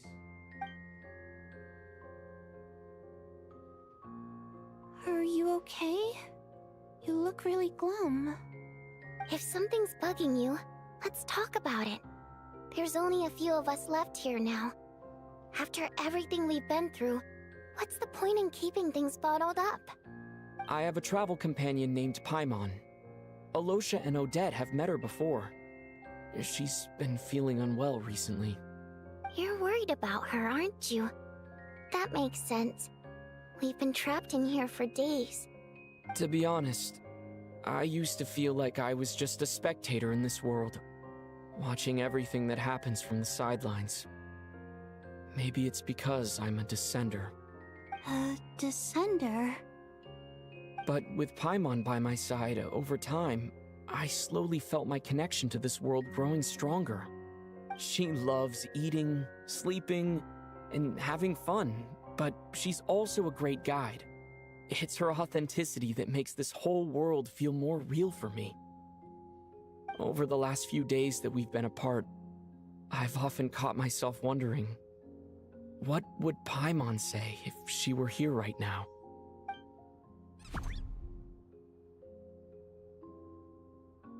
But by the time I snap out of it, the conversation has already moved on, and I'm still in my own little world. I'm trying to overcome this sense of detachment, but I really miss Paimon. I guess, in a way, she means the whole world to me. I bet she misses you when you're not there as well. Maybe you're her entire world too. I don't know if this will make you feel any better, but back when the water imps left Snezhnaya in droves, I also felt like the whole world was suddenly empty. I could be surrounded by people all smiling and having fun, and still feel completely separate from it. So, I totally understand how you feel. Later on, I started to think, maybe accepting the fact that our loved ones won't always be with us is something that takes a lifetime. All we can do is cherish their companionship from moment to moment. So, once we get out of here, you better hurry back to our side as fast as you can. You can't let your story end in regret. That's the trope I hate the most. Thank you. That's exactly what I needed to hear. But Vodyanitsa, if you hate goodbyes too, why didn't you leave with your people? That's just the choice I made. I used to regret it, but I don't anymore. Like I said before, singing is a water imp's primary mode of expression. It's how we convey our emotions. Our songs have echoed through this theater for hundreds of years, each one a story pieced together through moments of joy and sorrow. But does a story exist without someone to read it? To me, the answer is no. So I made the choice to stay. That way, there would still be someone left to sing these songs and listen to their stories. Otherwise, they could have been lost forever. Could you teach me how to understand your people's songs sometime? I want to be able to truly hear them, like Mr. Shram. A fan after my own heart. Thank you, Tonya. How about I sing something for you, and you tell me what you hear? Okay, I'll do my best.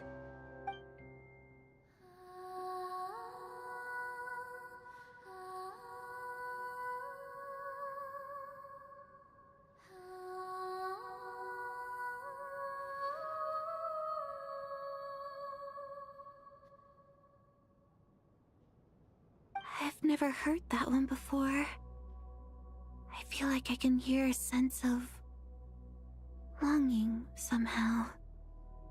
I wonder why that is. Color me impressed, Tonya. You're a keen listener. Most people can only tell if a song is happy or sad. I didn't think you'd be able to pick up on such specific details.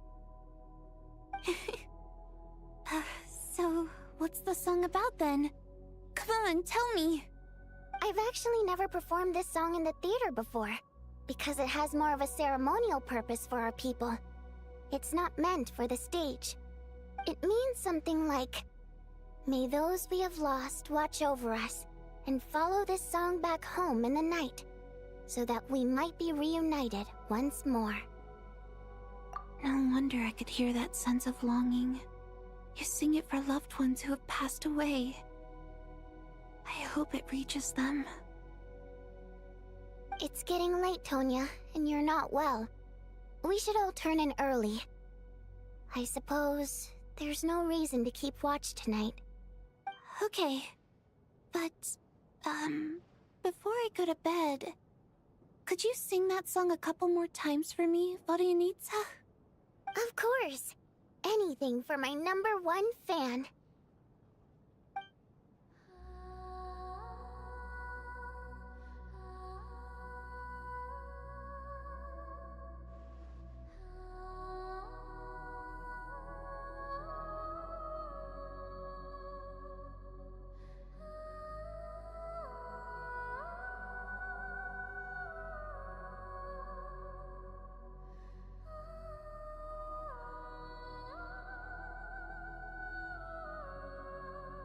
Once I get out of here, I definitely don't plan on ever coming back. But I guess that means I'll never get to hear Vodyanitsa sing again. That's a sad thought. Before I fall asleep, I should cherish this moment of companionship while it lasts.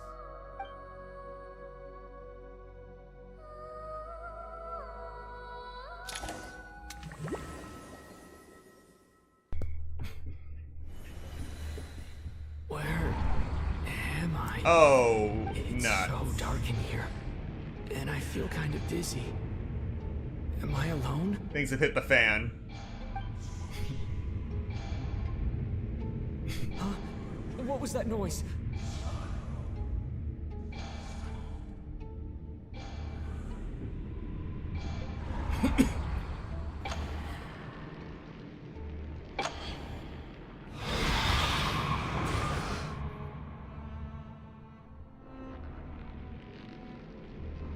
Return, O spirits.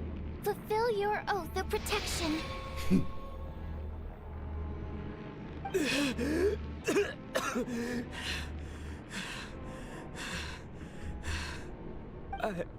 I'm alive? What just happened? No time for questions. Quick, over here. Turn on the switch. We need to bring back the light.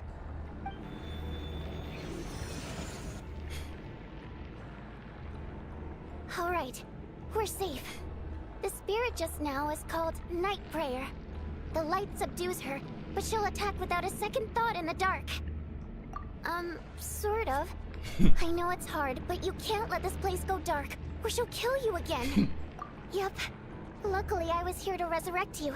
Otherwise, that'd have been a real bummer. A bit more than a bummer, I'd say. Wait, so you have the ability to resurrect people? Sure I do. I'm your guardian spirit after all. I specialize in soul recall. Oh, it's nice to meet you, by the way. Thanks. It's nice to meet you, It just too. gets weirder and weirder. All right, there's no time to waste. The black mist is already catching up. We need to avoid it at Night Prayer at all costs. Come on, let's go. The black mist again? We need to reach the next switch before the place gets too dark. If we bring the light back, Night Prayer won't be able to get to us. Sweet, sweet light. Shh, it's Night Prayer. We need to move quick, but don't let her notice you. Look out!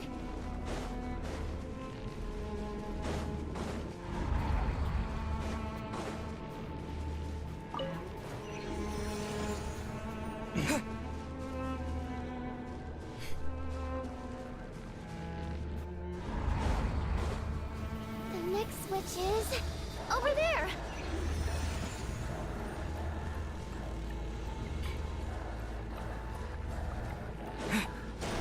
Oh! Oh, you've got to be kidding me. Why?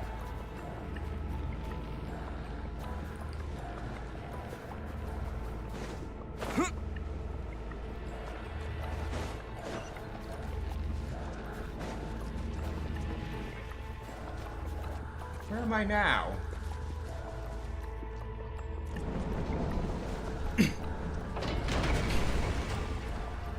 Oh yeah, this seems safe. Let's rock. At least we're out of the tower.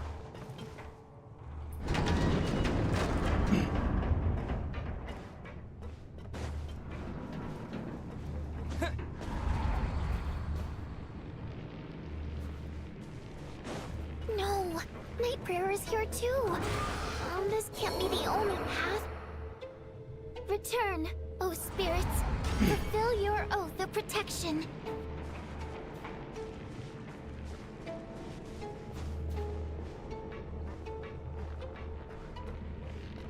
The switch is just up ahead. Hurry! It's too dark. We're not gonna make it. Come on, faster!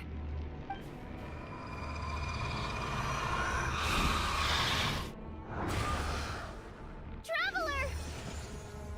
I won't let you die like this. Not on my watch.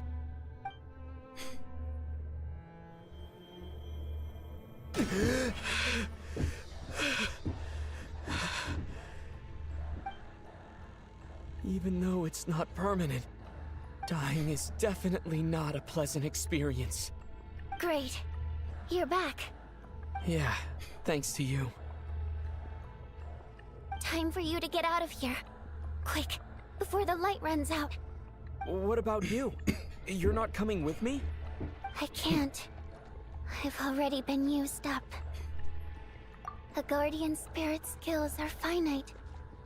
I can only resurrect someone so many times. I might not look any different, but my essence has been exhausted. Now, I will slowly start to fade away. I can go no further. The black mist is where I belong. It's okay. Why didn't you tell me sooner? Because it wouldn't have changed anything. That knowledge would have just burdened you. And a guardian spirit's role is to protect. I only died 3 times. Go. Now, before it's too late. I already hear night prayer approaching.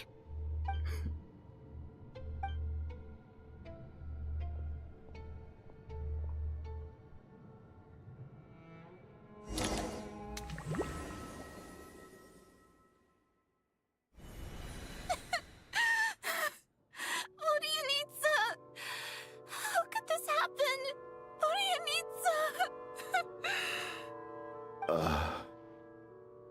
Well, I guess there's no need to inspect the body.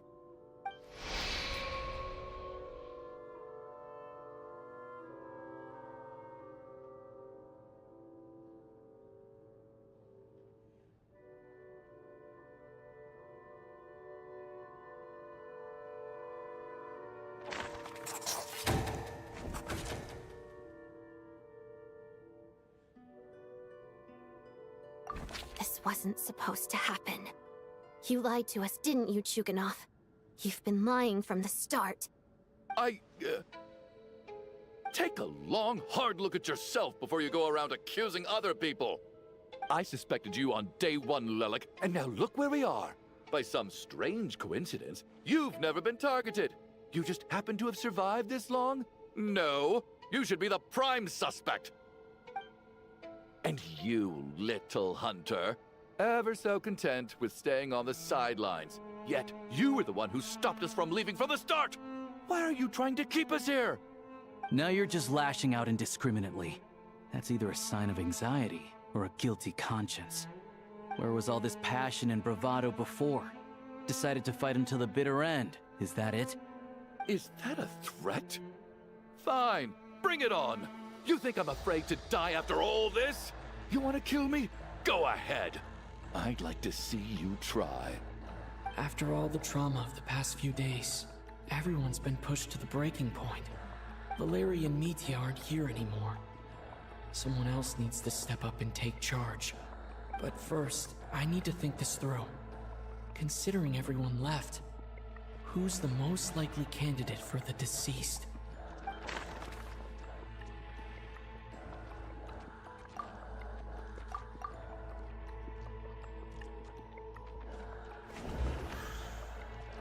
I clearly remember Mr. Chuganov from the first time I visited the theater. He made quite an impression. That was just a few days ago. So he's unlikely to be the deceased.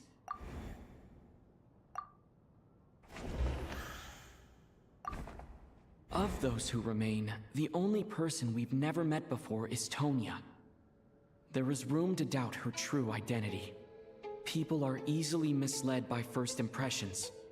Now that I think about it, Child's sister was in fact a label I imposed on her due to my own assumptions. But Mr. Chuganov vouched for Tonya's identity yesterday. With basically no other possibilities left. Could it be?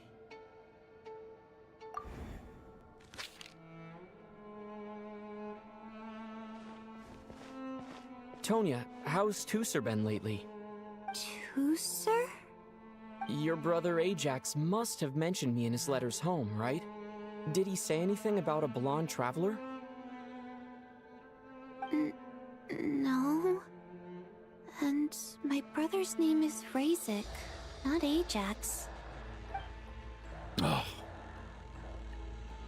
Chuganov, looks like it's your turn to do some explaining. Yesterday, you said you could vouch for Tonya. Why did you give us a false testimony? I knew you were behind this, Chuganov. You've been lying through your teeth from the start. Everything about you is fake. Down to the wife and daughter you're always talking about. Your entire family man persona is a charade, isn't it? That night, when I infiltrated your place as Lelik, I noticed you were home alone. Didn't think much of it at the time. Just thought everyone else was out. But thinking back on it now, that doesn't seem very likely. My guess is, you live alone, don't you? Even that was a lie? But why would he lie about having a family? Oh! Curses! Oh, why is there no end to this blasted snowstorm? If it would just stop! If it would just stop. I think I remember now. I know how I ended up here. It feels like a distant memory. But at the same time, it's just like it was yesterday. The reason I'm always coughing is because I got sick with frostbite. The locals usually call it the snow cough. It's not a very common illness. It's partly genetic and partly caused by the cold climate, but it can be fatal. They sent me to the hospital as soon as they found out I had it, and I spent so long lying there in that hospital bed. After a while, I felt myself growing weaker and weaker. Nothing seemed to be working anymore. Neither the treatment that the doctors were giving me, nor the medicine my brother was brewing from frost fairy flower leaves. So one day, I told my brother that I wanted him to take me outside for once, so things could be like they used to, just for one day. I wanted to meet loads of friends, experience new things. He agreed. He snuck me out of the hospital, and we escaped. We got to the theater, bought tickets, and went inside. Oh, it was all so exciting. I remember the show very clearly. It was amazing. But I found myself getting sleepier and sleepier. Oh, Tonya. When I woke up, I couldn't find my brother anywhere, so I guessed he'd already left. But there's no way he'd leave me behind. So I decided to stay here and wait for him. At the time, I figured he'd probably gone to brew some more medicine for me. I was planning to chew him out for abandoning me when he got back. Tonya, it sounds like by then you'd already... Yeah, I know. I understand now. Dead, aren't I? This cough and the feeling weak, it's probably just my body's memory. After all of that, it turns out I can't blame my brother after all. I was the one who abandoned him. I'm sorry, everyone. I realized this much too late. It seems like death skewed my perception. And now I've dragged you all into this mess. Your name probably isn't even Tonya, is it? Didn't that ever strike you as odd over the last few days? Well, when I was little, my brother and I read a storybook, and Tonya is the name of one of the characters. When we escaped from the hospital, our family and the hospital security were looking everywhere for us. So when you first approached me and said my brother had sent you, and called me Tonya, I thought he must have chosen a fake name that only the two of us would know. Because he was afraid of getting caught. Now, it seems like that was just wishful thinking. At least your memory of death isn't painful. That is a small comfort. Now it's your turn, Chuganov. Talk to us. I believe no lie is ever told without a reason. You're right. I was lying. I happened to know that the Harbinger child and his sister Tonya managed to get tickets, so I lied to you and pretended I knew them. And yes, I was lying about my family too. The truth of the matter is, I lost them a long time ago. I just refused to accept reality. And now I've spent the second half of my life living a lie. I'm a joke. My daughter's name was Iskra. And before you ask, yes, Iskra, as in Iskra Manufacturing Plant. She also died from the snow cough. She was just 6 years old. If she were still alive today, she'd be around the same age as little Tonya here. After Iskra passed, my wife couldn't bear to face those memories either. So she chose to start a new life without me. One day when I came home from work and saw the empty room, I felt like I couldn't breathe. Subconsciously, I started to imagine that they were still there. I soon discovered that this was the only thing that made me feel any better, so I just embraced the delusion. Nothing more than a pathetic means of escapism, I know. But at least it's not a crime. So explain your false testimony, then. The night before last, when I was chatting with Tonya, she mentioned that her brother would brew medicine for her from frost fairy flower leaves. Combined with her various symptoms, I suddenly understood everything, including the fact that she was deceased. The snow cough used to be an incurable illness. I would pick frost fairy flower leaves to brew medicine for Iskra too. It took hours and hours on the stove. But the year after my daughter passed away, the jester of the Fatui announced that a cure for frostbite, also known as the snow cough, had finally been developed. It turned out that all previous treatments were completely ineffective. No better than random concoctions. That was the final straw for me. I just couldn't take it anymore. Just one more year. One more year, and everything would have been okay. So, more than anyone, I know full well that in this day and age, no one in their right mind would still be using frost flower leaves to brew medicine for the snow cough. Poor Miss Tonya, therefore, had to have been from an era when snow cough was still a terminal illness. So, you projected your daughter onto her? Even though you knew she was one of the dead?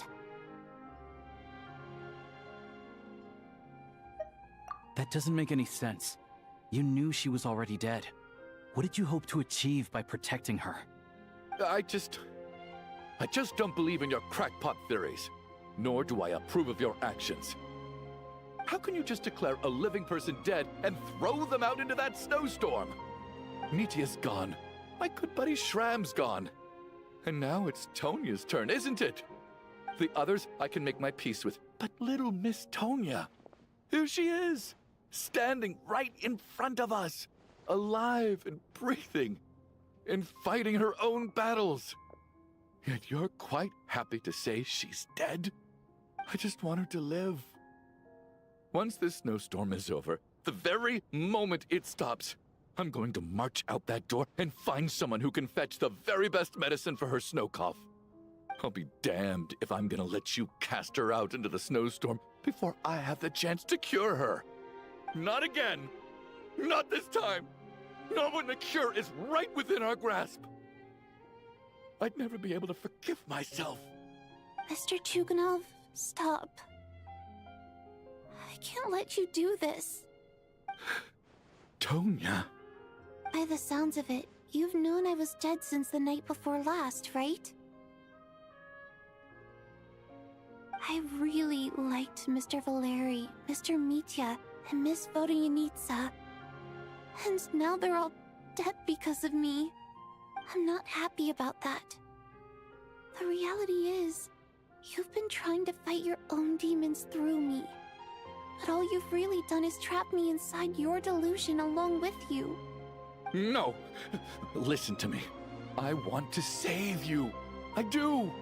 Well, at this point, I'm quite sure that I'm dead. I don't need to be saved. The time I got to spend with all of you is more than enough for me. Despite all the bad things that kept happening, I got to meet so many interesting people and spend so many days and nights by your side. Since the day I escaped that hospital until now, this has been an adventure I never even dared to dream of. I'm very fond of you all. If it were only possible, I'd trade my soul to bring back the ones who died. If it meant things didn't have to end like this. And that's why I'm not fond of you at all, Mr. Chuganov. I'm sorry. It's them that you owe an apology to, sir. Not me. Well then, I suppose this is it. It's time for my adventure to end. I've caused enough trouble. You're leaving already? It's still early. Don't you want to stay a little longer? No thank you. Oh, and by the way... my name is Petashka. It was nice meeting you all. Feels strange that we're only being properly introduced now that it's time to say goodbye. Petashka?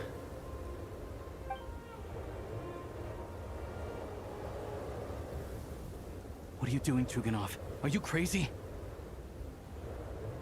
Let me leave. I can't keep lying to myself anymore. In your dreams. Don't think you're getting off that easy when you had a hand in the deaths of so many people. The Fatui have honed quite an array of enhanced interrogation techniques since they were founded. Once we're out of here, Lelik will personally give you a taste of every last one.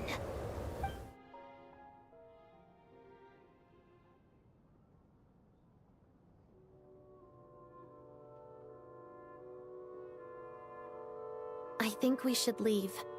I doubt this snowstorm is ever going to stop. For all we know, this storm might have destroyed all of Snezhnaya by now. Maybe even the whole world. Wait, we finally solved the mystery of the haunted theater today. Maybe let's at least try to enjoy tonight? Fair enough. I don't particularly feel like dying in Chuganov's company anyway. And yet you won't let me die first. Hey, Chuganov, on a serious note, if we do make it out of here, you should close down that factory of yours. A lot of people are freezing thanks to you. Is this really the time to be discussing my factory? All right, fine. I'll shut it down. Doesn't matter to me anymore. Finally, a response from that door. Am I hearing things? Or was that a knock at the door? There it is again. But I don't understand. The snowstorm hasn't stopped, has it? Maybe the snowstorm has brought us some unwanted visitors. Should we open the door? Is this it? Is this nightmare finally over? If the last few days are anything to go by, I probably shouldn't be getting my hopes up. Whatever lies beyond that door at this moment, it could be something even more terrifying than everything we've been through so far.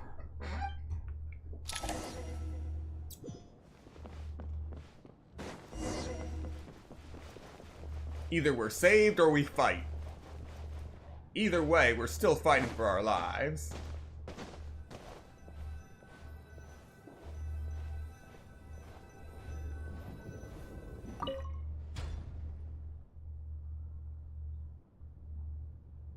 Hey, you survived!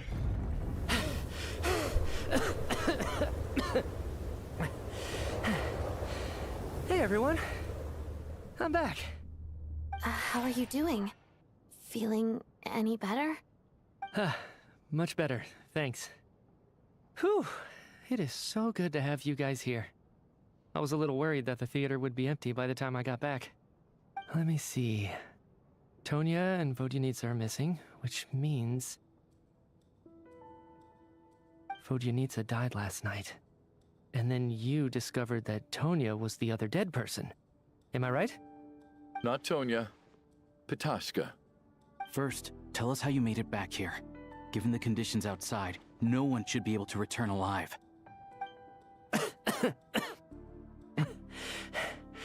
You're right. The thing that got me back safely was... a song. I heard someone singing. After walking into the snowstorm, my mind grew hazy. I don't know how long I walked through the storm before my mind completely slipped away.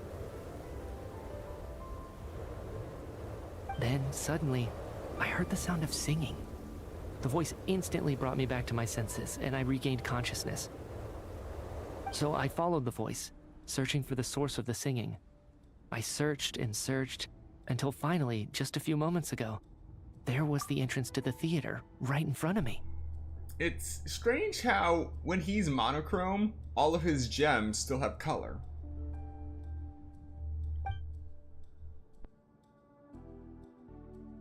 I've actually never performed this song in the theater before, because it has more of a ceremonial purpose for our people. It's not meant for the stage. It means something like, "May those we have lost watch over us, and follow this song back home in the night, so that we might be reunited once more." That must have been Vodyanitsa's Requiem. Who knew it actually worked? That song is meant to guide the souls of the dead. Mitya, that must mean that you... Huh. No kidding. Huh, seemed like I guessed right then. This is what I've been so desperate to tell you about. When I first stepped out of the theater, I was still quite lucid. My memory of it is still pretty intact. I remember the outside world being completely different than what I'd expected. It was like this was a world where only the snowstorm existed. There wasn't a trace of any humans or buildings ever having been there. I don't know how else to describe it, except to say that it just didn't seem like the real world. And as for the Requiem, if I was guided here by Vodyanitsa's song, it can only mean that I must already be dead. And this is my soul, not my body. But I didn't experience a clear moment of death while I was out there. Nor do I feel any different now than before I walked into the snowstorm. You don't seem any different to me either. In fact, this is something I've been wondering about for a while now. If souls aren't physical, shouldn't they lack tangible form? Both Shram and Patashka were clearly deceased, and yet their souls didn't look or feel like ghosts at all. They were visible, tangible, no different than you or me. This raises a truly terrible thought. Is that really what Mitya is suggesting?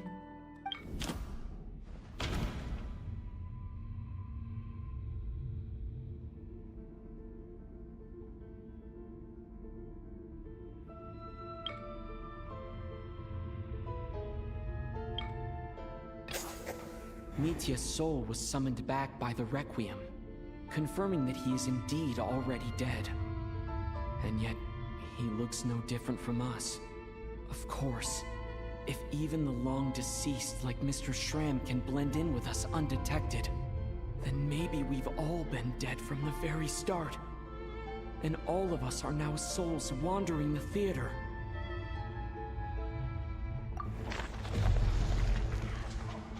Oh, come on.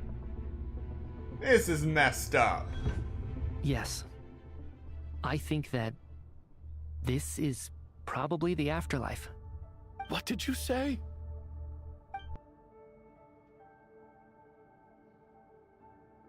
You heard me. We died in the theater. All of us did.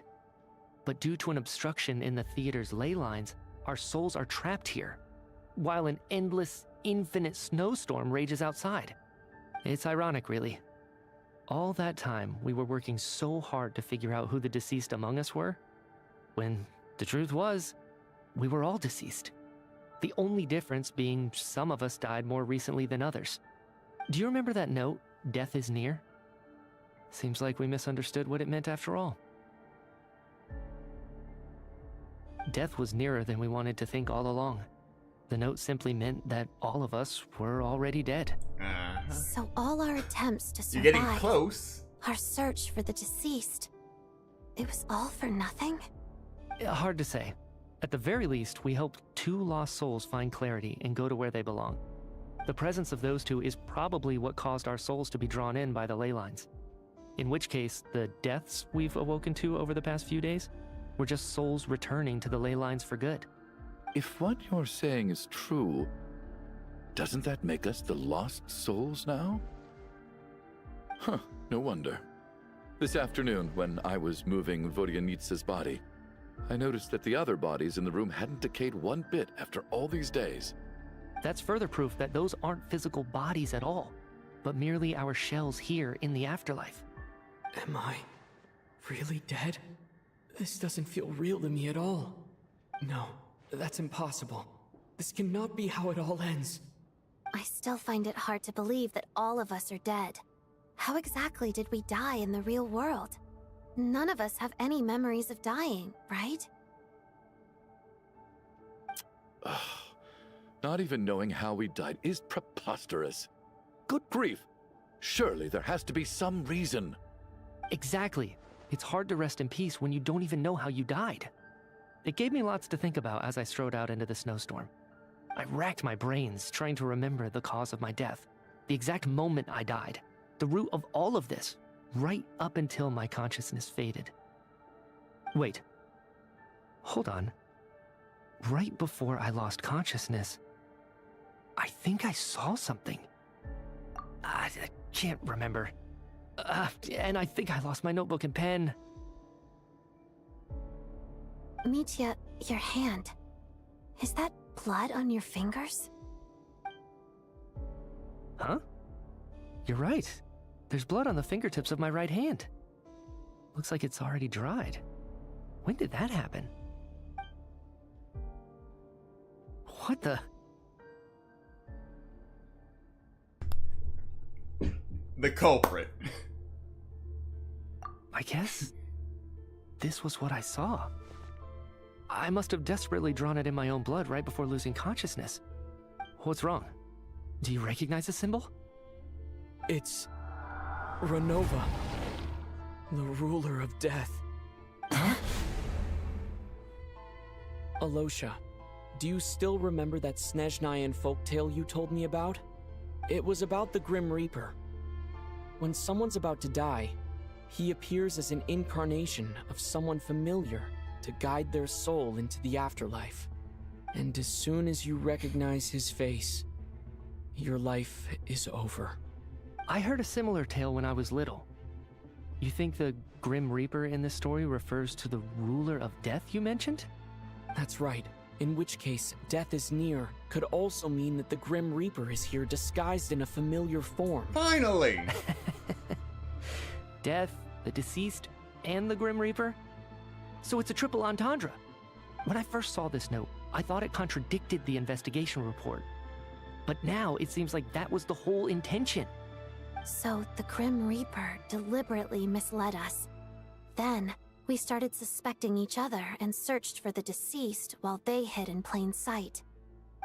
By that logic, the one person most likely to be the Grim Reaper incarnate is...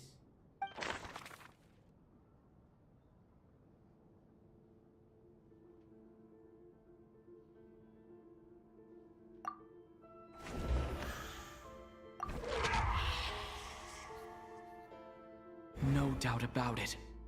It's Alosha. Looking back at how everyone has acted over the past few days, Alosha is most likely the Grim Reaper lurking among us.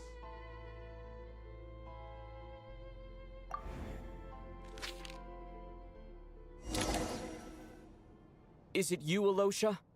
You were the first to discover the investigation report, and you had plenty of time to slip the note inside to mislead us. So? Surely you can't suspect me based on that alone. What if someone else found the investigation report first, slipped the note inside, and then put it back without telling anyone? There's no denying it. The note could easily have been slipped in much earlier than it was discovered. That's not all. I've also noticed that although on the surface, Valeri, Mitya, and sometimes I were the ones taking charge of the situation, looking back now, even though you didn't say much, you were always subtly guiding everyone from the sidelines. What do you mean? You were the one who emphasized how dangerous it was outside and insisted we all stay here. It was also you who suggested that we all sleep in the same place. And earlier today, you tried to convince Patashka to stay. I don't understand why, but it was out of character. So, you didn't understand my intentions, and now you're assuming the worst. Seems pretty unreasonable if you ask me. He still won't admit it. Fine. Let's see how he responds to the most damning evidence of all. The biggest question I have right now is, if the Grim Reaper is impersonating Alosha, then where's the real Alosha? When did they switch?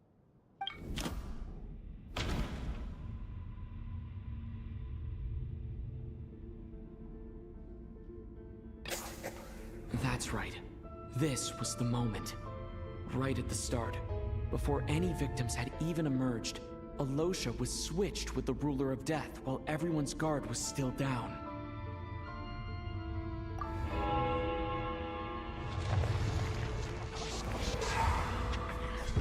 Oh, nuts. When all this began, right after the performance ended and the snowstorm began to pick up, no one suspected anything unusual. We just assumed we were snowed in. It wasn't until we discovered the bodies the morning after that we realized something out of the ordinary was going on. But it's clear now that the oddities actually started earlier than that, when Dimov walked into the snowstorm and never came back. Right. So Mr. Dimov was the first victim, not Sobolova and Torgov. And if we pinpoint that moment as the beginning of this incident, then one thing becomes clear.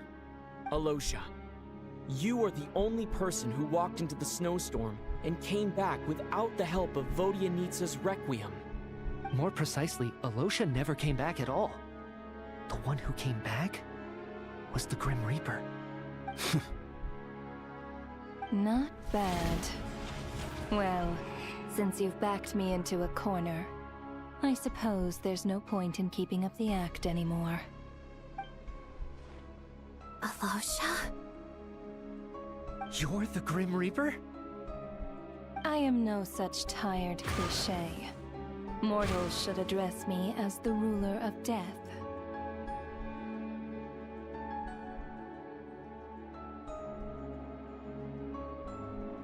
Before being wiped out for good, you identified the two deceased, and even sensed my presence.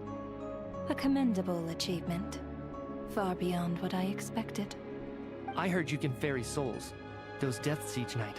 Were they your doing? Your initial conclusion was correct. Due to the existence of the two deceased, the ley lines yearned to reclaim those long-lost souls. Every night they devoured an equal number of souls to fill the void. This required no intervention from me. Though, of course, ferrying souls is indeed my authority. Here, take a look.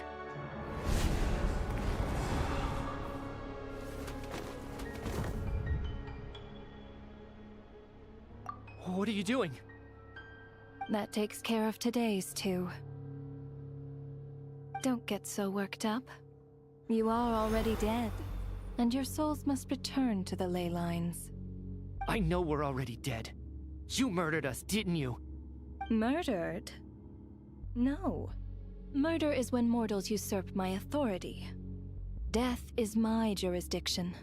If I require someone to die, I need not resort to such laborious methods as murder.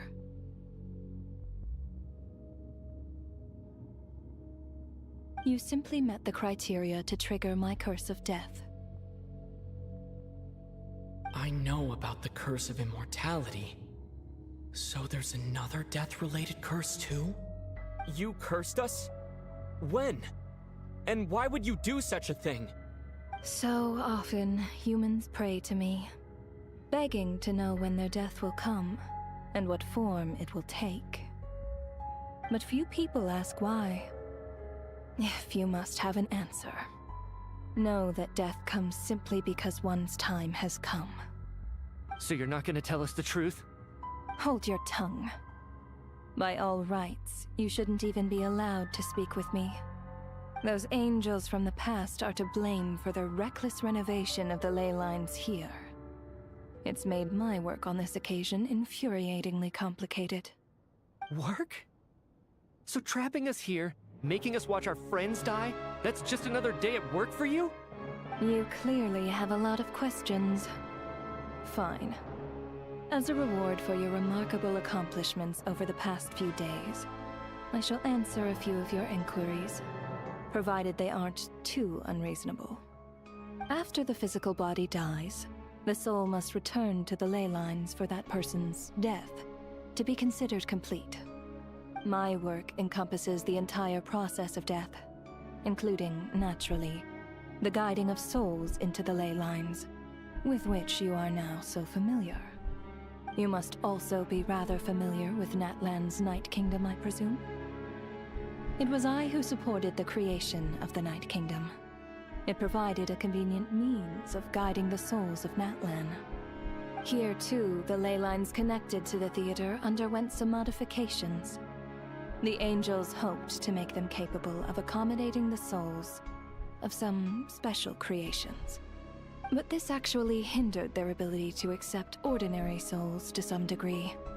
This effect manifested itself after you died from the curse in the theater, leaving you stranded in the afterlife, unable to achieve a complete death. But if souls who die from the curse of death fail to return to the ley lines within a short window of time, they will miss their chance for good. Then, they will remain forever suspended between life and death, no longer subject to the authorities of either. So if you don't resolve this matter soon, and see all our souls return to the ley lines before long, we'll escape your control. Mitya's sharp. This must be what Renova was worried might happen, and the reason she got involved to begin with. But if you have the authority to guide souls, why didn't you just show yourself and get it over with? Why hide among us in the form of Alosha? You seek to understand the mind of a god. Very well. I'll tell you. This is a theater, and I decided I wanted to watch a show about death. That's why I encouraged you to take the events to the stage. I found myself getting quite immersed. I suppose the entertainment you provided makes up for all the trouble you've caused me by being so defiant in the face of death. There. Are you happy with my answer? Can't say I am. Really? But it fits the stereotypes you humans have about gods. Just moments ago, you were complaining about how infuriatingly complicated your work here has been. Work is work, I get it. There are times when it's a huge pain, but you just have to get it done, right? That's a rather unique perspective for a human. You are in fact correct. There is a pain point in this case.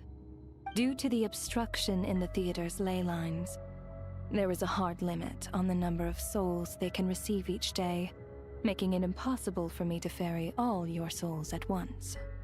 Revealing my identity too soon would inevitably have led to futile resistance, and there was a risk that any souls who chose to run would disappear.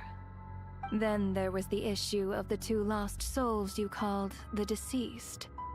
The way you resolved that quandary was all part of my design. That's what I don't understand. If all of us were souls of the dead, what made their presence among us special? For centuries, they have refused to return to the ley lines, exploiting the issues created by the angel civilization to resist being drawn in. Centuries of obsession accumulated during this process. You may think of this obsession as the resentment of the dead, and in this quantity, it was a bomb that could have detonated at any moment. It reached the point where I could not afford to leave it unchecked. But the only way to fix it was to help them acknowledge their own deaths, make peace with their regrets, and willingly walk into the snowstorm. Only then, with my guidance, could they finally return to the ley lines. Otherwise, you would not like to know what the consequences would have been. I vaguely remember seeing Batashka, but in the most terrifying form. Was that in a dream? Is that what would have become of her if she hadn't returned to the ley lines? I see your dreams brought you many revelations. So you see, death in fact grants wisdom to mortals. Souls connect to all things in the world and see the chain of cause and effect between them. It's nothing unusual. Anyway, giving psychological counseling to lost souls is not my strong suit. That is more of an angel's role. It was something I could not resolve directly using my authority, so I decided it was easier to leave the bomb defusal to you. Meanwhile, of course, their presence caused the souls of other members of your party to return to the ley lines each night. From where I stand, That was killing two birds with one stone. As both issues slowly resolved one another without me having to lift a finger, all I had to do was stay close by and keep the situation under control. Then use my authority to wrap things up at the end. And, of course, while I was at it, I thoroughly enjoyed watching this drama, dealing with death from a mortal perspective, play out on the stage. Sounds like you had it all figured out, Grim Reaper. I just did the math. You said there's a hard limit to the number of souls the ley lines here can receive each day. It's 2, isn't it? That much is obvious, even to a fool. It's time to review this whole affair. If the ley lines can only take in 2 people per day, I need to go over the deaths from these past few days again.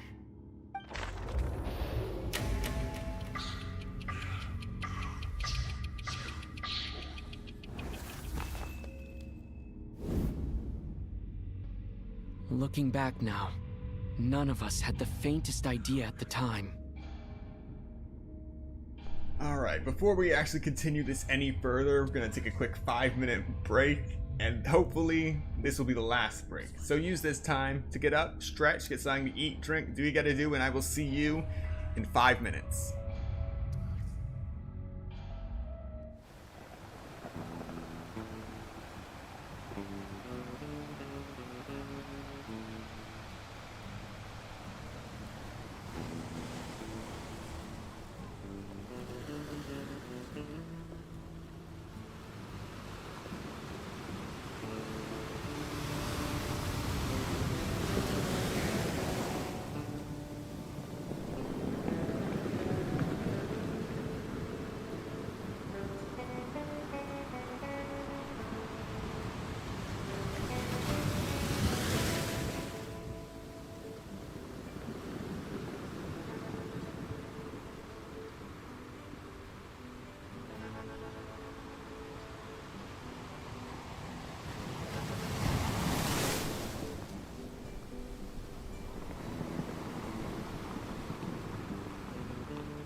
Welcome back. We will now be continuing with version 7.0, and we are currently in the second half of the 10th hour. So if this goes on any longer, we'll have to split it into another stream.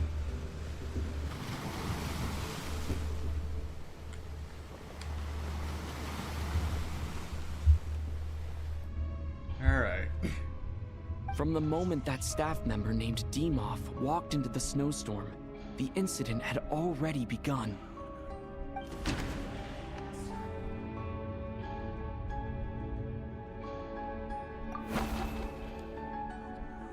No.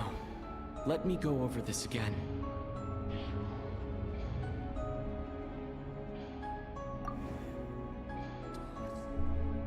Whoops, I just pressed X.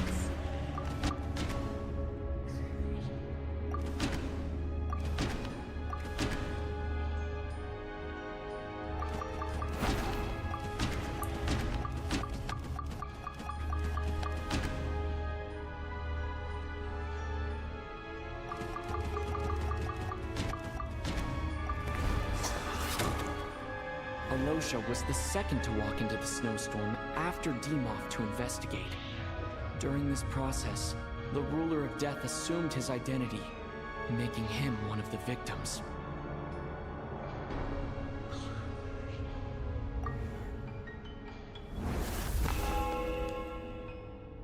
During our first night in the theater, everyone was caught up in the novelty of it all. No one could have expected there would be victims the very next morning. Despite all the confusion, and with the help of hindsight, we finally began to realize that something was amiss with the snowstorm.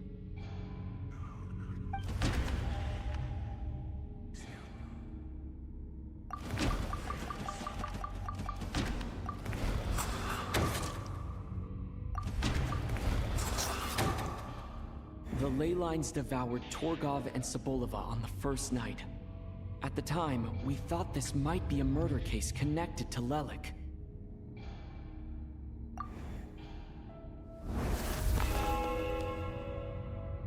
Odette and I spoke a lot that night. 3 people were on watch, but in the morning, we discovered that someone had fallen victim all the same.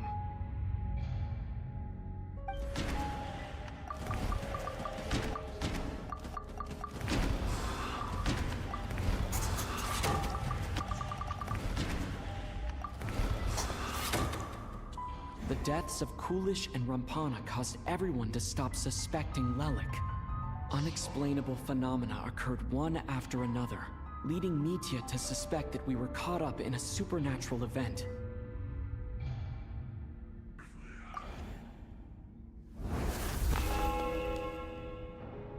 Later, we discovered that there seemed to be an extra person among us, and subsequently discovered the existence of the deceased.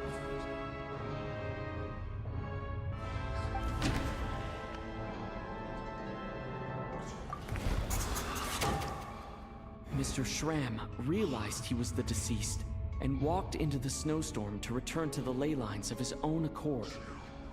It turns out there really was a dead person among us.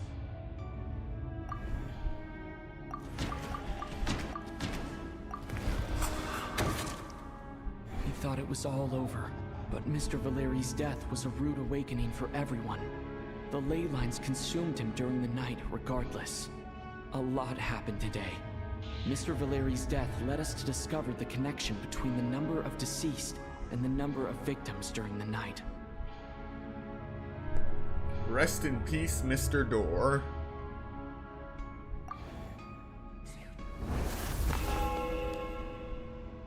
The fact that there was more than one deceased seemed to bring us back to square one. Odette revealed some information she had been keeping to herself.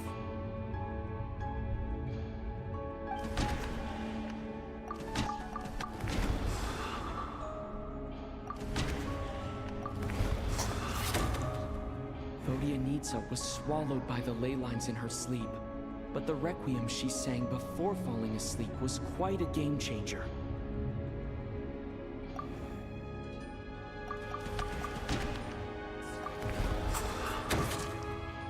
it happened, Patoshka filled the void left by Mitya's return from the ley lines by walking into the snowstorm this morning. The girl I thought was child's sister Tonya turned out to be another of the theater's deceased. Come to think of it, Patoshka was about to walk into the snowstorm at that time. And Renova, unaware that Mitya would return, was concerned that her soul would overflow from the ley lines. That's why she used Alosha's voice to try and persuade her to stay behind. Looking back, I suppose that was an early slip-up on her part.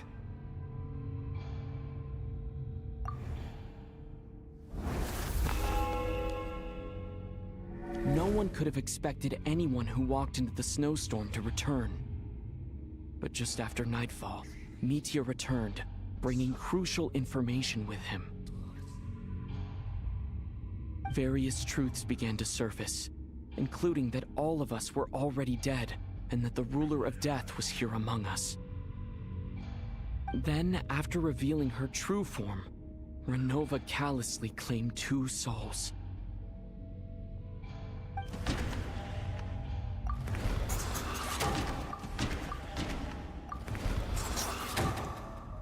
In fact, everyone was already dead by the time we took the photo. And in the days since, we've experienced many more partings in the afterlife. Now, only Mitya and I remain. And the true culprit behind everything still stands before us. In Mitya's eyes, I see the same anger and frustration that I feel.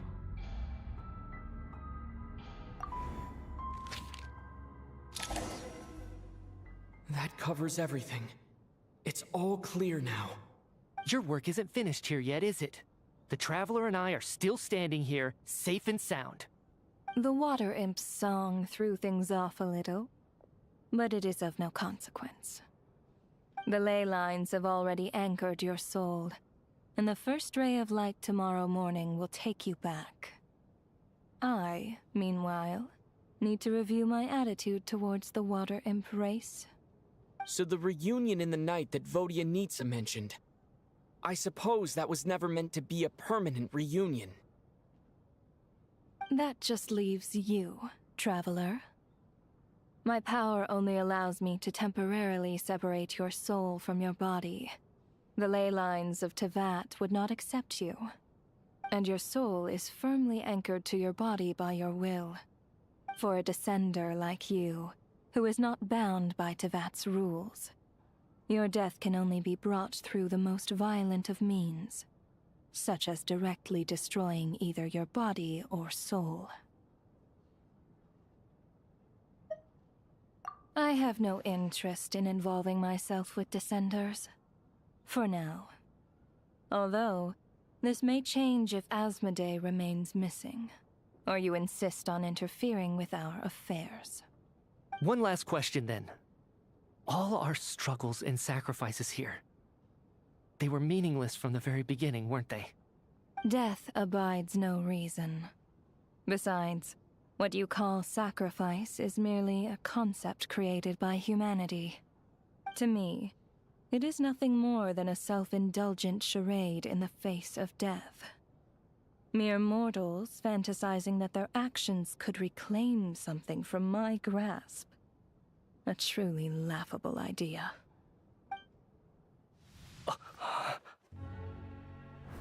Grim Reaper, you really know how to get on my nerves.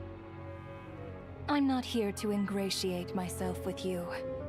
I kill merely because your deaths are necessary. Oh, you've made that quite clear.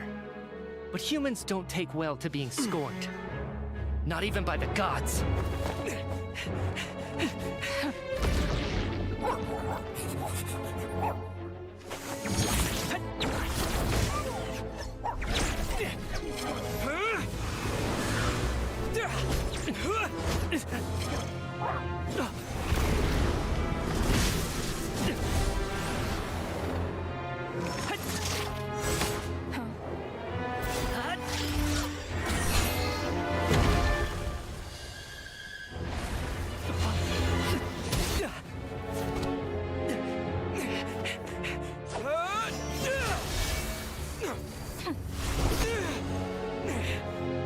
This is futile.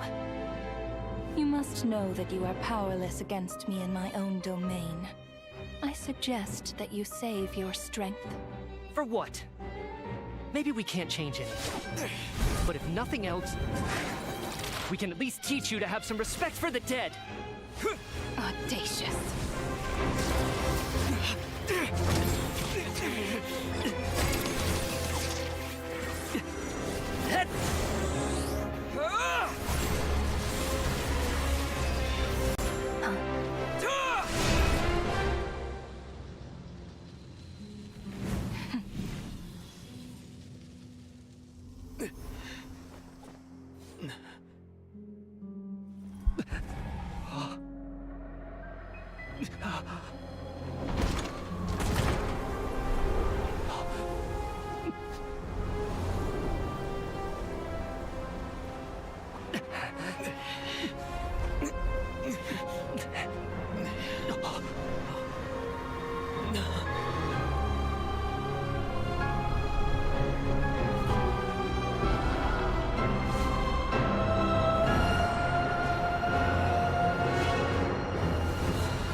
How are you holding up, Odette? What happened to me? How much do you remember? Sorry, give me one moment to go check on something.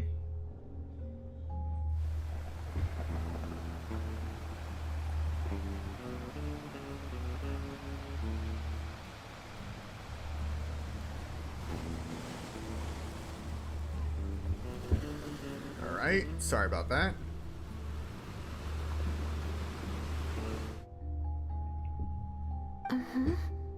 What do you mean? Is the performance over? I can't seem to recall what happened. Has Odette already forgotten?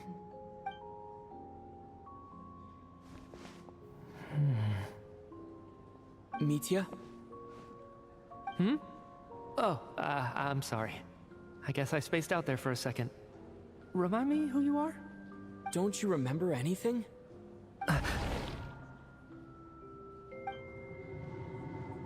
Yeah, I remember now, comrade. Looks like we guessed right. Just like me when Odette found me at the Armory Palace, for some reason, everyone killed by the Ruler of Death eventually came back to life. Just with one catch. They forgot what happened while they were dead. Odette and the others have already forgotten everything.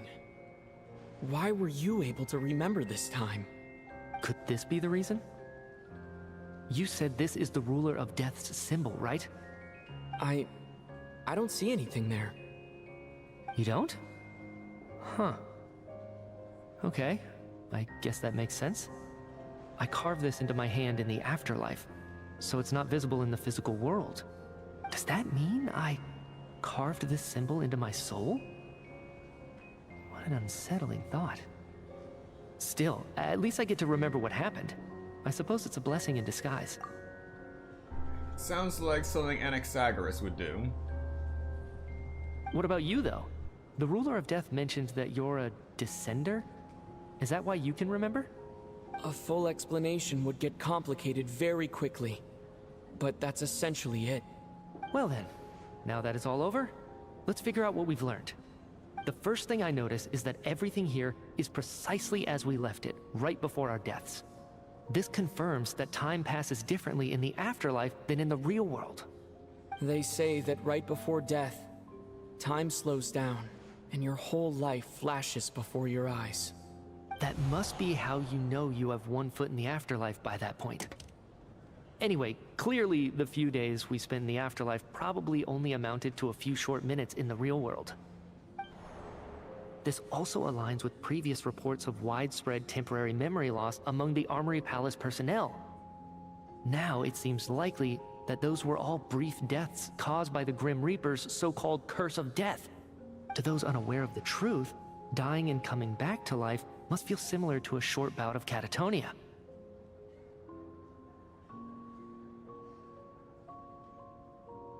This leaves me with a couple big questions. What are the conditions that trigger this so-called curse of death? And why are we resurrected after we die? If nothing else, I think it shows that killing us wasn't her ultimate goal. We still don't know her true reasons for subjecting us to death. Right. This time only got complicated because of the situation with the theater's ley lines. That's why she had to approach it differently.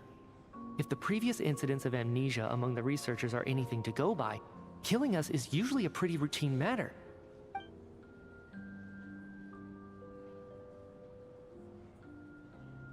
Come to think of it, wasn't I about to note something down before I died? I can't remember what it was, but I think it was something related to my research project. Sorry, Traveler. I'll catch up with you again later. Right now, I have to make a trip back to the Armory Palace. Sir, if I may, no one of your description has ever shown up in my investigations into Mr. Mitia's friends. Yet, you two seem very familiar with each other. Could you perhaps tell me where he was in such a rush to get to? And, by the way, have we ever crossed paths? Forgive the presumptuousness, but I feel a vague and indescribable sense of familiarity about you. I can explain everything. Could you help me gather everyone in the theater in one place?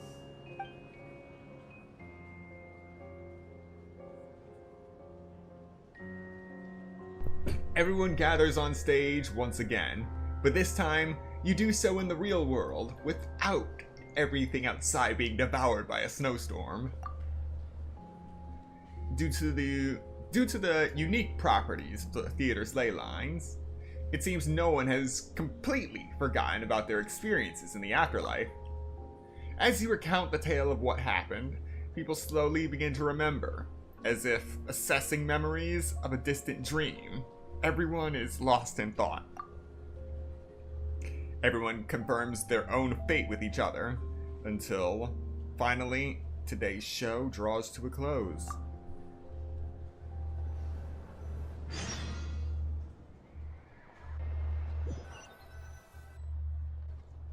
So, Chuganov really is going to shut down the factory. I guess this theater incident actually did us some good after all. So, you said I promised to take you to the Armory Palace while we were in the afterlife, yes? I believe you. I think I even have a vague memory of it. Agreed. Let's check in on her first. The whole reason for our trip to the Armory Palace anyway is to figure out what's going on with her health.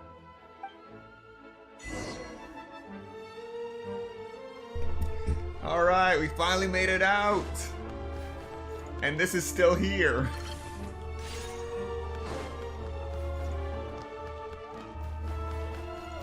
Come on, keep up. Let's get far away from this place before it changes its mind. How tiresome. Pick up the pace. Take a break.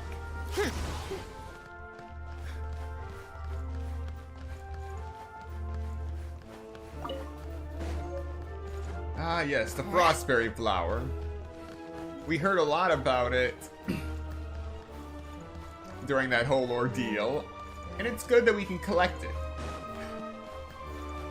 Come on, keep up. How tiresome.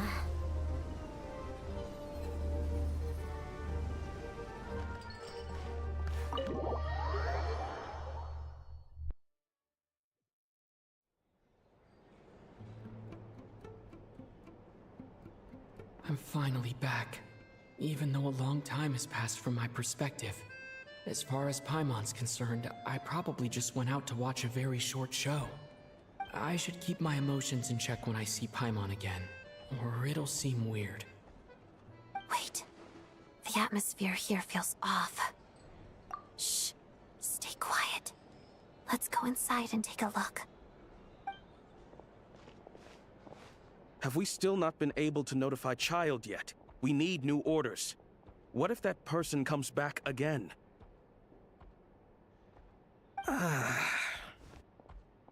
I'm so sorry. Under the circumstances, there was really nothing we could do. Tell me, what happened to Paimon? It was the Jester. He came here in person and escorted Miss Paimon away. He's the director of the Fatui. His authority supersedes all others and cannot be questioned. There was nothing we could do. Alright, time to fight. How long ago did he leave?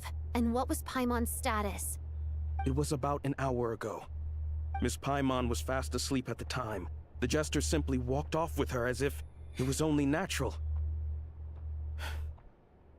I assure you, he absolutely did not use any force. Do you know where they went? The Armory Palace, most likely. Lord Piero, the Jester, has been overseeing the experiments there lately, keeping a close eye on their progress. Everyone in the Fatui has heard about it by now. I'm surprised he came in person. Whatever his reason for taking Paimon, he'll most likely return to the Armory Palace first, which is exactly where we were headed anyway. Then lead the way, Odette. Okay, let's go.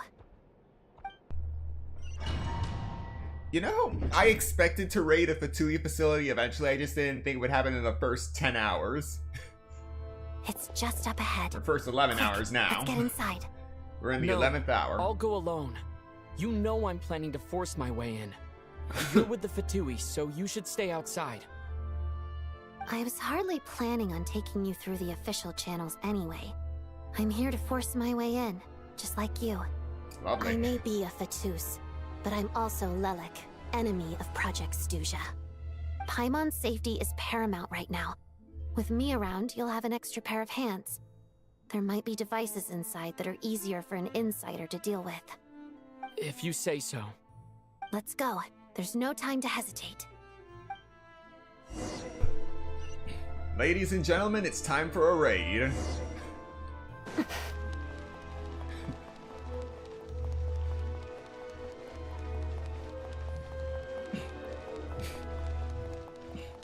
Hey, who are you?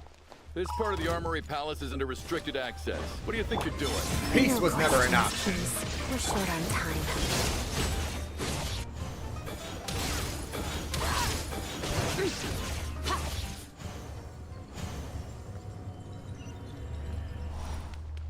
I'll make short work of you.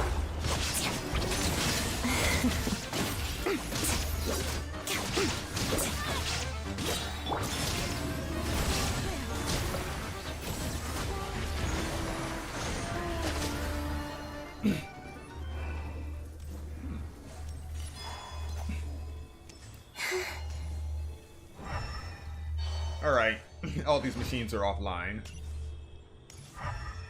Fear the coming storm. There is no escape. Crystalline Adagio. Parada.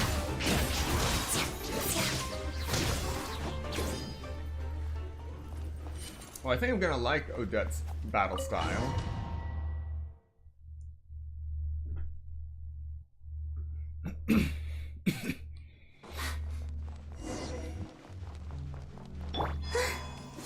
You have a pass. Where are you coming from? So, you're intruders, huh? Don't blame me for what happens next!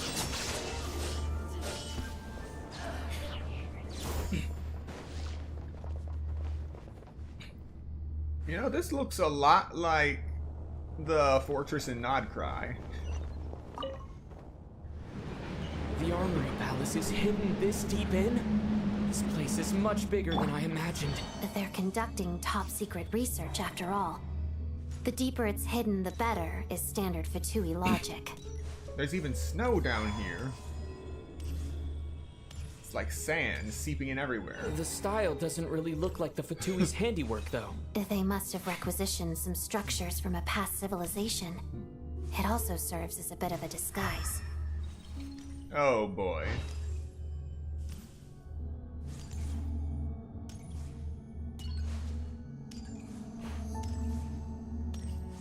Intruders! Stay alert!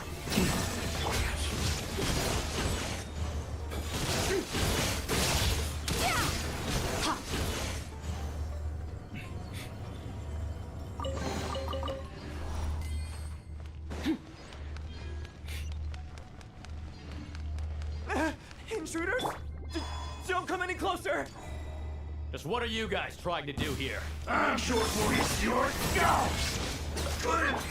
Extinguish!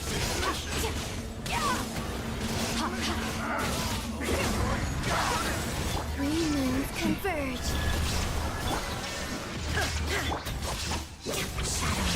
No one interferes with a jester's work.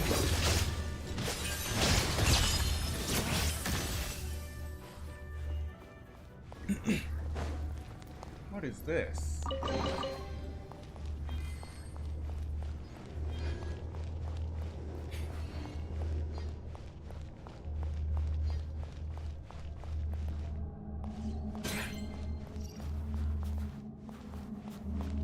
Interesting. Oh.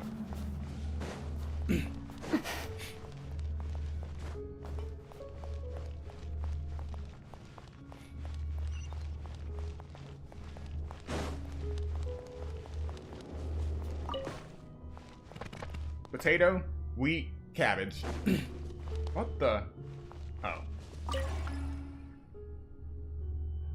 You know, if it wasn't for these Prime-Ice constructs, I would have tried... Oh wait, I can't switch teams. This is considered a domain. I would have used Hyper Bloom 1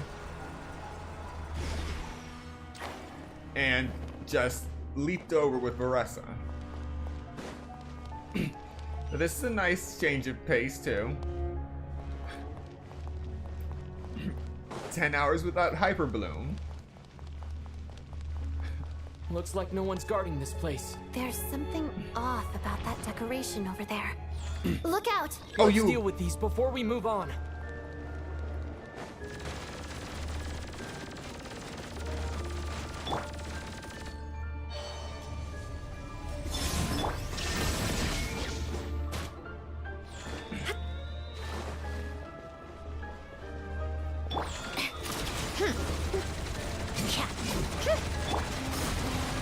There is no escape. Let's begin.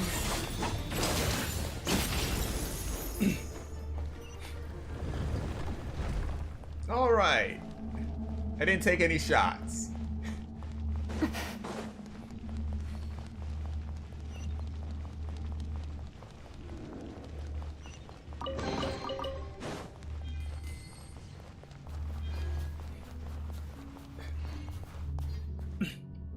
You gotta wonder two things. One, how deep does this place go? And how do they get all this tech in here? They certainly didn't bring it in fully assembled, but how long would it have taken just to have all this brought in piece by piece and assembled? This is ridiculous.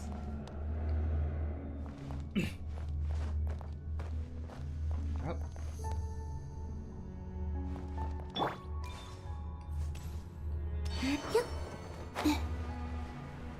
The researchers here probably don't know that we're uninvited guests. Oh. Let's try not to hurt them. I was ready for a fight. What's the big star from the theater doing here? That's Miss Odette. She's a member of the Fatui. Don't tell me you didn't know that. Alright, at least peace is actually an option. Wheat.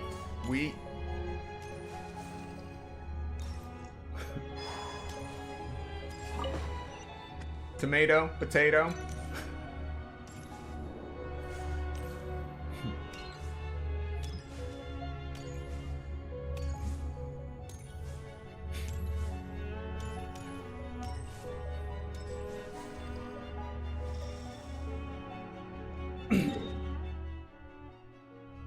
Where is this? Was the whole reason for Project Stuja to support the research here at the Armory Palace? Just what are the Fatui and the Tsaritsa planning?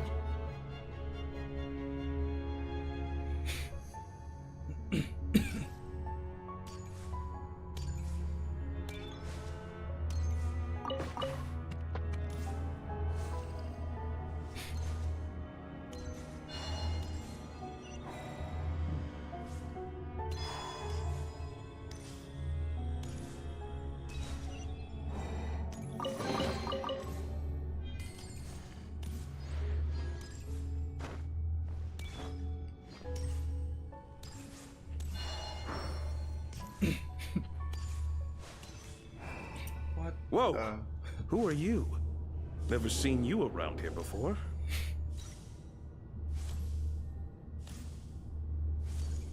I'm just gonna let him run. Seriously, what? Looks like they're dabbling in Polestar tech.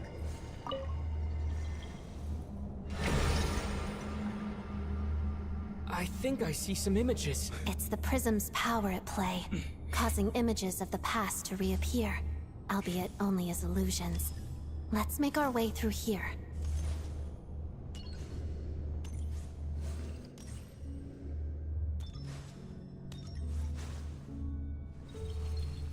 Yeah, that guy just disappeared into the ether. Paimon. And the Jester. Is this another scene from the past? Yes. It looks quite old, though. I don't think it happened in the recent past.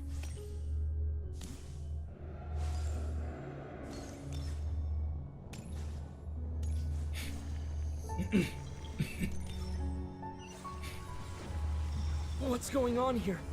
What happened? The source seems to be the Armory Palace. They must have started some large-scale experiment. Wait, what if this has something to do with Paimon? We need to hurry! Oh boy.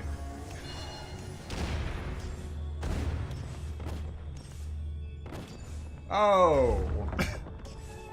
This is not the time to be getting in an elevator.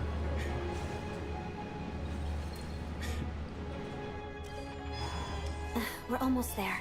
The Armory Palace is just up ahead. Paimon, please be okay.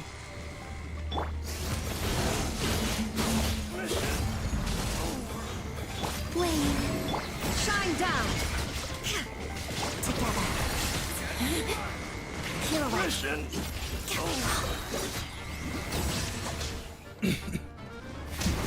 Not concerned. So this is what pain feels like.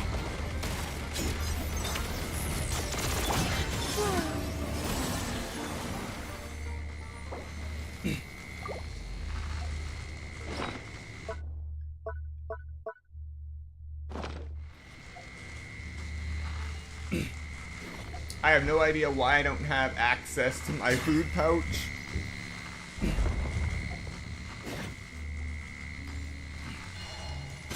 Whatever. I'll just get something to eat manually.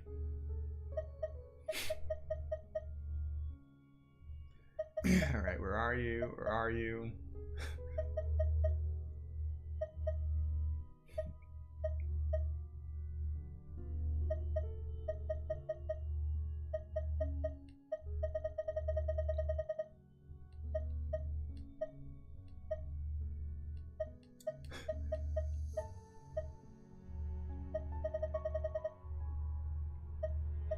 Here it is.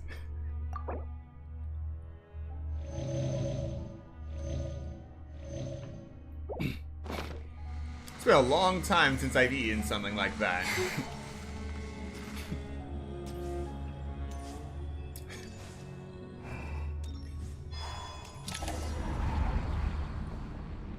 What's going on? Wait, I remember this feeling. It's the curse of death.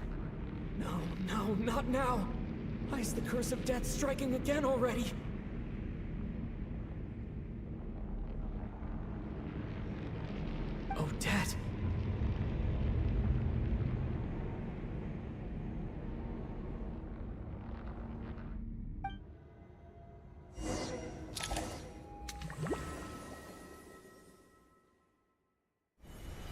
Is this the afterlife again? I need to find a way back to reality. Is that Odette's core Ignis? Could that be what just woke me up?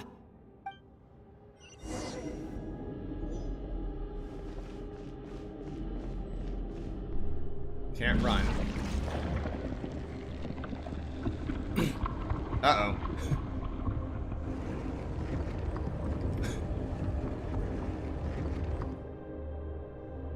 Really? You gonna be a sore loser about this?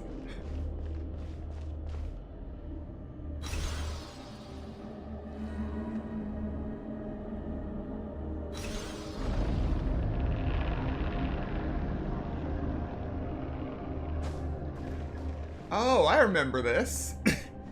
Optical illusions.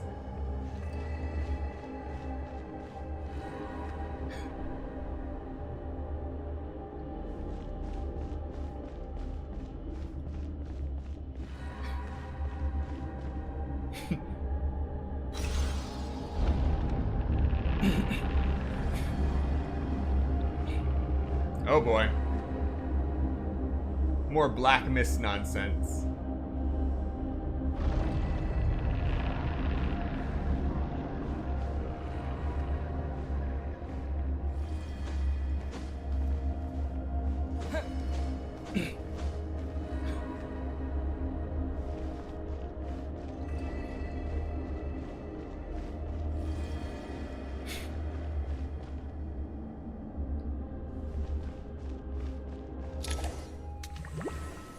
Alright, we're out.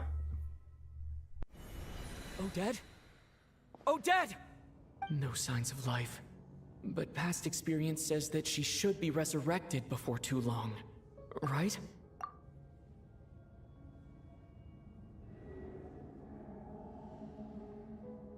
It's a dark day when that's the common sense you have to work with. Did Odette intentionally use her core Ignis to guide my soul? I feel like something similar happened in a dream I had before. Thank you, Odette. If not for you, my soul wouldn't have found its way back to my body so quickly. And I might not have woken up so soon. But I'm sorry. I don't have time to protect you. I have to use the time you bought me to get Paimon back.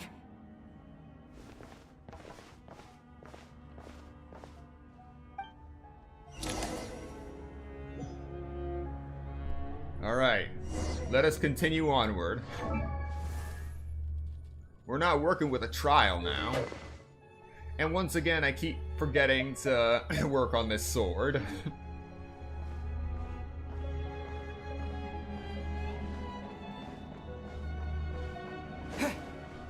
Sure enough, everyone here has been affected by the curse of death.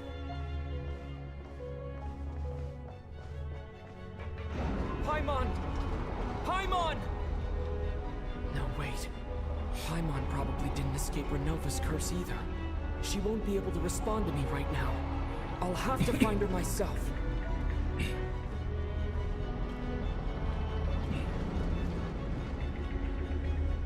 Is this a magnetic lift?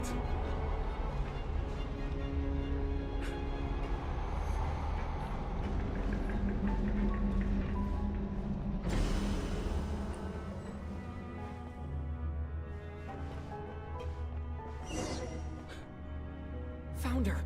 Paimon really is here.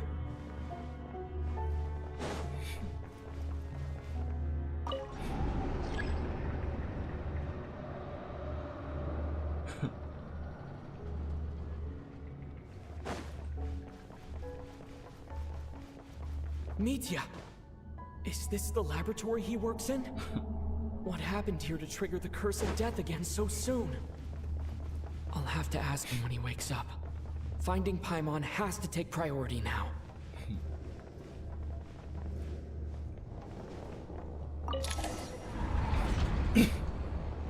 Bingo. Nuts.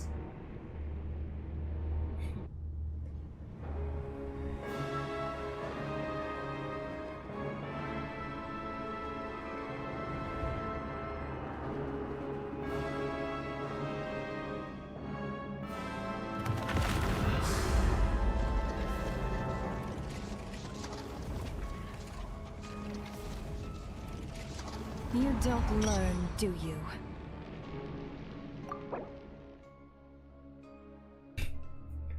Renova is the ruler of death, one of the four shades of the heavenly principles.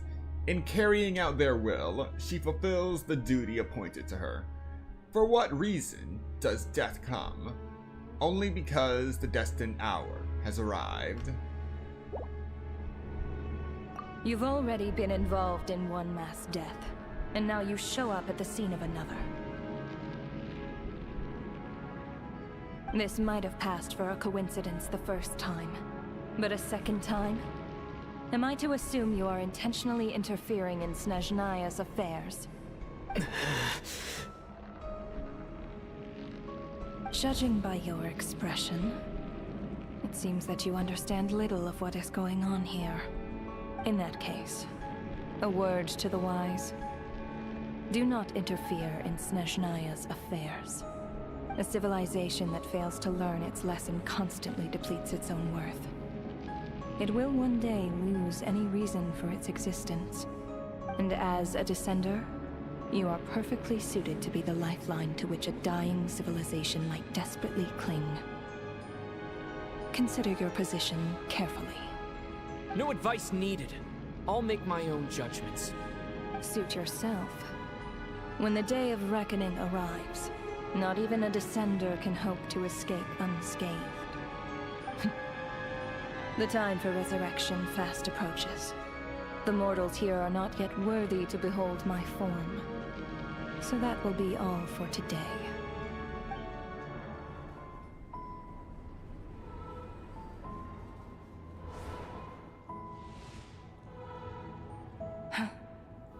That thing is coming with me.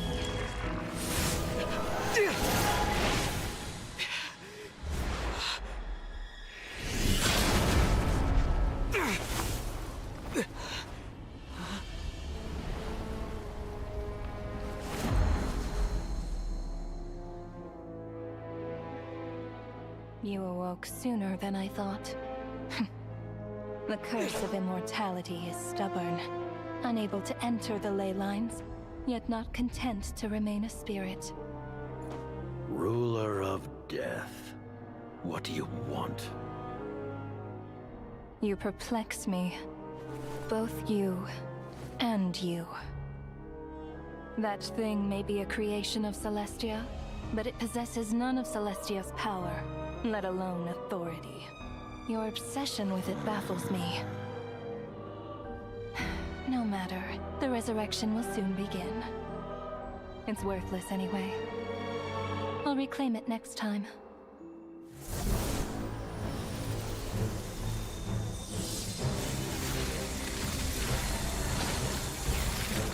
Hey, who says there'll be a next time?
I missed you, Paimon. What are you talking about? We haven't even been apart for that long, have we?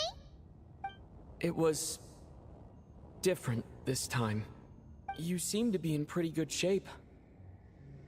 Yeah, Paimon's back in tip-top condition. It's the weirdest thing. Paimon fell asleep earlier, and when she woke up, she found herself here. The jester and that guy talking to him used some kind of energy on Paimon, and she could kind of feel it canceling out that other thing that was making her feel unwell. So, Mitya helped too? Apologies for leaving in such a hurry at the theater earlier. I was in a rush to verify some theories. Rest assured that your companion is perfectly safe. We reversed the effects that the experimental energy had on her. The jester specifically instructed me to do so. I suppose this is our first official meeting, Traveler. I could not let Paimon suffer in her condition for a moment longer, and so I simply took her without explanation. I hope you do not mind. But why would a big shot like you care about what happens to Paimon?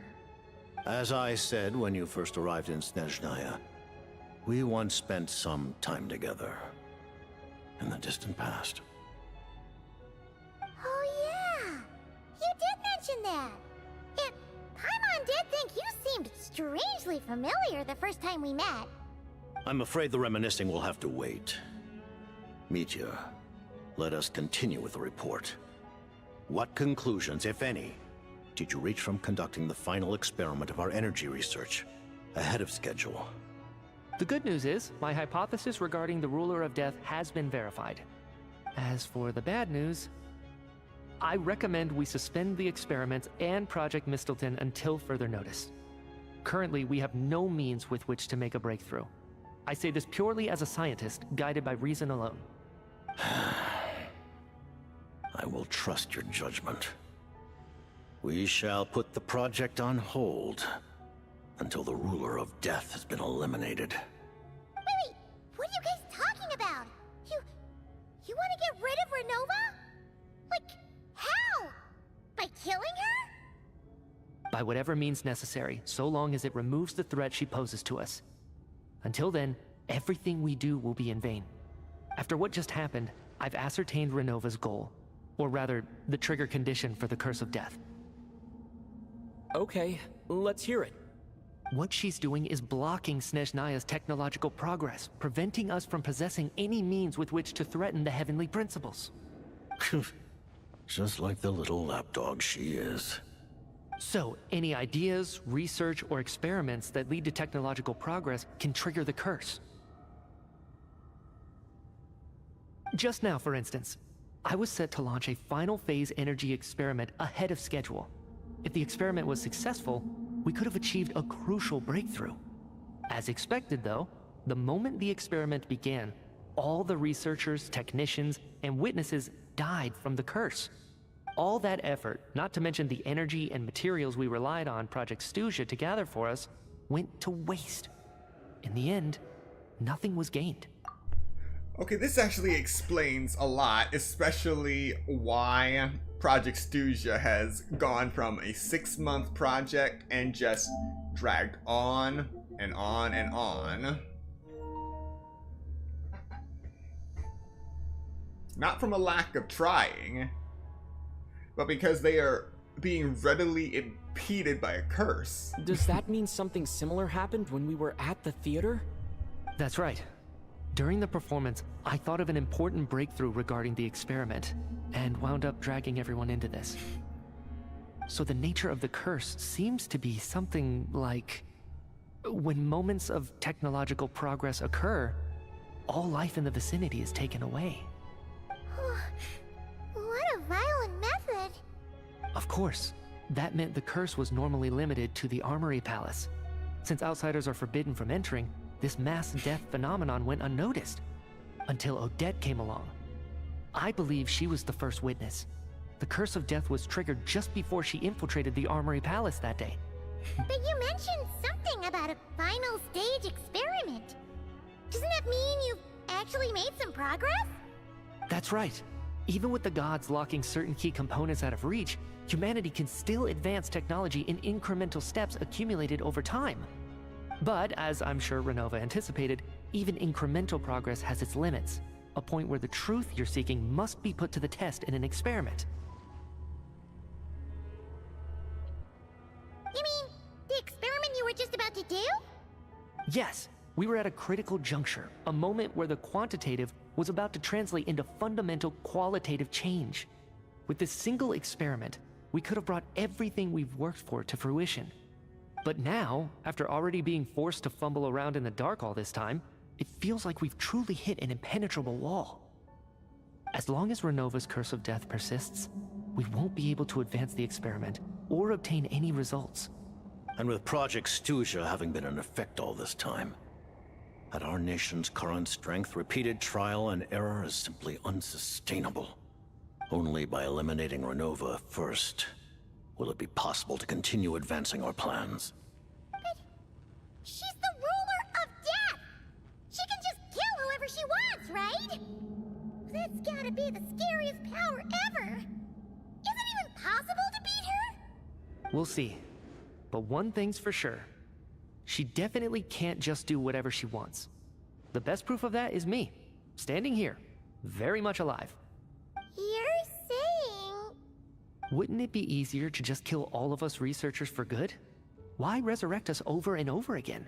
Why let us advance our technology to this point? So, you're saying even the ruler of death has limitations we don't know about? Exactly. And I think that's where the key to our breakthrough lies. Regardless, the ruler of death has always been an obstacle we must overcome. Indeed, we must face life, death, time, and space. After all, our goal is the heavenly principles. The Fatui want to challenge the heavenly principles? For a long time, I've had a vague suspicion the Fatui and the Tsaritsa were targeting the heavenly principles. But hearing the Jester admit it is still a shock. No wonder the Tsaritsa's goal has always been kept a secret from the people. What kind of road will that lead Snezhnaya down? In that case... Lord Jester, I would like to request some leave. I'd like some time to organize my thoughts and go over the data. Granted. Get some rest, put the experiment out of your mind, and take care that the curse of death doesn't affect any civilians.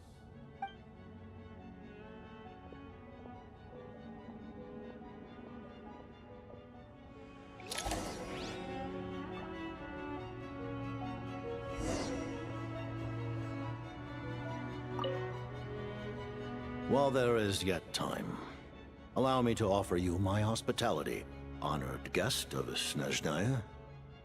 Is there anything you wish to know?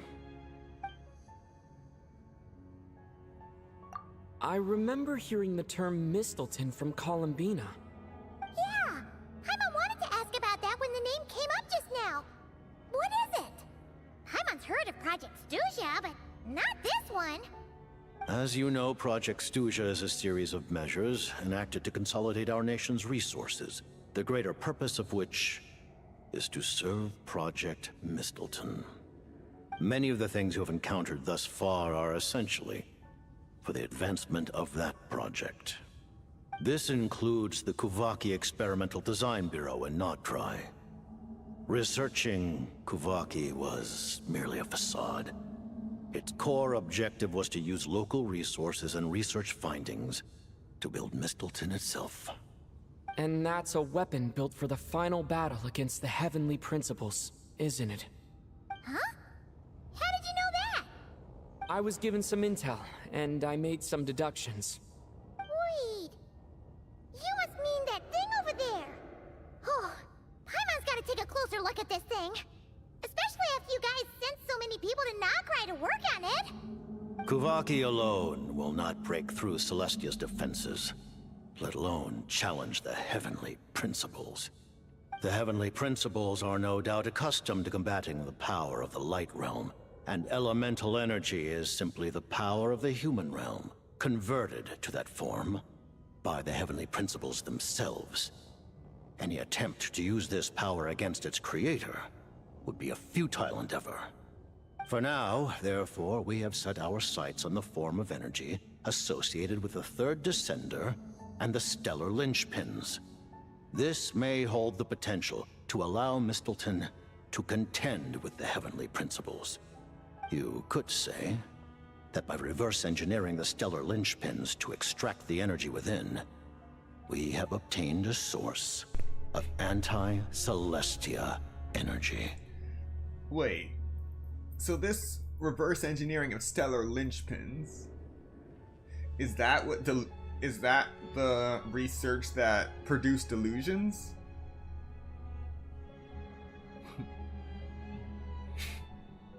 The Kulagi Experimental Design Bureau, Project Stusia, and the new energy experiments. Huh. So, Project Mistleton is what ties it all together. And it looks like your plan is almost complete. No wonder the Ruler of Death came after you.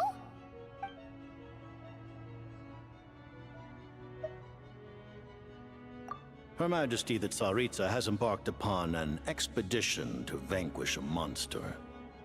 Were it not for this, I imagine she would have been delighted to grant you an audience. You know, the more I hear about it, the more I'm wondering if that's really true. The monster part. Normally we have various descriptions of an entity threatening a town. Usually various adjectives as well. But the way they describe it, the way everyone describes it, even if they're not Fatui members, it all seems unified as just a monster. Makes you feel like there's more to that than meets the eye. A lot more. It's not black and white in the slightest. Seems like the powers that be in Snezhnaya don't intend to hold my past conflicts with the Fatui against me. The Harbingers have been granted significant autonomy in retrieving the Gnosis. But by the same token, they do not completely represent Snezhnaya's official stance. You read my mind. Speaking of the Gnosis, Paimon's been dying to ask this question since forever. Why exactly does the Tsaritsa want to collect them? Is it something to do with the fight against the heavenly principles? The Gnosis will undoubtedly serve as a key bargaining chip when she confronts the heavenly principles. Beyond that, you had best ask the Tsaritsa herself. I am not sure if this information is mine to disclose. What do you mean, not sure? Don't you make the rules? You're the highest-ranking Harbinger! Ugh, never mind. Taking on the heavenly principles is something most people wouldn't even entertain in their wildest fantasies. Why is the Tsaritsa so fixated on this? In Tevat today, civilization is nothing but an illusion. Something whose very existence can be negated at any moment. Our civilization may very well be destroyed in the struggle, but as things stand, the heavenly principles could choose to negate our existence on a passing whim. And we must not sit back and accept that fate. Only by changing the state of affairs, only by overthrowing the heavenly principles, can our civilization truly be said to have taken root. Otherwise, the fate of the people of Conria and Hyperborea is a cycle doomed to repeat itself. Accepting potential destruction in return for getting to control your own fate. Furthermore, perhaps this is still somewhat difficult for you to understand. Are you aware that all the rules of this world are made up of curses? Huh? All of them? Paimon knows about the curse of death you mentioned, and the curse of immortality that you and Dainsleif have. Tevat has its own laws. We're finally getting into that. Then the birth of the Hilly Churls, the rules of Natlan's Ode of Resurrection. Those are curses too? Farina's long life seems to stem from a curse placed on her by Focalor as well. Yes. Even a god's love for humanity is a curse the heavenly principles inflicted upon the gods. What? The Tsaritsa has always had ample reason to hate the heavenly principles. If she can seize their authority, she will reconstruct the entire world, and when that time comes, humanity will be completely liberated from curses and lies. Look forward to it. It will be a world beyond your imagination. Though the ordinary people of Snezhnaya may not understand these details, in this frigid land locked in a ceaseless struggle against the environment, in this nation to which the gods have never shown favor, we all believe that standing in solidarity with the Tsaritsa in our shared struggle will surely usher in a new and better world.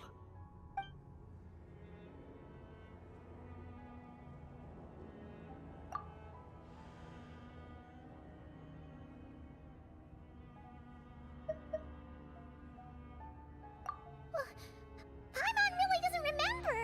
He's basically a stranger. You've got to believe Paimon.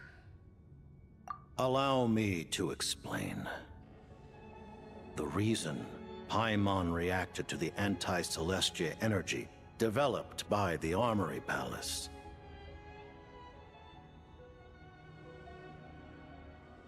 is because she comes from Celestia herself.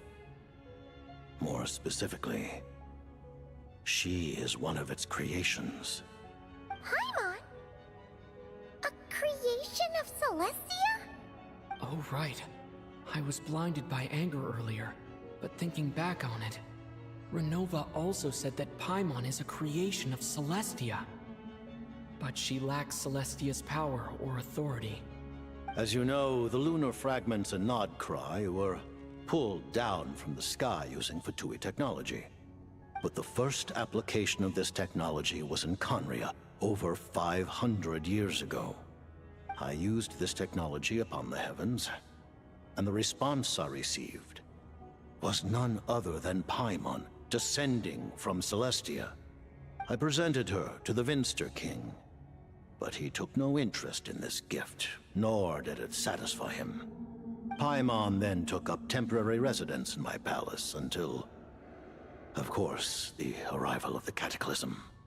Wait, Paimon's a little confused. You're talking about things that happened in Conria 500 years ago. You're saying Paimon was there for that? They're both over 500. But Paimon doesn't remember any of that. Falling from the sky, being given away as a gift, none of it. Having lived through the Cataclysm, perhaps you too were burdened with some manner of curse. Although, losing your memories would indeed be the smallest price I've ever seen paid.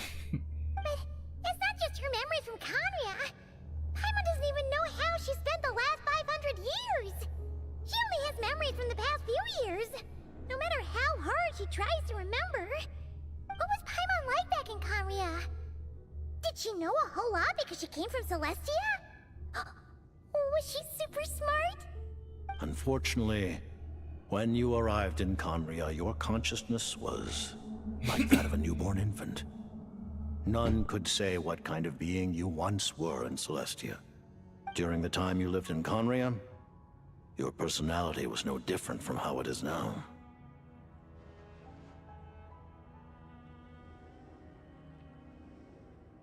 Ah, man! Paimon's plan to get her memories back and become super smart is ruined before it could even start. You know, even though Paimon lost her memories, she still feels weirdly close to you for some reason. That must mean you took pretty good care of Paimon back then, huh? On the contrary, I completely ignored your existence. I was entirely focused on my struggle against Thruptatier the Wise. But now, as I see it, it is as if you are the only sane thing that survived that era of insanity. And thus, are worthy of protection. Noted. Man, Paimon's gotta stop projecting friendship on everyone she meets. The one sane thing that survived an era of insanity.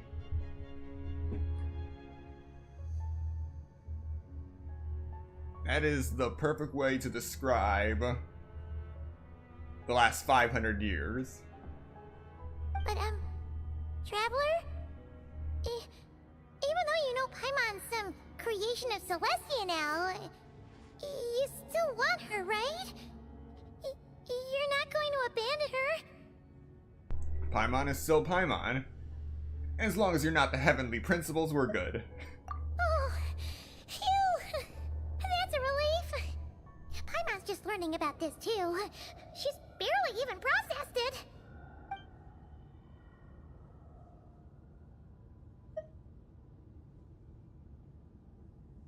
Thank you for telling me so much.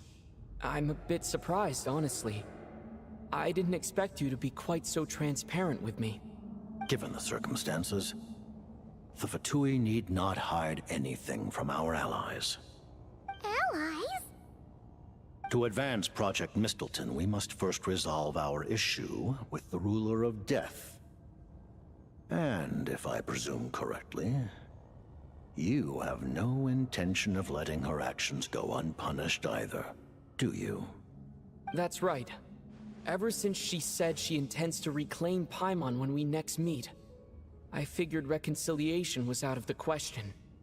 Against an opponent of this caliber, deliberating over our allegiances would waste time we do not have. We must join forces unreservedly with whomever we can, if we are to stand anything like a fighting chance. You're going to challenge the Ruler of Death? Just for Paimon? But Paimon's only... Thank you! Oh, thank you! Oh, gee! Now Paimon doesn't even know what to say! Anyway, Paimon's super touched! The Tsaritsa will return in triumph in short order, and the Fatui shall hold internal discussions regarding the enemy. The time for us to meet again will come very soon. Got it. Thanks for your help with Paimon. I'll be sure to look after her for you. There was just one other thing. Well, it's just a request, really. Paimon really wants to see what this Mistleton thingy you're gonna use against the Heavenly Principles looks like. Of course, Paimon knows it's top secret and stuff, but she just had to ask. It's okay if the answer's no. Certainly you may. Oh, for real? Actually, maybe it's best not to.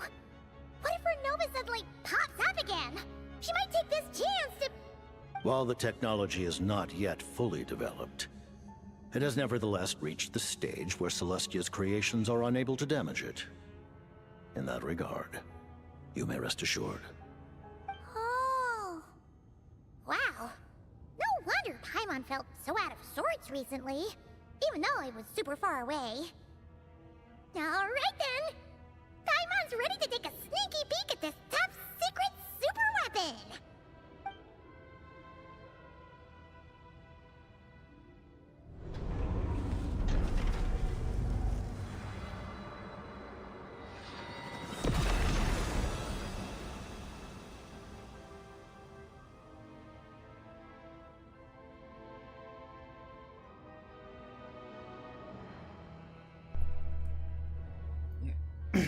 A lance, an ethereal lance.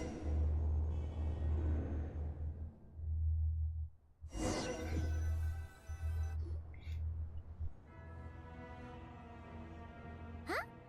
Oh, hey there, Odette! Paimon? You're okay. Thank goodness. You look well. Have you recovered? long story short, yep, Paimon's all better. What are you doing here? Were you waiting for us? That's right. When I woke up, I wanted to go in after you, but the guards had woken up as well. It would have been tough to take them on alone, and there was no easy way to sneak past them.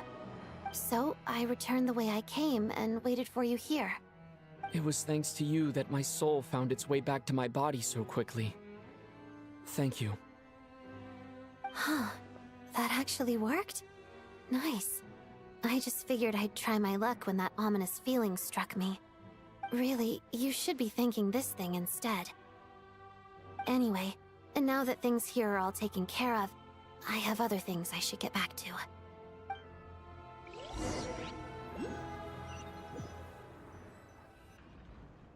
Ah, Director Chuganov, you're back. We just received notice that Project Snezhnaya has been suspended, so we've convened an emergency meeting. This is the preliminary plan. In addition to expanding production capacity, we've also discussed feasible layoff plans to optimize revenue and expenditure structure. Our calculations indicate that the factory's profits will increase by at least 30%. Just give the word, Director. That won't be necessary. Leave the energy for those who need it. Whether they use it just to get by or to run a business, that's up to them. Start preparing to halt production and lay off the staff. Make sure the workers are able to land on their feet and that they are duly compensated. Thank you all for your hard work during this time. Am I hearing you right? Why? After all the tough times we made it through, now is exactly when we should start to turn a profit. I just suddenly don't want to do this anymore. Huh. Does there have to be a reason? Iskra, it's time to rest. Dear esteemed members of the Rokot, given the effects of Lelic's radical actions upon our organization's reputation and social stability, a decision has been made to permanently withdraw this codename from use. Considering that Lelic did what they did for the benefit of the people, the Rokot has nevertheless negotiated with the authorities, ultimately securing a waiver for all penalties due to them. Lelic will be suspended for a period of time. Depending on their future performance, they may be allowed to adopt a new codename and continue acting as part of the Rokot. The purpose of this notice is to remind everyone once again that motives and methods are equally important when one operates in the shadows. Even with Project Snezhnaya's suspension and our interim operational victory, we must guard against complacency and rashness and work to consolidate the progress we have made so far. We act only for the greater glory and solidarity of our nation. May the aurora shine ever on, and the tundra always stand firm. Wait. Didn't the rooster say that earlier? And also, you really gotta do some messed up stuff for your codename to get blacklisted. We act only for the greater glory and solidarity of our nation. May the aurora shine ever on, and the tundra always stand firm. Looks like it's finally over. You mean for us? Just thinking out loud. I've never seen the Snezhnaya Gradvecha so lively before. I never once thought I'd come here. But I understand everything now, Rosaline. Wait, where are we now?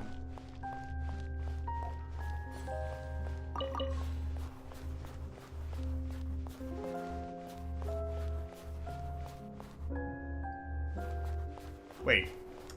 It had me pointing in the opposite direction.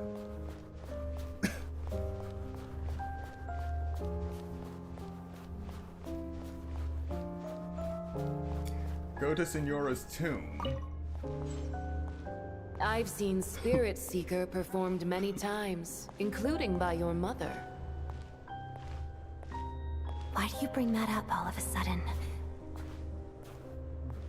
Even though the choreography is always identical, every dancer finds a way to make it her own.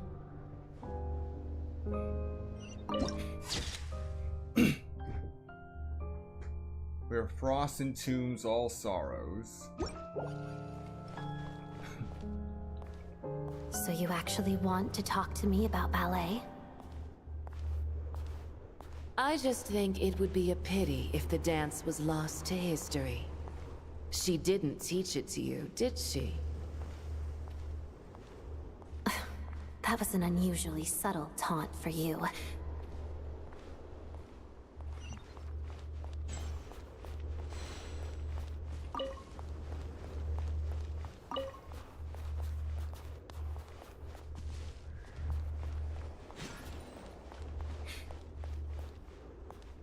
We embraced one another on the snow-swept plains, melting the ruthlessness of time. But when our bodies, in pieces, are cast to the winds, what of our love will remain behind?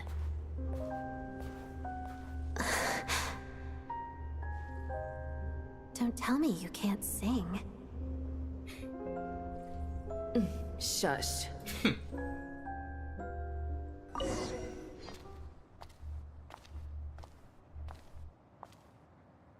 I understand her hatred. The Fatui robbed her of the life she should have had. I never opposed her dancing. Yet still I became an enemy of her ballet. I'll just keep my distance. Many despise me. I'm used to it. You're certainly not one to shy away from confrontation. But children, they need a different approach. I'm hardly the most maternal figure. Yet, she is a child. In my experience, while a father commands authority, he must still yield to love. You should tell her what you think about her dancing.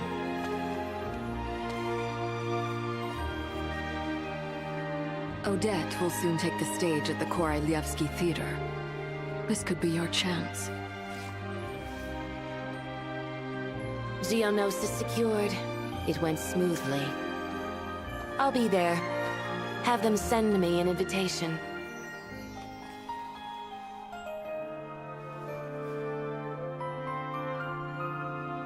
Sadly, things didn't work out. Her final words are inside that block of ice. This? Aren't these for monitoring her subordinates? Not yours. This one isn't her witch's flame, but my two worlds' flames. The two worlds' flames can burn away memories.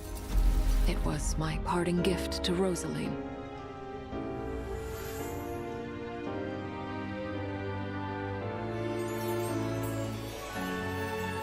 If all goes to plan, she and I will both live to see the Tsaritsa succeed. I believe she'll find peace. But if anything happens to me, she needn't follow in my footsteps. The cryo-energy will fade away in time. Then the two worlds' flames will burn away all memories of the Fatui. She'll be free to dance.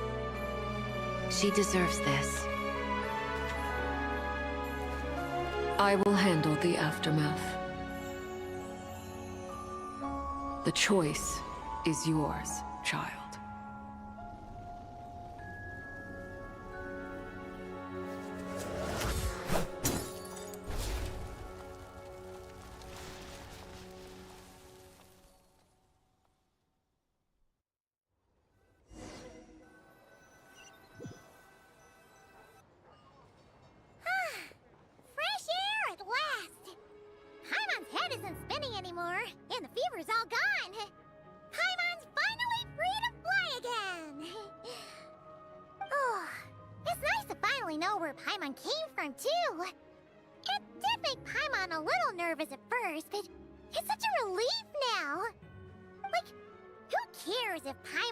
Creation of Celestia.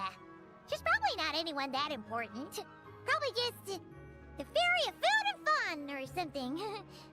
And like you said, this doesn't have to change anything between us. You're not gonna just... Hey! Hurry up! You've spent the last few days lying in bed and stuffing your face. I didn't think you'd be able to fly this fast. Says who? Paimon's as agile as ever. They don't call her White Floaty for nothing. Paimon originally wanted to check out the bookstores in Snezhnaya, but she's more in the mood for flying around right now, so let's save that for later. Wait, they've got light novels from Yai Publishing House here too. Huh? And this is Paimon's favorite mystery story from Fontaine! Wow! They got a sequel! The local Snezhnaya books look pretty interesting too, but also kinda heavy. Not the easiest things to look around. I thought you were in the mood for flying around. Paimon can read while she flies. Hey! Look at these two dolls! Which do you like better?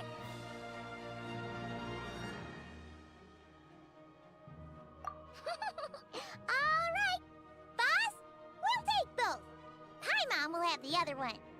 Oh, I thought we were only getting one. All right, fine. I'll pay. There you are. Thanks for visiting. Paimon will grab this and then... Huh? Huh? Huh? How many layers does this thing have? And what are you laughing at? Huh. You knew all along, didn't you? A whole bunch of people are gathered over by the plaza. Hey, look! That looks like Tartaglia! Hey, Tartaglia! I know that voice. Of course. If it isn't Paimon and my old comrade. You're looking well, Paimon. All better? Yeah! The jester knew what was wrong and fixed Paimon right up! Thanks for sending someone to keep Paimon safe, too. Oh, yeah. About that. That was... kind of embarrassing. Who could have known that our director would go looking for you in person? So sorry for the misunderstanding. Oh, right. Let me introduce you. This is my little sister, Tonya. Hello, Tonya!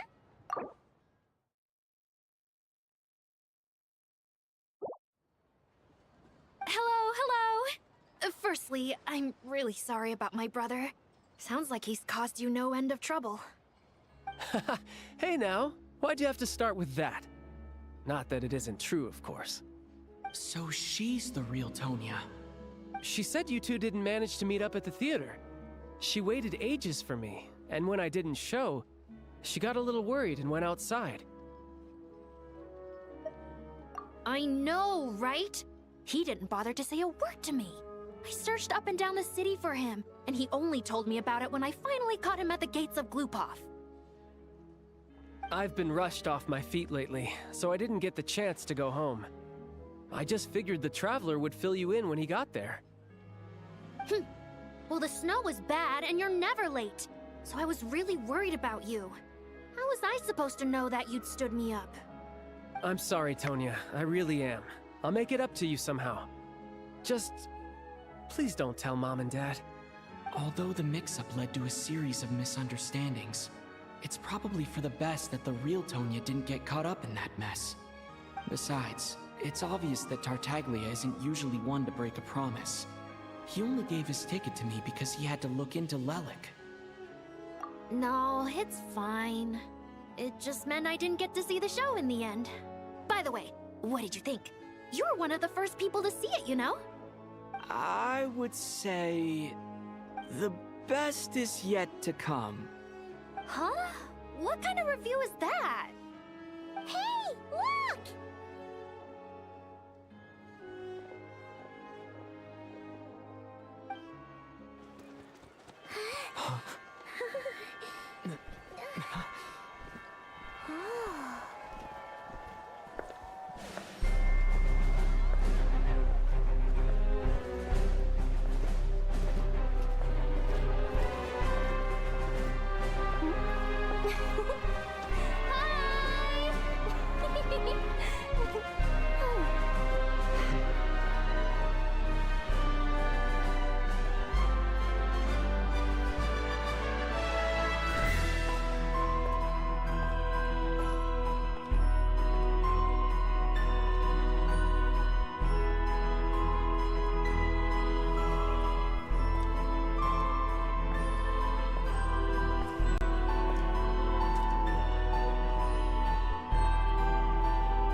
Well, that's one way to end the Archon quest.